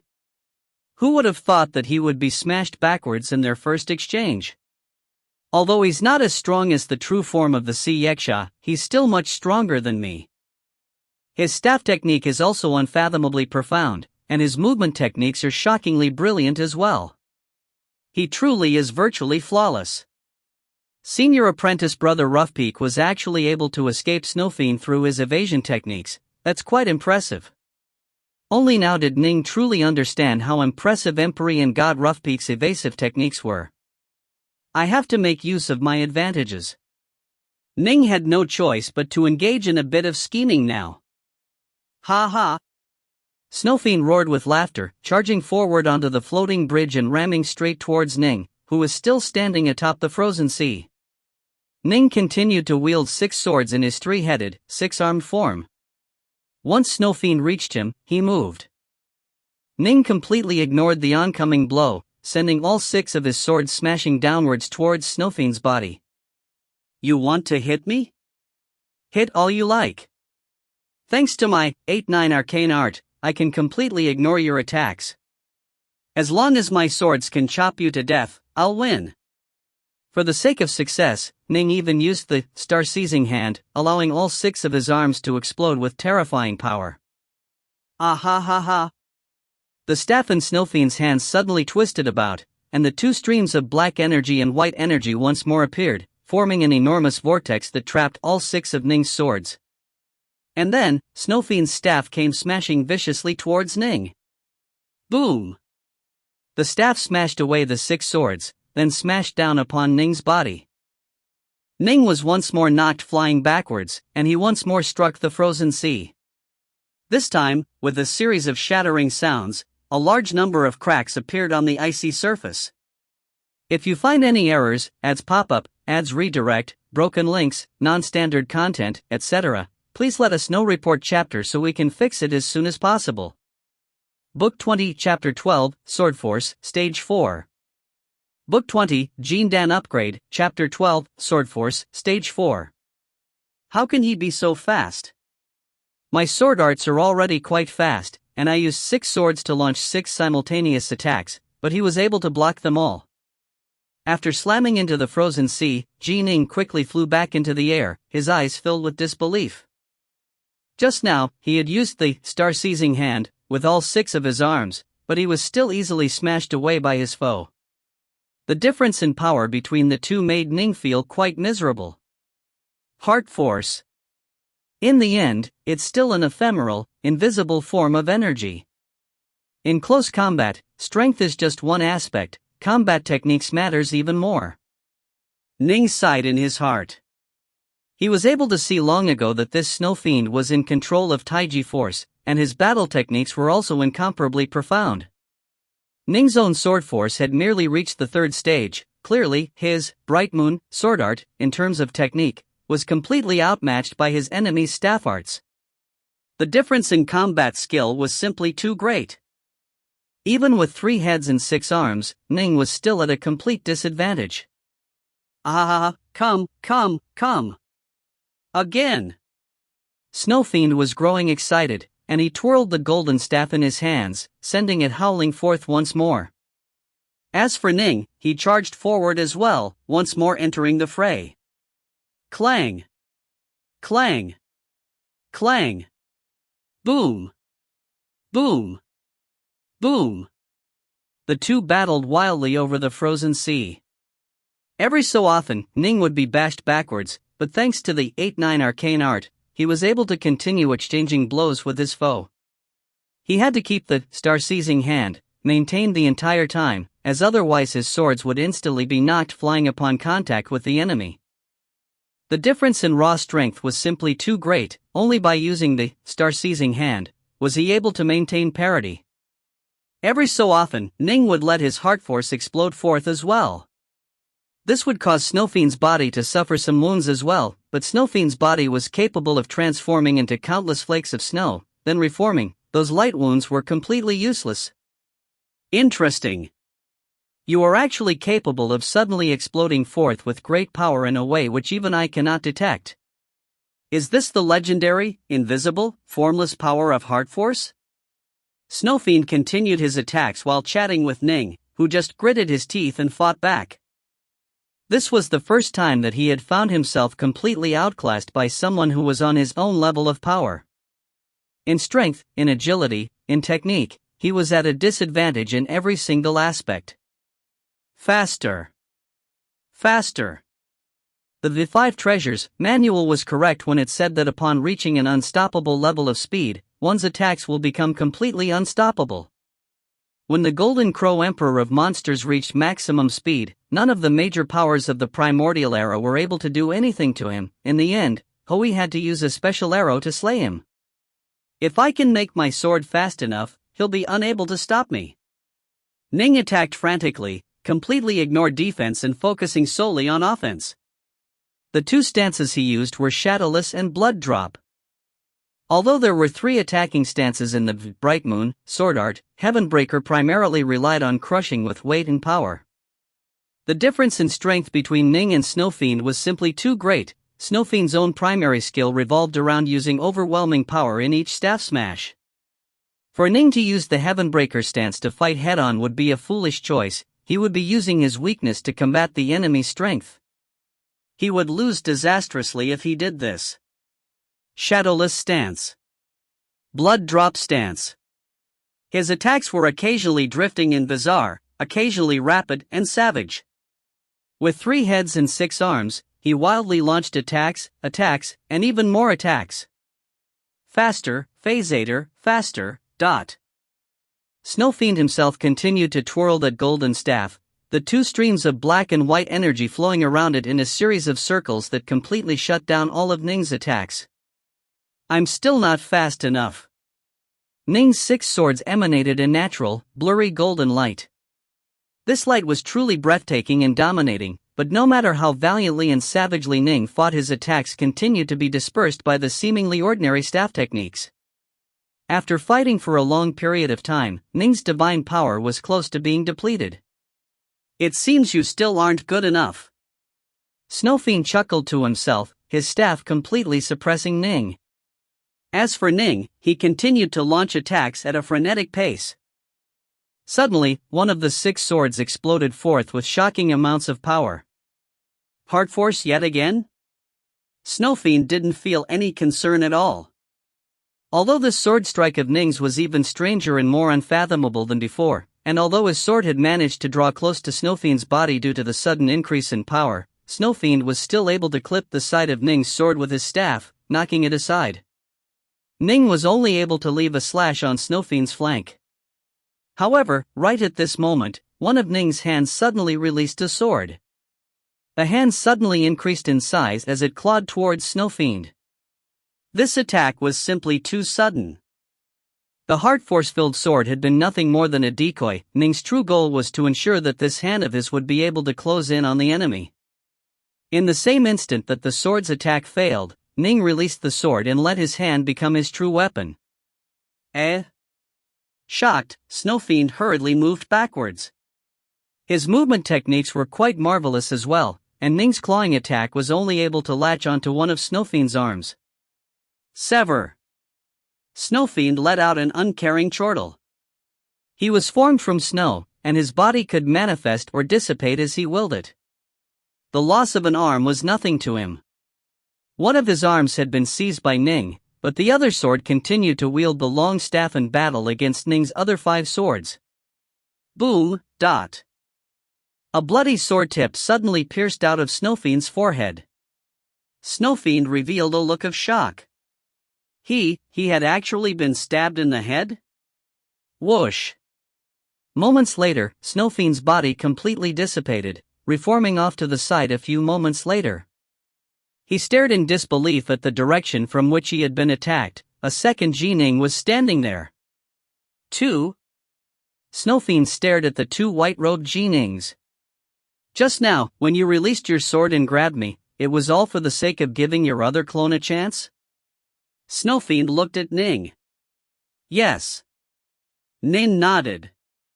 You are indeed strong enough to outmatch me. I'm not your equal at all. Thus, I had to play a small trick on you. First, you filled your sword with heart force, then you released the sword to attack me with your hand.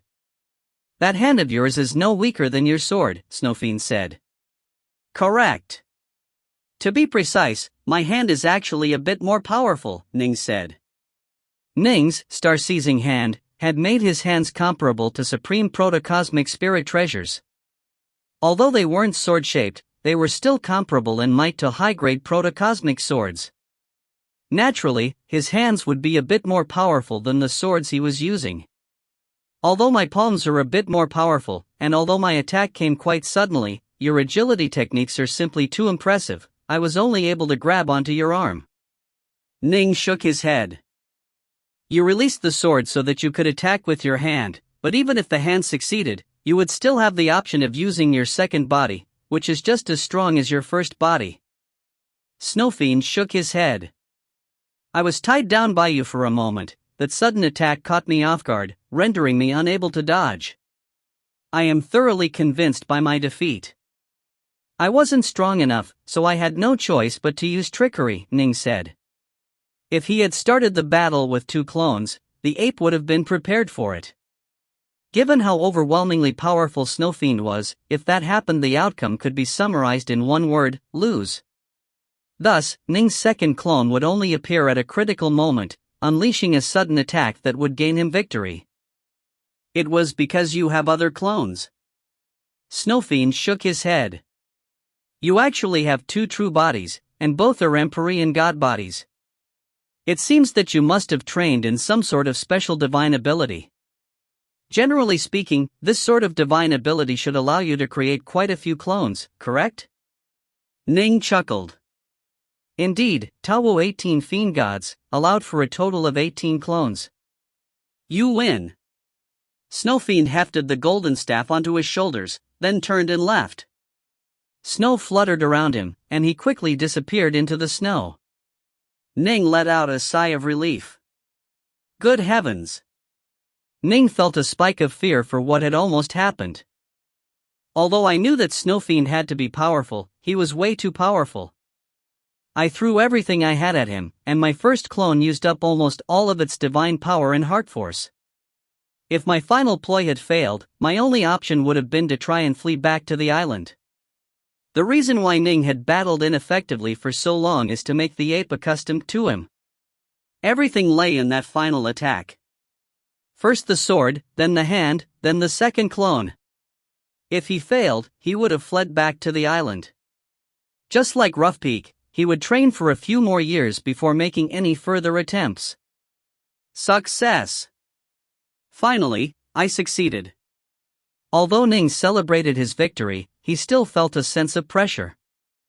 This journey involved a total of 5 islands. His defeat of Snowfiend only allowed him access to the second island.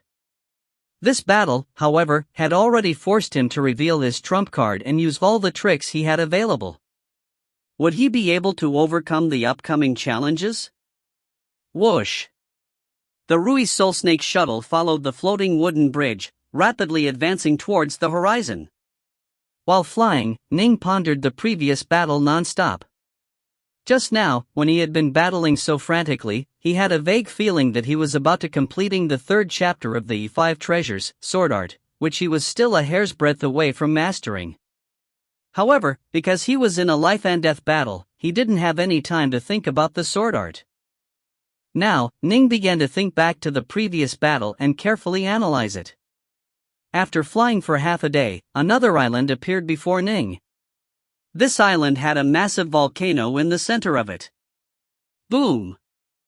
Boom! Boom! The volcano constantly belched forth lava and ash, sending them flying into the skies and turning the entire island red. A volcano island? Ning no longer pondered his sword arts.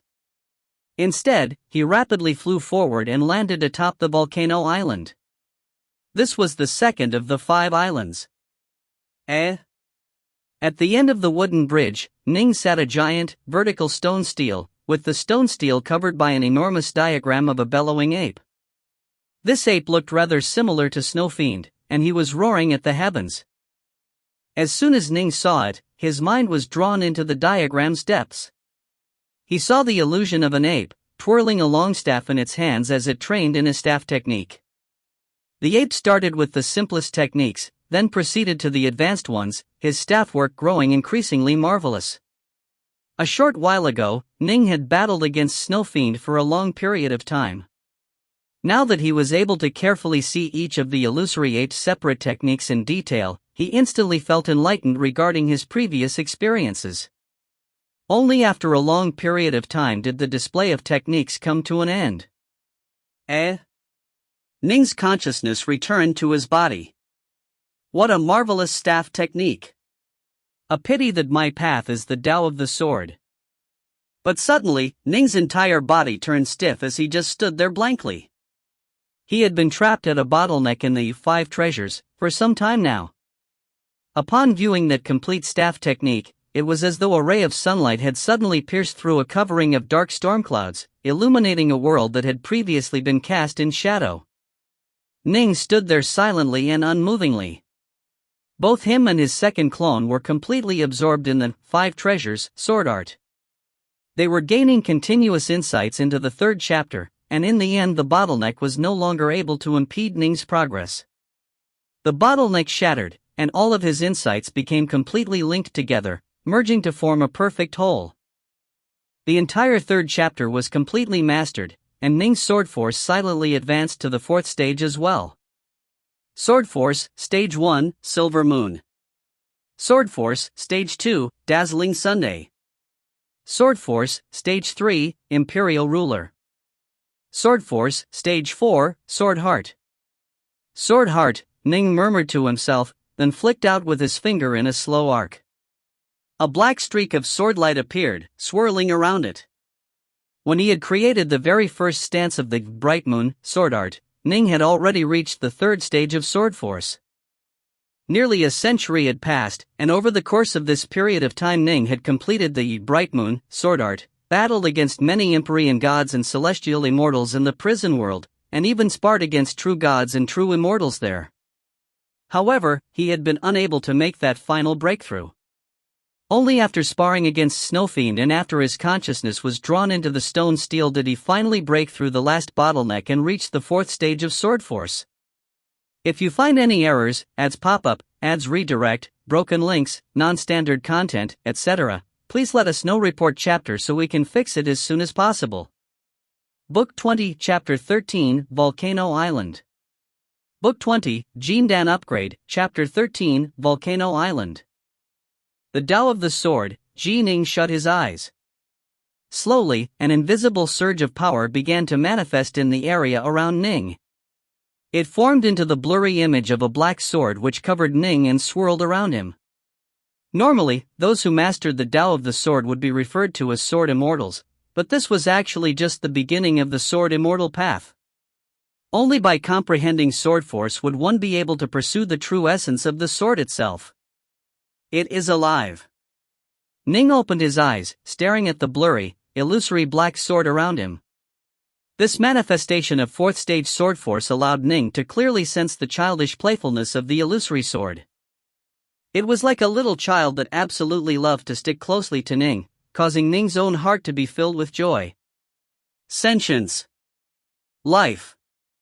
The first 3 stages of sword force only involved the rigid application of power, but the 4th stage of sword force actually gained both life and sentience. Although the level of intelligence was very low, it was still enough to truly stun Ning.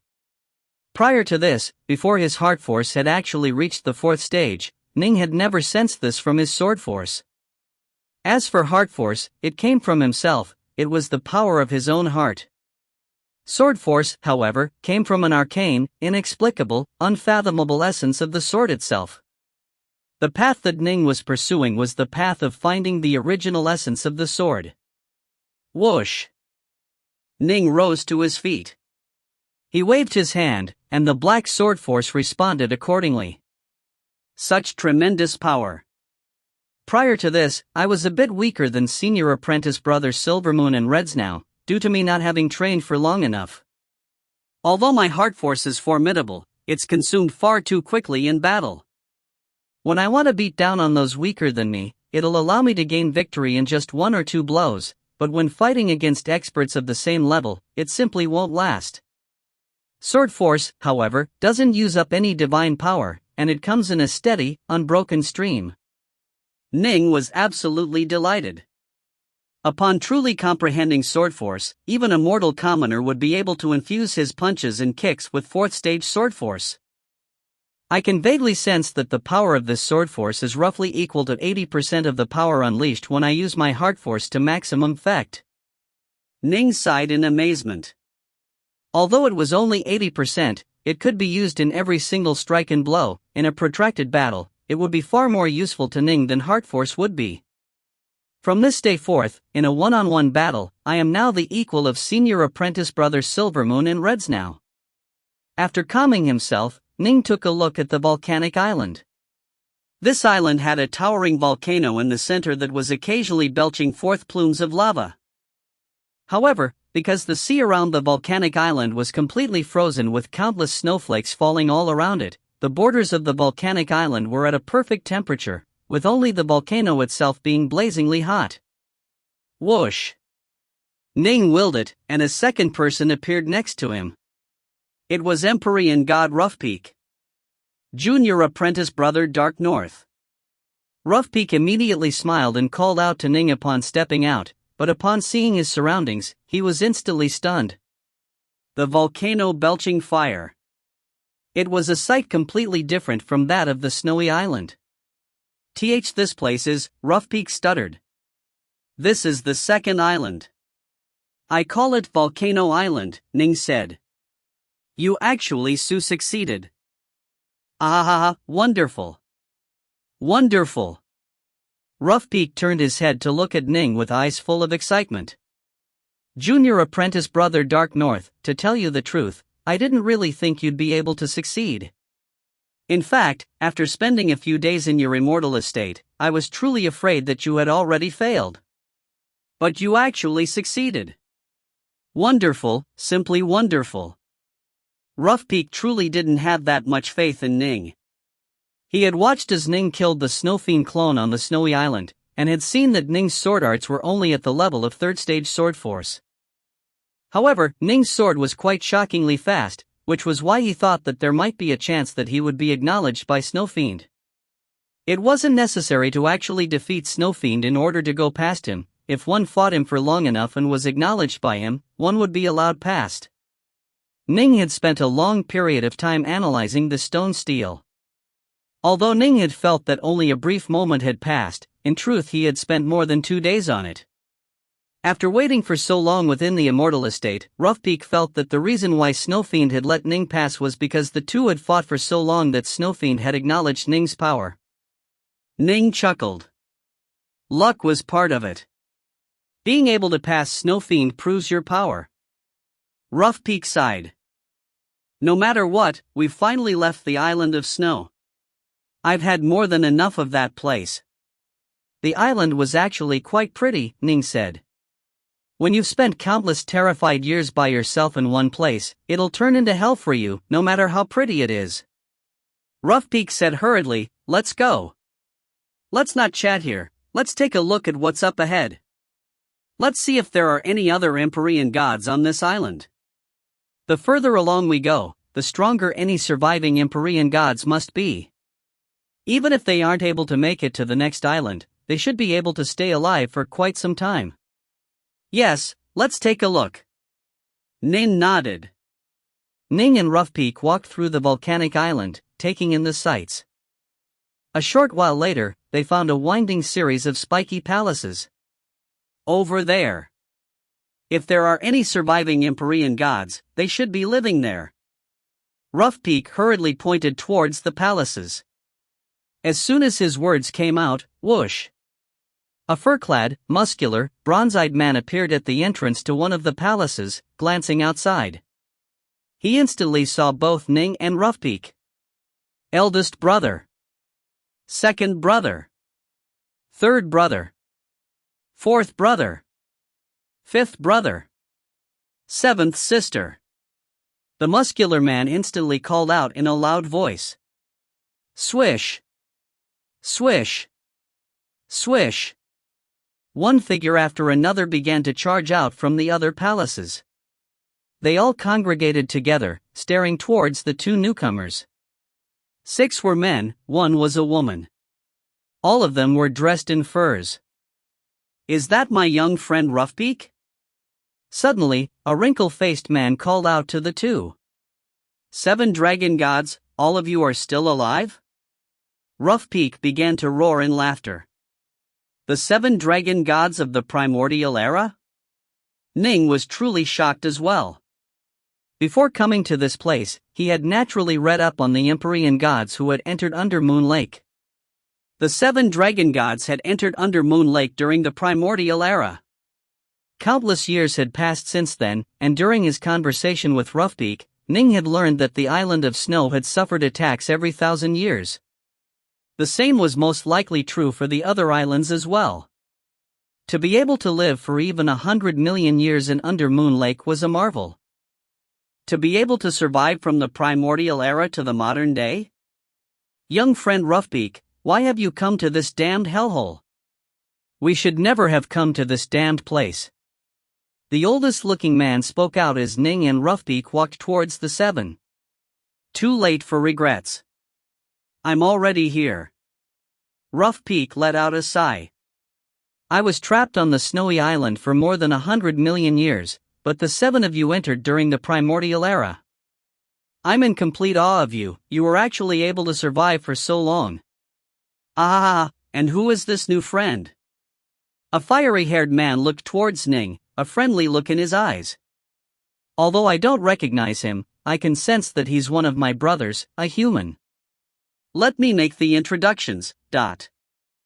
Roughpeak smiled as he looked towards Ning. Junior apprentice brother Dark North, I trust that you must have guessed by now, but these 7 are the 7 dragon gods who once followed human Emperor Swerin in his campaigns across the world. In the past, as our human race just began its rise to prominence, we were still testing out many different cultivation paths. Human Emperor Swerin once harvested draconic blood from a true god and used it to qualitatively change a human's body and allow them to train in superior fiend god techniques. However, he discovered later that this sort of forced transformation had an impact on both the body and the soul, resulting in most being unable to progress past the Empyrean god level. Why do you have to talk about these things? At least we became Empyrean gods. The 7 dragon gods all laughed. These are the 7 dragon gods. The eldest is Empyrean god Wither Dragon. This is the 2nd, Empyrean god Fierce Dragon. This is the 3rd, Empyrean god Black Dragon. This is the 4th, Empyrean god Dragon Caller. This is the 5th, Empyrean god Owl Dragon. This is the 6th, Empyrean god Tyranodragon. And this one, the most beautiful of the 7, would naturally be Empyrean god Voidragon. Smiling, Roughpeak made the introductions. As for Ning, he felt true admiration for these 7. Ning had always felt true admiration for the earliest human experts.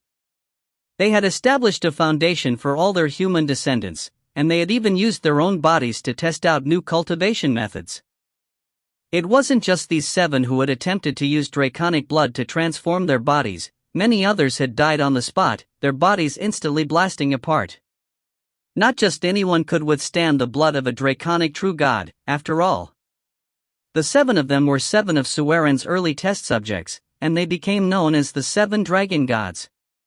Although they weren't true siblings, they were even closer to each other than true siblings. Hurry up and introduce this young friend of yours. The only woman present was dressed in fur clothes that couldn't disguise her beauty. Her voice was clear and crisp, but as heroic and valiant as any of the others. He is junior apprentice brother Dark North, one of the disciples under the tutelage of Dowfather Subhoodie, Roughpeak said with a sigh. Dark North? My young friend Dark North, it's been a long time since we've encountered other humans. The 7 of us have nearly died of loneliness here. Come. Taste some of this wine which our 7th sister created through harvesting elemental energy. The tall, muscular, bronze-eyed man who had been the first to see Ning and Roughpeak immediately stepped forward, slapping his arm around Ning's shoulders and pulling him towards his palace. The 7 dragon gods of the primordial era, Empyrean god Roughpeak, and Ning. These 9 humans all seated themselves in a casual manner, beginning to drink wine in large gulps while chatting. I trust that the 7 of you know by now that the outside world is now in the era of the 3 realms, Roughpeak suddenly said. Yes, we've heard of this. Some Empyrean gods who passed by mentioned this to us. They all nodded. Roughpeak nodded as well. But I imagine that those Empyrean gods didn't know that the three realms have fallen into a state of crisis. A tribulation has descended. Tribulation? The faces of the 7 dragon gods all changed. One which is as deadly as the tribulation which destroyed the primordial era, Roughpeak said somberly. What? The 7 dragon gods had entered Undermoon Lake during the primordial era, and so they didn't experience the war that destroyed it. However, the Empyrean gods that had come past them since then had described the war to them. They knew exactly how calamitous that war had been. Even major powers had died, as well as elder gods. The Pango Chaos world itself had been shattered. It was junior apprentice brother Dark North who told me this. Roughpeak looked towards Ning. Let me explain. Ning began to narrate the details of this tribulation to the 7. Upon hearing the story, their faces all changed. If I knew this, I would have slaughtered all of the Empyrean gods of the Seamless Gate that came here in the past. Empyrean god Tiranadragon bellowed. Damn. They really are like a pack of wild mongrels that just can't be tamed. They should die. Every last one of them should die. The 7 dragon gods were all utterly furious. They could imagine how disastrous and calamitous this new storm would be. The more they imagined it, the angrier they grew. If you find any errors, ads pop up, ads redirect, broken links, non-standard content, etc., please let us know. Report chapter so we can fix it as soon as possible. Book 20, Chapter 14, The Predicament. Book 20, Gene Dan Upgrade, Chapter 14, The Predicament. After chatting for a long period of time and finishing all the wine, everyone prepared to retire to their own residences. Ning hurriedly advised Empyrean god Roughpeak, senior apprentice brother Roughpeak, there's a stone stele located right at the entrance to Volcano Island. The stone stele contains the representation of Snowfiend displaying the intricacies of his staff technique in detail. You can go take a look. Oh? Roughpeak's eyes lit up. Roughpeak, you haven't taken a look yet? Hurry up and take a look. That stone stele really is quite interesting. Yes, hurry up and take a look. The dragon gods all laughed and urged him to go take a look. Fine. I'll go take a look right now. Roughpeak immediately headed out towards the stone stele by himself. My friend Dark North, there are plenty of palaces here. Just pick one as you see fit. Since you've just arrived, it's guaranteed that you won't suffer any attacks for the next 1,000 years, Empyrean god Witherdragon said. All right. Ning nodded, then casually chose a palace to temporarily reside in. 2 days later, Roughpeak returned from his trip to the stone stele, once more reuniting with the 7 dragon gods. How did it go? That stone stele is quite nice, right? Empyrean god Owldragon laughed. It really is quite something, but my path isn't the Tao of Taiji. Alas, I was trapped on the snowy island for more than 100 million years because my attacks are too weak. Roughpeak let out a sigh. My agility techniques ensured that not even Snowfiend could kill me, but what of it? My attacks are too weak. Snowfiend completely refused to acknowledge me. He wouldn't let me pass him no matter what. It was all thanks to junior apprentice brother Dark North. And where is our friend Dark North? Witherdragon asked. He's still training, Voidragon replied. I saw him meditating so I didn't disturb him. Dark North truly is hardworking. Black Dragon asked, Roughpeak, how strong is our friend Dark North? The 7 of us have been trapped here for far too long. We've been here since the primordial era and really can't take it any longer.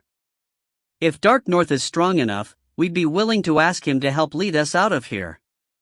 We no longer harbor any false illusions regarding the treasures of Undermoon Lake. How strong is he?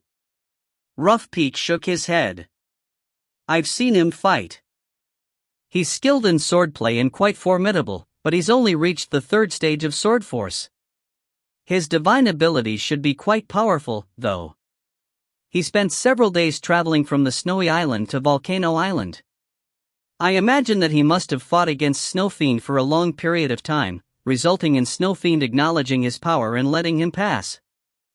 3rd stage sword force? Wither Dragon shook his head. A pity. Although he can be considered an expert of the Tao of the sword, it won't be enough against the Purgatory God. A pity. Well, let's keep waiting. All of them were rather disappointed. I'm already satisfied at having been able to make it out of the first island to Volcano Island. In truth, my decision to follow junior apprentice brother Dark North was a gamble. When I saw him fight, I didn't have much faith in him, but in the end, my gamble paid off. Honestly, there's no need to be depressed. Perhaps after a million years or so, junior apprentice brother Dark North will suddenly advance in strength and will be able to make yet another gamble, Roughpeak said. Hopefully. The 7 dragon gods all sighed. They had been hoping that someone would be able to come here and help them out, but Roughpeak had actually been carried here by Ning. There was no hope to be found from him at all. As for Ning himself, he had been just barely able to make it into Volcano Island. The chance that he would be able to progress further was quite remote. Within a quiet, secluded palace, Ning was seated in the lotus position here, completely silent. His other clone was within his immortal estate, and both of them were meditating on the 5 treasures. His earlier breakthrough had allowed him to completely master the 3rd chapter of the 5 treasures, and so he was now able to begin training in the final, 4th chapter of the 5 treasures.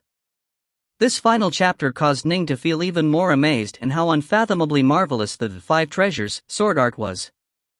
Ning knew very well that Under Moon Lake would not be an easy place to conquer. He had only been able to reach Volcano Island. How incredibly difficult would the next few islands be? Thus, he had to do everything he could to grow stronger. Time slowly flowed on. In the blink of an eye, more than half a year had gone past. During this past half year, Ning's 2 clones finished nearly half of the 4th chapter of the 5 treasures sword art. Now, however, they found it difficult to advance any further whatsoever. Thus, Ning decided to completely halt his meditations on it and turn his attention towards perfecting his Bright Moon sword art. He had yet to improve the Bright Moon sword art after reaching the 4th stage of sword force. Perfecting Bright Moon was, by comparison, an easier task than mastering the 4th chapter of the 5 treasures. In fact, over the course of perfecting it, Ning occasionally gained insights that allowed him to once more ruminate on the 4th chapter. After 1 year and 3 months had passed since Ning's arrival at Volcano Island, Ning finally opened his eyes. My Bright Moon sword art has reached the apex of perfection possible for me at present. Ning rose to his feet, a smile on his face. If I was to meet Snow Fiend again, I'd probably be able to easily defeat him with just a single body. Sword force was highly well suited for combat to begin with. Ning's Bright Moon sword art had been based off of the essence of the 5 treasures sword art, a technique which surpassed the limits set by the heavenly Daos. Its power was naturally staggering, and in attack power it was now completely capable of suppressing Snow Fiend. Once Ning used 3 heads, 6 arms, and fought against Snow Fiend's 2 arms with 6 arms, he would absolutely be able to dominate and defeat Snow Fiend. It's been quite some time since I've spoken to Roughpeak and the 7 dragon gods. Ning felt rather embarrassed.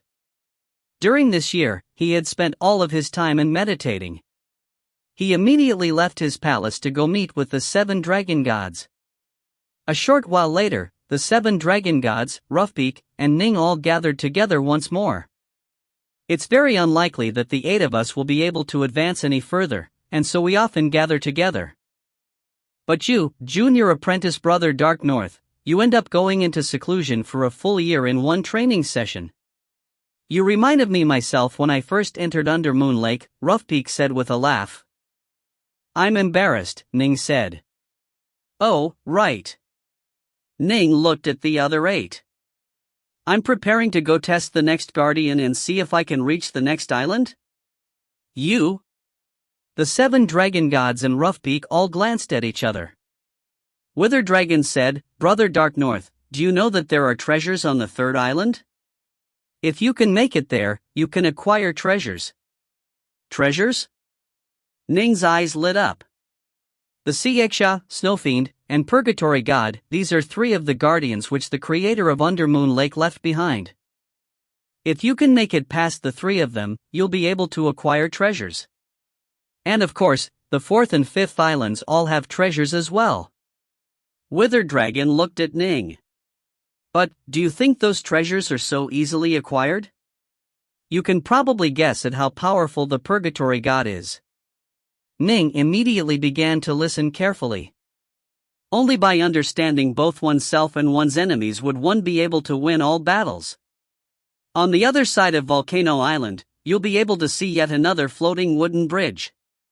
This floating wooden bridge will pass through an endless sea of fire, and within the sea of fire lives a fiend god known as the Purgatory God. Wither Dragon continued, the Purgatory God is formed by countless flames that gather together. He wields a pair of halberds, and he is incredibly powerful, close to a true god in might.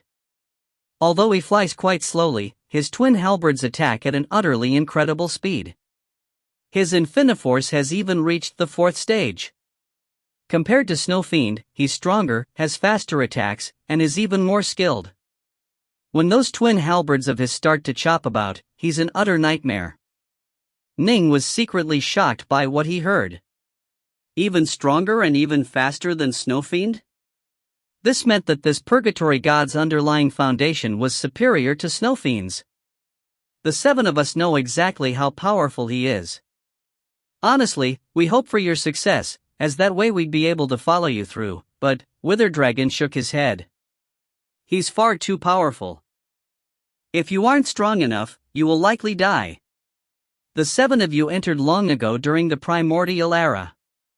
Puzzled, Ning said, if you wanted to follow a powerful Empyrean god to the next island, you probably could have done so long ago. You should have run into quite a few by now. Right. Voidragon, the only female of the 7, nodded. She said in a clear voice, your words are correct. From the primordial era to the present day, we've encountered more than 10 who we were absolutely certain had the power to pass through. However, all of them came a long, long time ago. When the 7 of us work together, even when the Purgatory God attacks the island, he is unable to do anything to us. We were patient enough to keep waiting and training, hoping that we'd be able to break through by relying on our own power. However, roughly 30 million years ago, the Purgatory God told us that we have almost spent an entire chaos cycle in Undermoon Lake. After 100 million years, he would use his full power to wipe us all out. Voidragon's gaze turned dim. Only then did we realize that there was a limit to the amount of time which Undermoon Lake gave us. If the Purgatory God really was to attack at full power and press us non-stop, our divine power would rapidly deplete, and when we use it all up, we'll die. We've never heard of the term chaos cycle before, but we understand that it has to be a period of time which the major power that created this world uses. But a chaos cycle? Ning was startled. A chaos cycle had already passed since the primordial era? Ning had felt all along that Undermoon Lake was a place that was meant to cultivate Empyrean gods through particularly ruthless methods. However, a chaos cycle was enough. If one wasn't able to make any real breakthroughs in an entire chaos cycle, they generally wouldn't be able to make any more breakthroughs at all. We only have 70 million years left. Pteranodrogon's deep, sonorous voice boomed out. We absolutely aren't willing to just admit defeat. We want to keep living, so our only hope right now is to find a powerful Empyrean god who can bring us along with him.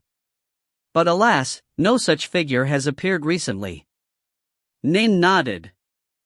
During the past 10 million years, he had been the only person to even enter. Although we truly wish to leave this place and aren't willing to just die here, Ning, you really are not yet strong enough. Pteranodrogon continued, please don't blame me for saying something unpleasant, but the Purgatory God truly is incredibly powerful. Your 3rd stage sword force, it's far from being enough. You don't have much of a chance to make it past him. To make it past him, you generally have to reach the 4th stage of Thunder Force, Taiji Force, Infiniforce, Heart Force, etc. You have to reach the 4th stage to have any hope of succeeding. And of course, if you are particularly skilled in a battle-type force, such as Sword Force or Saber Force, you'll be completely capable of succeeding, but... Tiranadragon looked at Ning. Brother Dark North, you should wait until you have at least a decent chance before making the attempt. Otherwise, you'll be gambling with your life. If you are lucky, you might escape, but if you aren't, you'll die there. Junior Apprentice Brother Dark North, it's best if you wait patiently for some time. You aren't like us, a long path still lies ahead of you, Roughpeak said. Honestly, I'm already quite content with being able to see Volcano Island. Ning was speechless. 3rd stage Sword Force? Why did they believe him to be at the 3rd stage of Sword Force? If you find any errors, ads pop up, ads redirect, broken links, non-standard content, etc., please let us know. Report chapter so we can fix it as soon as possible. Book 20, Chapter 15, Iceheart Pith. Chapter 15, Iceheart Pith. Stop! Ning hurriedly called out. The 7 dragon gods and Empyrean god Roughpeak paused their protestations, looking at Ning. Truthfully speaking, they didn't really want to say these words either, but they also didn't wish to see Ning die in the hands of the Purgatory God. Who told you that my sword force is at the 3rd stage? Ning laughed. The other 8 were all startled. Judging from Ning's words, it seemed as though he wasn't at that stage? I did. Roughpeak looked at Ning, puzzled. Was my guess wrong? Oh. Ning now understood. Laughing, he explained, when I first encountered you, Senior Apprentice Brother Roughpeak, I was indeed just at the 3rd stage of Sword Force. But these words instantly caused the 8 to reveal looks of surprised delight. You broke through? You made a breakthrough when fighting Snowfiend? Have you reached the 4th stage of Heart Force? All of them looked eagerly and excitedly towards Ning. Ning smiled, then nodded. At the same time, he waved a finger, causing a loop of extremely sharp black swordlight to circle around it. Upon seeing the black, sword-shaped sword force, the 7 dragon gods and Roughpeak felt extremely excited, but they also didn't know whether to laugh or to cry. Roughpeak finally said, Junior Apprentice Brother Dark North, I understand, Ning said hurriedly. Senior Apprentice Brother Roughpeak, you believed that I had fought against Snowfiend for an extremely long period of time, and so you naturally came to certain conclusions based on that. It's my fault for not having explained it to you. How can it be your fault? Who would be so foolish as to blurt out exactly how strong they are? The nearby Empyrean god Tiranadragon boomed with laughter. Excellent. It seems as though the 7 of us aren't destined to die just yet. Given how powerful you are, Brother Dark North, it should be easy for you to overcome the Purgatory God. Come. Let's make haste towards the next island. Our chances of leaving will be greater as well. We've been in Undermoon Lake for countless years. Oh, according to what the Purgatory God said, we've been here for nearly a chaos cycle. I wonder what the next island is like. I'm rather curious. I hear that after defeating the Purgatory God, you'll be able to acquire treasures. 4th brother, why are you getting excited? You won't be the one to get the treasures. My excitement is no business of yours. They all celebrated and joked about. Clearly, the chance to leave this volcano island had put them all in quite a good mood. An hour later, Ning and the others arrived at the other end of Volcano Island. Here we are. All you need to do is advance past the floating wooden bridge. Wither Dragon pointed towards the wooden bridge up ahead. In front of them was an endless sea of flames that stretched off into the horizon, with the wooden bridge being the only thing within it. It's really hot. Ning turned his head and grinned. Everyone, come into my Immortal estate for a few days. After you. Sorry for the trouble. Come here, let me see what your Immortal estate is like. they all laughed and jested. Their relaxation was primarily due to the fact that they knew how strong Ning was and that he was certain of victory. Rough Peak, when he had first joined Ning, had done so in a much more nervous, restless manner. Ning waved his hand. None of the 8 Empyrean gods resisted, allowing him to draw them into his immortal estate. Let's go. Ning seated himself within his Re20-Vol16 shuttle, then began to rapidly advance via the wooden bridge into the sea of flames. Although the flames were incredibly hot, Empyrean gods would generally find it easily to endure them, to say nothing of someone like Ning who was protected by the 8-9 arcane art. After flying for just a single hour. Ning came to a sudden halt, staring in front of himself. Up ahead, a massive red figure that was more than 10 meters tall had appeared on the bridge. The figure was bald, had red eyebrows, a red beard, and was extremely muscular. He wielded a pair of short halberds in his hands, and his dark red eyes were fixed upon Ning. The invisible pressure he gives off truly is stronger than snow fiends, Ning murmured to himself. The only reason Ning was able to sense this was because his foe had prepared his full power, not disguising his aura at all. Ning put away the Re20-Vol16 shuttle, then landed on the bridge. A pair of swords appeared in his hands.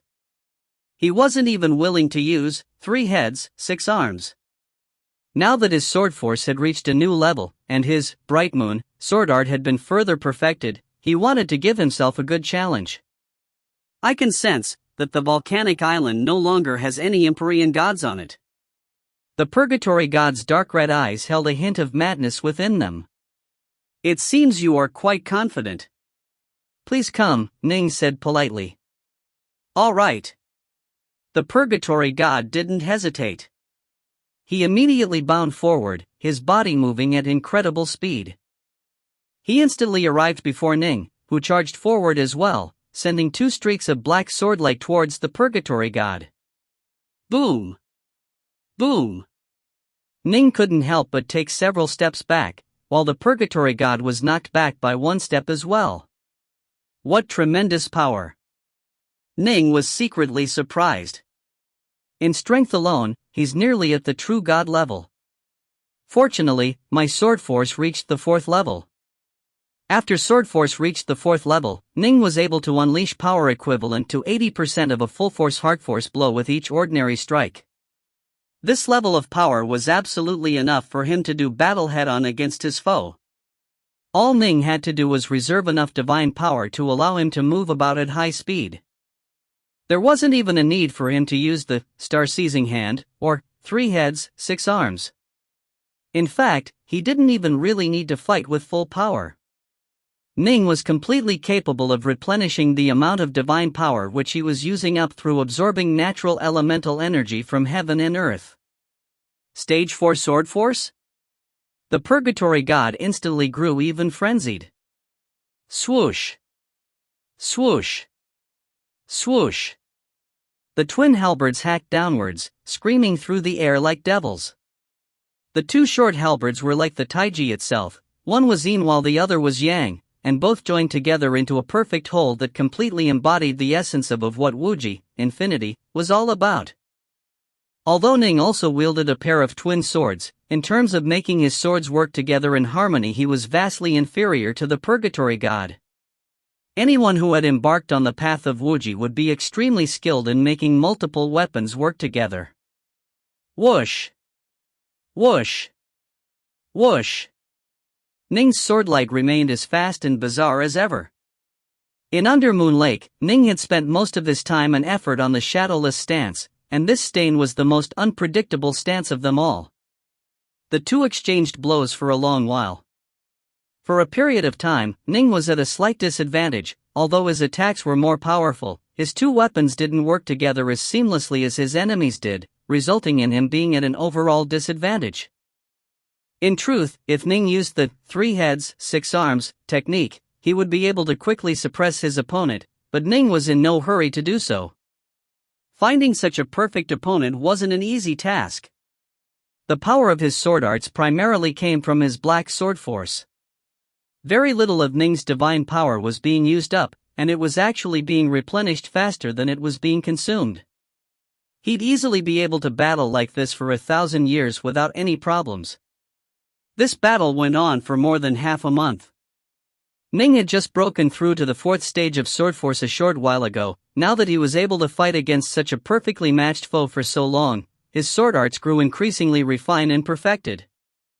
Although he had spent more than a year meditating on his sword arts on Volcano Island, he hadn't had an actual opponent to test himself against.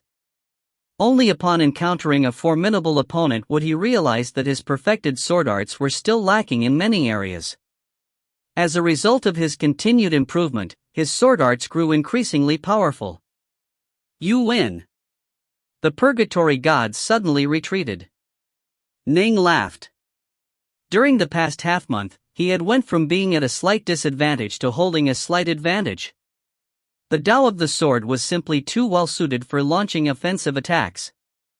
The Purgatory God looked at Ning, his lips cracking apart into an ugly grin. "I'll be waiting for you at Myriad Mountains Island." His body then vanished, leaving behind countless flames that quickly dissipated. Myriad Mountains Island? Ning murmured softly to himself, can it be that the third island is Myriad Mountains Island? Swish! Ning boarded his Rui Soul Snake shuttle, then continued to advance.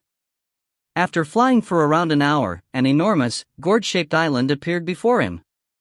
This gourd-shaped island looked as though it was a small island and a large island joined together. As for the wooden bridge, it led to the small island. At the end of the wooden bridge stood the bald, red-browed Purgatory God. So this is Myriad Mountains Island? Ning landed with a laugh. To be precise, the small island is a treasure island. The Purgatory God pointed towards the distant, larger island. That large island over there is the actual Myriad Mountains Island. As for the small island, it has quite a few treasures. You can choose 3 of them. After doing so, you have to enter the large island. You won't be allowed to come here again. Under Moon Lake was a place where you could only advance, not retreat. Ning understood this. Upon reaching Volcano Island, for example, there would be no way back to the snowy island. After entering Myriad Mountains Island, there would be no way back to Volcano Island. The only options were to die or to successfully pass through the remaining islands and return to the 3 realms. 3? Ning said with surprise, "I hear that the 4th and 5th islands all have treasures as well." Yes. The Purgatory God nodded. The 3rd, 4th, and 5th islands all have treasures within them. In each place, you can choose 3 items. Thus, there's a total of 9 items you can acquire. Once you reach the 5th island, you'll be allowed to leave Under Moon Lake. But of course, in this chaos cycle, the only one who survived was the man called Jueming. Ning instantly became filled with questions. The legends of the 3 realms stated that Buddha Jueming left Under Moon Lake with 3 treasures, but the Purgatory God now said that he left with 9? It seems there are 6 treasures which Buddha Jueming did not make public, Ning mused to himself. Follow me. They walked through the smaller island, nearly 1,000,000 kilometers in circumference. It took them only a short while to travel hundreds of thousands of kilometers and arrive at a lake. Compared to the endless amount of distance the Rui Soul Snake shuttle had traversed over the oceans here, this island really was just a small island. The island lake was covered by a hazy mist that prevented others from seeing it clearly. Disperse. The Purgatory God waved his hand, causing all the mist to dissipate and the lake to appear. The lake was actually separated into 9 distinct regions. One region was filled with incredibly hot 9-fire lava, with a dark red snow lotus growing atop it. Another region was filled with slowly flowing rivers of icy iceheart pith, and atop the pith grew a clump of jewel-like iceheart leaf. There was also a region filled with many types of precious medicinal herbs, all filled with life energy. These precious herbs had given birth to a jade-green fruit that appeared to levitate above them. 9 regions of fire, of ice, of darkness, of life, of death. A single invisible formation joined these 9 regions together in a perfect manner. Eh? Ice heart pith? 9 fire lava? This place actually has both of them? Ning's heart rate instantly sped up. He grew excited now. He didn't expect that he would discover Ice Heart Pith, which he badly desired, right here within the third island. The treasures which Buddha Jueming made public are actually all here. Ning instantly guessed at the reason behind this. It seems that Buddha Jueming didn't make public any of the treasures he acquired on the 4th and 5th islands. Anyone could tell that the treasures on the later islands would be even more valuable and useful. Choose. The Purgatory God, upon seeing Ning go into a daze, urged Ning to hurry up. There are 9 types of treasures here. You can choose 3 of them. 9 types of treasure? Ning was startled. There were 9 regions in total. The Iceheart Pith region had a single Iceheart leaf growing atop it. Although Iceheart leaf was valuable, the large amount of flowing Iceheart Pith was something which Ning desperately desired as well. Can I choose the Iceheart Pith? Ning suddenly asked. Iceheart Pith? The Purgatory God frowned as he looked at Ning. Iceheart leaves crystallize above the Iceheart Pith. You should choose the leaf. The leaf is the crystallized essence of the pith. All 9 regions have crystallized essences of certain things, you should choose them. But I want the Iceheart Pith. Can I have it? Ning asked. He definitely had to choose the Iceheart leaf, but what of the Iceheart Pith? The Purgatory God frowned. The Iceheart Pith is the foundation. Because it exists, Iceheart leaf can grow. After an Iceheart leaf is harvested, more will grow after a long period of time. You can choose Iceheart leaf, but the underlying Iceheart Pith, how could I possibly give it to you? If you find any errors, ads pop up, ads redirect, broken links, non-standard content, etc. Please let us know. Report chapter so we can fix it as soon as possible. Book 20, Chapter 16, Ice Fire Formation. Chapter 16, Ice Fire Formation. Ning instantly felt his heart clench. Iceheart Pith was the foundation of the leaf?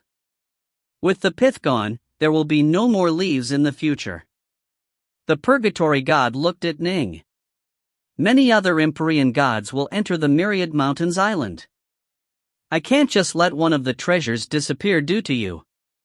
But I heard that the person who left, Jueming, was given more than just a single Iceheart leaf, Ning suddenly said. The Purgatory God's face changed slightly. He cursed softly, damn that Jueming. Why did he have to blabber about the treasures? Yes, your words are correct. The Purgatory God looked towards Ning. Jueming entered Undermoon Lake long ago. He was able to make it all the way to Myriad Mountains Island in one try, and was only the second person to make it here. Back then, there were many Iceheart leaves, and so giving him 12 didn't make much of a difference. But as time flowed on, the Empyrean gods who entered this place were all tempered and strengthened. More of them entered Myriad Mountains Island, and as a result, the amount of treasures stored here began to run low. That's why the reward was changed to be a single leaf.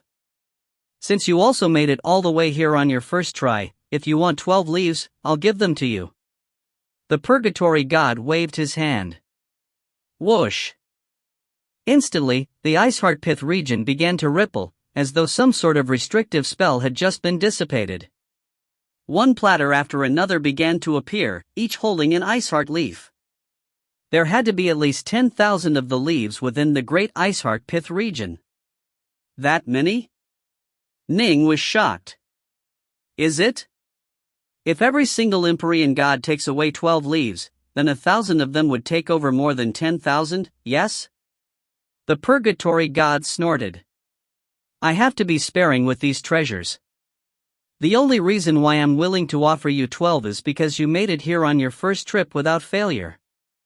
12 of the leaves wouldn't be a problem, but the Iceheart Pith, that's the foundation. Forget about it. Ning understood. These Iceheart leaves all came from the Iceheart Pith before him. To acquire the pith was highly unlikely. Actually, Ning suddenly said, I only need a small amount of Iceheart Pith. Let's say, a few dozen square meters of it. A few dozen square meters? The purgatory god stared. You call that a small amount? Ning felt a surge of delight in his heart. Judging from the purgatory god's attitude, there was clearly some bargaining room here. There are several square kilometers of ice heart pith here. A few dozen square meters is nothing, Ning said hurriedly. Seeing the look on the purgatory god's face, Ning knew that he was rather unlikely to agree. Ning immediately said, just 30 square meters. Do you know how deep the ice heart pith goes? The purgatory god explained, they are nearly 90 meters deep. You want nearly 2,700 cubic meters of it? Completely impossible. Just 9 meters deep and 9 meters long, Ning said hurriedly. That's all I want. The purgatory god frowned. Just a tiny bit of ice heart pith and a single ice heart leaf. Ning looked at the purgatory god. I won't take any of the other treasures. Earlier, you said that I can take 3 of my choosing. All I want is a bit of ice heart pith and a single ice heart leaf. 9 meters, the purgatory god looked at Ning, hesitating. Ning looked back at him. Fine. The purgatory god nodded. Since you made it all the way here on your first try, and since 9 meters won't have an impact on the foundation as a whole. Earlier, I told you that you can choose 3 treasures. Now, you'll only be allowed to pick a single ice heart leaf and some of the ice heart pith. Ning was overjoyed. Do you have any treasures to hold it? The purgatory god looked at Ning. Ning quickly took out a green jade bottle. The purgatory god nodded, then waved his hand. An invisible hand seemed to scrape out a small crater in the ice heart pith, carving out a spherical portion that was 9 meters long and 9 meters deep. The ice heart pith floated straight towards Ning. Come here. Ning willed it, and the ice heart pith instantly flew into the green jade bottle. He plugged it with a stopper, then waved his hand and collected the ice heart pith flying towards him as well. Only then did Ning let out a sigh of relief. He had finally succeeded. In truth, the other treasures here were of little interest to Ning. He was neither an artifact forger, nor was he a pill refiner, and he had no other skills that could make use of these things. What he needed were treasures and techniques that would increase his own strength. The purgatory god muttered to himself, I really got ripped off this time. I'm usually able to shoo away Empyrean gods just by giving them 3 ice heart leaves or equivalent treasures, but I ran into yet another person who knew that Jueming acquired 12. Jueming, what a troublemaker. Shoo, shoo. Off with you. The purgatory god stared at Ning. Are you waiting for me to show you off? Ning laughed, then immediately left. Within the immortal estate he was carrying. The second Ning was within a meditative room inside the estate. I've acquired the ice heart pith. Ning held the green jade bottle in his hands, a look of delight on his face. Fortunately, the purgatory god was rather easygoing and easy to negotiate with. He wasn't too stubborn. Otherwise, things would be quite troublesome. In truth, as soon as Ning saw that the purgatory god had only been willing to give him a single ice heart leaf when Buddha Jueming had acquired 12, Ning had immediately sensed that the purgatory god was tampering with things a bit. This was because there was definitely no way that all of the other Empyrean gods had merely received just a single leaf when they entered Myriad Mountains Island. The purgatory god definitely had a certain amount of discretionary power. Perhaps he wouldn't be allowed to give an Empyrean god too much, but he could definitely choose to give them a bit less if he chose. And so, Ning decided to give negotiation a try, and he succeeded. 9 meters long, 9 meters deep. Ice heart pith is a bit lighter than I expected, Ning mused to himself. This amount of ice heart pith weighs roughly 300,000 kilograms or so. Ice heart pith could float atop water. However, this amount sufficed for his needs. My 36 clones need a total of 180,000 kilograms. This is enough. After acquiring the necessary treasures, Ning no longer hesitated. He immediately took out a different, red jade bottle. The red jade bottle contained 9 fire lava within it. Ning had prepared 50,000 kilograms of it for his journey to Undermoon Lake. Time to begin. Ning pulled open the stopper to the green jade bottle and the red jade bottle. He placed them atop the floor, then sat down in the lotus position. Whoosh! Ning floated up into the air by roughly 30 meters, then the true immortal energy within his body began to activate. Slowly, a formation diagram created from an enormous amount of energy began to form below Ning. As the energy surged, the diagram began to shine with golden light. The formation of golden light formed a sphere of nearly 300 meters that was like an enormous screen. A large amount of runes flowed atop it as Ning's energy flowed through it in an incomparably marvelous manner. After a full hour, Ning finally finished manifesting the formation. The fire formation has finally manifested. Ning let out a sigh of relief. He took out a great firmament pill to replenish his energy, then once more began to manifest a second formation. In the air above Ning's head, a second formation of similar size began to slowly manifest. As Ning continued to materialize it, the formation slowly began to glow with black light. The formation continued to improve in power, until it became like black jade in appearance. 300 meters of golden light below him. 300 meters of black light above him. Now that the ice-fire formation has formed, it is time to refine the Jindan. Ning opened his eyes and stared towards the 2 distant bottles. The red jade bottle and the green jade bottle began to release the 9 fire lava and the ice heart pith within them. A total of 7,500 kilograms flew out from each. Ning was worried that he would run out, and so he brought out a bit more than he needed. The streams of 9 fire lava and the ice heart pith transformed into 2 spheres that hovered before Ning. One was a sphere of 9 fire lava, while the other was a sphere of ice heart pith. Within the 2 spheres, 9 fire lava and ice heart pith slowly bubbled and frothed. Whoosh! The essence within the 9 fire lava sphere began to automatically and slowly be drawn downwards, being absorbed into the golden light diagram.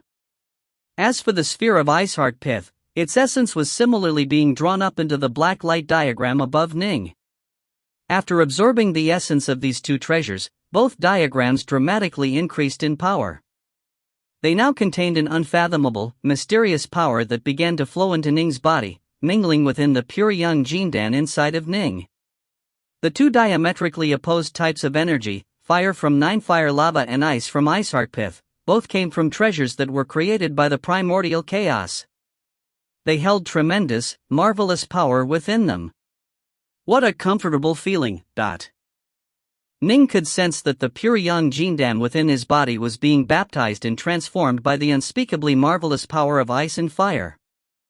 This was an extremely comfortable feeling, and the Jindan was slowly beginning to transform.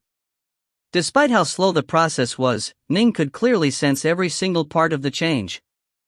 Despite being slow, after 2 or 3 days, the transformation would be quite shocking. According to the records I read of the ice-fire Jindan smelting method, it will take roughly a month to upgrade my Jindan to the 2nd tier. This is a slow process of nourishing and transforming the Jindan that cannot be rushed. Ning tamped down the eagerness and excitement he felt, allowing the 2 giant formations to slowly extract energy from the 2 types of items to smelt his Jindan. He believed that a month from now, his pure Yang Jindan would reach the 2nd tier. He would be a half step into the Taofather level of power. This was a qualitative transformation, a fundamental transformation. Once his Jindan transformed, the soul within the Jindan would also be empowered at a rapid pace. I'll wait for a month. One clone trained in the Icefire Jindan smelting method, while the other left the smaller island and reached the larger island, Myriad Mountains Island. The entrance to Myriad Mountains Island also had a black stone stele before it. This one was covered with a diagram of flames. The stone stele in front of Volcano Island contained the staff arts of Snow Fiend. I imagine that this stone stele contains the halberd arts of the Purgatory God.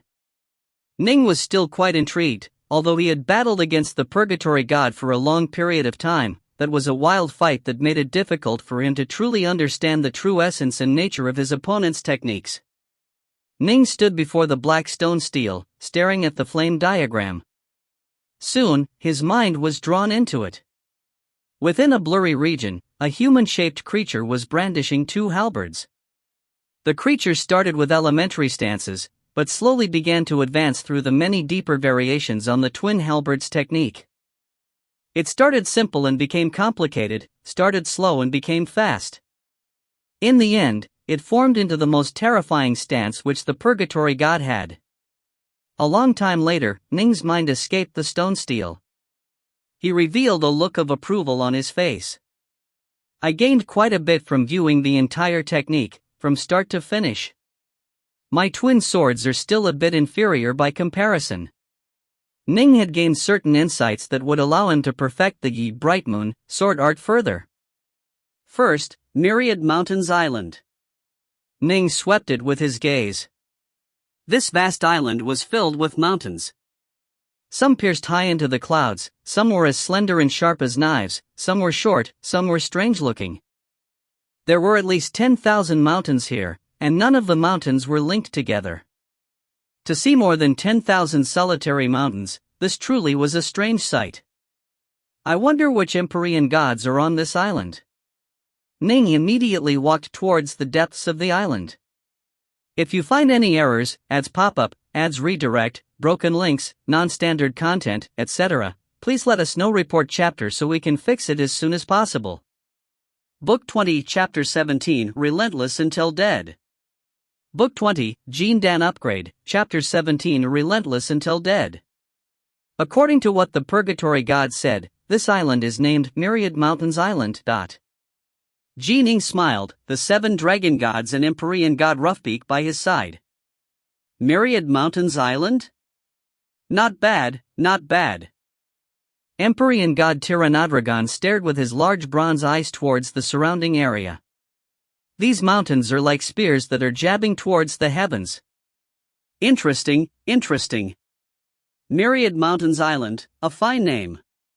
Roughbeak had returned to his normal, relaxed, graceful demeanor. Looking at his surroundings, he said with delight, I didn't expect that I'd be able to see the third island so soon. I had thought that I would be satisfied with just seeing the second island. Perhaps, junior apprentice brother Dark North, you'll be able to make it all the way out in one try.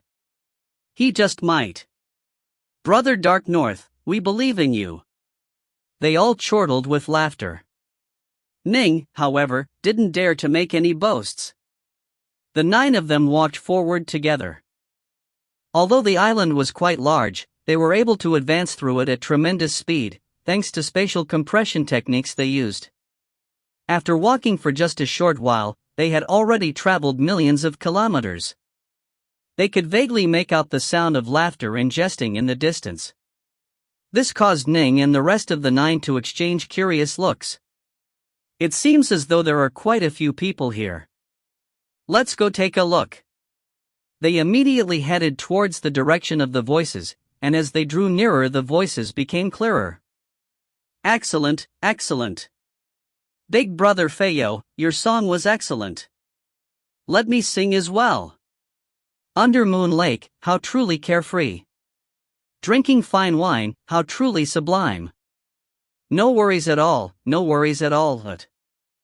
A nap I'll take, and I'll sleep till I wake. The coarse, rough voice boomed out like thunder, carrying a certain cadence and tempo to it. Upon hearing this, Ning couldn't help but blink. This was singing? What a perfectly awful song. Soon, Ning and the rest of the 9 reached the region where the voices were coming from. They saw a bonfire blazing in the midst of a desolate, wild area, and skinned haunches of animal meat were currently being roasted above the bonfire. A large amount of glistening oil dripped down from the meat, falling into the flames and emitting crackling sounds. The fragrance of the meat had long ago wafted out to the 9. Dozens of animals were being roasted in unison, and around the bonfire there were men and women who were either sitting or standing and singing. Most of them were dressed in furs, and they all looked quite relaxed and content. There were also some dressed in robes, but they looked similarly casual and relaxed. They were all either holding wine gourds or wine bottles in their arms as they gulped down wine and chomped away at their meat, laughing and shouting with abandon. Ah, you guys truly do have it sublime. You even have meat to eat. Empyrean god Witherdragon laughed loudly and charged towards them. I knew that it had to be Big Brother Feyo over there. All of you who followed Big Brother Feyo have had meat to eat and wine to drink. I, on the other hand, have been starving. Empyrean god Tiranadragon charged over as well. All of the 7 dragon gods ran over, with Ning and Roughbeak following behind them. Why are there so many Empyrean gods here? Ning was secretly shocked. He saw nearly 100 Empyrean gods present. The 7 dragon gods? You've all finally arrived. The 7 of you insisted on waiting at Volcano Island for so long, saying that you were going to rely on yourselves to make it here. What, have you finally succeeded? Ahahaha, Brother Witherdragon. Come, eat. The lively Empyrean gods joyfully welcomed the 7. The 7 dragon gods had been on Volcano Island for a very long period of time, nearly an entire chaos cycle. Thus, all of the Empyrean gods present knew the 7 of them. More than half recognized Empyrean god Roughbeak as well. As for Ning, none here knew him. Let me make the introductions, Witherdragon said in a loud voice. This is my good friend, Dark North. I'm quite ashamed to say this, but we relied on Brother Dark North to make it here from Volcano Island. As soon as he entered Undermoon Lake, he charged straight through all impediments to make it to this location, battling through all 3 guardians. Oh. Come, Brother Dark North. Let me toast you. You were able to battle your way to Myriad Mountains Island in one try? Admirable. Instantly, the many Empyrean gods all turned to look towards Ning. They all had a different look in their eyes, and each of them voluntarily offered Ning a toast. Ning began to drink and chat with these Empyrean gods. Slowly, he began to understand what was going on here. Aside from the 9 of them who had just entered, there had been a total of 98 Empyrean god present. However, the vast majority of them had followed other Empyrean gods to this location. They had all given up their hopes of making it through Undermoon Lake on their own, which was why they had chosen to follow others. Only 9 of the 98 had truly relied on their own power to make it to this place. These 9 were Skyriver, Oddwitch, Cloudscar, Feo, Eastvoid, Seasonstep, Coppersong, Jinbu, and Autumnwing. These 9 Empyrean gods had all mastered the likes of Taiji Force, Infiniforce, Thunder Force, Sharp Force, and other forces to the 4th level. They were powerful enough to make it past the Purgatory God, which was why quite a few Empyrean gods were willing to follow them. This is my old friend Feyo. Witherdragon led Ning over to meet with Feyo. Brother Dark North, you truly are formidable. You actually made it here on your very first try. This is incredibly rare. Even I had to spend tens of thousands of years on Volcano Island before I made a breakthrough that allowed me to reach this place, Feyo said with a laugh. Brother Dark North, Witherdragon said with a laugh, this old friend of mine, Feyo, can't live without meat or wine. Thus, he always carries an estate world treasure with him that he fills up with many wild beasts to feast upon. Wine can be distilled from the natural energy of heaven and earth, but meat can only come from rearing livestock. Thus, the Empyrean gods around my old friend Feyo will always have quite the comfortable life. Just look at them. All of them are drinking wine and eating meat. I can't even describe how content they look. By contrast, I don't even remember when was the last time the 7 of us tasted meat on Volcano Island. Ning laughed as well. This Feyo truly was a remarkable figure. The Empyrean gods had all come to Undermoon Lake to adventure, and all of them were filled with heroic aspirations. Thus, even if they were to bring some wine and meat, they would only bring a little bit, as it would all eventually spoil and rot away. There was no way to keep meat from spoiling over the course of 10 million years. Thus, after spending enough time in Undermoon Lake, the only way to find meat to eat was to do what Feyo did, prepare an entire minor world full of livestock and wild beasts to eat. Only then would there be a steady source of meat. Brother Dark North, don't laugh at me, I beg, Feo said with a laugh. My willpower is weak, and I delight in wine and meat. I can endure being unable to make any progress in my cultivation, but I simply can't be without wine and meat. Nothing to eat, nothing to drink, what's the point of immortality if that's the case? Even in the three realms, I've heard of your famous name, Big Brother Feo. In fact, you have a nickname these days, Relentless Until Dead, Ning said with a laugh. Relentless until dead? Feo stared, then began to roar with laughter. Right, relentless until dead. The nearby wither dragon nodded. This kid did indeed say that he would only stop drinking wine and eating meat when he died. This is why he was nicknamed Relentless Until Dead. After drinking and eating for quite some time, the Empyrean gods ended up splitting off into two groups. One group was formed from the 10 who had made it here on their own power, Ning included, and the second group was formed of all the rest. Ning looked at the 9 before him. Of the 9, 7 belonged to the New Alliance, while the other 2 most likely were of the Seamless Gate. Everyone who entered during the Primordial Era belonged to the New Alliance. It wasn't until later on during the era of the Three Realms, when the Lord of all Fiends came back after Mother Nuwa departed, that the Seamless Gate's Immortals and Fiends began to enter this place as well. Thus, there were naturally far fewer Seamless Gate members in Undermoon Lake. They all seemed to be extremely good friends with each other. Ning mused to himself, if they knew of the storm going on outside, there would probably be no way for them to remain as friendly as they are now. They treat each other as brothers, holding nothing back at all.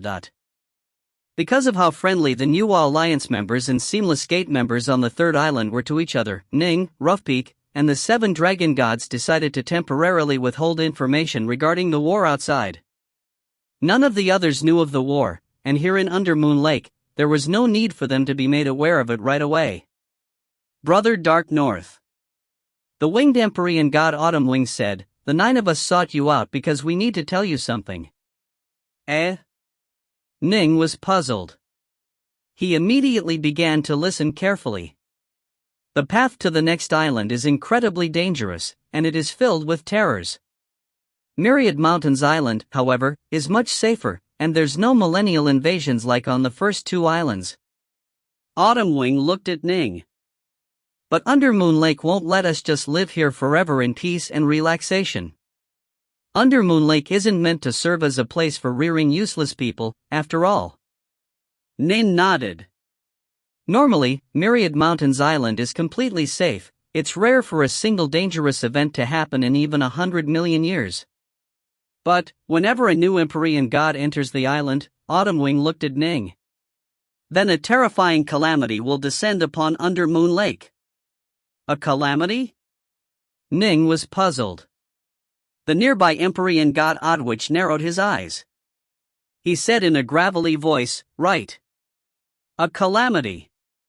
Whenever a new Empyrean god arrives, the calamity will soon come as well.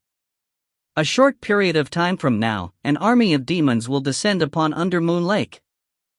When that happens, the only choice will be for the 10 of us to meet them in battle. As for the other Empyrean gods, they aren't qualified to take part because we brought them here. If they take part in battle, they will enrage Undermoon Lake, and they will all die. Ning nodded, then asked curiously, an army of demons? Prior to this, you encountered a Yaksha and Snow Fiend. They are all considered demons. What we will encounter, however, is an entire army composed of such demons. Oddwitch continued, an army will attack, and only the 10 of us are permitted to defend. It will be a truly life-threatening battle, and in the past, there have generally been deaths amongst our ranks. In fact, on one occasion 4 Empyrean gods ended up dying. There's only been a single time where none of us died. Thus, if things unfold as they normally do, 1 or 2 of the 10 of us will die. Feo looked towards Ning.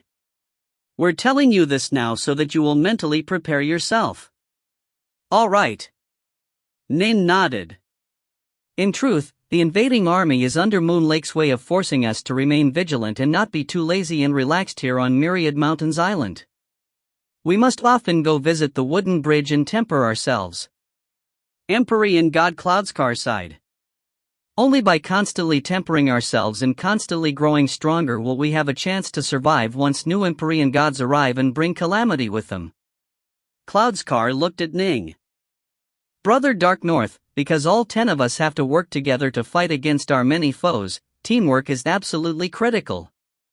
Before we can work together, we need to understand how strong you are and what you are skilled in. Only then can we come up with a good strategy. Understood. Ning nodded. The most powerful of us 9 is Big Brother Feo. We'll let him spar with you first. You don't need to hold back at all. Only by understanding what areas you are strong in and what areas you are weak in will we be able to work together, Cloudskar said. I'm not really the strongest. Cloudskar is the most agile, while Jinbu is the most ferocious. I simply have the most stable frontal attacks.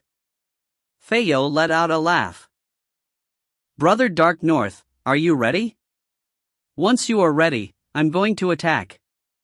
If you find any errors, ads pop up, ads redirect, broken links, non-standard content, etc., please let us know. Report chapter so we can fix it as soon as possible. Book 20, Chapter 18, Wuji Births Taiji.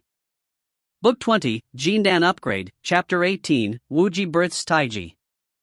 Atop the vast wilderness, the white-robed Ji Ning stood facing the fur-clad Empyrean god Feo. Off in the distance, more than 100 Empyrean gods were watching them. Although Myriad Mountains Island doesn't suffer from the millennial invasion, it suffers from an even more terrifying calamity whenever a new Empyrean god arrives. The Empyrean gods who can make it to this place are all tremendously powerful, and yet, almost every single time, some will die when the calamity arrives. Empyrean god Roughpeak shook his head and sighed. Only a deadly threat like this can stir us into becoming more powerful.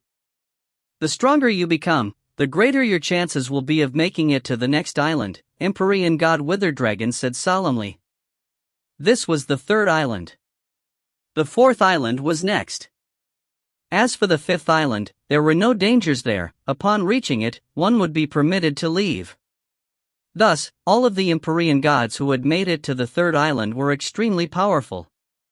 As for the ones on the 4th island, they were just one step away from leaving this place. The tribulations on the 3rd island weren't meant for the Empyrean gods who had given up to face, they were meant for the stronger Empyrean gods who had made it here under their own power. Be careful, Brother Dark North. A pair of short black halberds appeared in Feo's hands. Short halberds? Ning was startled. According to the reports he had read, during the primordial era, Empyrean god Feo didn't use short halberds as his weapons. Here in Undermoon Lake, when watching the Purgatory god, I ended up discovering weapons that suited me even better than my old ones. Feo looked at Ning. Although the Purgatory god and I both use twin halberds, I'm much more formidable than him. After you.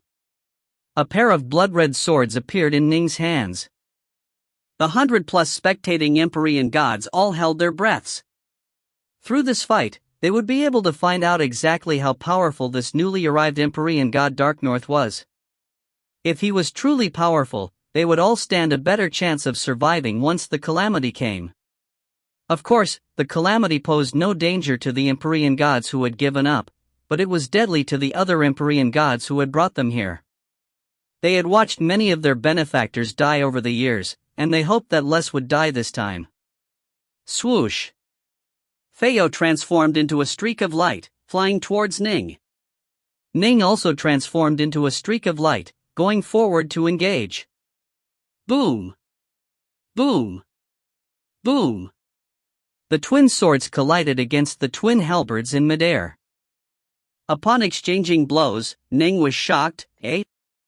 Empyrean god Feo's short halberd technique is identical to the Purgatory gods? Thanks to his earlier experience battling against the Purgatory god, it was fairly easy for Ning to deal with Feo's attacks. In turn, Ning put his sword arts on full display. This spar was mainly meant so that the other 9 Empyrean gods would have a good understanding of Ning's abilities, allowing them to cooperate better once the calamity came. Swish! A queer, unpredictable swordlight lashed out, flashing towards Feo's neck. Fortunately, the short halberd managed to block in time. Swish! Yet another bizarre streak of swordlight, this one black. It scraped upwards towards Feo's body, but Feo managed to once more block it with a clever twist of his halberd. This Dark North fellow, what a strange, fast sword art he has. His sword art is both fast and unpredictable. The Tao of the sword really is well suited to launching attacks. Formidable. Yes, quite formidable. This sword art alone is enough to allow him to overcome the Purgatory God. Cloudscar, East Void, Season Step, and the others all sighed in amazement. Although they had all made it past the Purgatory God as well, none of them walked upon the Tao of the sword. From Ning's sword arts, they were able to get a sense of how deadly and dangerous an expert of the Tao of the sword could be. As for Roughbeak and the 7 dragon gods, their eyes shone as they watched. Although Ning had brought them to this place, they had never truly seen Ning fight with full power as he was right now. Boom! The two clashed together, then separated, landing on the ground. Feo said excitedly, "Brother Dark North, although I was at a disadvantage, that was just the warm-up. We were just getting a bit familiar with each other. Now, I'm going to fight for real." After speaking, Feo's aura changed in a subtle manner. Transforming into a streak of light, he once more charged towards Ning, and as soon as they exchanged attacks, Ning could sense that Feo's short halberd techniques had changed. It was no longer the technique the Purgatory God had used. It was an even more exquisite technique. Although Ning was skilled in attacking, for a time Ning was unable to seize the upper hand again.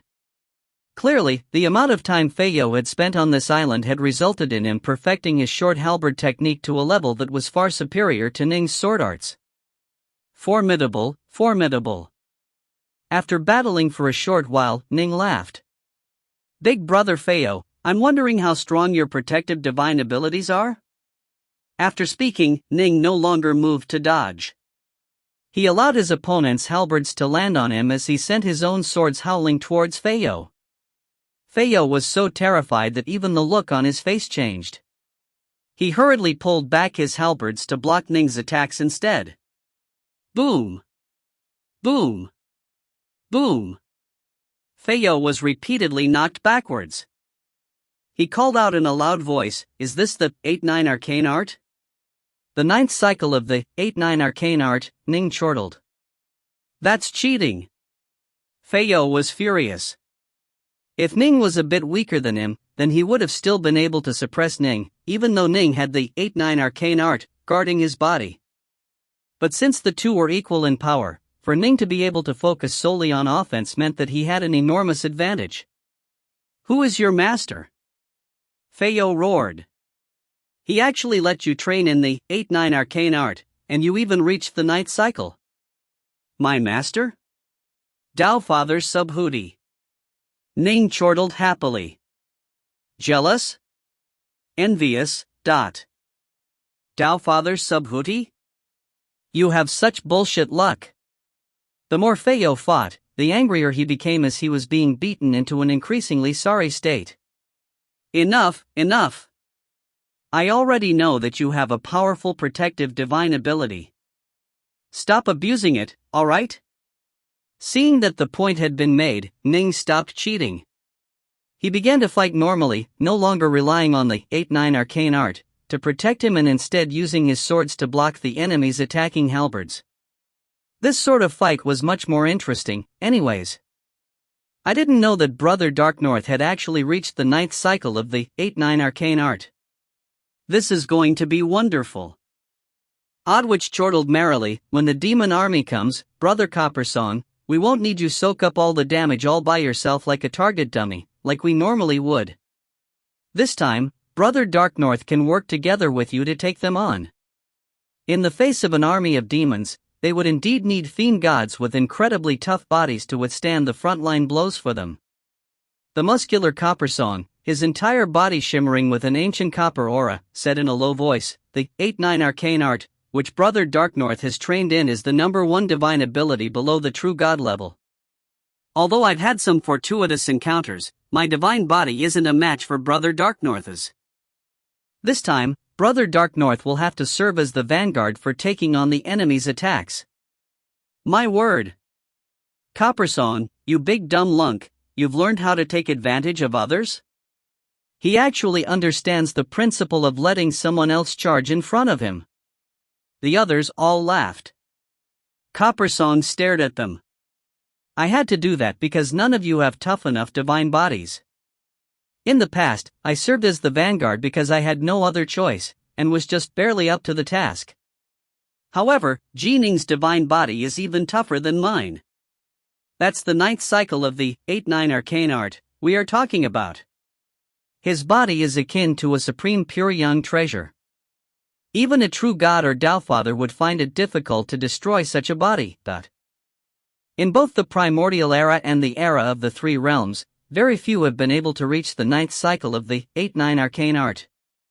Every single person who succeeded was not only tremendously talented but also doted upon heavily by a true god or Taofather.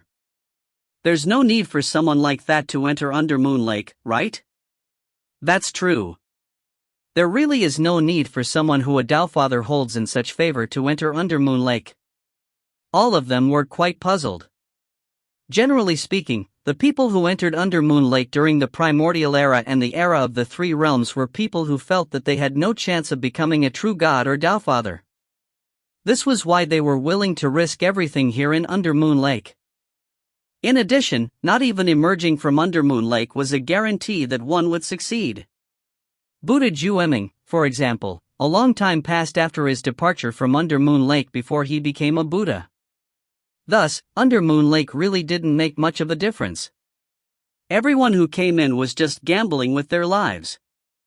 As for the truly supreme geniuses like Lu Dongbin, Redsnao, and Sun Yukon, none of them would actually enter such a place. But of course, although the likes of Feo, Oddwitch, and the others had been fairly ordinary in strength when they had entered, thanks to Undermoon Lake, they had been trained to the point where they all verily gleamed with talent and power. The 9 of them had all reached the 4th level of forces such as Taiji Force. In the three realms, they would be viewed with great importance by the true gods and Taofathers. From this, one could see how effective Undermoon Lake's training regime was. Boom! Suddenly, a colossal explosion could be heard. The shockwave caused the earth to crack like the shell of a turtle, and the nearest mountain began to tremble as well, causing many boulders to fall down. The power of this collision caused all the distant spectators to be badly shocked. How fierce! Feo retreated a long distance, staring towards Ning in shock. You blocked it? Ning was shocked as well. What happened just now? Why how did you suddenly make your sword arts increase in power by that much? Feo was shocked. Just now, I filled my sword with 4th stage heart force, Ning explained. With heart force supporting my attack, the strength naturally increased dramatically. Buyo was stunned. 4th stage heart force? You've not only reached the 4th stage of sword force, but also the 4th stage of heart force? But, even if you have reached the 4th stage of heart force, how could you pour it into your sword? Did you come up with a heart force sword technique? Heart force was an invisible, ephemeral thing. Even major powers were often bedeviled by the question of how to apply it. And you? Ning was puzzled as well. Just now, your halberd techniques, he clearly had released a maximum strength blow, he had unleashed sword force, heart force, and even the star-seizing hand. Although he had knocked Feo backwards, Feo had still successfully blocked the attack. Ning had seen the blurry image of a Taiji diagram appear before Feo, and it felt as though his attack had been trapped into an endless vortex. That's a new technique that I just came up with, Feo said with a laugh. My Infiniforce has reached the 4th stage, while my Taiji Force has only reached the 2nd stage. However, the infinite Wuji gives birth to the supreme Taiji. Infiniforce and Taiji Force can be joined together, and so I came up with this technique that does just that, which is why it is so defensively powerful. 1. Ning couldn't help but sigh in awe. Impressive.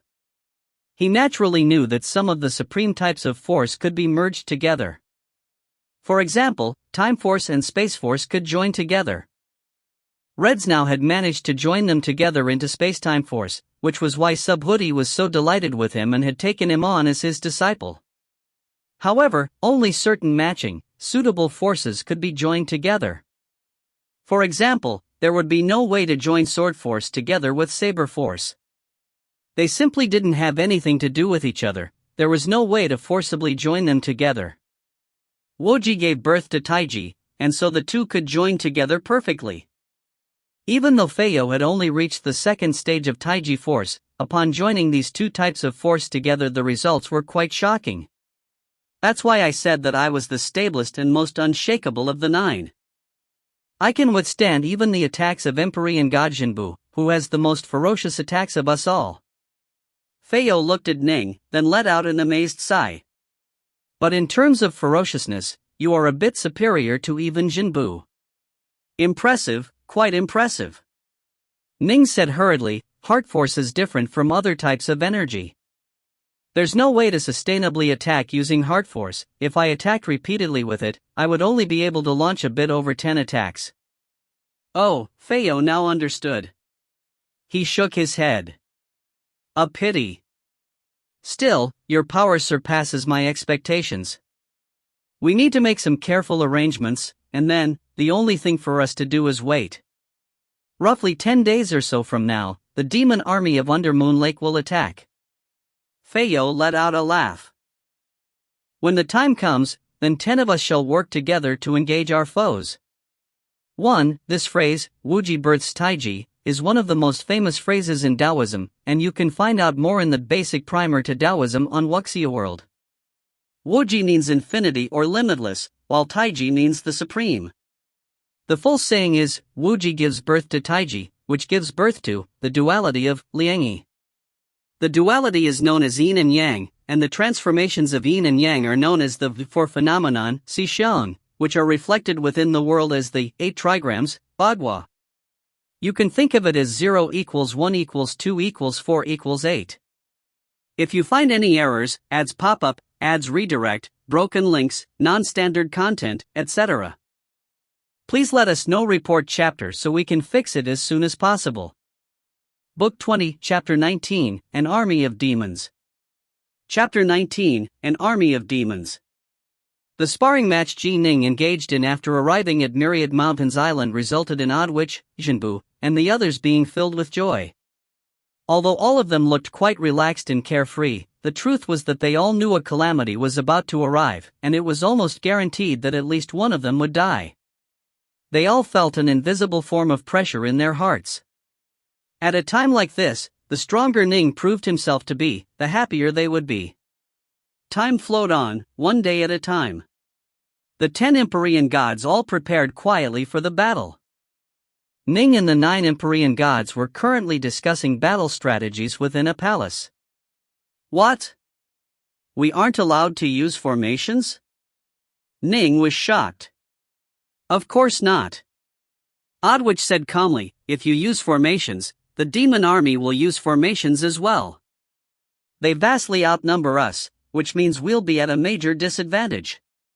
This is hard-earned experience, taught to us by those who came before us. If we don't use formations, the demon armies won't use formations either. How strange. Ning was puzzled. Why was it that if they didn't use formations, the demons wouldn't use formations either? Why is this? Ning didn't understand. Put yourself in the position of the creator of Undermoon Lake and you will understand. Jinbu laughed. The creator of Undermoon Lake wished to temper us, making us become more powerful. If we rely on formations, such as the 7 planets god, then in truth only a single Empyrean god will actually be fighting, with the other 6 just responsible for pumping enough divine power. This is against the goals of the creator of Undermoon Lake, and so he naturally would not be willing to allow us to rely on formations. He wants us to rely on our own power to battle against our foes, using these struggles to temper ourselves. Ning instantly understood. Laughing, he said, come to think of it, I really wonder why the creator of Under Moon Lake spent all this effort in building this place up. We're quite curious as well. Yes, why did he do this? I imagine that only Jueming, who managed to escape, knows the answer. Dark North, you've just recently entered from the outside world. Has Jueming ever spoken of what the creator of Under Moon Lake wants? The 9 Empyrean gods were all puzzled. Ning shook his head.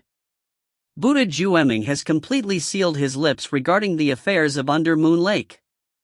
He became a Buddha? Season Step called out in surprise. The 7 dragon gods mentioned it earlier. Didn't you hear them? I was daydreaming. You? An exalted Empyrean god? Daydreaming? The calamity's drawing near, I can't help but think about the demon army attacking. What? I'm not allowed to daydream. No formations would be allowed. They would have to risk their lives individually. The main thing they had to be careful about was staying close to each other, so that once one of them fell into a dangerous situation the others could immediately help out. Only by supporting each other would they be able to fight against the demon army invasion. In the blink of an eye, 21 days had passed after Ning's arrival at Myriad Mountains Island. Ever since the 10th day, the 10 Empyrean gods had begun to live together, prepared to do battle at all times. On this day, a cold wind blew through the skies, which remained as blurry as always. The bright moon could still be seen hanging up in the heavens. And finally, a whoa! A distant, earth-shaking howl could be heard coming from the west side of Myriad Mountains Lake.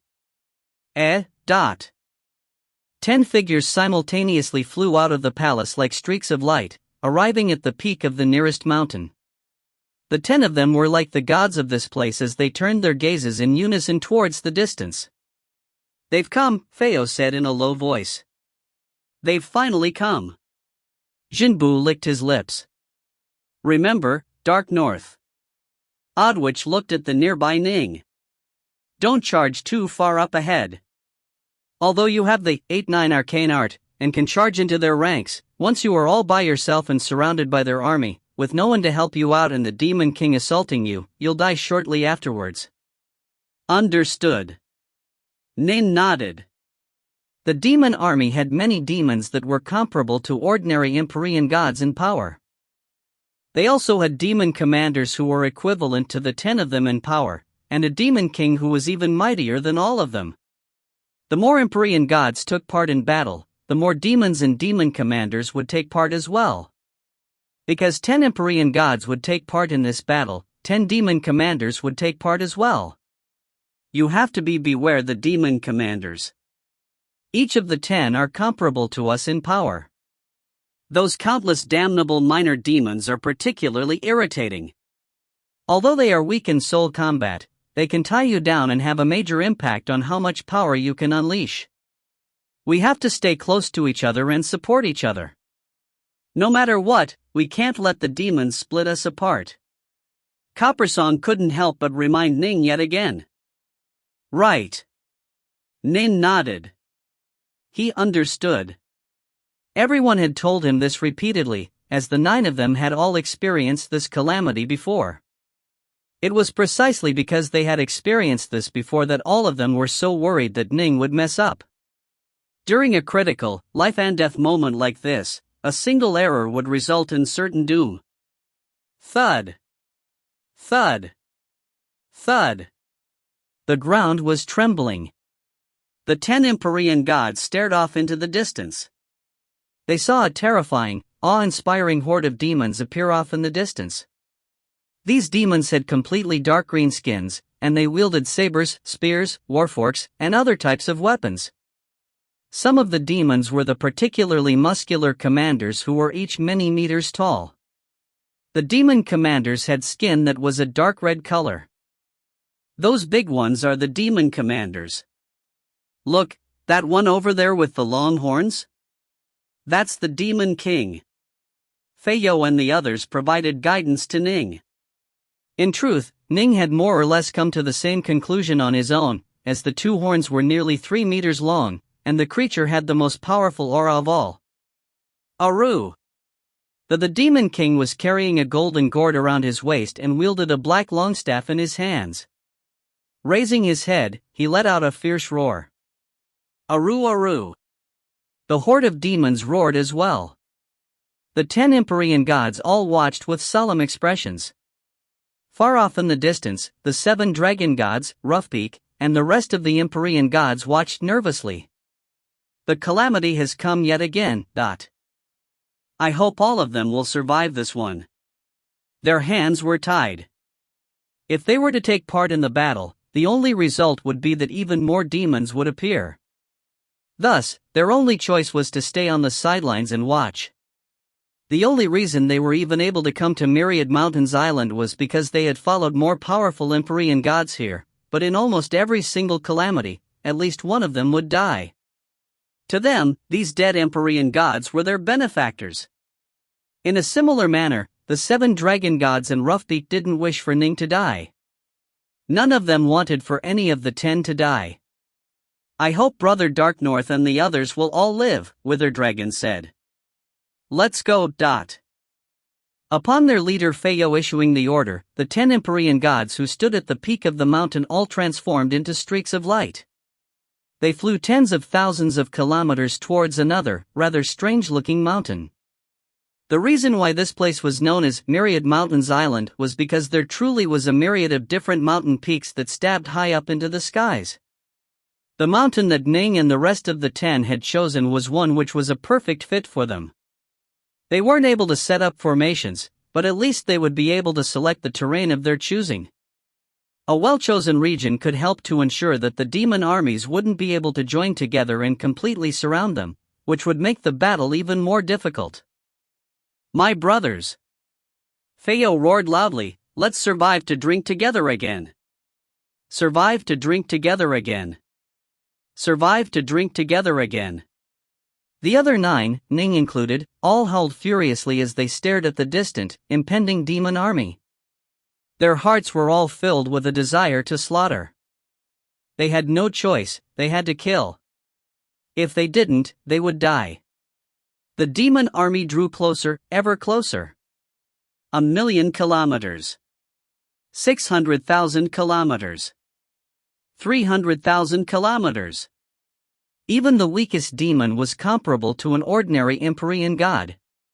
They moved with astonishing speed, quickly charging forward towards the 10. Aru! Slaughter them all, my children! The demon king bellowed in a loud voice. Instantly, all the demons grew even more excited. Kill! Feyo let out an explosive shout of his own. Kill! The 9 Empyrean gods had all drawn their weapons long ago. Boom! It was like a tidal wave smashing into dry rocks.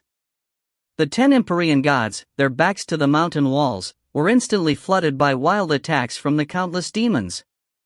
Ning instantly began to use the Bright Moon sword art with his twin swords, deflecting the oncoming spears, warforks, machetes, and other weapons.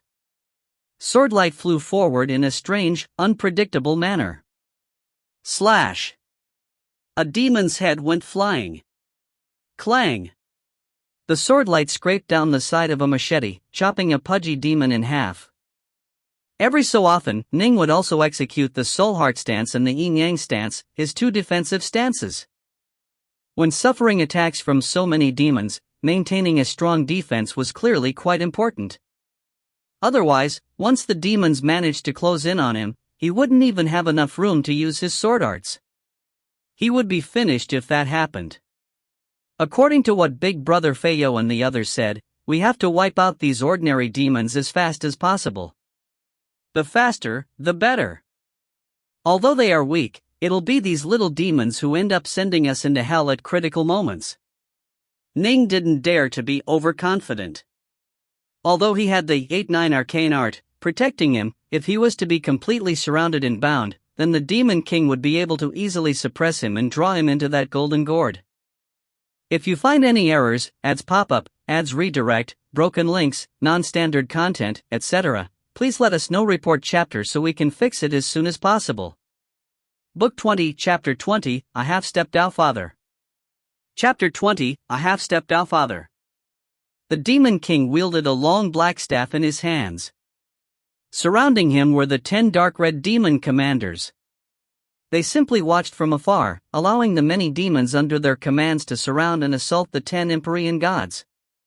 Ning and the others knew that each time, the leaders of the demon army would allow the ordinary demons to attack first for a time.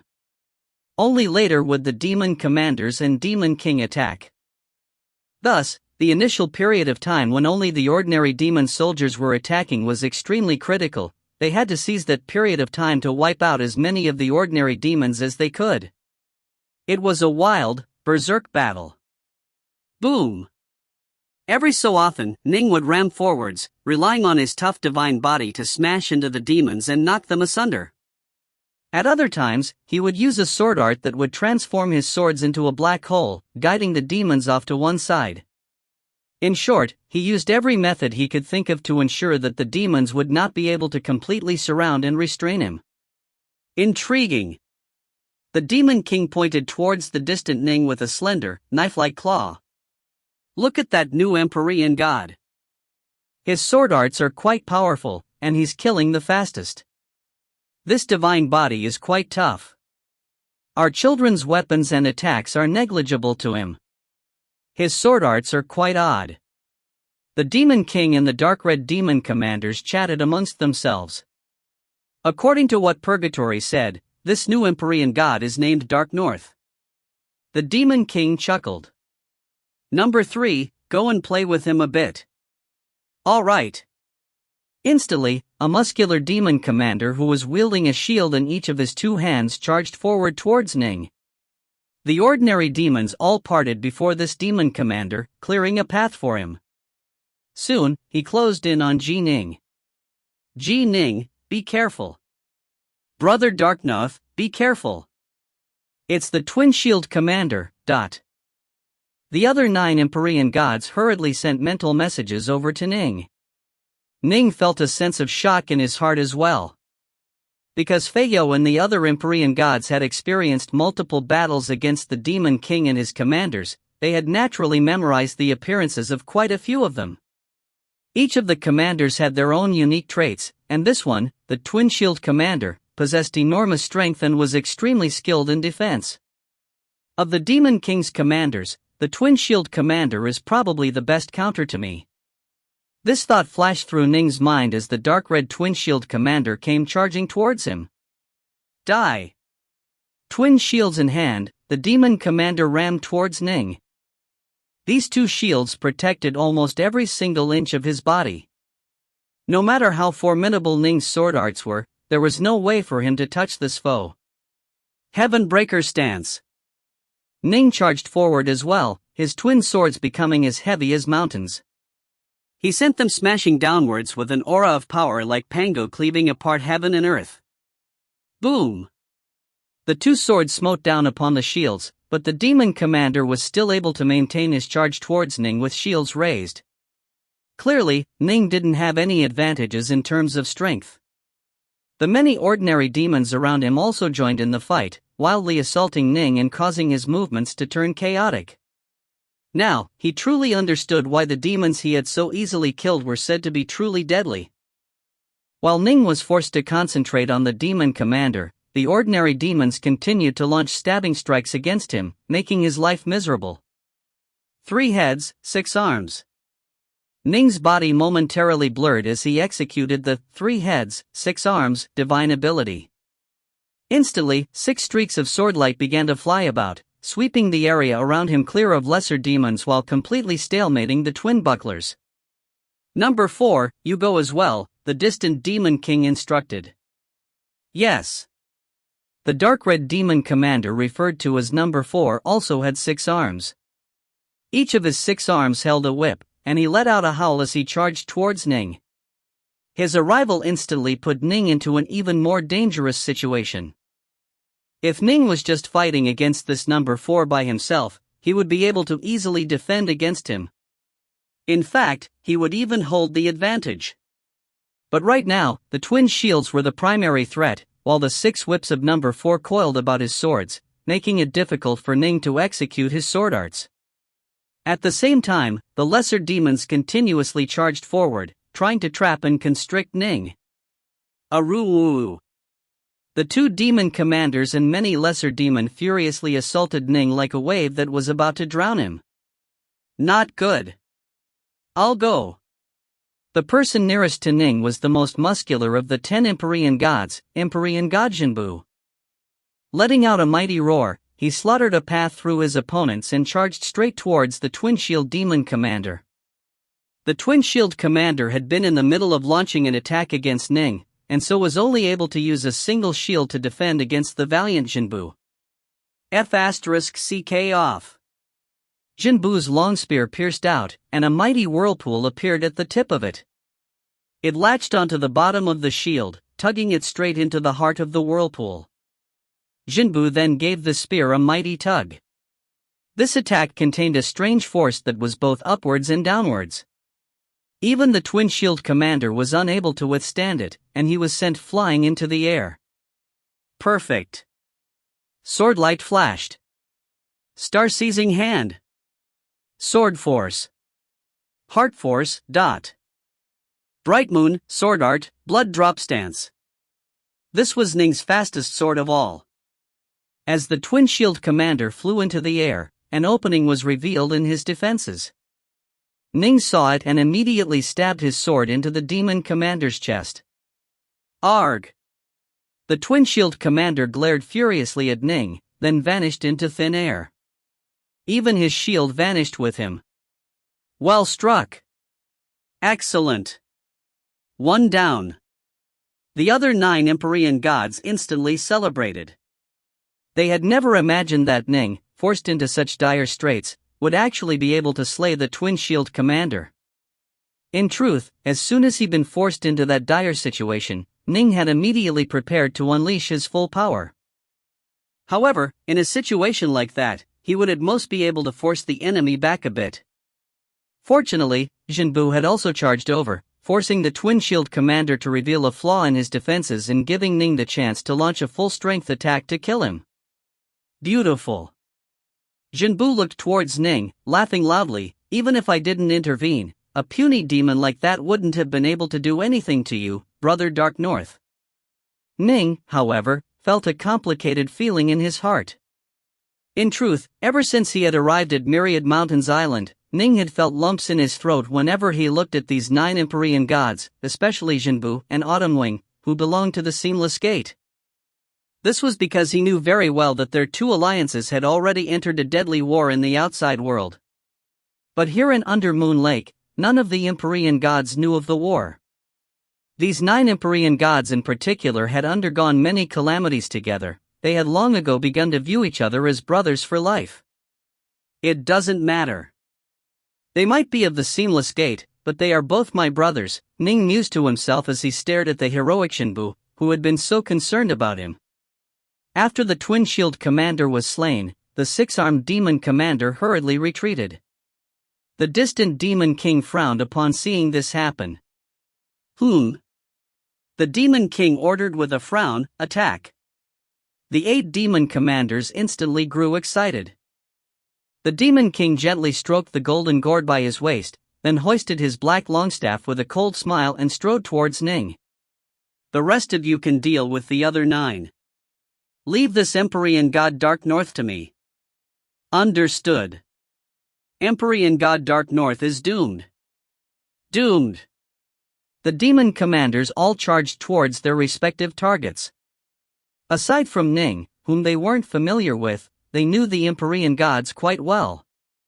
They were able to choose whichever target suited them the most, but the Empyrean gods didn't have that luxury. They were being surrounded and attacked by too many demons.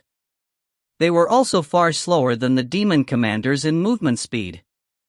Careful. They are all coming. Feio let out a loud roar.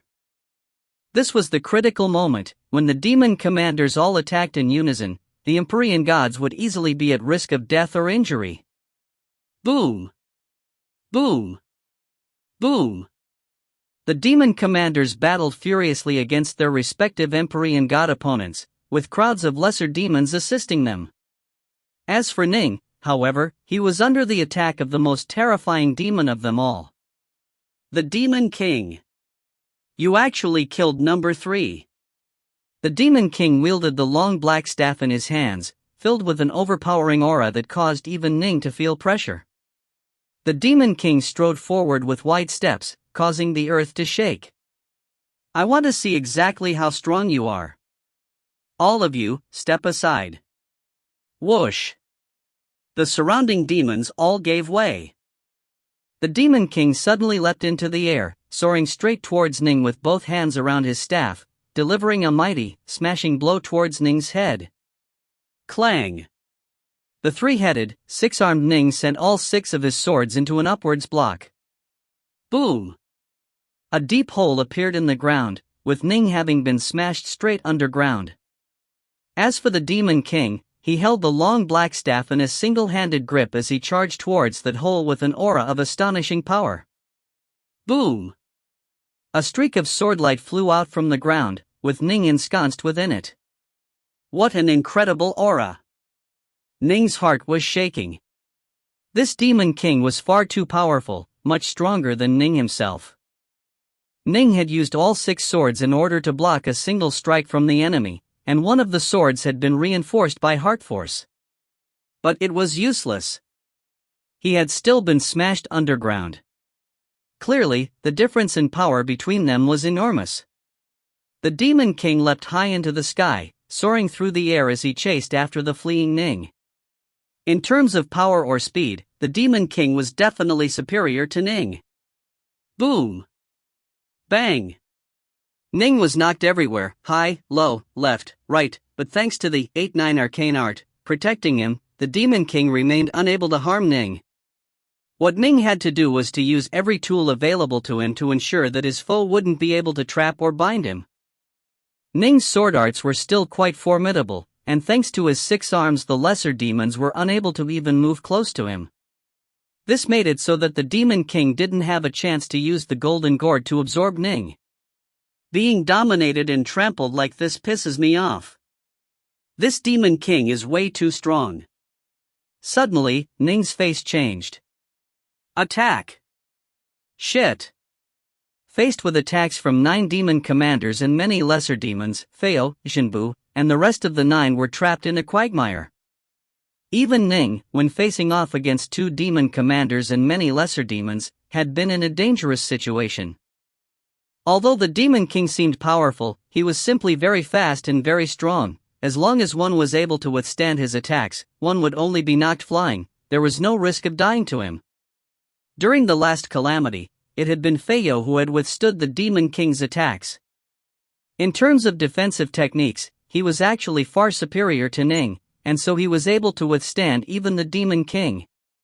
During this calamity, the Demon King had sought out Ning. Clearly, he didn't want to deal with the troublesome Empyrean god Feo, whose defenses were airtight. As time passed, the positions of the other 9 Empyrean gods grew increasingly dire. Being at a constant disadvantage would, sooner or later, lead to catastrophe. Based on their past experiences, only after one of the Empyrean gods died would these demons relax a bit with their attacks. The 10 Empyrean gods each had their own abilities. Empyrean god Cloudskar had amazing agility techniques that vastly surpassed the techniques of Ning and the rest of the other 9. Surrounded by an army of demons, he was still like an unpredictable cloud that manifested and dissipated at will. He moved about constantly, continuously launching attacks. Empyrean god Feo's forte was defense. Not even the Demon King was able to do anything to him, and he was naturally in quite a stable position right now as well. However, his attacks were weak. When surrounded and trapped, it was difficult for him to assist the others. After battling for a long period of time, Empyrean gods Eastvoid and Jinbu fell into danger. Although the other Empyrean gods had helped them out 2 or 3 times, there was no way they could be there every time. Shit! Jinbu let out a furious roar. These damned demons! Eastvoid was growing frantic as well. Both of them specialized in attacking, and so they were in similar, incredibly dire straits right now. Many scars had already appeared on both of their bodies. East Void and Jinbu were almost done for, Feo said through a frantic mental roar as he did his best to charge towards them. Feo? Don't even think about going over there. A demon commander who wielded clanking chains let out a bizarre laugh as he sent his chains lashing outwards, forcibly preventing Feo from moving past him. Dark North. Oddwitch sent out a frantic mental shout as well. Boom! The Demon King sent out yet another smashing staff blow, knocking Ning aside.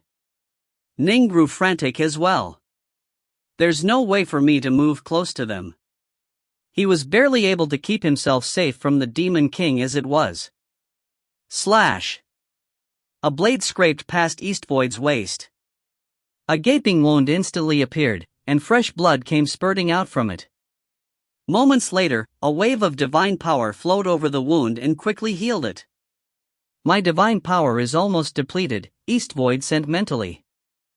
Each time his body was injured, a large amount of divine power would be used up to heal it. East Void. Brother East Void. The other Empyrean gods were all frantic. Once his divine power was used up, no one would be able to help him. Within the quiet still room. Down below, there was a golden light formation of 300 meters. Up above, there was a black light formation of 300 meters.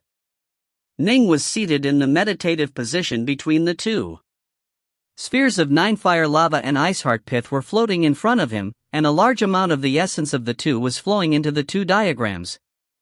The two spheres had already shrank significantly.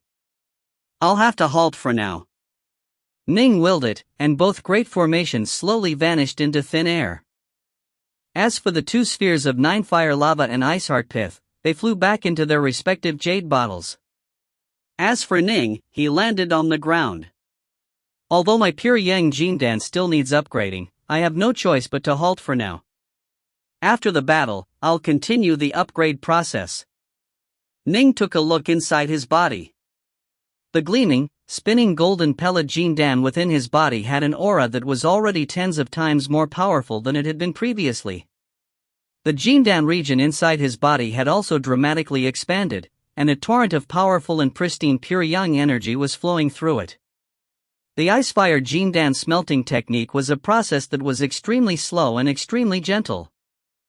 As the pure yang Jindan absorbed more and more of the Icefire essence, it would constantly improve and evolve. But of course, it could be halted at any time as this was a very gentle, slow type of transformation. The difference between a Deofather's Jindan and a true Immortal's Jindan was like the difference between heaven and earth. A Deofather's Jindan was on the same level as one of Pangea's first-tier true Immortal's Jindan. If Ning was able to upgrade to a second-tier Jindan, he would be half a step into the Daofather level of power. After having worked on it for more than 20 days, he was actually quite close to completing the upgrade process. It could already be considered a second-tier Jindan. But of course, only after a few more days of refining would it truly reach its maximum potential. Let's take a look and see how powerful this second-tier Jindan is.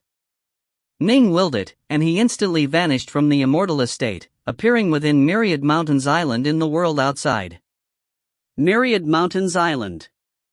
The battle between the Empyrean gods and the demons had reached a fevered state.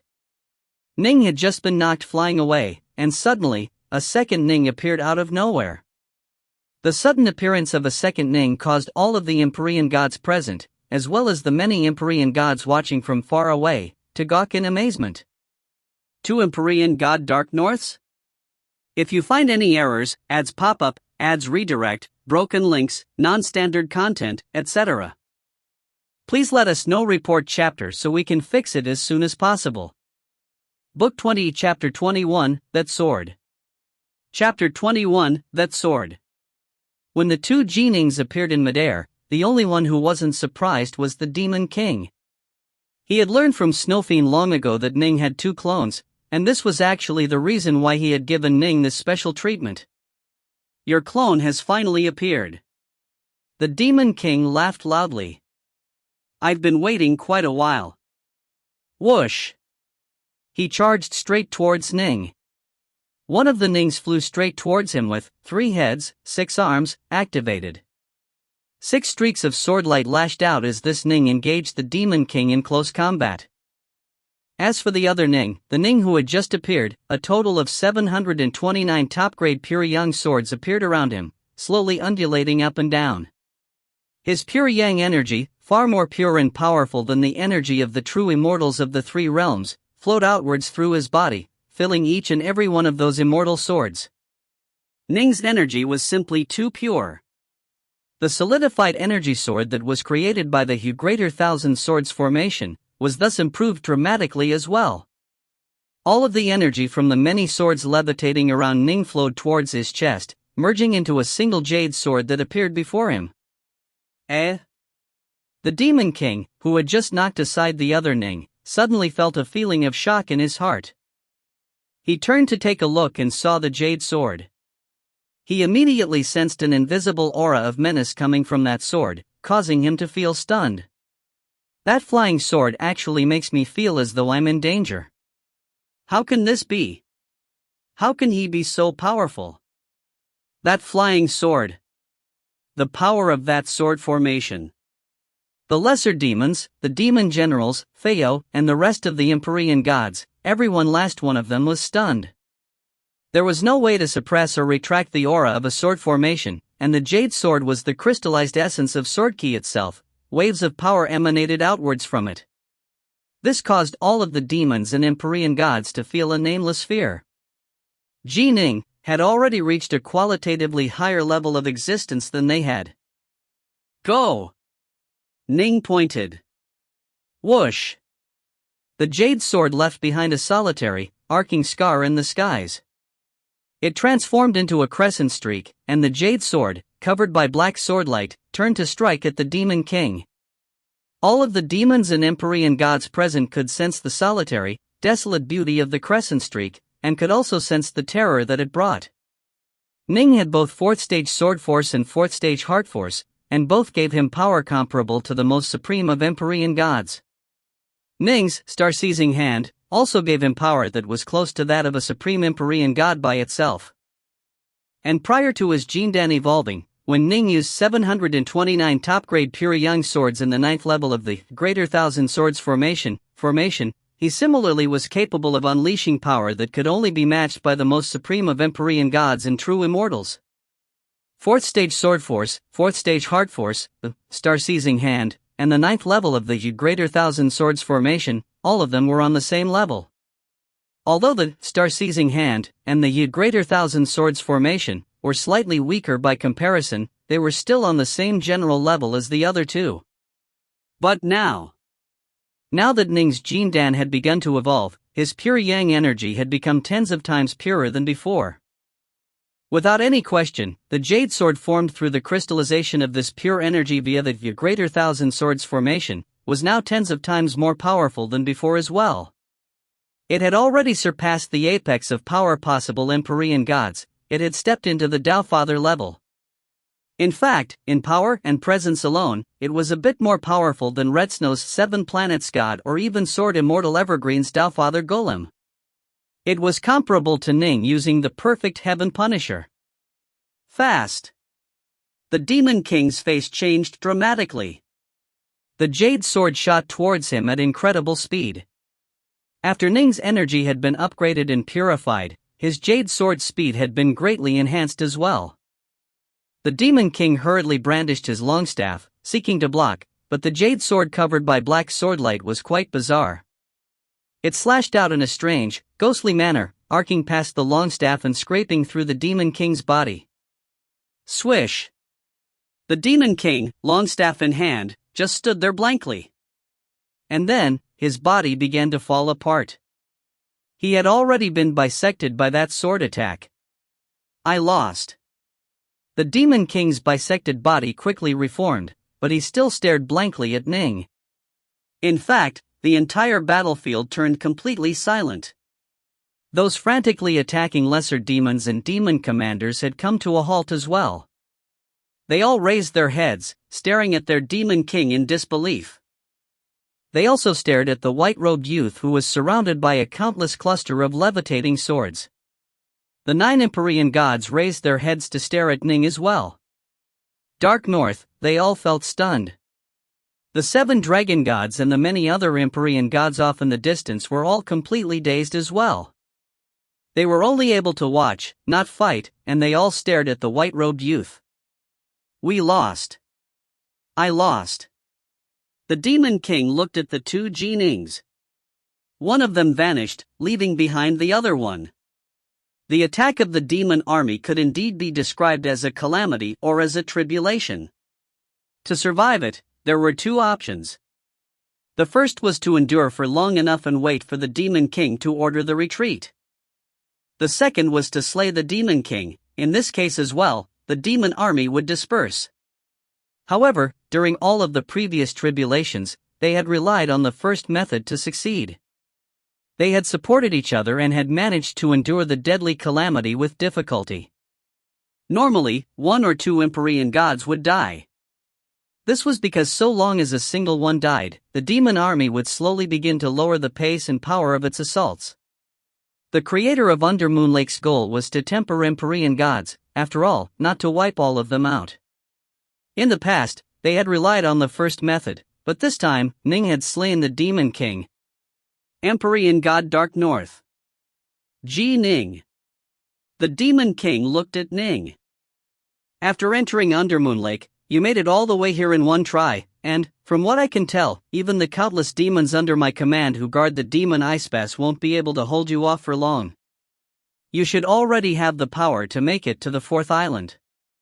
After you make it there, the only one you have to worry about is the final guardian. Your talent and your power is far superior to Ju Emming's. There is a very high chance that you will be able to survive and depart from Undermoon Lake. Work hard, young man. The Demon King looked at Ning, a deep, long smile on his face. When you reach the 5th island, you'll find a surprise in store for you. Children, let's go. The Demon King turned and left. The demon commanders and lesser demons all whistled through the air after him, but as they left, quite a few gave Ning curious glances. The demon army had come like a tidal wave. Now, they receded like the waves as well. East Void and Jinbu let out sighs of relief, but they were still frightened as they thought back to what had nearly happened. The other Empyrean gods all landed on the ground as well. Dark North. East Void walked over, a smile on his face. Thank you. You saved my life. And mine as well. Jinbu also grinned, then patted Ning on the shoulders. Admirable. Dark North, I am in complete awe of you now. The 9 Empyrean gods had previously viewed Ning as someone on their level, but now they were filled with the utmost of admiration towards Ning. It must be understood that Red Snow's 7 planets god or Ning's Rahu god and Heaven Punisher all primarily relied on the power of a formation, on the combined energy of many other immortals and fiend gods. Only then were they capable of getting close to the Tao Father level of power. Ever since Pangu established heaven and earth, there were extremely few Empyrean gods and true immortals who were able to reach that level of power on their own. They could be counted on one hand. Every single one was truly a favored son of the heavens. But of course, the only Empyrean god who had ever actually slain a true god or Tao Father had been Hui. However, aside from the unequaled Hui, Ning now stood at the absolute pinnacle amongst the countless Empyrean gods of the 3 realms. Within the private room inside the Immortal estate, a white-robed Ning appeared out of nowhere, immediately levitating into midair to continue training in the Ice-Fire Jindan smelting technique. Slowly, the giant formation of golden light appeared below him, as did the formation of black light above him. The red jade gourd and the green jade gourd once more released 9 fire lava and ice heart pith, and Ning once more began to slowly refine his Jindan. His pure yang Jindan had yet to be upgraded to the limit. After this battle, Myriad Mountains Island once more became calm and tranquil. Both of Ning's bodies focused on upgrading their pure yang Jindans to the 2nd tier. By the time both of them had reached their maximum potential, more than a month and a half had passed since the demon army's attack. I plan to head to the 4th island, Ning said. Prior to this, the Demon King spoke of the countless demons guarding Demon Ice Pass. What's this all about?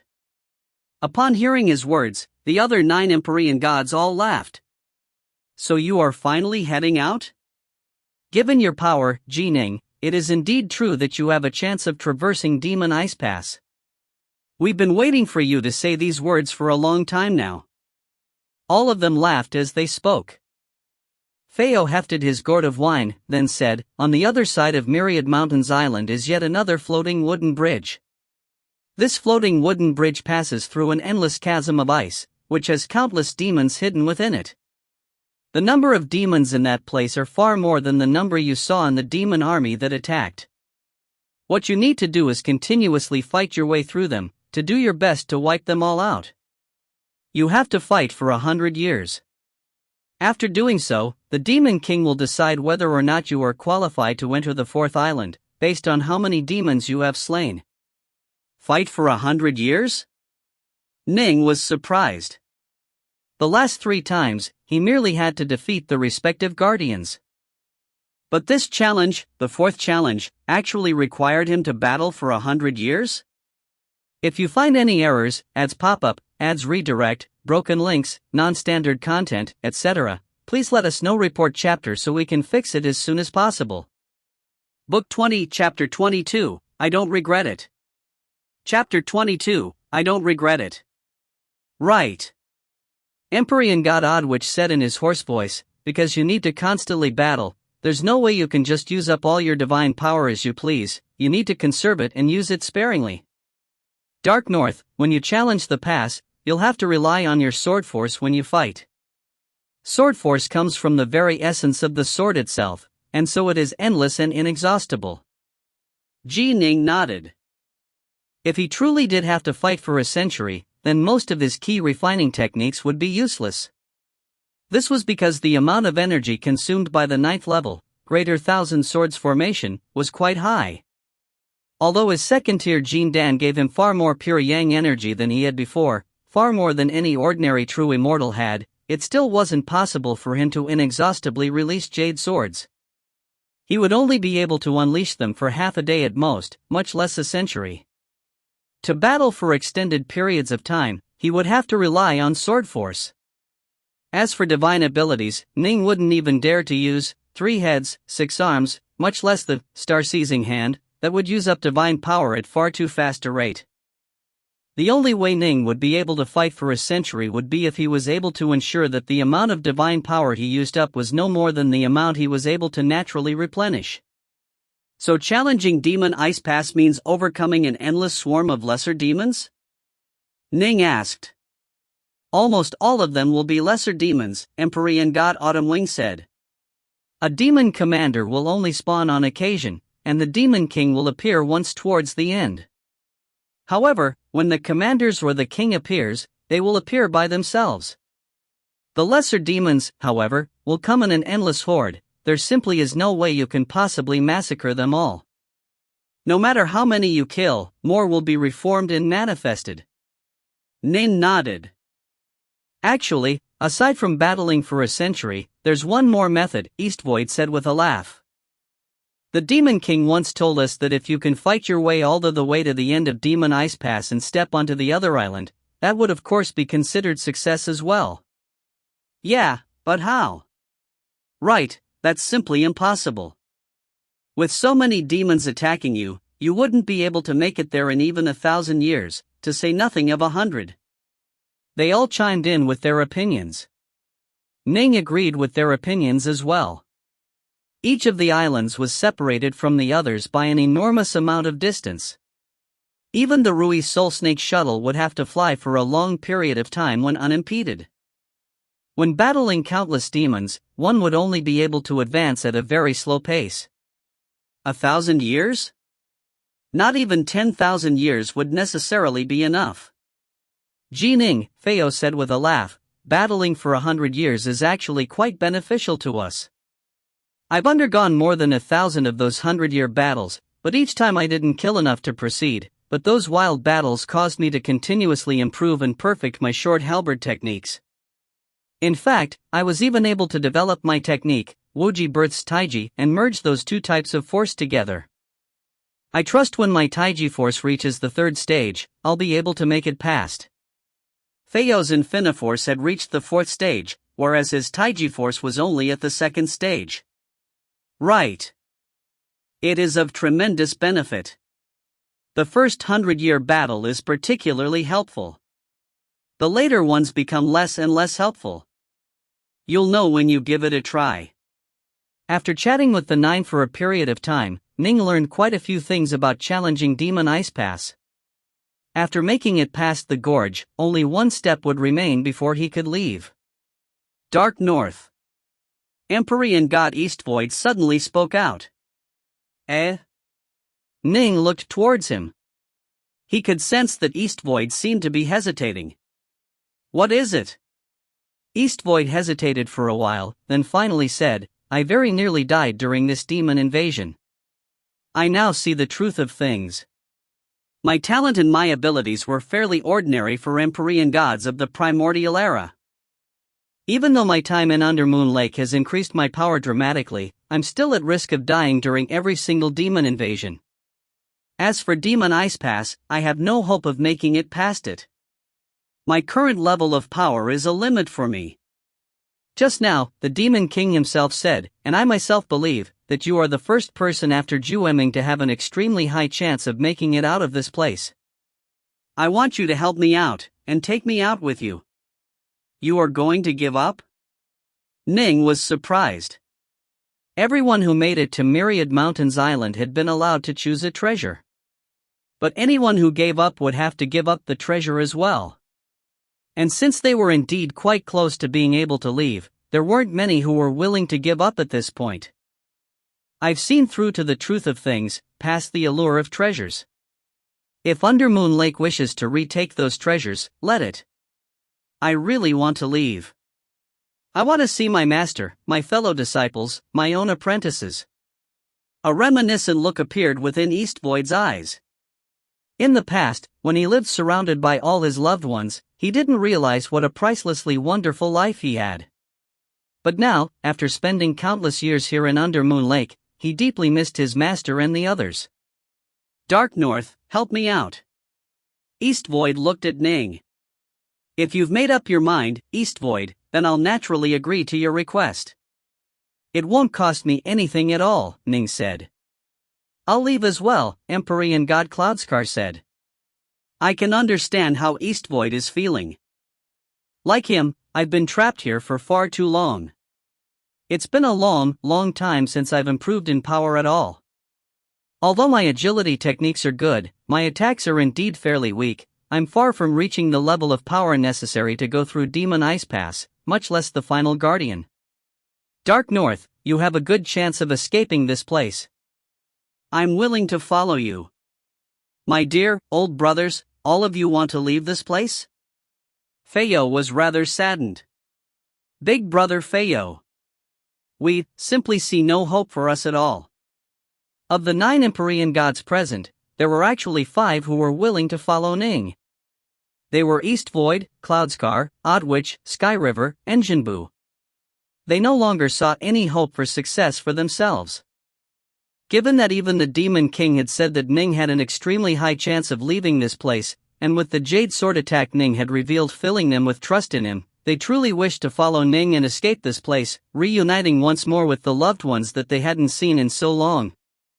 But of course, the 9 all felt a bit saddened as well. As they began to make their farewells, Ning suddenly fell silent. The 9 didn't notice at first, but eventually they began to realize that something was off with him. Dark North, what's wrong? Feiyo asked. Although I am saddened by my 5 brothers leaving, I can understand their feelings. Why is it that you have suddenly?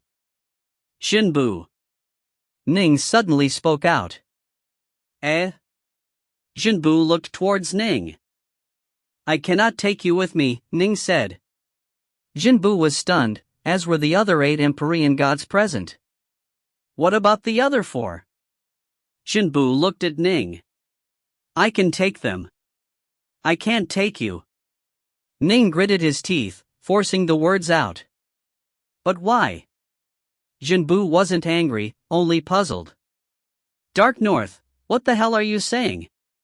Coppersong had the worst temper of the 9, and he immediately grew angry. When you found yourself in a dangerous situation during the demon army invasion, Big Brother Jinbu risked his own life to go save you. Although you were powerful enough that it didn't make a difference, for you to help him out costs you nothing at all. Enough! Feo snapped at Coppersong, then looked at Ning in a solemn manner. Dark North, I can sense that you have secret troubles of your own. What is it? Ning took a deep breath. Alright, I'll tell. I'm going to talk, and none of you are going to interrupt me. Alright. The 9 Empyrean gods all nodded. They could all sense that Ning was about to tell them something important. I'll need to start my story from the war that destroyed the primordial era. Ning began to speak, starting his tale from the Lord of all things plot to have the 2 chaos worlds ram into each other. He continued his tale all the way to the present, where the Seamless Gate and the New Alliance had once more become locked into a life-and-death battle. As the 9 Empyrean gods listened, their eyes bulged out so far that they very nearly popped out. On multiple occasions, they wanted to ask Ning questions, but in the end they didn't interrupt. And now, you understand. Ning let out a sigh. Jinbu battled by my side, and he was even willing to save me at the risk of his own life. I truly view him as a beloved brother of mine. But, although the Empyrean gods of the 2 alliances are brothers here in Undermoon Lake, in the outside world the New Alliance and the Seamless Gate are embroiled into a war of annihilation. All of the Empyrean gods and true immortals, and in fact even all of the celestial immortals, will be forced to make a choice. They will be forced to choose an alliance. This is a war of annihilation, a war for survival, but although there are many secrets involved, the workings of fate have already revealed to us that only one side can survive, either the Seamless Gate or the New Alliance. Ning continued, even the true gods and Tao Fathers must pick a side. As for the 4 ancestors of the river source, who have yet to choose, they are only able to stay on the sidelines for now. When the final end war comes, they'll have to make a choice as well. The 2 alliances absolutely won't allow any powers to remain on the sidelines and potentially wipe out the exhausted victor. All of you are Empyrean gods. If we were to return to the 3 realms, do you think you'll be able to escape this war? Ning swept the 9 with his gaze. Jinbu, if you were to return to the 3 realms, which side would you choose? Ning looked at him. Jinbu opened and closed his mouth several times. Finally, he said in a low voice, my master, my brothers, my friends, all of them are with the Seamless Gate. Of course I would choose the Seamless Gate. Why does it have to be like this? Why has this storm descended? The nearby Autumn Wing found this hard to believe. Everything was perfectly peaceful. None of us have ever been able to control the destiny of the 3 realms. When the war that ended the primordial era occurred, it wasn't a long period of time had passed that we realized the Lord of all things, an alien outsider, had been the one to instigate it. There are definitely secrets behind this catastrophe as well, but they aren't for the likes of us to understand. Oddwitch let out a sigh. Feo suddenly said in a low voice, Dark North, I'll leave with you. Big Brother Feo? Ning was shocked. All you need to do is make a breakthrough in Taiji Force and you'll be able to make it past Demon Ice Pass. In fact, you even stand a good chance of leaving Undermoon Lake on your own. Now that a storm has swept the 3 realms, no one can simply act selfishly for themselves. Yes, if we hide in Undermoon Lake, we'll be able to avoid this storm, Feo said, a look of agony on his face, but many of my fellow disciples already died during the war that ended the primordial era. I avoided one storm already. This time, I can't keep hiding. I'm going to face this storm alongside my brothers and my fellow disciples. I'll go back as well. And the storm has descended. Every little bit of extra power counts. Of the 9 Empyrean gods, 7 belong to the New Alliance. Feo, Jibu, and Coppersong had been planning on staying, but now they decided to return as well. News of the storm quickly spread throughout Myriad Mountains Island, and the Empyrean gods who viewed each other like brothers had to make their choice. 3 days later, every single Empyrean god of the New Alliance elected to follow Ning. As for the 12 who belonged to the Seamless Gate, all of them remained on Myriad Mountains Island. I don't wish to one day be forced to kill them in the outside world. Ning stood before the floating wooden bridge. He murmured softly, I'd rather have them stay here at Undermoon Lake and wait for this storm to pass. No matter which side wins, they wouldn't go so far as to act ruthlessly against such a small number of survivors. Let's go. Although Ning felt quite miserable in his heart, he had already made his decision. He had no regrets. He stepped onto the floating wooden bridge. If you find any errors, ads pop up, ads redirect, broken links, non-standard content, etc., please let us know. Report chapter so we can fix it as soon as possible. Book 20, Chapter 23, 100 Years. Chapter 23, 100 Years. Demon Ice Pass was unfathomably long, and with each step Ning took, an unbelievable number of demons fell before him. At every moment in time, Ning was striking out with his swords using his full power. He would only succeed if he killed enough demons within the allotted time span. Empyrean god Feyo had managed to battle for 100 years, but he wasn't able to kill enough of the demons. Now that the three realms had been embroiled in war, it was hard to say when the end war would begin. Thus, Ning had to move quickly. Experiencing a 100-year battle once was enough. He didn't want to fail and have to try a second time or a third time. In addition, Ning didn't dare to slacken off for even an instant. Every single one of these countless demons had the power of an Empyrean god. Fortunately, they didn't use any formations, and so at any given moment Ning only had to deal with the dozens of demons closest to him. Time slowly flowed on. In the blink of an eye, nearly 100 years of frenzied battling had gone past. Within a gorge that had been completely frozen solid by ice, a white-robed youth was battling frenetically with a pair of twin swords in his hands. His sword light flickered around as fast and unpredictably as lightning. Whoosh! Whoosh! Whoosh! Swordlight flashed, and a demon was cleft in twain from the waist. Swordlight stabbed forward, and a demon's head instantly exploded. Swordlight curved outwards, causing 3 nearby demons to collapse. His sword arts are becoming increasingly fast. Of all the Empyrean gods I've witnessed since the creation of Undermoon Lake, his sword is the fastest. The Demon King stood atop one of the 2 icy canyon walls above the gorge. He stared downwards at the thronging, ant-like horde of demons that were surrounding and attacking Ning. This sort of battle had already gone on for a century. Right. When he first entered the ice pass, his sword wasn't this quick. The Purgatory god, body wreathed in flames, spoke out. He's advancing almost non-stop, and his sword arts are becoming increasingly powerful. If I were to fight him again, I would probably be effortlessly defeated. His sword truly is fast. How did it become so fast? From what I can tell, it must have reached the speed of light, right? The hideous sea yaksha spoke out as well. Yes, very nearly. Even if it isn't at light speed, it's not too far from it. Snow Fiend agreed. The guardians of Undermoon Lake spent most of their time together, albeit the Purgatory god, Snow Fiend, and the Sea Iksha merely kept clones of themselves here at Demon Ice Pass. They were all quite curious about Ning, and so they naturally wanted to watch him battle through Demon Ice Pass. His sword speed is very close to the limit set by the Heavenly Daos. The Demon King nodded. My guess is that he must have learned a particularly powerful sword art. Otherwise, there's no way he would be able to advance in such a fashion without embarking on any wrong paths of cultivation at all.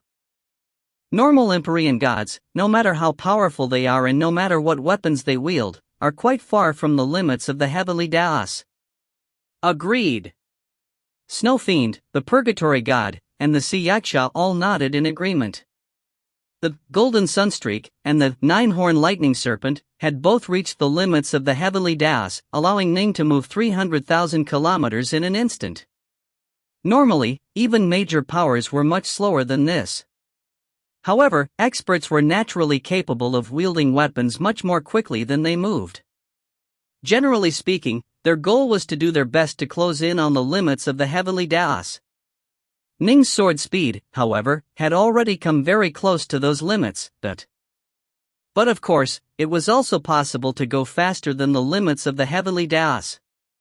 Those who mastered the E5 treasures, for example, would be able to strike with their swords at a speed that was faster than the speed of light. The missing deity Hoi, as well, his arrows were the fastest in the 3 realms, capable of killing that golden crow emperor of monsters. It's about time. The Demon King nodded, then shouted loudly, "Withdraw!" His shout echoed within the frozen gorge.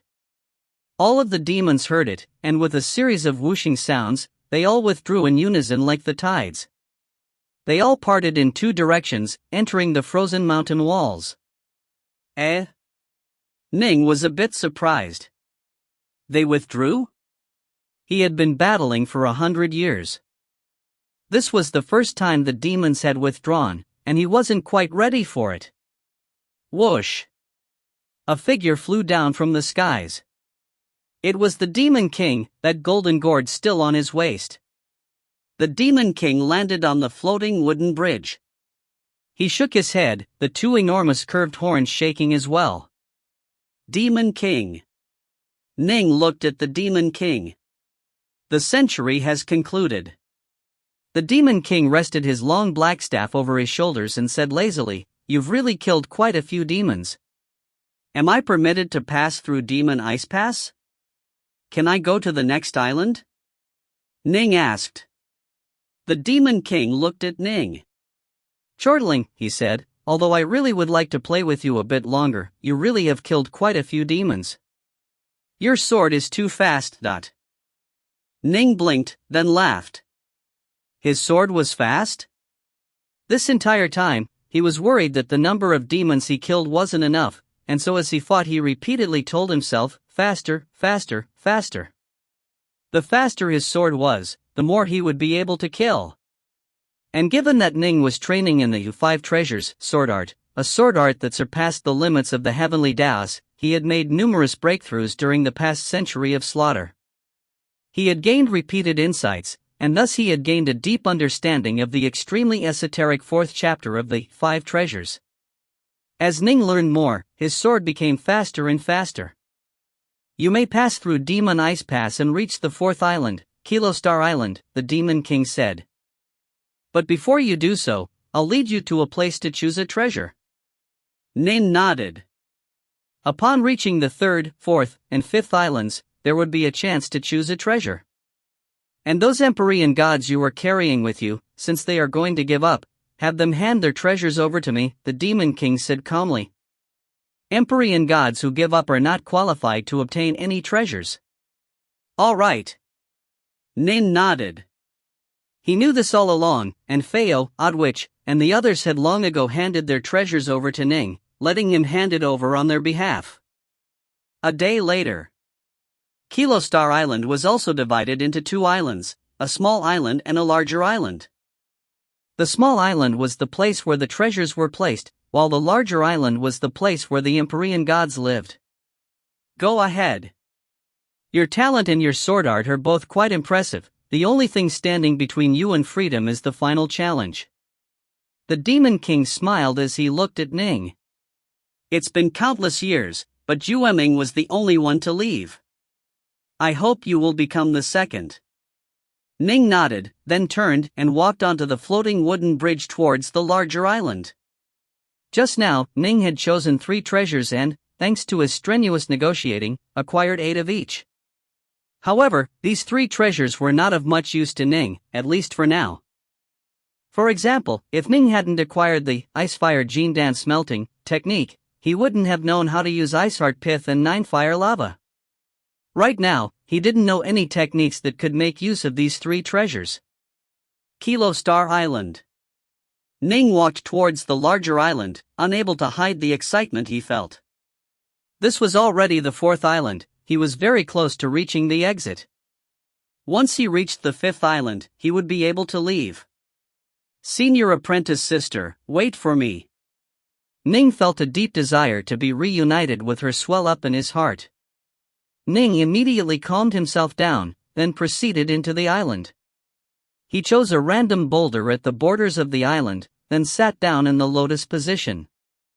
He began to go through his memories and insights from the 100 years of battle. During that century, he had been constantly fighting. Although he had gained some insights into the 5 treasures, he hadn't had a chance to systematically examine these insights in depth. It must be understood that prior to entering Demon Ice Pass, Ning had only trained for a total of roughly 200 years. Prior to the war for the Grand Xia, Ning had actually been focused on establishing a foundation for himself. The Black-White College, Mount Innerheart's Tri-Star Crescent abode, those places had all served to help him lay down a formation by teaching him many techniques. The Nihilim Zone, the War for the Grand Xia, the Realm War, roaming the 3 realms and challenging swordsmen, it was only during this period of time that he was truly improving on his foundation. During this century, Ning had advanced at an incredible pace. Soon after entering Undermoon Lake, his sword force had reached the 4th stage. This time, however, he had spent a full century battling in Demon Ice Pass, and every single moment of that century was spent in non-stop combat. For someone like Ji Ning, who was skilled in martial combat to begin with, this was a form of tempering that he had never before encountered. In truth, even the likes of Feio and the other Empyrean gods who had lived for countless years all felt that Demon Ice Pass was tremendously beneficial to them, to say nothing of Ji Ning. Ning closed his eyes. The 5 treasures, sword art constantly flickered through his mind as many different scattered insights began to join together, allowing him to understand it better and better. The bright moon, sword art was continuously improving as well. Kilo Star Island. A gray-robed man was walking alone through the island. He murmured to himself, "When shall I be able to leave this prison? Even if I give up and return those treasures, they still won't let me leave. I have to follow some other Empyrean god, but if that person dies, I'll die as well. Only if that Empyrean god succeeds will I be able to leave." But after all these years, Jueming remains the only one who has succeeded. And before Jueming made the attempt, who felt completely confident that he would succeed? Ugh! Dawn. The moon is rising.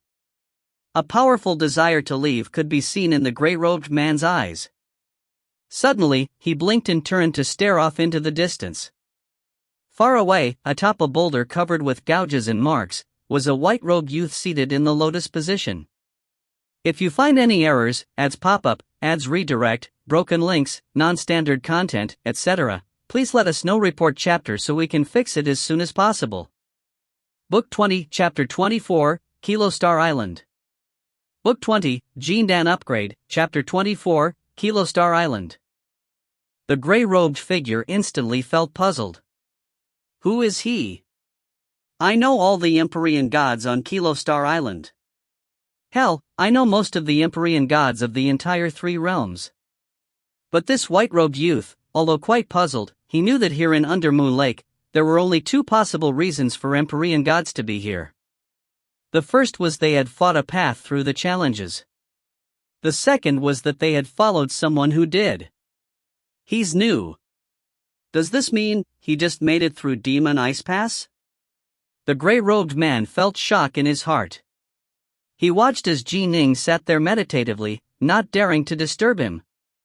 He waited for a total of 12 days. Finally, Ning opened his eyes. All of the scattered insights he had gained over the course of a century had been unified, and his understanding of the sword had risen once more. In fact, Ning was able to vaguely sense a bit of what complete mastery of the 5 treasures should look like. However, he always felt as though he was a bit off, as though he was searching for flowers within a great fog. He was unable to truly understand and fully master the entire 5 treasures. I'm still a bit off. Ning sighed to himself. If I could advance a bit more and fully understand the 5 treasures, thus gaining full mastery over a sword art that surpasses the limits of the heavenly Daos, I'd probably be able to leave Undermoon Lake, but the complete 5 treasures was something which even true gods and Dao fathers would find desirable. But alas, the price of learning this consummate sword art was simply too high. Learning it meant forgetting all insights into all other Daos. Very few major powers were willing to pay such a price, and few of the ones who might be willing had true talent for the Tao of the sword. Ning's talent for the sword, however, was indeed quite high. Lu Dongbin and Dao Father Subhuti had judged him correctly when they had named him a born sword immortal. Chuani greets you, fellow Daoist. The gray-robed man appeared next to him with a smile. Empyrean God Chuani? Ning laughed. I am Dark North. I've heard of your illustrious reputation long ago, Dot. Empyrean God Chuani's real name was Li Chuani. He, too, was an Empyrean god who had risen to prominence during the era of the Three Realms. However, he eventually vanished, with no one knowing where he had gone. Ning had memorized all of the missing Empyrean gods like him, and in his visit to Undermoon Lake he had already seen 5 of the Empyrean gods who had gone missing from the Three Realms. Not every Empyrean god would announce their entry into Undermoon Lake, after all. Empyrean God Dark North, Li Chuani said, I've never seen you on Kilo Star Island before. Can it be that you just made it past Demon Ice Pass? Yes. Ning nodded. Admirable. Li Chuani's eyes shone, and he immediately seemed much friendlier. You need to battle for 100 years to make it past Demon Ice Pass, an extremely dangerous affair, especially when that Demon King assaults you alongside countless lesser demons. The slightest bit of carelessness can lead to instant death. Even if one is strong enough to survive for 100 years, it's still hard to gain the Demon King's approval. Kilo Star Island, over the course of countless years, only a total of 9 Empyrean gods have been able to make it here on their own power, and that's including you, Empyrean God Dark North. Just 9 in total? Ning asked, how many of them are currently on the island? Previously, there were 3. With your arrival, fellow Daoist Darknoth, there are now 4, Li Chuani said. It's been countless years, but only Reverend Zhueming was able to leave this island. 4 of them have died as well. Upon saying the word died, Li Chuani hesitated a moment, then said, fellow Daoist Dark North, there's something I should tell you. Of the 4 Empyrean gods who died, 3 of them died when attempting to advance through the wooden bridge, as they were too weak to succeed. 1, however, died here on the island itself. Died on Kilo Star Island? Ning was puzzled. Prior to this, I chatted with the Demon King for a bit. I heard that the forces of Undermoon Lake won't launch any attacks on Kilo Star Island. How could someone have died? Empyrean God Great Dream was the killer, Li Chuani said in a low voice. Empyrean God Great Dream? Ning's eyes narrowed. Empyrean God Great Dream. Of course Ning had heard of this person.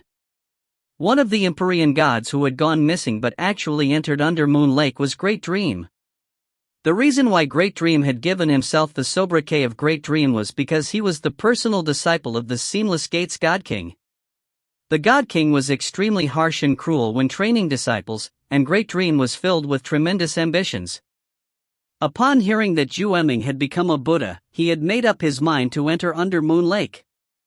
Right now, the ones on the island who made it here under their own power are Empyrean God Great Dream, Empyrean God Sealthroat, and Empyrean God Sin, Li Chuani said solemnly. Empyrean God Great Dream belongs to the Seamless Gate, while Empyrean God Sealthroat and Sin belong to our Pango Chaos World. Logically speaking, since the Seamless Gate has joined the Three Realms long ago, they should be peaceful to us. And indeed, after Empyrean God Great Dream entered Undermoon Lake, he's worked to befriend all of the Empyrean gods here. He constantly worked hard to improve himself, spending 10 million years to make it to Kilo Star Island. Li Chuani said solemnly, back then, there were 4 who made it to Kilo Star Island on their own, Empyrean God Great Dream, Empyrean God Sealthroat, Empyrean God Sin, and Empyrean God Nine Dawn. The others here had all given up and been carried here. Empyrean God Great Dream continued to befriend everyone, and he became particularly friendly with Empyrean God Nine Dawn. But who would have thought that Empyrean God Great Dream was actually such an insidious person? He caught Empyrean God Nine Dawn completely off guard with a sudden attack and killed him. Li Chuani shook his head and sighed. Back then, Empyrean God Nine Dawn was actually the strongest of the 4, and he had the best chance of making it out. But just like that, he died by the hands of a despicable, petty man like Empyrean God Great Dream. The sneak attack caused a huge disturbance and we all immediately hastened towards the two, but we were too late, just one step too late. Both Empyrean God Sin and Empyrean God Sealthroat were utterly enraged and they sought to slay Empyrean God Great Dream, but he continually hides within his immortal palace. In addition, a large number of Empyrean gods are following and protecting him. He actually attacked his own friend? Ning found this unbelievable. But why? Did Empyrean God Nine-Dawn do something to him? Ning was beginning to feel fury in his heart as well, because Empyrean God Nine-Dawn was actually one of the primordial humans. The primordial humans numbered a tribe known as the Dawnsun clan amongst their ranks. The 9 most powerful Empyrean gods of this clan were named based on ages 1 Dawn, 2 Dawn, 3 Dawn, all the way through 9 Dawn. These were humans who had followed Swerin in his earliest campaigns, and Ning had always felt tremendous admiration for these primordial human Empyrean gods. Who would have thought that one would die to Empyrean God Great Dream of the Seamless Gate, and due to a sneak attack at that? Others are still willing to follow Empyrean God Great Dream despite what he did? Ning asked. His followers are all members of the Seamless Gate, Re20 said. He publicly proclaimed that during the war that destroyed the primordial era, many of his beloved friends and brothers had been slain by 9 Dawn, and so his heart has always been filled with endless amounts of hatred and rage. Although some of the other members of the Seamless Gate didn't approve of his actions, they belonged to the same side, after all. When Empyrean God Sealthroat and Sin led their armies to attack Empyrean God Great Dream, the Empyrean gods of the Seamless Gate still chose to stand on Great Dream's side. They couldn't just stand there and watch him be killed. Ning nodded. Come. Let me guide you to meet Empyrean God Sin and Empyrean God Sealthroat, Re20 said. Soon, they arrived at a palace where many Empyrean gods were gathered. Surrounding this palace was a number of immortal estates as well. Aha, it's quite lively here. So many Empyrean gods. 7 dragon gods. You made it. Elder Brother Feo. More than 100 Empyrean gods came out to welcome Ning and his followers. Ning was accompanied by an amazing number of followers, and when Re20 saw all of them emerge, he was badly shocked as well. He had guessed that Ning must have brought some followers with him, but he never would have thought that Ning would bring this many. Since everyone Ning brought was of the New Alliance, they were naturally quite welcome in this place, and in fact many of the people in the palace all knew the newcomers. Some were extremely close friends. A long while later, at the top of a mountain peak, 3 figures sat down to drink wine and chat. These 3 were 3 of the 4 primary Empyrean gods of Kilostar Island, Empyrean God Dark North, Empyrean God Sealthroat, and Empyrean God Sin. Those are all magic treasures the various Empyrean gods brought with them. Empyrean God Sealthroat was a callous-looking silver-haired youth, and he pointed at the distant immortal estates around the palace. That vile miscreant Great Dream's murder of 9 Dawn caused an enormous outcry throughout all of Kilostar Island. Everyone was worried about being ambushed, and so when they cultivate they will normally retreat into their own immortal estates. Within those estates, others can't easily enter, and so things are much safer. Damn that Great Dream. Empyrean God Sin clenched his wine cup, a murderous look in his eyes. Dark North, you must be careful. Empyrean God Sin said in a low voice, Sealthroat and I have tussled with Great Dream quite a few times in recent years, and we understand him quite well. Great Dream publicly proclaims that he killed 9 Dawn out of hatred, but based on what Sealthroat and I have discovered, he's simply an incredibly self-centered, narrow-minded person. 9 Dawn had the best chance of us all of leaving Under Moon Lake, which is why he befriended then murdered him. He'll kill whoever has a good chance of leaving, Empyrean God Sealthroat said solemnly. In fact, he even tried to kill me. That's because you are a fool. Empyrean God Sin snickered. He murdered 9 Dawn, but you wanted to give him a second chance, ? I just wanted to get a clear look at his true nature, Empyrean God Sealthroat said with a sigh. And I imagine you did. Empyrean god Sin snickered again. Dark North, the Demon King said that of those who have come after Reverend Zhu, you stand the highest chance of leaving Under Moon Lake, correct? Empyrean god Sealthroat looked at Ning. Ning nodded. When he had released the many Empyrean gods he had been carrying, some of them naturally began to talk about him to their old friends.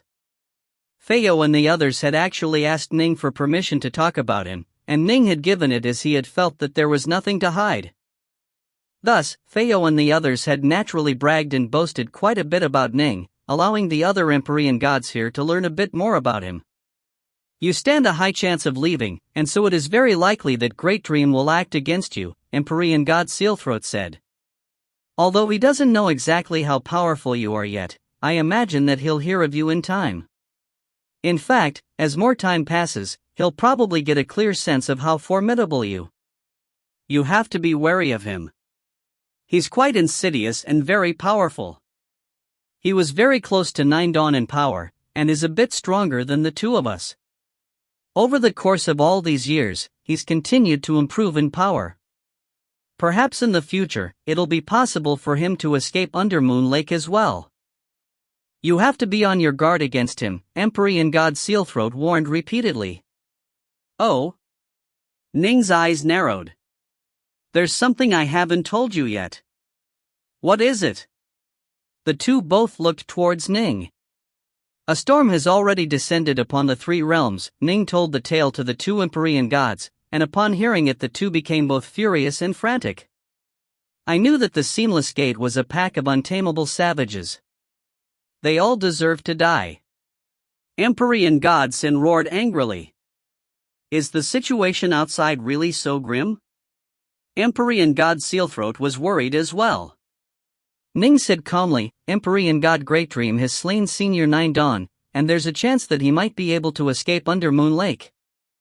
Once he does, he'll become a threat to our side. In the future, he might make a breakthrough to become a Doubtfather. The other two nodded. I imagine you two also wish him dead, right? Ning asked. I want him dead. Even in my dreams, I want him dead. 9 Dawn was my dear brother, we battled together amongst the other primordial humans as our race rose to power. For him to die so unfairly. Empyrean god Sin ground his teeth. But it's useless. I know that you want to help us, Dark North, but Empyrean god Great Dream is extremely cautious, and he has a large number of Empyrean gods by his side as he hides himself within his immortal estate. How are we supposed to kill him? It's true.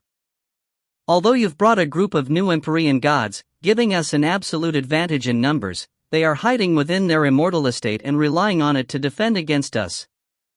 Empyrean god Sealthroat shook his head. How will we know if we don't try? Ning said calmly. You have an idea? The other two grew excited. They had long ago been filled with the desire to kill the despicable Great Dream, but they didn't have the chance.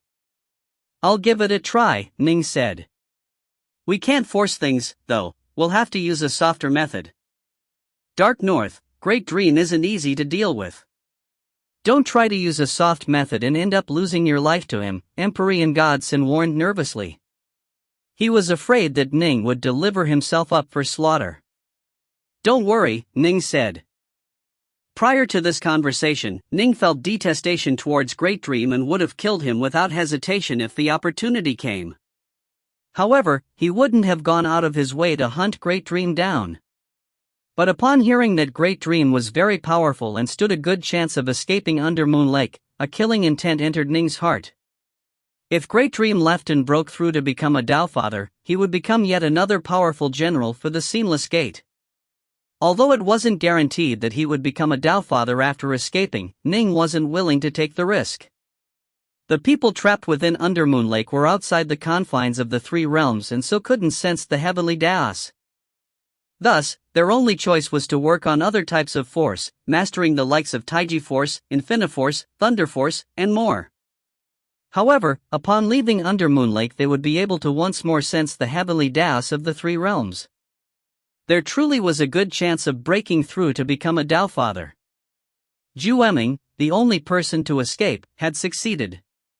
Ning wasn't willing to see the Seamless Gate gain a new major power, a Daofather great dream. If you find any errors, ads pop-up, ads redirect, broken links, non-standard content, etc., please let us know. Report chapter so we can fix it as soon as possible. Book 20, Chapter 25, Infiltration. Book 20, Gene Dan Upgrade, Chapter 25, Infiltration. Half a day later. A white-robed youth was walking by himself atop a lonely path that was surrounded by a few flowers. Eh? Suddenly, a muscular, golden-armored man appeared. The man said with a laugh, "My name is Dong-yi. Who are you?" He was quite curious, as he knew all the Empyrean gods on Kilo Star Island. Empyrean god Dong-yi? Ning laughed. My name is Dark North. I just arrived at Kilo Star Island. Just arrived? I was wondering. I know all the other Empyrean gods on Kilo Star Island. Empyrean god Dong-yi laughed loudly. I know almost all the Empyrean gods of the three realms as well, but I've never heard of you. It seems you must have broken through in the past few 10 million years or so. You are here alone. Did you succeed in challenging Demon Ice Pass? Precisely. Ning nodded. Come. Let me take you to meet Empyrean god Great Dream. Dong-yi was quite excited. Empyrean god Great Dream? Ning was puzzled. Dong-yi laughed. Great Dream is someone else who relied on his own power to overcome Demon Ice Pass and make it to this place.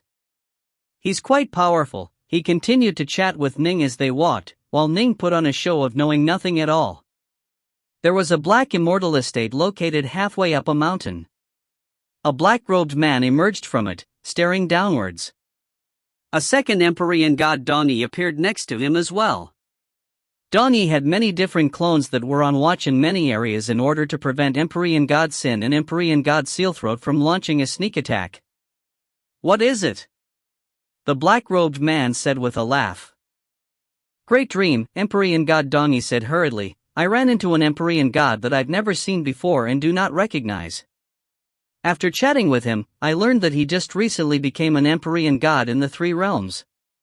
He relied on his own power to pass through Demon Ice Pass and make it to Kilo Star Island. Now, there will be 4 powerful Empyrean gods on this island.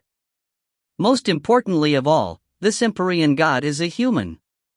We can pull him over to our side, and in fact, he might be an Empyrean god of the Seamless Gate to begin with. Oh? The black-robed man nodded and said happily, if we can gain another supporter, that would be a good thing. Bring him over here, I'll prepare an appropriate welcome. Good. Dong-yi nodded and immediately left. The black-robed man grew pensive. Humans, the strongest race of the three realms. Monsters were a close second. When the Lord of all Fiends brought the many experts of the Seamless Gate back to the three realms, the two sides had made peace and had even joined together to become one big family. There were many experts of the Seamless Gate who roamed the three realms, copulating with humans and monsters and leaving behind their lineage. This was why many humans and monsters had fiend god blood in them. God blood represented the lineage of the gods of the Pango Chaos world, while fiend blood represented the mighty fiends of the Seamless Gate. Fiend god blood was in the veins of many humans and monsters because of so many years of interbreeding. In truth, it was impossible for the humans of Ning's era to not have at least some of the blood of the major powers of the Seamless Gate in their veins. But of course, humans had closer blood ties to the major powers of the Pango Chaos world. Given that the three emperors of mankind were firmly on the Nuwa Alliance's side, humans were generally members of the Nuwa Alliance as well. However, humans were incredibly numerous. With so many of them also having the blood of the Seamless Gate in their veins, most humans didn't view the Seamless Gate with much enmity, and so many ended up being recruited into the Seamless Gate. In the Grand Xia, for example, quite a few celestial immortals had been drawn into their orbit. Humans, monsters, many of both races had been recruited. This was why Dong-yi thought that it was entirely possible for them to recruit Ning. In fact, it was even possible that Ning was already a member of the Seamless Gate. Humph! A cold look flashed through the black-robed man's eyes. I don't care if you are a member of the Seamless Gate or not. Anyone who poses a threat to me must be killed. Under Moon Lake, I'm the only person that needs to be able to survive it. As for the others? Humph! The ideal outcome is for you all to die. When Empyrean God Great Dream had entered Under Moon Lake, the storm had yet to begin within the three realms. The Seamless Gate and the New Alliance hadn't yet separated into enemy camps, and many on both sides were close to one another. Keeper Everwood, for example, was on extremely good terms with Patriarch Subhoodie and Taoist Three Purities. This was why Empyrean God Great Dream actually didn't care too much about whether or not Ning was a member of the Seamless Gate. All he needed right now was an excuse. When he killed Empyrean God Nine Dawn, he had to come up with the excuse of taking revenge for his slain brothers and friends. Otherwise, even if the Empyrean gods of the Seamless Gate still chose to stand with him, they wouldn't put their hearts into it. An hour later, Ning reached Great Dream. Very, very few Empyrean gods can make it to Kilo Star Island under their own power. Over the course of endless years, only 9 of us have succeeded. Empyrean God Great Dream acted in a very friendly manner, taking Ning by the hand. Come. Let's have a good chat. Ning laughed and nodded. As they walked together, shoulder to shoulder, the other Empyrean gods of the Seamless Gate all behaved towards Ning in a very friendly manner. Sit. Empyrean God Great Dream laughed. Ning and Great Dream sat down in the lotus position next to a main pillar on the second floor of the palace. The two had a jade table between them, covered with wine cups and 2 canteens of immortal wine. It's been so long since any new Empyrean gods have arrived, Great Dream said with a sigh. Life in Under Moon Lake is far too lonely. For a new Empyrean god to arrive is one of the happiest things in my life here. I wonder how many people here on Kilo Star Island made it through their own power. Ning lifted up a wine cup as he spoke. Before you came, 3. Great Dream laughed. I'm 1, Sin is another, and Sealthroat is the 3rd. Those 2 belong to the Pango Chaos World, while we belong to the Seamless Gate. That's why we generally don't live together in the same place. Ning said with surprise, why's that? The Pango Chaos World and the Seamless Chaos World were both destroyed long ago. This is now the era of the 3 realms, and both sides are members of the 3 realms. Why must there be a need for conflict? There are blood feuds, I suppose. Great Dream shook his head. Both sides have seen many loved ones die during the war that destroyed the primordial era. The hatred between us, it's ensured that neither side has truly been able or willing to view the other as part of the same family. The experts of the primordial era in particular, many of them harbor hatred in their heart.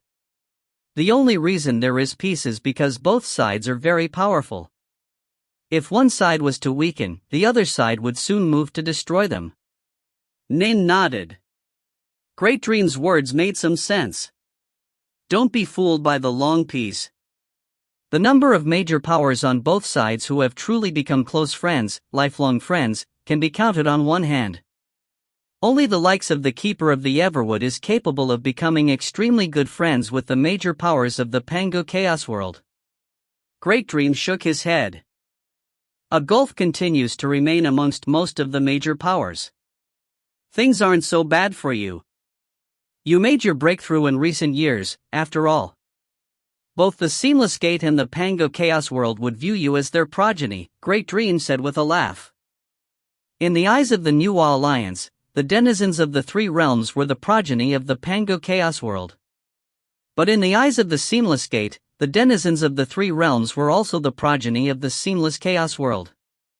Both sides felt themselves to be the masters of the 3 realms. And in truth, neither side was wrong per se. The 3 realms had been created, after all, when the 2 mighty chaos worlds had collided and clashed against each other. There are some grudges between myself, Sin, and Sealthroat. There's no need for you to get mixed into it. Great Dream chatted with Ning for quite some time. Ning couldn't help but secretly sigh. No wonder. No wonder Empyrean god Sealthroat had intentionally given Great Dream a chance to attack him, so as to authenticate Great Dream's true nature. Great Dream truly was far too formidable. Even though Ning had come to kill him, after chatting with him for so long, Ning couldn't help but feel that he really was quite a decent person and someone worth befriending. He lives up to his reputation as the personal disciple of the God King. His powers over the human heart are quite formidable, Ning mused silently to himself. After chatting for a long while, Great Dream suddenly let out a laugh. Ha, we've chatted for quite some time. It seems the two of us really are born friends. Still, I imagine you need some rest. Have you brought any immortal estates with you? I have. Ning nodded. You can set it up within the surrounding area, then rest inside, Great Dream said. It'll be safer inside. Inside the immortal estate? Are there hidden dangers within Kilo Star Island? Ning was surprised. Ugh. The hatred stemming from the primordial era, but enough of that. Enough of that. Just be careful. Great Dream smiled, then led Ning out from the palace. Just as they reached the palace stairway, suddenly, and without any warning signs, he sent a streak of light to stab towards Ning's waist, seeking to slay Ning by chopping him in half. Empyrean god Great Dream no longer appeared friendly or amiable. The only thing within his eyes was an icy, murderous intent. Anyone capable of posing a threat to me must die. The murderous intent he had kept suppressed in his heart exploded forth. Screech! When the blade slashed across Ning's chest, it screeched as though it was scraping against a magic treasure. In fact, some sparks flew outward, but Ning wasn't harmed at all. Ning turned his head to look at Great Dream. Ning's eyes had turned cold as well, and his right hand transformed into a blurry streak of swordlight that chopped towards the man. If you find any errors, ads pop up, ads redirect, broken links, non-standard content, etc., please let us know. Report chapter so we can fix it as soon as possible. Book 20, Chapter 26, Destruction. Book 20, Gene Dan Upgrade, Chapter 26, Destruction. It was true that Ji Ning had made this trip with the intent of killing Empyrean god Great Dream, but in his heart he didn't have absolute faith in what Empyrean god Sin and Sealthroat had told him. Based on the reports he had seen prior to entering Under Moon Lake, those two were unlikely to be petty, vindictive liars, but Under Moon Lake had a way of changing people. In addition, Ning had become extremely to Empyrean god Jinbu and other Seamless Gate members on Myriad Mountains Island, and so he wouldn't act against the Empyrean gods of the Seamless Gate in a casual manner. This was why he gave Great Dream a chance to sneak attack him. He wanted to see for himself exactly what type of a person Great Dream was. Perhaps ordinary Empyrean gods wouldn't dare to allow others to sneak attack them, but Ning had the 8-9 arcane art, protecting him. He held no fear of Great Dream at all. And in the end, Great Dream really had launched a sneak attack. Whoosh! Ning used the star-seizing hand, using his fingers as swords and filling them fourth-stage sword force, causing a blurry black light to appear at his fingertips. In almost the same instant that Great Dream attacked him, Ning launched a counterattack. They were very close to each other, and this attack of Ning's was simply far too fast. It was a sword strike that had absolutely reached the speed of light. In addition, to save time, Ning didn't even pull out any magic treasures, instead simply striking with his sword fingers. This was because he wanted to strike as fast as possible. Not good. Great Dream hurriedly tried to dodge, but the distance between them was too short, and this sword was too fast. Slash! A huge, gaping wound appeared on Great Dream's flank. Blood poured out of the wound, but Great Dream transformed into a bloody streak of light and began to flee, having no desire to fight whatsoever. This Empyrean god Dark North, I gave him a full power strike, but I wasn't able to harm his body at all. What sort of protective divine ability has he trained in? Could it be the legendary 8-9 arcane art? Attempting a sneak attack against an Empyrean god practitioner of the 8-9 arcane art, poor bastard. There were very few practitioners of the 8-9 arcane art, in the three realms to begin with. The number of Empyrean gods that had reached the ninth cycle were even fewer and could be counted on one hand, but Ning was one of them. Whoosh! Ning's right hand explosively increased in size to become many hundreds of meters long as he chased after Great Dream. Great Dream's evasion abilities, however, were quite astonishing.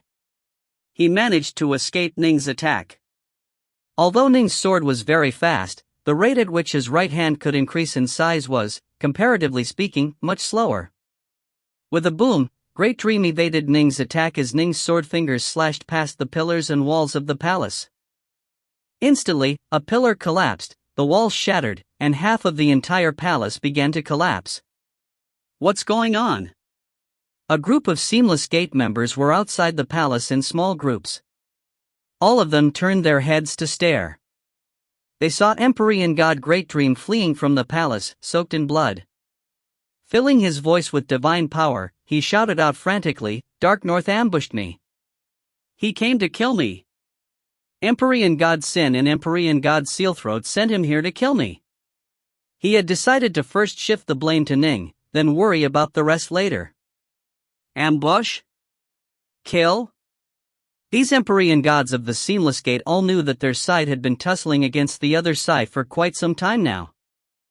The enemy side had always wanted to slay Great Dream, and so none of them questioned his claims now. And in truth, technically speaking, Great Dream's words were true. Ning really had come to kill him. Except, it was Great Dream who ambushed Ning first. Assemble the formation. Kill Dark North. Instantly, the 20-plus Empyrean gods began to join together into formations, joining together to form a trio of 7 planets gods and a single three-eyed demon. The white-robed Ning stared at the 3 7-planets gods and the three-eyed demon before him. Dark North, you actually came to ambush Empyrean god Great Dream? You really are seeking out your own death. Damn you! They all glared at Ning. Ning said calmly, "If I said that it was Great Dream who ambushed me, would you believe it? If I ambushed you, why is it that you are completely unharmed while I am deeply injured?" One of the 7 planets gods roared furiously. This one had a face quite similar to that of Great Dream's. "You actually swindled your way into our ranks to ambush me. Quite bold. Everyone, attack. Wipe him out and let Sin and the others know that anyone who dares to attack us will be killed. If 1 comes, 1 will die, if 10 come, 10 will fall." Because these Empyrean gods of the Seamless Gate stood alongside Great Dream, they had been fighting against the forces of Sin and Sealthroat for many years now. They had always been at a disadvantage due to their lower numbers and thus nursed deep grudges. "If you were to join together and hide within the Immortal estate, I might not be able to do anything to you." Ning mentally shook his head. Whoosh! Whoosh! Whoosh! Instantly, more than 700 pure yang swords appeared around him. The pure energy from Ning's Jindan flowed into the swords, then was transformed and manifested as an incomparably sharp jade sword that appeared before him. Ning just glanced at the 3 7-planets gods and the three-eyed demon before him, and the jade sword instantly launched an attack. Kill! Kill! The enemy forces came charging straight towards Ning. In terms of raw power, none of the 7 planets gods were comparable to the one which Reds now commanded. As for the three-eyed demon, it was the weakest of the 4, and by a wide margin at that. It must be understood that during the Crimson Bright Realm War, Evergreen's Dowfather Golem had been able to suppress the 7 planets god, but Ning's perfect Heaven Punisher had been able to suppress the Dowfather Golem. Now that Ning had a pure Yang Jindan that was similar to that of a weak Daofather's, his sword was incredibly powerful when using the most terrifying stances of the Bright Moon sword art. The past 100 years of battle had only caused his sword arts to become even deadlier. The power of this sword strike he had just launched was actually much more powerful than that of even the perfect Heaven Punisher he once commanded. Die! The 7 planets god that Great Dream commanded let out a furious roar. He wielded a pair of enormous scimitars in his hands, and he sent them chopping downwards towards Ning. The jade sword arced through the skies in a solitary, beautiful line. Swish. Although Great Dream sought to block it, the jade sword was simply too fast, and he was just a bit too slow. It must be understood that the Demon King was just as fast and strong as the Seven Planets God, but even he was unable to block Ning's jade sword. And after a century of battle, the current Ji Ning had improved tremendously compared to the Ji Ning of the past. Slash. The jade sword slashed downwards across the body of the Seven Planets God. Go, go. Ning stared coldly. The many immortal swords around him undulated, allowing his energy to flow through and coalesce into two more jade swords that immediately flew towards the enemy. How can this be? Good heavens! How can he be this powerful? How can an Empyrean god be this strong? In almost the blink of an eye, the 3 Seven Planets gods and the three-eyed demon were all destroyed. The Empyrean gods that had been within the formations were terrified. Great Dream, in particular, found this all impossible to believe. How could this person be so powerful? This was a level of power that caused him to feel despair. Spare us! Great Dream called out hurriedly. Slash! Slash! Slash! One of the jade swords was spent, but the other two continued to fly forwards. All the Empyrean gods they flew past were chopped apart into multiple pieces. These Empyrean gods immediately began to heal themselves and flee in terror, but alas, they were quickly ground up into tiny slices of meat. Die! Ning stretched out with his two hands, which instantly swelled in size. They seemed to become two enormous black clouds that slammed towards the remnants of the Empyrean gods. Boom! Boom! Boom! Ning's two gigantic cloud-sized hands clapped together multiple times, with all of the Empyrean gods trapped within them. He clapped them into dust. Just a few claps later, their divine power was completely used up and they all perished. More than 20 Empyrean gods had died, just like that.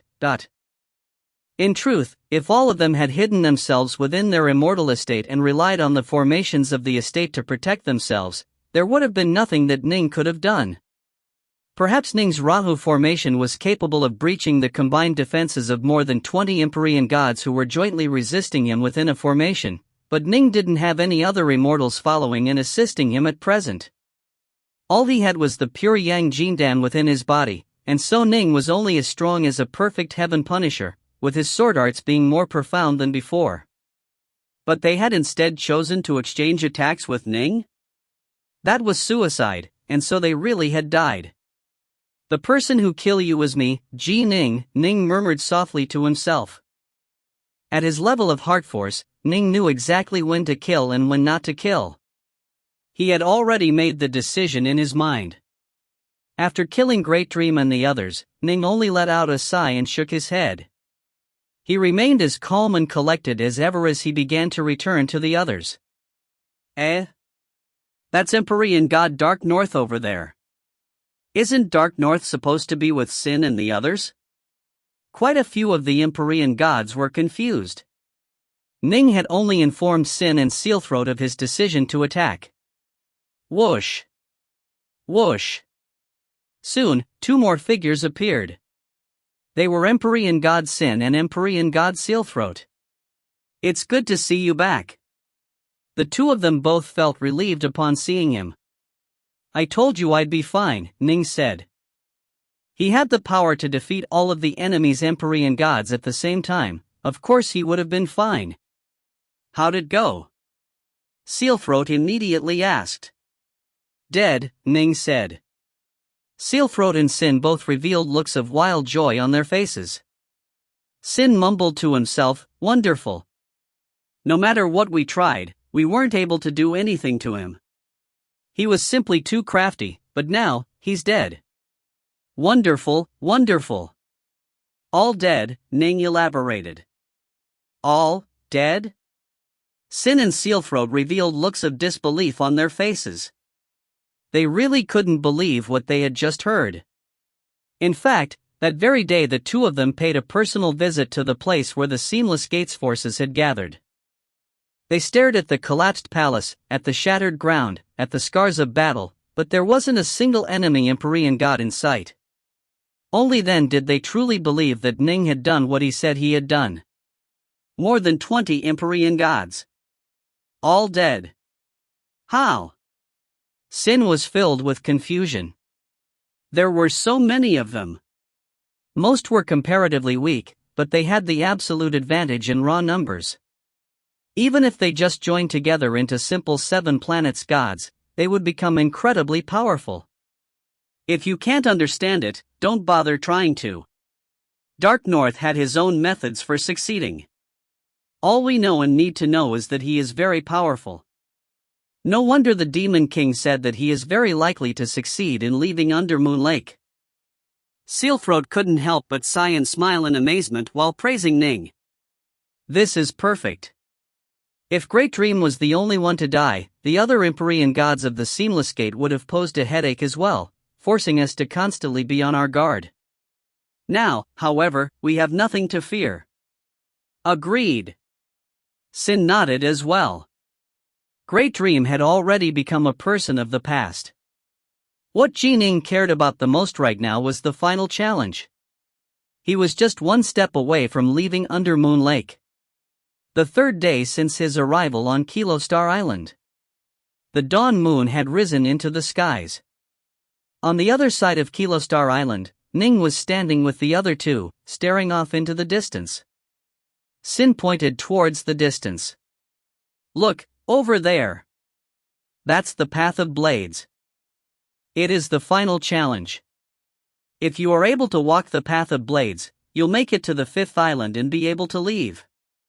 The Path of Blades? Ning stared at the distant wooden bridge. The wooden bridge led to a place that was filled with countless enormous knives, swords, and spears that stood upright and erect. If you find any errors, ads pop up, ads redirect, broken links, non-standard content, etc., please let us know. Report chapter so we can fix it as soon as possible. Book 20, Chapter 27, The Final Challenge, The Path of Blades. Book 20, Jindan Upgrade, Chapter 27, The Final Challenge, The Path of Blades. How strong is the guardian of this Path of Blades? Anything special to watch out for? Ning asked. This was the final challenge. Ning understood that the guardian definitely had to be a terrifyingly strong figure. Empyrean God Sin and Empyrean God Sealthroat exchanged a glance, then they both laughed. Sin then turned to Ning. The foe you will encounter on the Path of Blades is yourself. Myself? Ning was flabbergasted. Right. Sin explained, when you challenge the Path of Blades, the enemy that appears will look exactly like you and have the exact same divine body, the exact same divine abilities, the exact same immortal energy, the exact same everything. In fact, if you use sword arts, he'll choose to use sword arts as well. The only difference is, the sword arts that he uses will be the sword arts of Undermoon Lake. Ning felt shocked. His greatest advantage was that his pure young Jindan had reached the 2nd tier, but on the Path of Blades, this would give him no advantage at all. On the Path of Blades, you will strictly be competing in pure combat techniques, Sealthroat explained with a sigh. I would compete in spear arts, while you will be competing in sword arts. Only if your sword arts are sufficiently profound will you be able to defeat your foes. In addition, on the Path of Blades, there will be a total of 10 such opponents. All of them will have the same divine body and same abilities as you, but the sword arts they use will be different. The later Guardians will have increasingly profound sword arts. The Path of Blades, it has 10 Guardians that are akin to 10 of you. Only by defeating these 10 copies of yourself will you be able to reach the 5th island and leave Undermoon Lake, Empyrean God Sealthroat said. Nin nodded slowly. Defeat himself? 10 increasingly powerful versions of himself? He now understood how difficult it would be to traverse the Path of Blades. Ning no longer felt that confident in his ability to defeat it. The reason why he was much more powerful than the other Empyrean gods was thanks to his Jindan and his 8-9 arcane art, but now both advantages had been stripped for him. If this was purely a competition of sword arts, Fortunately, the 100 years he had spent battling in Demon Ice Pass had resulted in his sword arts improving dramatically. And after reaching Kilostar Island, he had trained for another 10 plus days, resulting in him getting the vague sense that he was closing in on complete mastery of the 5 treasures, with his sword arts reaching the speed of light. What level of sword arts will be necessary to overcome the Path of Blades? Ning no longer felt confident. Brother Dark North, you are the one who the Demon King said has the highest chances of surviving and leaving Undermoon Lake. All of us will be watching you with hope, Empyrean God Tiranadragon said with a laugh. If you can leave, we'll be able to leave as well, but if Brother Dark North wishes to leave, it won't prove to be too difficult a task. More than 200 Empyrean gods were here, gathered around a campfire that was currently being used to roast skinned animals. They all looked towards Ning with scorching gazes, because in their heart, this Empyrean god Dark North stood the highest chances of succeeding out of them all. All of them had been trapped here for far, far too long. In their innermost hearts, they deeply desired to be able to leave this place. All right. Don't give Dark North too much pressure. Empyrean god Feo boomed out, do you really think Undermoon Lake is so easily escaped from? Let Dark North take things slowly. Right. We won't rush him. We've been waiting for so long already, another 10,000 years or even another million years is nothing. I'm personally in no rush, but the outside world is in a state of chaos. The earlier we can leave, the better. If we take too long, the war might have ended already. If we go out early, at least we'll be able to help out a bit. The commotion continued unabated. As for Sealthroat and Sin, the 2 Empyrean gods had reached Ning's side. Sealthroat said softly, Dark North, to tell you the truth, this Path of Blades, Sin and I have been challenging it for many, many years. No matter how hard I try, I'm unable to overcome the 7th opponent, while Sin has been stymied by the 6th opponent. Each of the 10 guardians is more powerful than the last, and I have 4 more remaining before I can leave, while Sin has 5. Our chances of improving are quite minute. It's true. Sin let out a sigh as well. I've only defeated half of the 10 guardians, 5 more are left. I truly have no confidence in myself anymore. In truth, 9 Dawn stood a very good chance. He had already reached the 8th guardian, with only 2 more to go after beating that one. But alas, he ended up dying in the hands of Great Dream. Great Dream was more formidable than the 2 of us as well, he had already reached the 8th of the guardians as well. Nin nodded. He could sense that Sin and Sealthroat no longer had enough faith in themselves. I don't know how long it would take for the 2 of us to leave on our own. Sealthroat looked at Ning. These 200 Empyrean gods have entrusted their hopes to us, but the 2 of us can't do it. It's all up to you. Dark North, it really is up to you. Sin looked at Ning as well. I can only promise to do my best. I'm not certain that I can succeed either, Ning said. Oh, right, Sealthroat advised, remember, if you are able to defeat the 9th guardian, immediately withdraw and come back to Kilostar Island. Why? Ning was stunned. Because if you can defeat all 10 guardians in one go, you'll immediately be sent towards the 5th island, Sealthroat said hurriedly. But what of the 200 Empyrean gods over here? They are all waiting for you to lead them out of this place.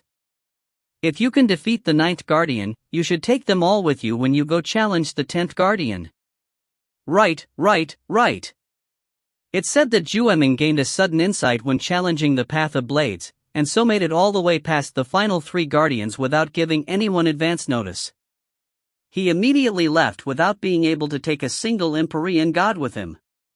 Sin said angrily, Jueming was too selfish. Perhaps it wasn't his fault, Sealthroat said. It's possible that he was so excited by his sudden insight that he lost track of how many guardians he had defeated. He just continued to fight until they were all gone, and by then, there was no way back for him. Sin just let out a contemptuous snort. Clearly, he nursed quite the grudge against Jueming. There's no point in saying all these things. Sealthroat smiled as he looked towards Ning. Dark North, the two of us can't do it. It really is up to you. Tomorrow, give it a good shot. But of course, don't actually go through all 10 stages at once. Hold back a little, Sin said with a laugh. If I can defeat 9 of the Guardians, I would return and celebrate. Ning shook his head. He didn't feel confident. The next day, more than 200 Empyrean gods ushered Ning towards the edge of Kilostar Island. Dark North, be careful. Come back after being 9 of them, Dark North, staying alive is what really matters. Don't end up losing your life. The Empyrean gods all gave him their various instructions and exhortations. In the past, there truly had been a number of Empyrean gods who had died on the path of blades. Ning, however, wasn't worried. The Empyrean gods would encounter guardians that were identical to them, which meant that when they fought against their doppelgangers, a single successful blow on either side might destroy the other. Things were different for Ning. When he faced off against a guardian, both of them would be protected by the 8-9 arcane art. This meant that neither of them would be capable of killing the other. This meant that the Path of Blades was actually the safest challenge of all for him.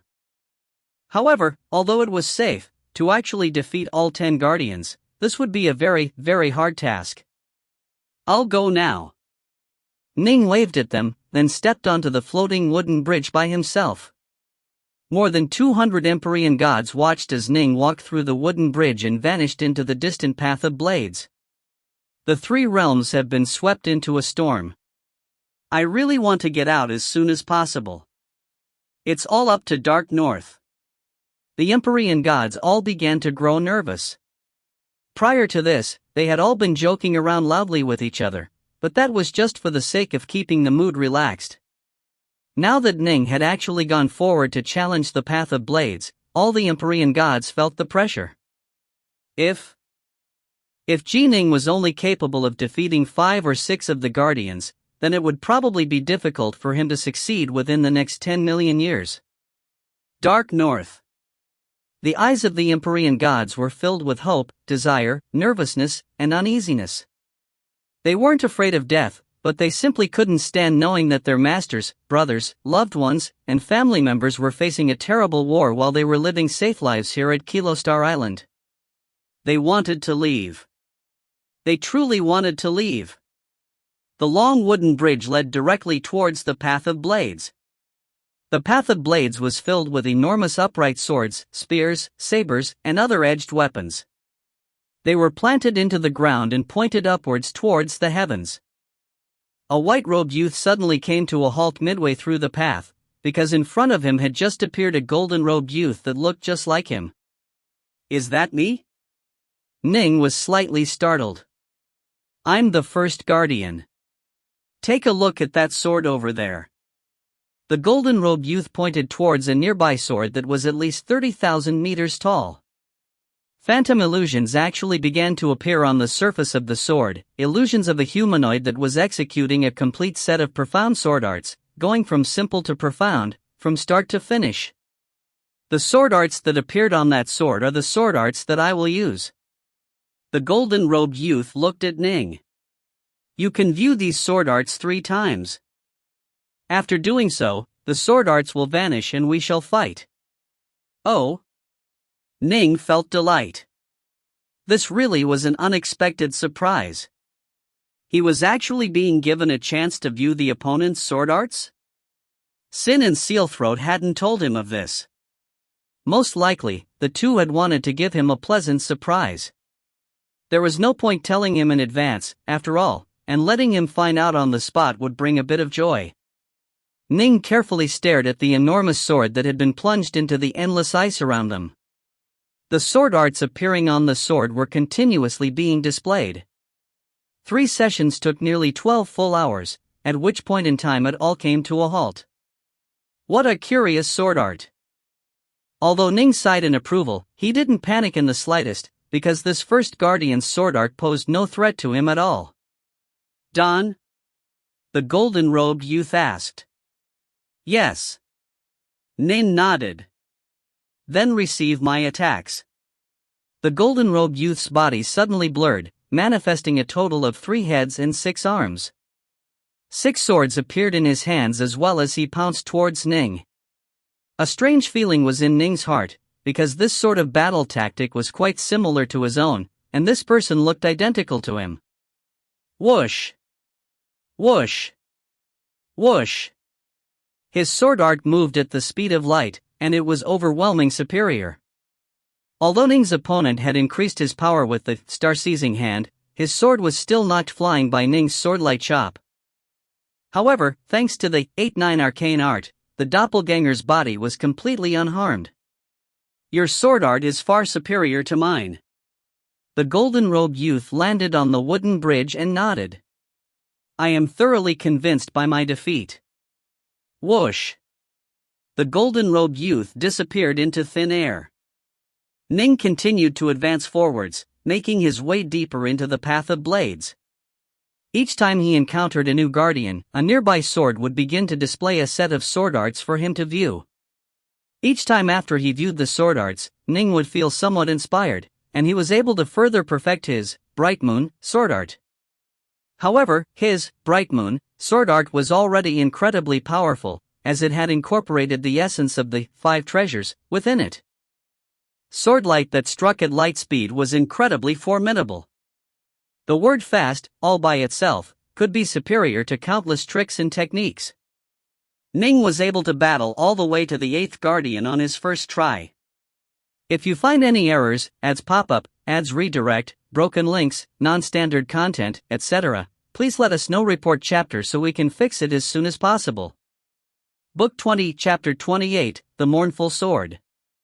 Book 20, Gene Dan Upgrade, Chapter 28, The Mournful Sword. The golden-robed youth standing before Ning had very gentle eyes. He looked towards Ning in a very affectionate way, as though he was looking his most beloved lover. For some reason, Ning felt vaguely threatened as the 8th guardian stared at him. Still, he didn't say anything. Instead, he turned to look at the enormous sword that was next to him. Sword arts had already begun to appear on its surface. As he had battled his way past the guardians, the sword arts he had encountered had become increasingly formidable and had provided more and more insights to Ning. In fact, Ning could sense that all of these sets of sword arts were guiding him towards the limits of the heavenly Taos, as if they were teaching him how to reach and surpass those limits. Although there were many types of sword arts in the 3 realms, aside from the 5 treasures, which had surpassed the heavenly Taos, no sword arts had inspired him and helped him as much as these ones had. The major power who created Under Moon Lake definitely had an extraordinary background. The sword arts he has left behind have been tremendously beneficial to me, but he's also done the same for the other Empyrean gods, some of whom use spears, staves, scimitars, and other weapons. No matter what weapon is used, the path of blades will produce a different, matching guardian. Ning was stunned by the implications. This further reinforced the truth to Ning that the primordial chaos truly was filled with all possibilities. The 3 realms was nothing more than a single little chaos world within the infinite primordial chaos. To sit at the bottom of a well and stare at the tiny portion of sky that was visible and believe it to be the entirety of the heavens, that would truly be a joke. Since he was weak, he had to work hard and train hard to make himself become strong. Ning celebrated the fact that he had been able to come to Under Moon Lake and become more powerful. This sword art is quite marvelous, quite special. As Ning watched, a look of veneration appeared in his eyes. Lingering affection? Longing? The name of this sword art should be the Longing Sword. The sword arts were displayed on the sword 3 times, then vanished. Whoosh! 2 swords appeared in the hands of the golden-robed youth. He lowered his head to look at the swords, his gaze very gentle. In a soft voice, he said, "It's time to fight." Right. Ning nodded, a pair of swords appearing in his own hands as well. The golden-robed youth smiled slightly, a beautiful, intoxicating smile. He then transformed into a gentle breeze, and his swordlight was like a gentle breeze as well. It seemed incomparably soft and harmless, but Ning could sense a tremendous threat emanating from it. If he hadn't had the chance to view the complete sword art 3 times from start to finish, he probably would have been at a huge disadvantage. However, Ning now knew this sword art, the longing sword, with incomparable clarity, giving him a much better chance of dealing with it. Twin swords in his hands, he sent his own swordlight howling forth at the speed of light, using the ghostly and unpredictable shadowless stance to launch a frenetic series of attacks. Sometimes, his swords would be tremendously ferocious that they would actually move a bit slower. The fact that his swords alternated being fast and slow made them even more unpredictable. Clearly, Ning's sword arts were far deadlier than they had been when he had first embarked upon the path of blades. And indeed, Ning had reaped much from his battles against the 7 previous guardians. Blood drop stance. His sword art suddenly transformed into the fastest attack of all, the blood drop stance. However, the enemy's sword art was like an endless, bottomless web that completely trapped and tied down Ning's 2 swords. Longing, Ning was gaining more and more insights into this set of sword arts. At the beginning, he had only been able to rely on what he had seen on the giant sword. Now, upon actually fighting against a person identical to himself in all respects who used the sword art, his insights were different. Ning gained an even better understanding of how some of the killer blows of the sword art truly worked. Compared to it, my Bright Moon sword art isn't fluid enough. Ning's sword art began to change as well, becoming even more unpredictable and ephemeral. Shadowless stance, blood drop stance. The two joined together into a more perfect whole, and fewer flaws appeared when he attacked and withdrew. The golden-robed youth frowned. Instantly, his body blurred for a moment before he manifested 3 heads and 6 arms, beginning to assault Ning with 6 swords. Ning immediately used 3 heads, 6 arms, to engage as well. A streak of swordlight landed upon the golden-robed youth's neck, knocking his sword aside and forcing him back 5 steps before he was able to stabilize himself. The golden-robed youth stared at Ning, then said in a low voice, "Your sword is faster than mine, but the intrinsic essence of your sword art, it's a bit inferior to mine. You have passed my challenge, but the 9th Guardian's sword has also reached the limits of the heavenly Daos, while the essence of his sword art is also superior to yours." Really? Being stronger than me is a good thing. Ning grinned. Be careful. The golden-robed youth disappeared into thin air. Ning let out a sigh of relief. He had finally succeeded. Not hesitating at all, Ning continued to advance. A short while later, he saw the 9th Guardian. Upon seeing him, Ning could sense the essence of utter despair surging towards him. That invisible essence and aura is only growing more and more powerful. Ning couldn't help but sigh to himself. I hear that at the 5th stage of Sword Force, Sword God, one doesn't even have to attack. The invisible sword intent radiating out from you will be more than enough to force enemies to feel utter despair. The path of blades, not only is it guiding me towards a path that surpasses the heavenly Daos, it's also guiding me towards the 5th stage of Sword Force. The 8 Guardians' longing sword already had a hint of that quality to it. The 9th Guardian, just by standing there, was already radiating a strong aura of despair. Clearly, he was even more formidable. However, compared to someone who had truly reached the 5th stage of Sword Force, Sword God, the 9th Guardian was still far inferior. He was nothing more than a guidepost. His mission was to plant a seed in Ning's heart, a seed which perhaps would eventually take root and grow in the future. Look at the sword art. The 9th Guardian said these words very calmly. Ning smiled, then looked at the sword arts on display upon the giant sword nearby. As he watched, his face slowly began to change.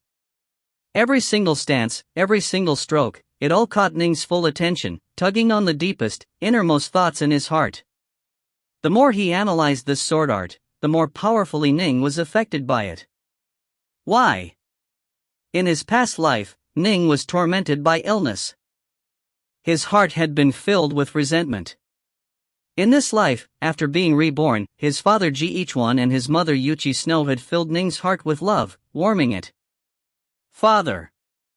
Mother. Serpentwing Lake. Ning was lying atop that wooden boat, floating atop the lake. No. That instant when Yue had died. He had felt such despair that he himself had nearly died as well. His parents were gone. Even Yue was gone. It was thanks to his experiences that this sword art resonated so deeply with him. This sword art caused Ning's heart to be filled with a dark, dreary feeling. Deep in his heart, he was filled with the utmost of despair. Senior apprentice sister isn't dead yet. Once I leave this place, I'll be able to save her. Our family can be reunited. Ning mumbled these words to himself. The sword arts had already finished their display on the sword. As for the ninth guardian, he stared at Ning in astonishment, because he could sense the intent radiating from Ning. What is the name of this sword art? Ning asked. This was the ninth guardian he had encountered, but this was the first time that Ning had asked for the proper name of a sword art. Morning, the ninth guardian said. Morning, morning, Ning suddenly let out a laugh. How appropriate. I've mourned in the past, but here and now, I'm filled with hope. After finishing his words, Ning turned and walked away. You aren't going to fight? The ninth guardian called out after him in surprise. I'm not a match for you right now. Next time I come, I'll defeat you. Ning's figure quickly disappeared into the distant wooden bridge, causing the ninth guardian to gawk in amazement. Still, he didn't chase after Ning, because the two of them had identical bodies and abilities. If Ning was intent on leaving, there was no way he could even catch up. He actually didn't even fight. The ninth guardian was completely puzzled. And just by viewing the sword art, he felt certain that he was no match for me. For him to make that claim means that he should have mastered more than half of that sword art and discovered the truly formidable aspects to it.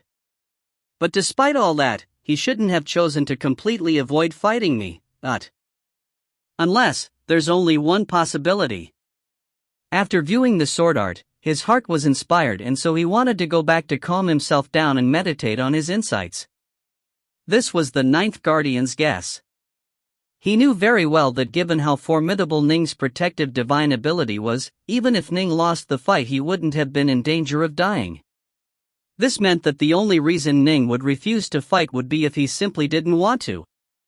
Why wouldn't he want to fight? The only explanation was that he was worried that a battle would disrupt his insights. The Guardian's guess was correct. This set of sword arts, the Morning sword art, had indeed resonated with Ning. In fact, after viewing it 3 times, Ning had learned most of it. His own heart had been filled with many new insights, and Ning was worried that if the battle became too frenzied, he would lose some of those insights. Thus, he instead decided to give up the fight. While flying back, Ning continuously reflected on that sword art.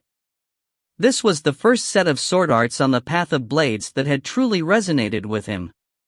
This was because the feelings and emotions the sword art embodied were feelings that he himself had experienced. He knew those feelings very well, and so he almost instantly understood the nature and the truth of this sword art. This was a set of sword arts that was even more perfect than his own, Bright Moon, sword art. Kilo Star Island. The end of the wooden bridge. More than 200 Empyrean gods were standing there, craning their necks to stare at the bridge while waiting nervously. I wonder how many Guardians Dark North made it past. If he's able to go through 9 of them in one try, or even all 10, that would be wonderful. Please don't let him be so impatient as to beat all 10. As soon as he beats 9, he needs to come back and take us all with him as he challenges the 10th. That's the ideal. All the Empyrean gods waited eagerly. Empyrean god Sin and Empyrean god Selthroth's chances of succeeding were too low. Right now, their only hope was Ning. All of them chatted amongst themselves about how formidable Ning was and how certain he was to succeed. Right now, their greatest fear was that Ning would only be able to defeat 5 or 6 guardians. If that happened, it would be a long, long time before he would be able to successfully challenge the Path of Blades. Look! Suddenly, Empyrean god Roughpeak pointed towards the distance. He had been seated by himself the entire time, quietly staring off into the distance. He had been alone on the snowy island for so long that he had gotten used to being by himself. He still, however, deeply desired to leave this place, and so he had been staring unblinkingly towards the bridge. As soon as Ning's figure had appeared off in the distance, he had been the first to notice. He's coming. It's Ning. Ning's coming back. All of them grew excited. As the distant white-robed youth flew across the wooden bridge, all of the Empyrean gods rose to their feet to welcome him. Ning landed. Upon seeing the eager looks on the faces of the many Empyrean gods, he felt an enormous, invisible pressure. How did it go? Empyrean god Sin asked. I beat 8 of the guardians.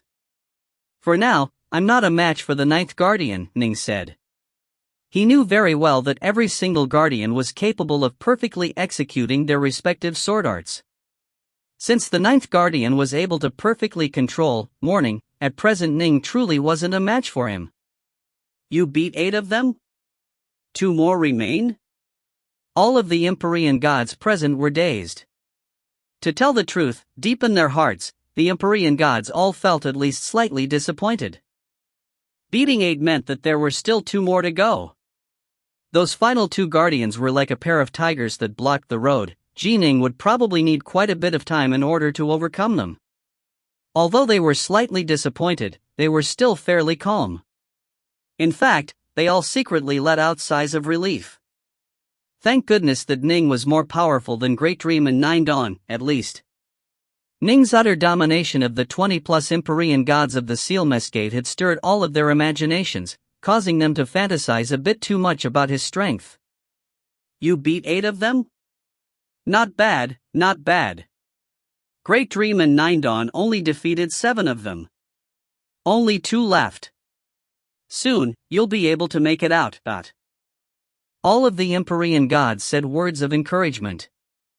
Ning naturally knew what all of the Empyrean gods were hoping for. He immediately explained, I need some time to meditate and train for a period of time. I'm going to head off now. After speaking, he immediately transformed into a streak of light and flew away at high speed. He returned to his living region, set down his immortal estate, then entered it and began to meditate. He needed time. Time to meditate and go over his insights. A large number of ideas began to swell like a mental tidal wave. The insights he had gained on the path had truly excited him. He didn't have any time at all to waste on chatting with those other Empyrean gods. What he needed was to meditate and absorb all of these new ideas, non-stop. If you find any errors, ads pop up, ads redirect, broken links, non-standard content, etc., please let us know. Report chapter so we can fix it as soon as possible. Book 20, Chapter 29, Understanding the Sword. Chapter 29, Understanding the Sword. Empyrean god Sin and Empyrean god Sealthroat walked forward shoulder to shoulder, staring at the beautiful Immortal estate located on the distant mountain peak. Dark North was only able to defeat 8 guardians this time, and the last 2 are even more powerful. I'm afraid that it will be many, many years before we'll be able to leave. Sealthroat let out a sigh. He had challenged the Path of Blades many times, and so he knew very well that although it seemed as though only 2 were left, a person could easily end up spending 1,000,000 or 10,000,000 years on each of the final 2. For example, Great Dream had defeated 5 guardians upon reaching Kilo Star Island. Countless years had passed, but he was only able to defeat 2 more during that period of time. As for the final 2 guardians Ning would be facing, they would be the most powerful guardians of all. As for Sealthroat and Sin, they had been here for even longer periods of time, but the amount of improvement they were able to make was minuscule. They were only able to defeat 1 more guardian now compared to when they had first reached Kilo Star Island. That's not necessarily so. Sin shook his head. We've been on Kilo Star Island for a long period of time and we've only improved a bit, but that's because spent far too much time on the previous islands. Almost all of our potential was already squeezed out of us, and we've pretty much increased as much as we can in power. Of course we would find it very hard to improve any further. Dark North, however, made it all the way here in one try after entering Undermoon Lake. He still has much potential left, and his potential was always much greater than ours to begin with. Don't forget, Reverend Ming managed to suddenly defeat the last 3 guardians all at once, thanks to a sudden insight. Sealthroat was briefly startled. He nodded. Your words make sense. Our potential has been squeezed dry and we are almost at our limit, but Dark North is different. Honestly, I've been puzzled this entire time, Sin said with a sigh. He was able to fight his way to Kilo Star Island in one try. This sort of talent and ability, in the 3 realms, he definitely would have been one of the most supreme of Empyrean gods. In fact, the true gods and Taofathers should view him as being very important, as he stands a very good chance of joining their ranks. Why is it that he was willing to risk Undermoon Lake? Right. Sealthroat sighed as well. I was also puzzled. Ning's talent had been acknowledged even as far back as the conclave of immortal destiny by the likes of Lu Dongbin and Subhuti. They were both able to tell that Ning was born with tremendous talent for the Tao of the Sword. And indeed, Ning didn't disappoint Subhuti with his rapid rise in power. He had improved at a tremendously fast rate, and the fact that he had reached the 4th stage of Heart Force was an unexpected surprise to Subhuti. By now, the top-tier major powers of the Nuwa Alliance viewed Ning in the exact same way as they had viewed Lu Dongbin during the primordial era. However, the difference was that Lu Dongbin had the luxury of time to slowly build up a powerful foundation, then make his breakthrough to instantly become a top-tier Taofather. Ning? In his case, the storm had already descended, and the Empyrean gods and true immortals of both sides had already begun battling each other. The battles were becoming larger and larger, and once the final battles for karmic luck were concluded, the end war that would determine the destiny of the entire 3 realms would commence. The amount of time Ning had was simply too little. This was one of the greatest regrets which Subhuti and the others had. Despite their redress, however, they also felt that there was a chance that Ning would gain a sudden flash of insight during one of the many conflicts in this storm and perhaps break through to become a true god or Taofather. Thus, if Ning hadn't trained in the Tao 18 Fiend Gods, Subhuti would not have permitted Ning to enter Undermoon Lake. However, thanks to the dangers of Undermoon Lake, Ning had gained more and more experience, growing and improving so rapidly that he was now just a step away from complete mastery of the 5 treasures. No matter what the reason is for it, Dark North's entry into this place was a blessing for us.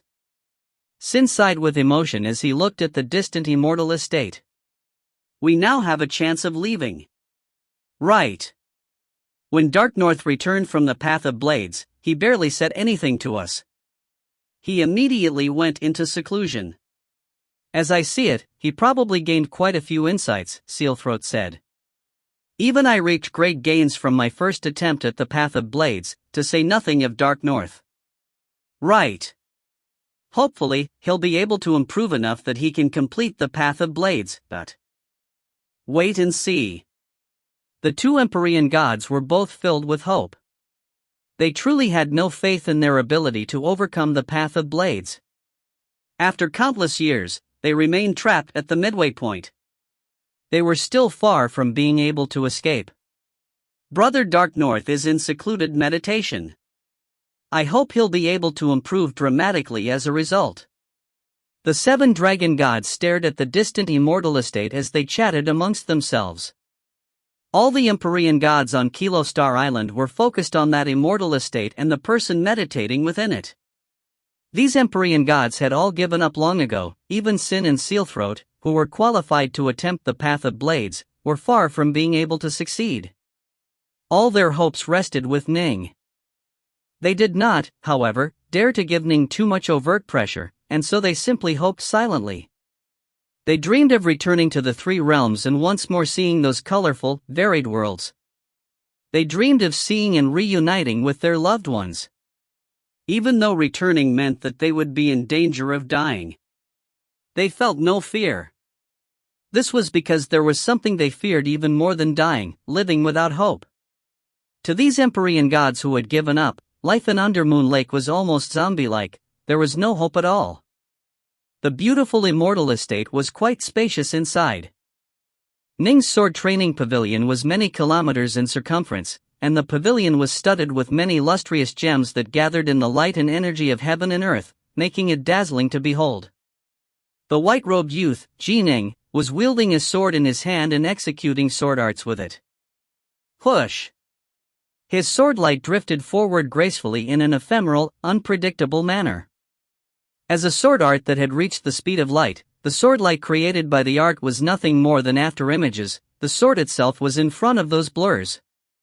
Although Ning had reached an astonishing level in his sword arts, his power was extremely measured and reserved. Ning's sword light scraped past a gourd of wine placed on a nearby table, missing it only by a single inch, but the gourd didn't move in the slightest. Even an ordinary Hotin-level human who was skilled in the sword would knock the gourd flying at such a close distance with the wind generated by his sword. But the power of Ning's sword was so reserved that it did not. It must be understood that when loose immortals, earth immortals, and even celestial immortals struck out with their swords, the power of heaven and earth would be unleashed, causing a great disturbance. Even for empyrean gods and true immortals, being able to infuse their sword with tremendous destructive power while keeping it so reserved that it wouldn't injure anything an inch beyond the target was incredibly rare, but Ning, however, had succeeded. His sword arts had clearly reached the Grandmaster level in the three realms. Whoosh! Swordlight howled forth, filling the area with an aura of melancholy and despair. Ning was currently using Mourning. As far as despair went, his greatest moment of despair was when Yue had shattered the bottle of Shenong's medicine, then shattered her own soul and committed suicide. This was because the moment before she had done this, Ning had been filled with joy, delight, and hope. However, disaster had suddenly struck. Yue's actions, followed by her suicide, had completely struck Ning dumb. His parents had left. Yue had then left as well. In that moment, Ning's heart had indeed been filled with utter despair. As far as sadness and pain went, his saddest, most agonizing moment was when he had personally consigned Yue into the infinity hells due to his decision. That was the most painful moment of Ning's life. Ning was a man of deep, powerful emotions. Thus, just by viewing this sword art he was able to understand more than half of it. Upon actually using it and practicing with it, he gained many new insights and made non-stop breakthroughs, the profound secrets of the sword arts continuously filling his mind. 9 days after his attempt at the Path of Blades. Warning! Although it's despair, it's not utter despair, Ning murmured to himself within the courtyard. His heart force had reached the 4th stage, and so although he entered a mournful, saddened state whenever he executed this sword art, he was able to immediately go back to normal upon halting in his training. There was no way he would allow a sword art to control him and his emotions. But of course, someone whose mental will wasn't strong enough might actually go mad if he trained too excessively in this technique. The aura of being mournful, it perfect this sword art. Although in terms of profoundness, this sword art actually is inferior to the 5 treasures, the mournful essence it contains seems to give it a spirit of its own that is linked to it. The sword art and the essence aura are a perfect whole, as though they were meant to be together. Ning quickly came to this evaluation. The 5 treasures surpassed the heavenly Daos themselves. In terms of technique, it was naturally far superior. Although Ning was tremendously talented in the Tao of the sword, the real reason why he was able to make his sword attack at the speed of light was because he had the mental strength to be willing to sacrifice all other insights for the 5 treasures, making it the foundation of his techniques. Ning's own sword art, the Bright Moon sword art, didn't actually have a particularly powerful essence or aura about it, but it was still quite powerful. Clearly, this was because it had surpassed the Mourning sword art in many ways, in terms of skill and technique. However, Mourning had its own strengths as well. It had an essence, an intent of its own that was one with the actual techniques. In fact, the intent of the technique reinforced every single stance, giving it marvelous power. For example, it was clearly inferior to Ning's sword arts in terms of technique, and yet it too was capable of reaching the speed of light. In fact, in many areas it was superior. As for intent, if the intent of this sword art could be further strengthened, it was completely capable of gaining a true soul of its own. Ordinary humans had three types of energy within them: their vital energy, their ki, and their soul. For a sword art to merely have an intent wasn't that impressive. When a sword art gained a true soul, it would truly rise to a new level, the fifth level of sword force. Upon reaching that level, even without actually drawing the sword, one would be able to cause major powers to feel despair in their hearts and perhaps even flee. But of course, actually reaching the fifth stage of heart force was far too difficult. In the entire three realms, the number of experts in either camp who had reached this level could be counted on one hand. The morning sword art, I've mastered it, Ning mused to himself. If I were to challenge the Path of Blades again, I trust one would be able to defeat the 9th Guardian. But the 10th? I'm probably not strong enough yet. The best solution is to merge morning and bright moon together, giving my bright moon sword art an intent of its own as well, Ning mused to himself. The bright moon sword art was derived from the essence of the 5 treasures. Even though it didn't have a will or an intent of its own, it was still on the same level as morning. Once it truly gained an intent of its own, it would vault to a completely new level. By then, I'll be able to effortlessly defeat the 9th Guardian. As for the 10th Guardian, I'll have a chance as well. Nin nodded slowly. Then let me first perfect Bright Moon. Bright Moon was something that Ning had created himself and had been constantly perfecting. Now that he had mastered morning, he was going to infuse the intent and will of morning into Bright Moon. Although this was going to be difficult, it was something he would be able to do. If Bright Moon was a technique which someone else had created, it would have been impossible for Ning to do this. This was just another example of how creating one's own sword technique could make a huge difference. My heart is in morning. My will is in my sword. Let them both become one. Ning completely understood the profound mysteries of morning. Using it as his blueprint, Ning began to infuse its intent into Bright Moon. Even though he encountered some problematic issues, given enough time he would be able to break through them. After a year and 3 months in seclusion, Ning finally walked out of his immortal estate. If you find any errors, ads pop up, ads redirect, broken links, non-standard content, etc., please let us know. Report chapter so we can fix it as soon as possible. Book 20, Chapter 30, Sword Art Mastered. Book 20, Dan Upgrade, Chapter 30, Sword Art Mastered. 1 year and 3 months. More than 200 Empyrean gods had been watching Ning's immortal estate during this period of time, but Ning had remained in seclusion, not emerging. None of them dared to enter and disturb him, but every day there were many Empyrean gods who were watching his estate. To these Empyrean gods who had lost almost all hope, Ning was the only hope remaining. He came out. Dark North came out. As soon as Ning emerged from his estate, other Empyrean gods immediately noticed it.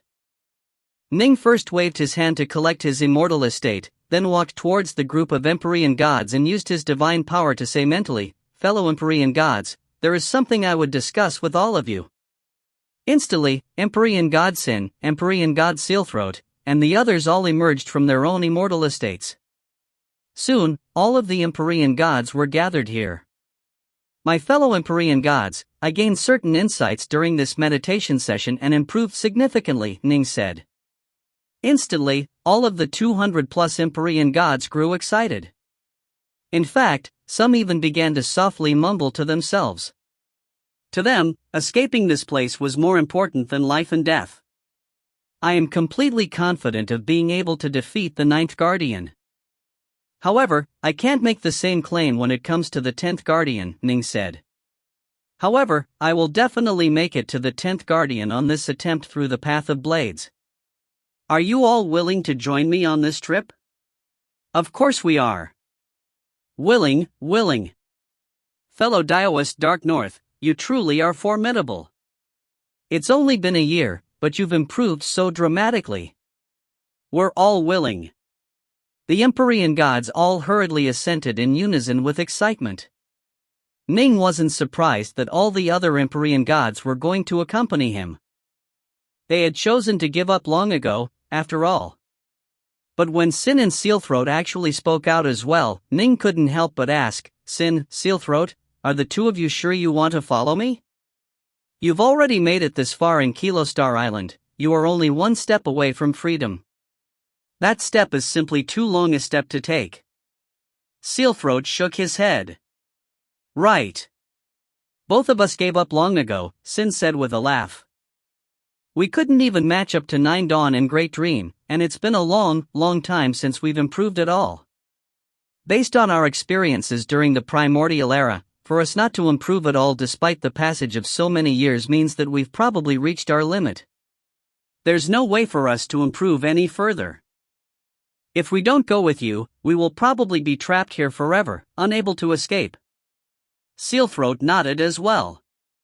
Dark North, you said it yourself, nowadays, fewer and fewer people will be willing to enter Undermoon Lake, and the number that can reach Kilostar Island will be smaller still.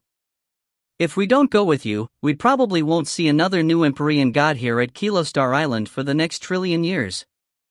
Ning nodded, understanding their feelings. All right. If that's the case, then let's have everyone follow me. I don't dare to claim complete confidence, but I'll definitely work hard. These Empyrean gods hadn't imagined that their opportunity would come so quickly. After initially experiencing excitement and nervousness, they quickly collected their immortal estates and allowed Ning to collect them without fighting back. In midair, Ning stared down at Kilostar Island. Previously, it had been extremely bustling and lively, but now it was completely silent. All the Empyrean gods had departed. My bright moon has advanced by yet another level. This is the perfect time to find someone to test it against. Ning transformed into a streak of light, flying far off towards the horizon. He soon arrived at the borders of Kilostar Island, then flew forward while following the floating wooden bridge. He advanced forward, through the path of blades. He reached the place he retreated from last time, then stared at the ninth guardian who was seated in the lotus position. You came. The golden-robed youth looked at Ning, his eyes filled with an aura of despair. I've waited quite some time. I hope you won't disappoint me. After speaking, the golden-robed youth rose to his feet, a pair of swords appearing in his hands. He said calmly, you already had a chance to view the sword art last time. This time, let's just fight. Ning also knew that each person was only given a single chance to view each sword art. If you failed at the Path of Blades, you would be allowed to try again, but you would never be able to view the sword art again. All right.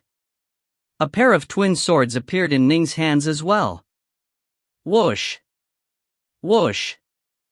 The two quickly charged towards each other, and swordlight began to howl through the air. The golden-robed youth's sword arts were incredibly fast.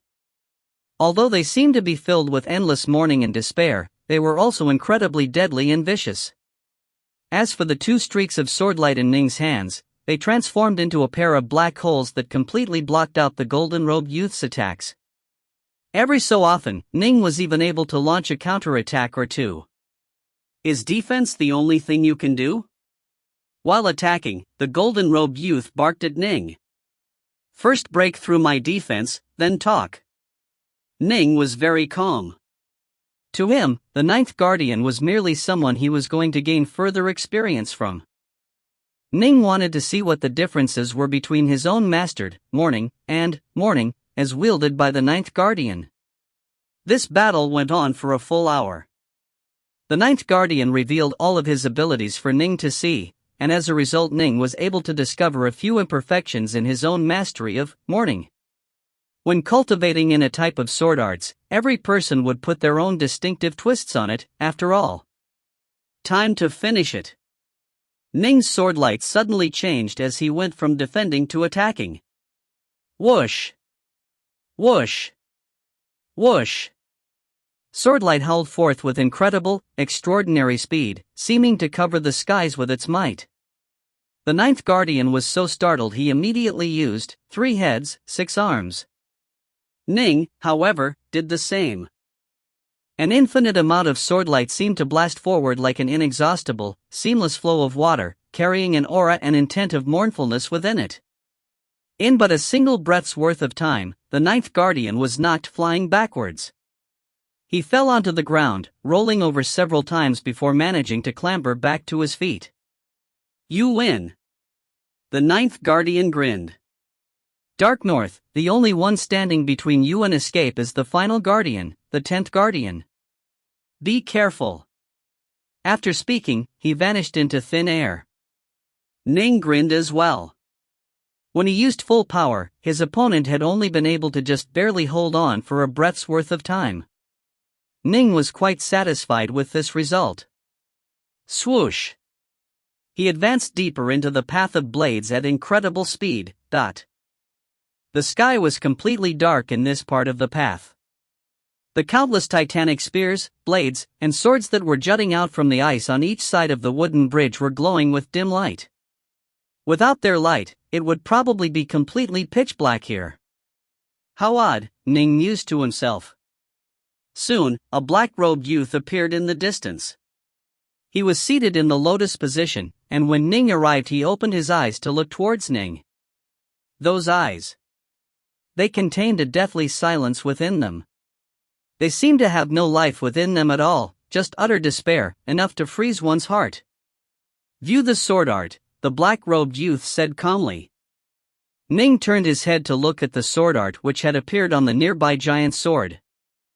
As with before, the entire sword art was displayed from start to finish, from simple to complex.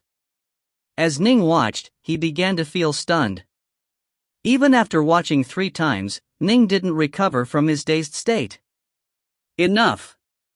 The black-robed youth rose to his feet, a pair of swords appearing in his hands. Ning came back to his senses. What is this sword art? Ning immediately asked.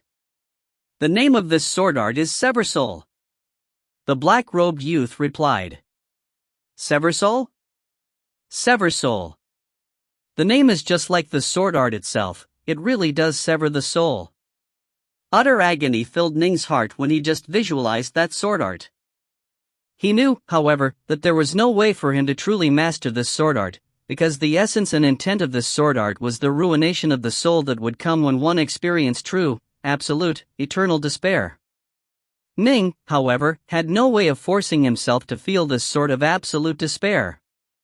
The techniques of this sword art were also far superior to that of the morning sword art. In fact, it was no weaker than Ning's own Bright Moon sword art. It was only surpassed by the 5 treasures sword art itself. Come, the black-robed youth said calmly. Ning nodded, swords appearing in his hands as well. Swish! Swish! Their 2 figures became blurred as they started to fight. 2 mighty sword arts. One was filled with the intent of mourning, its swordlight flowing out in a consecutive stream. It had been created by distilling the essence of 5 treasures, mourning, and many other techniques. The other was filled with the essence of a ruined soul and utter despair. Its profoundness and marvelousness came from the creator of Undermoon Lake, who had intended it. Although it was different from the 5 treasures, it was also quite shocking and brilliant. Boom! Boom! Boom! The 2 continuously battled, advancing and retreating. They actually fought to a complete standstill. Both sword arts had their own strengths, both could be described as having reached the apex of skill possible for the 4th stage of sword force. If their swords moved any faster, they would have surpassed the limits of the heavenly Daos. If the intent of their swords was any deeper and stronger, they would have reached the sword god stage. So the sword can actually be used in a way like this. Ning had viewed this sword art 3 times prior to this. Upon seeing how the 10th guardian actually wielded this sword art, he instantly gained a much deeper understanding of some of its mysteries. New insights regarding the Seversoul sword art began to fill his mind. There was an intrinsic difference between Ning and the 10th guardian. The 10th guardian was only capable of unleashing this single sword art. Ning, however, was capable of learning from the 10th guardian and fusing what he learned into his own Bright Moon sword art. Although the learning process resulted in him occasionally being put at a disadvantage, Ning's overall level of power was slowly, steadily beginning to rise. His sword art became even more unpredictable and ephemeral, and it became faster and more powerful as well. The battle continued for a day, 2 days, 3 days. Neither side used any divine abilities. They were solely competing in sword arts. The insights Ning had gained into the sword art were merging together non-stop in his mind, then inspiring him further. This sort of feeling, the feeling of non-stop improvement, was quite intoxicating, but he had still essentially reached the limit possible for him at his current level of sword arts. Any improvements he was now able to make would be minute. He would at most be able to put the 10th Guardian at a disadvantage, but the 10th Guardian would still be able to launch occasional counterattacks as well. Ning was suddenly stunned, and his sword light turned sluggish for a moment. Boom! A streak of sword light crashed against his body, knocking him flying. Why did you stop? The 10th Guardian stood there, a frown on his face. Ning's sword art was clearly on a slightly higher level than his. If they continued to fight without Ning making any improvements at all, he would have permitted Ning to go into the 5th island. However, he could sense that Ning was still slowly improving, and his sword arts were slowly transforming. Thus, he didn't stop the fight and instead continued to battle against Ning. This was because the purpose of Path of Blades was to temper and train Empyrean gods. If Ning was still improving, then of course the Guardian wasn't going to halt. But Ning had suddenly come to a halt. This puzzled the 10th Guardian. Ning stood there atop the wooden bridge, a dazed look in his eyes. In his mind, however, there was a disturbance that felt like Pango cleaving apart heaven and earth. Boom, dot. The Seversoul sword art worked in a way that was completely different from the 5 treasures sword art.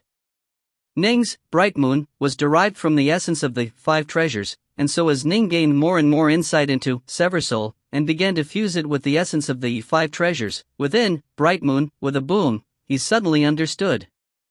He blew through the last bottleneck preventing him from mastering the 5 treasures. Prior to this, it was as though a thin curtain of mist had been preventing him from seeing the final parts of it clearly. But now, Ning broke straight through that final barrier. Boom! The 5 treasures, Ning shut his eyes, the many profound mysteries within his mind rapidly beginning to join together. All of the insights he had gained into the 5 treasures were merging into a perfect whole at high speed. He had mastered the entire 5 treasures. There was no doubt about it, no questions left in his mind. So this is what it means to surpass the heavenly Daos. Ning opened his eyes to stare at the dark skies surrounding him. He lightly flicked out with a finger, and it seemed to create a ripple as though it had touched something. If you find any errors, ads pop up, ads redirect, broken links, non-standard content, etc., please let us know. Report chapter so we can fix it as soon as possible. Book 20, Chapter 31, The 5th Island. Book 20, Jindan Upgrade, Chapter 31, The 5th Island. In the past, Ning always believed the heavenly Daos to be the rules by which the 3 realms operated. To surpass the heavenly Daos would therefore mean breaking through of the control and functioning of the 3 realms. But now, upon making the actual breakthrough and fully comprehending the 5 treasures, Ning truly understand what it really meant to surpass the limits of the heavenly Daos. The heavenly Daos. They weren't just the heavenly Daos of the 3 realms. They were the heavenly Daos that existed in all places. The Pango Chaos World and the Seamless Chaos World all had heavenly Daos that belonged to them. Every single Chaos World had heavenly Daos that differed from each other. Even within the endless primordial chaos itself, the heavenly Tao of primordial chaos was omnipresent, including places such as Undermoon Lake, Prison World 17, or the Void. An invisible layer of laws permeated and covered the primordial chaos and everything within it. These laws laid out many restrictions. For example, the fastest speed possible was the speed of light. Time could only go forward, not backwards. The so-called temporal inversions spell was nothing more than a way to view the past. It didn't actually cause time itself to reverse. There were also restrictions on how powerful thunder, fire, wind, water, and other things could be. These were laws. They were shackles that had been placed on every single creature and being. It was thanks to these shackles that the various chaos worlds could function in a stable, coherent manner. Without them, the likes of the Pango Chaos World and the Seamless Chaos World may well have exploded and been destroyed long before colliding into each other. But of course, there were countless living creatures in the universe, and some of the most dazzling figures were capable of shattering these shackles and reaching a higher level. Now, Ning's sword had broken through the shackle on speed. Invisible laws. Invisible shackles. They exist everywhere. When Ning flicked out with his finger, it actually moved faster than the speed of light, resulting in an interaction with those invisible shackles of law. If he hadn't truly broken through, he wouldn't even be able to sense those shackles at all. Even the major powers are under the control of the heavenly Daos of the three realms. Only people like Mother Nuwa have truly ascended beyond the heavenly Daos. Ning sighed to himself. Chaos Immortals and world gods had all used raw, overwhelming power to burst through those shackles and ascend to a new level. Ning was very far from that level for now. He was only able to transcend in terms of the speed of his sword. In terms of sword speed, I stand at the pinnacle of the entire three realms. Ning mused to himself, and in sword arts, I should be ranked amongst the top 3. Who was the number 1 sword immortal of the three realms? This was a matter that had always been under contention. Taofather Fujiu had been publicly acknowledged by everyone in the three realms as the number 1 sword immortal, but he had died. Right now, many venerated Taofather Holy Flame. Taofather Holy Flame was actually just like Ning. He had only reached the 4th stage of sword force, but had mastered the 5 treasures. There were still a few other major powers in the three realms who had reached the 5th stage of sword force. However, although 5th stage sword force was capable of unleashing astonishing power and dazzling skill, it was still constrained in speed by the heavenly Daos to be merely as fast as the speed of light. If the difference in speed was too great, all the technique in the world would be useless. Taofather Holy Flame clearly had just 4th stage sword force, but there were still many experts who believed him to be the number 1 sword immortal of the three realms. It was simply that there were some who would still dispute it. As for the likes of incredibly powerful figures such as Swordfather Darklight of the three realms, they had reached the 5th level of sword force, but none would say that he was the number 1 sword immortal of the three realms. The essence of the sword lay in the word speed, after all. Take the simplest possible motion, a direct stab. If it was launched faster than the speed of light, its power would become ridiculously great. Enemies would find it hard to even block such attack. Speed was where the true essence of the sword lay. Lu Dongbin had felt that Ning was a born sword immortal, while Patriarch Subhuti viewed Ning with tremendous favor, but neither of the two would have ever imagined that in just 300 short years, Ning's sword arts would rise to such a level. The reason why Ning could advance so rapidly was primarily due to the tempering effect of being within Undermoon Lake. Ning's other clones in the three realms were also working on the 5 treasures, but they were incredibly far off from being able to master it. Clearly, the special environment and these life-and-death challenges brought results that were completely different from one quietly training on one's own. In the three realms, there were no sword arts like Mourning or Seversoul to help guide the way. If I can reach the 5th stage of sword force, I would become the undisputed number 1 sword immortal of the three realms.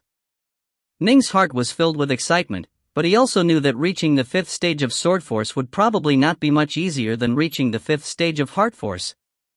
The 10th Guardian stared at Ning making a gesture with his finger. His face couldn't help but change as he murmured softly to himself, "Surpass the limits of the heavenly Daos? Sorry to keep you waiting." Ning smiled as he walked over. He was in an excellent mood.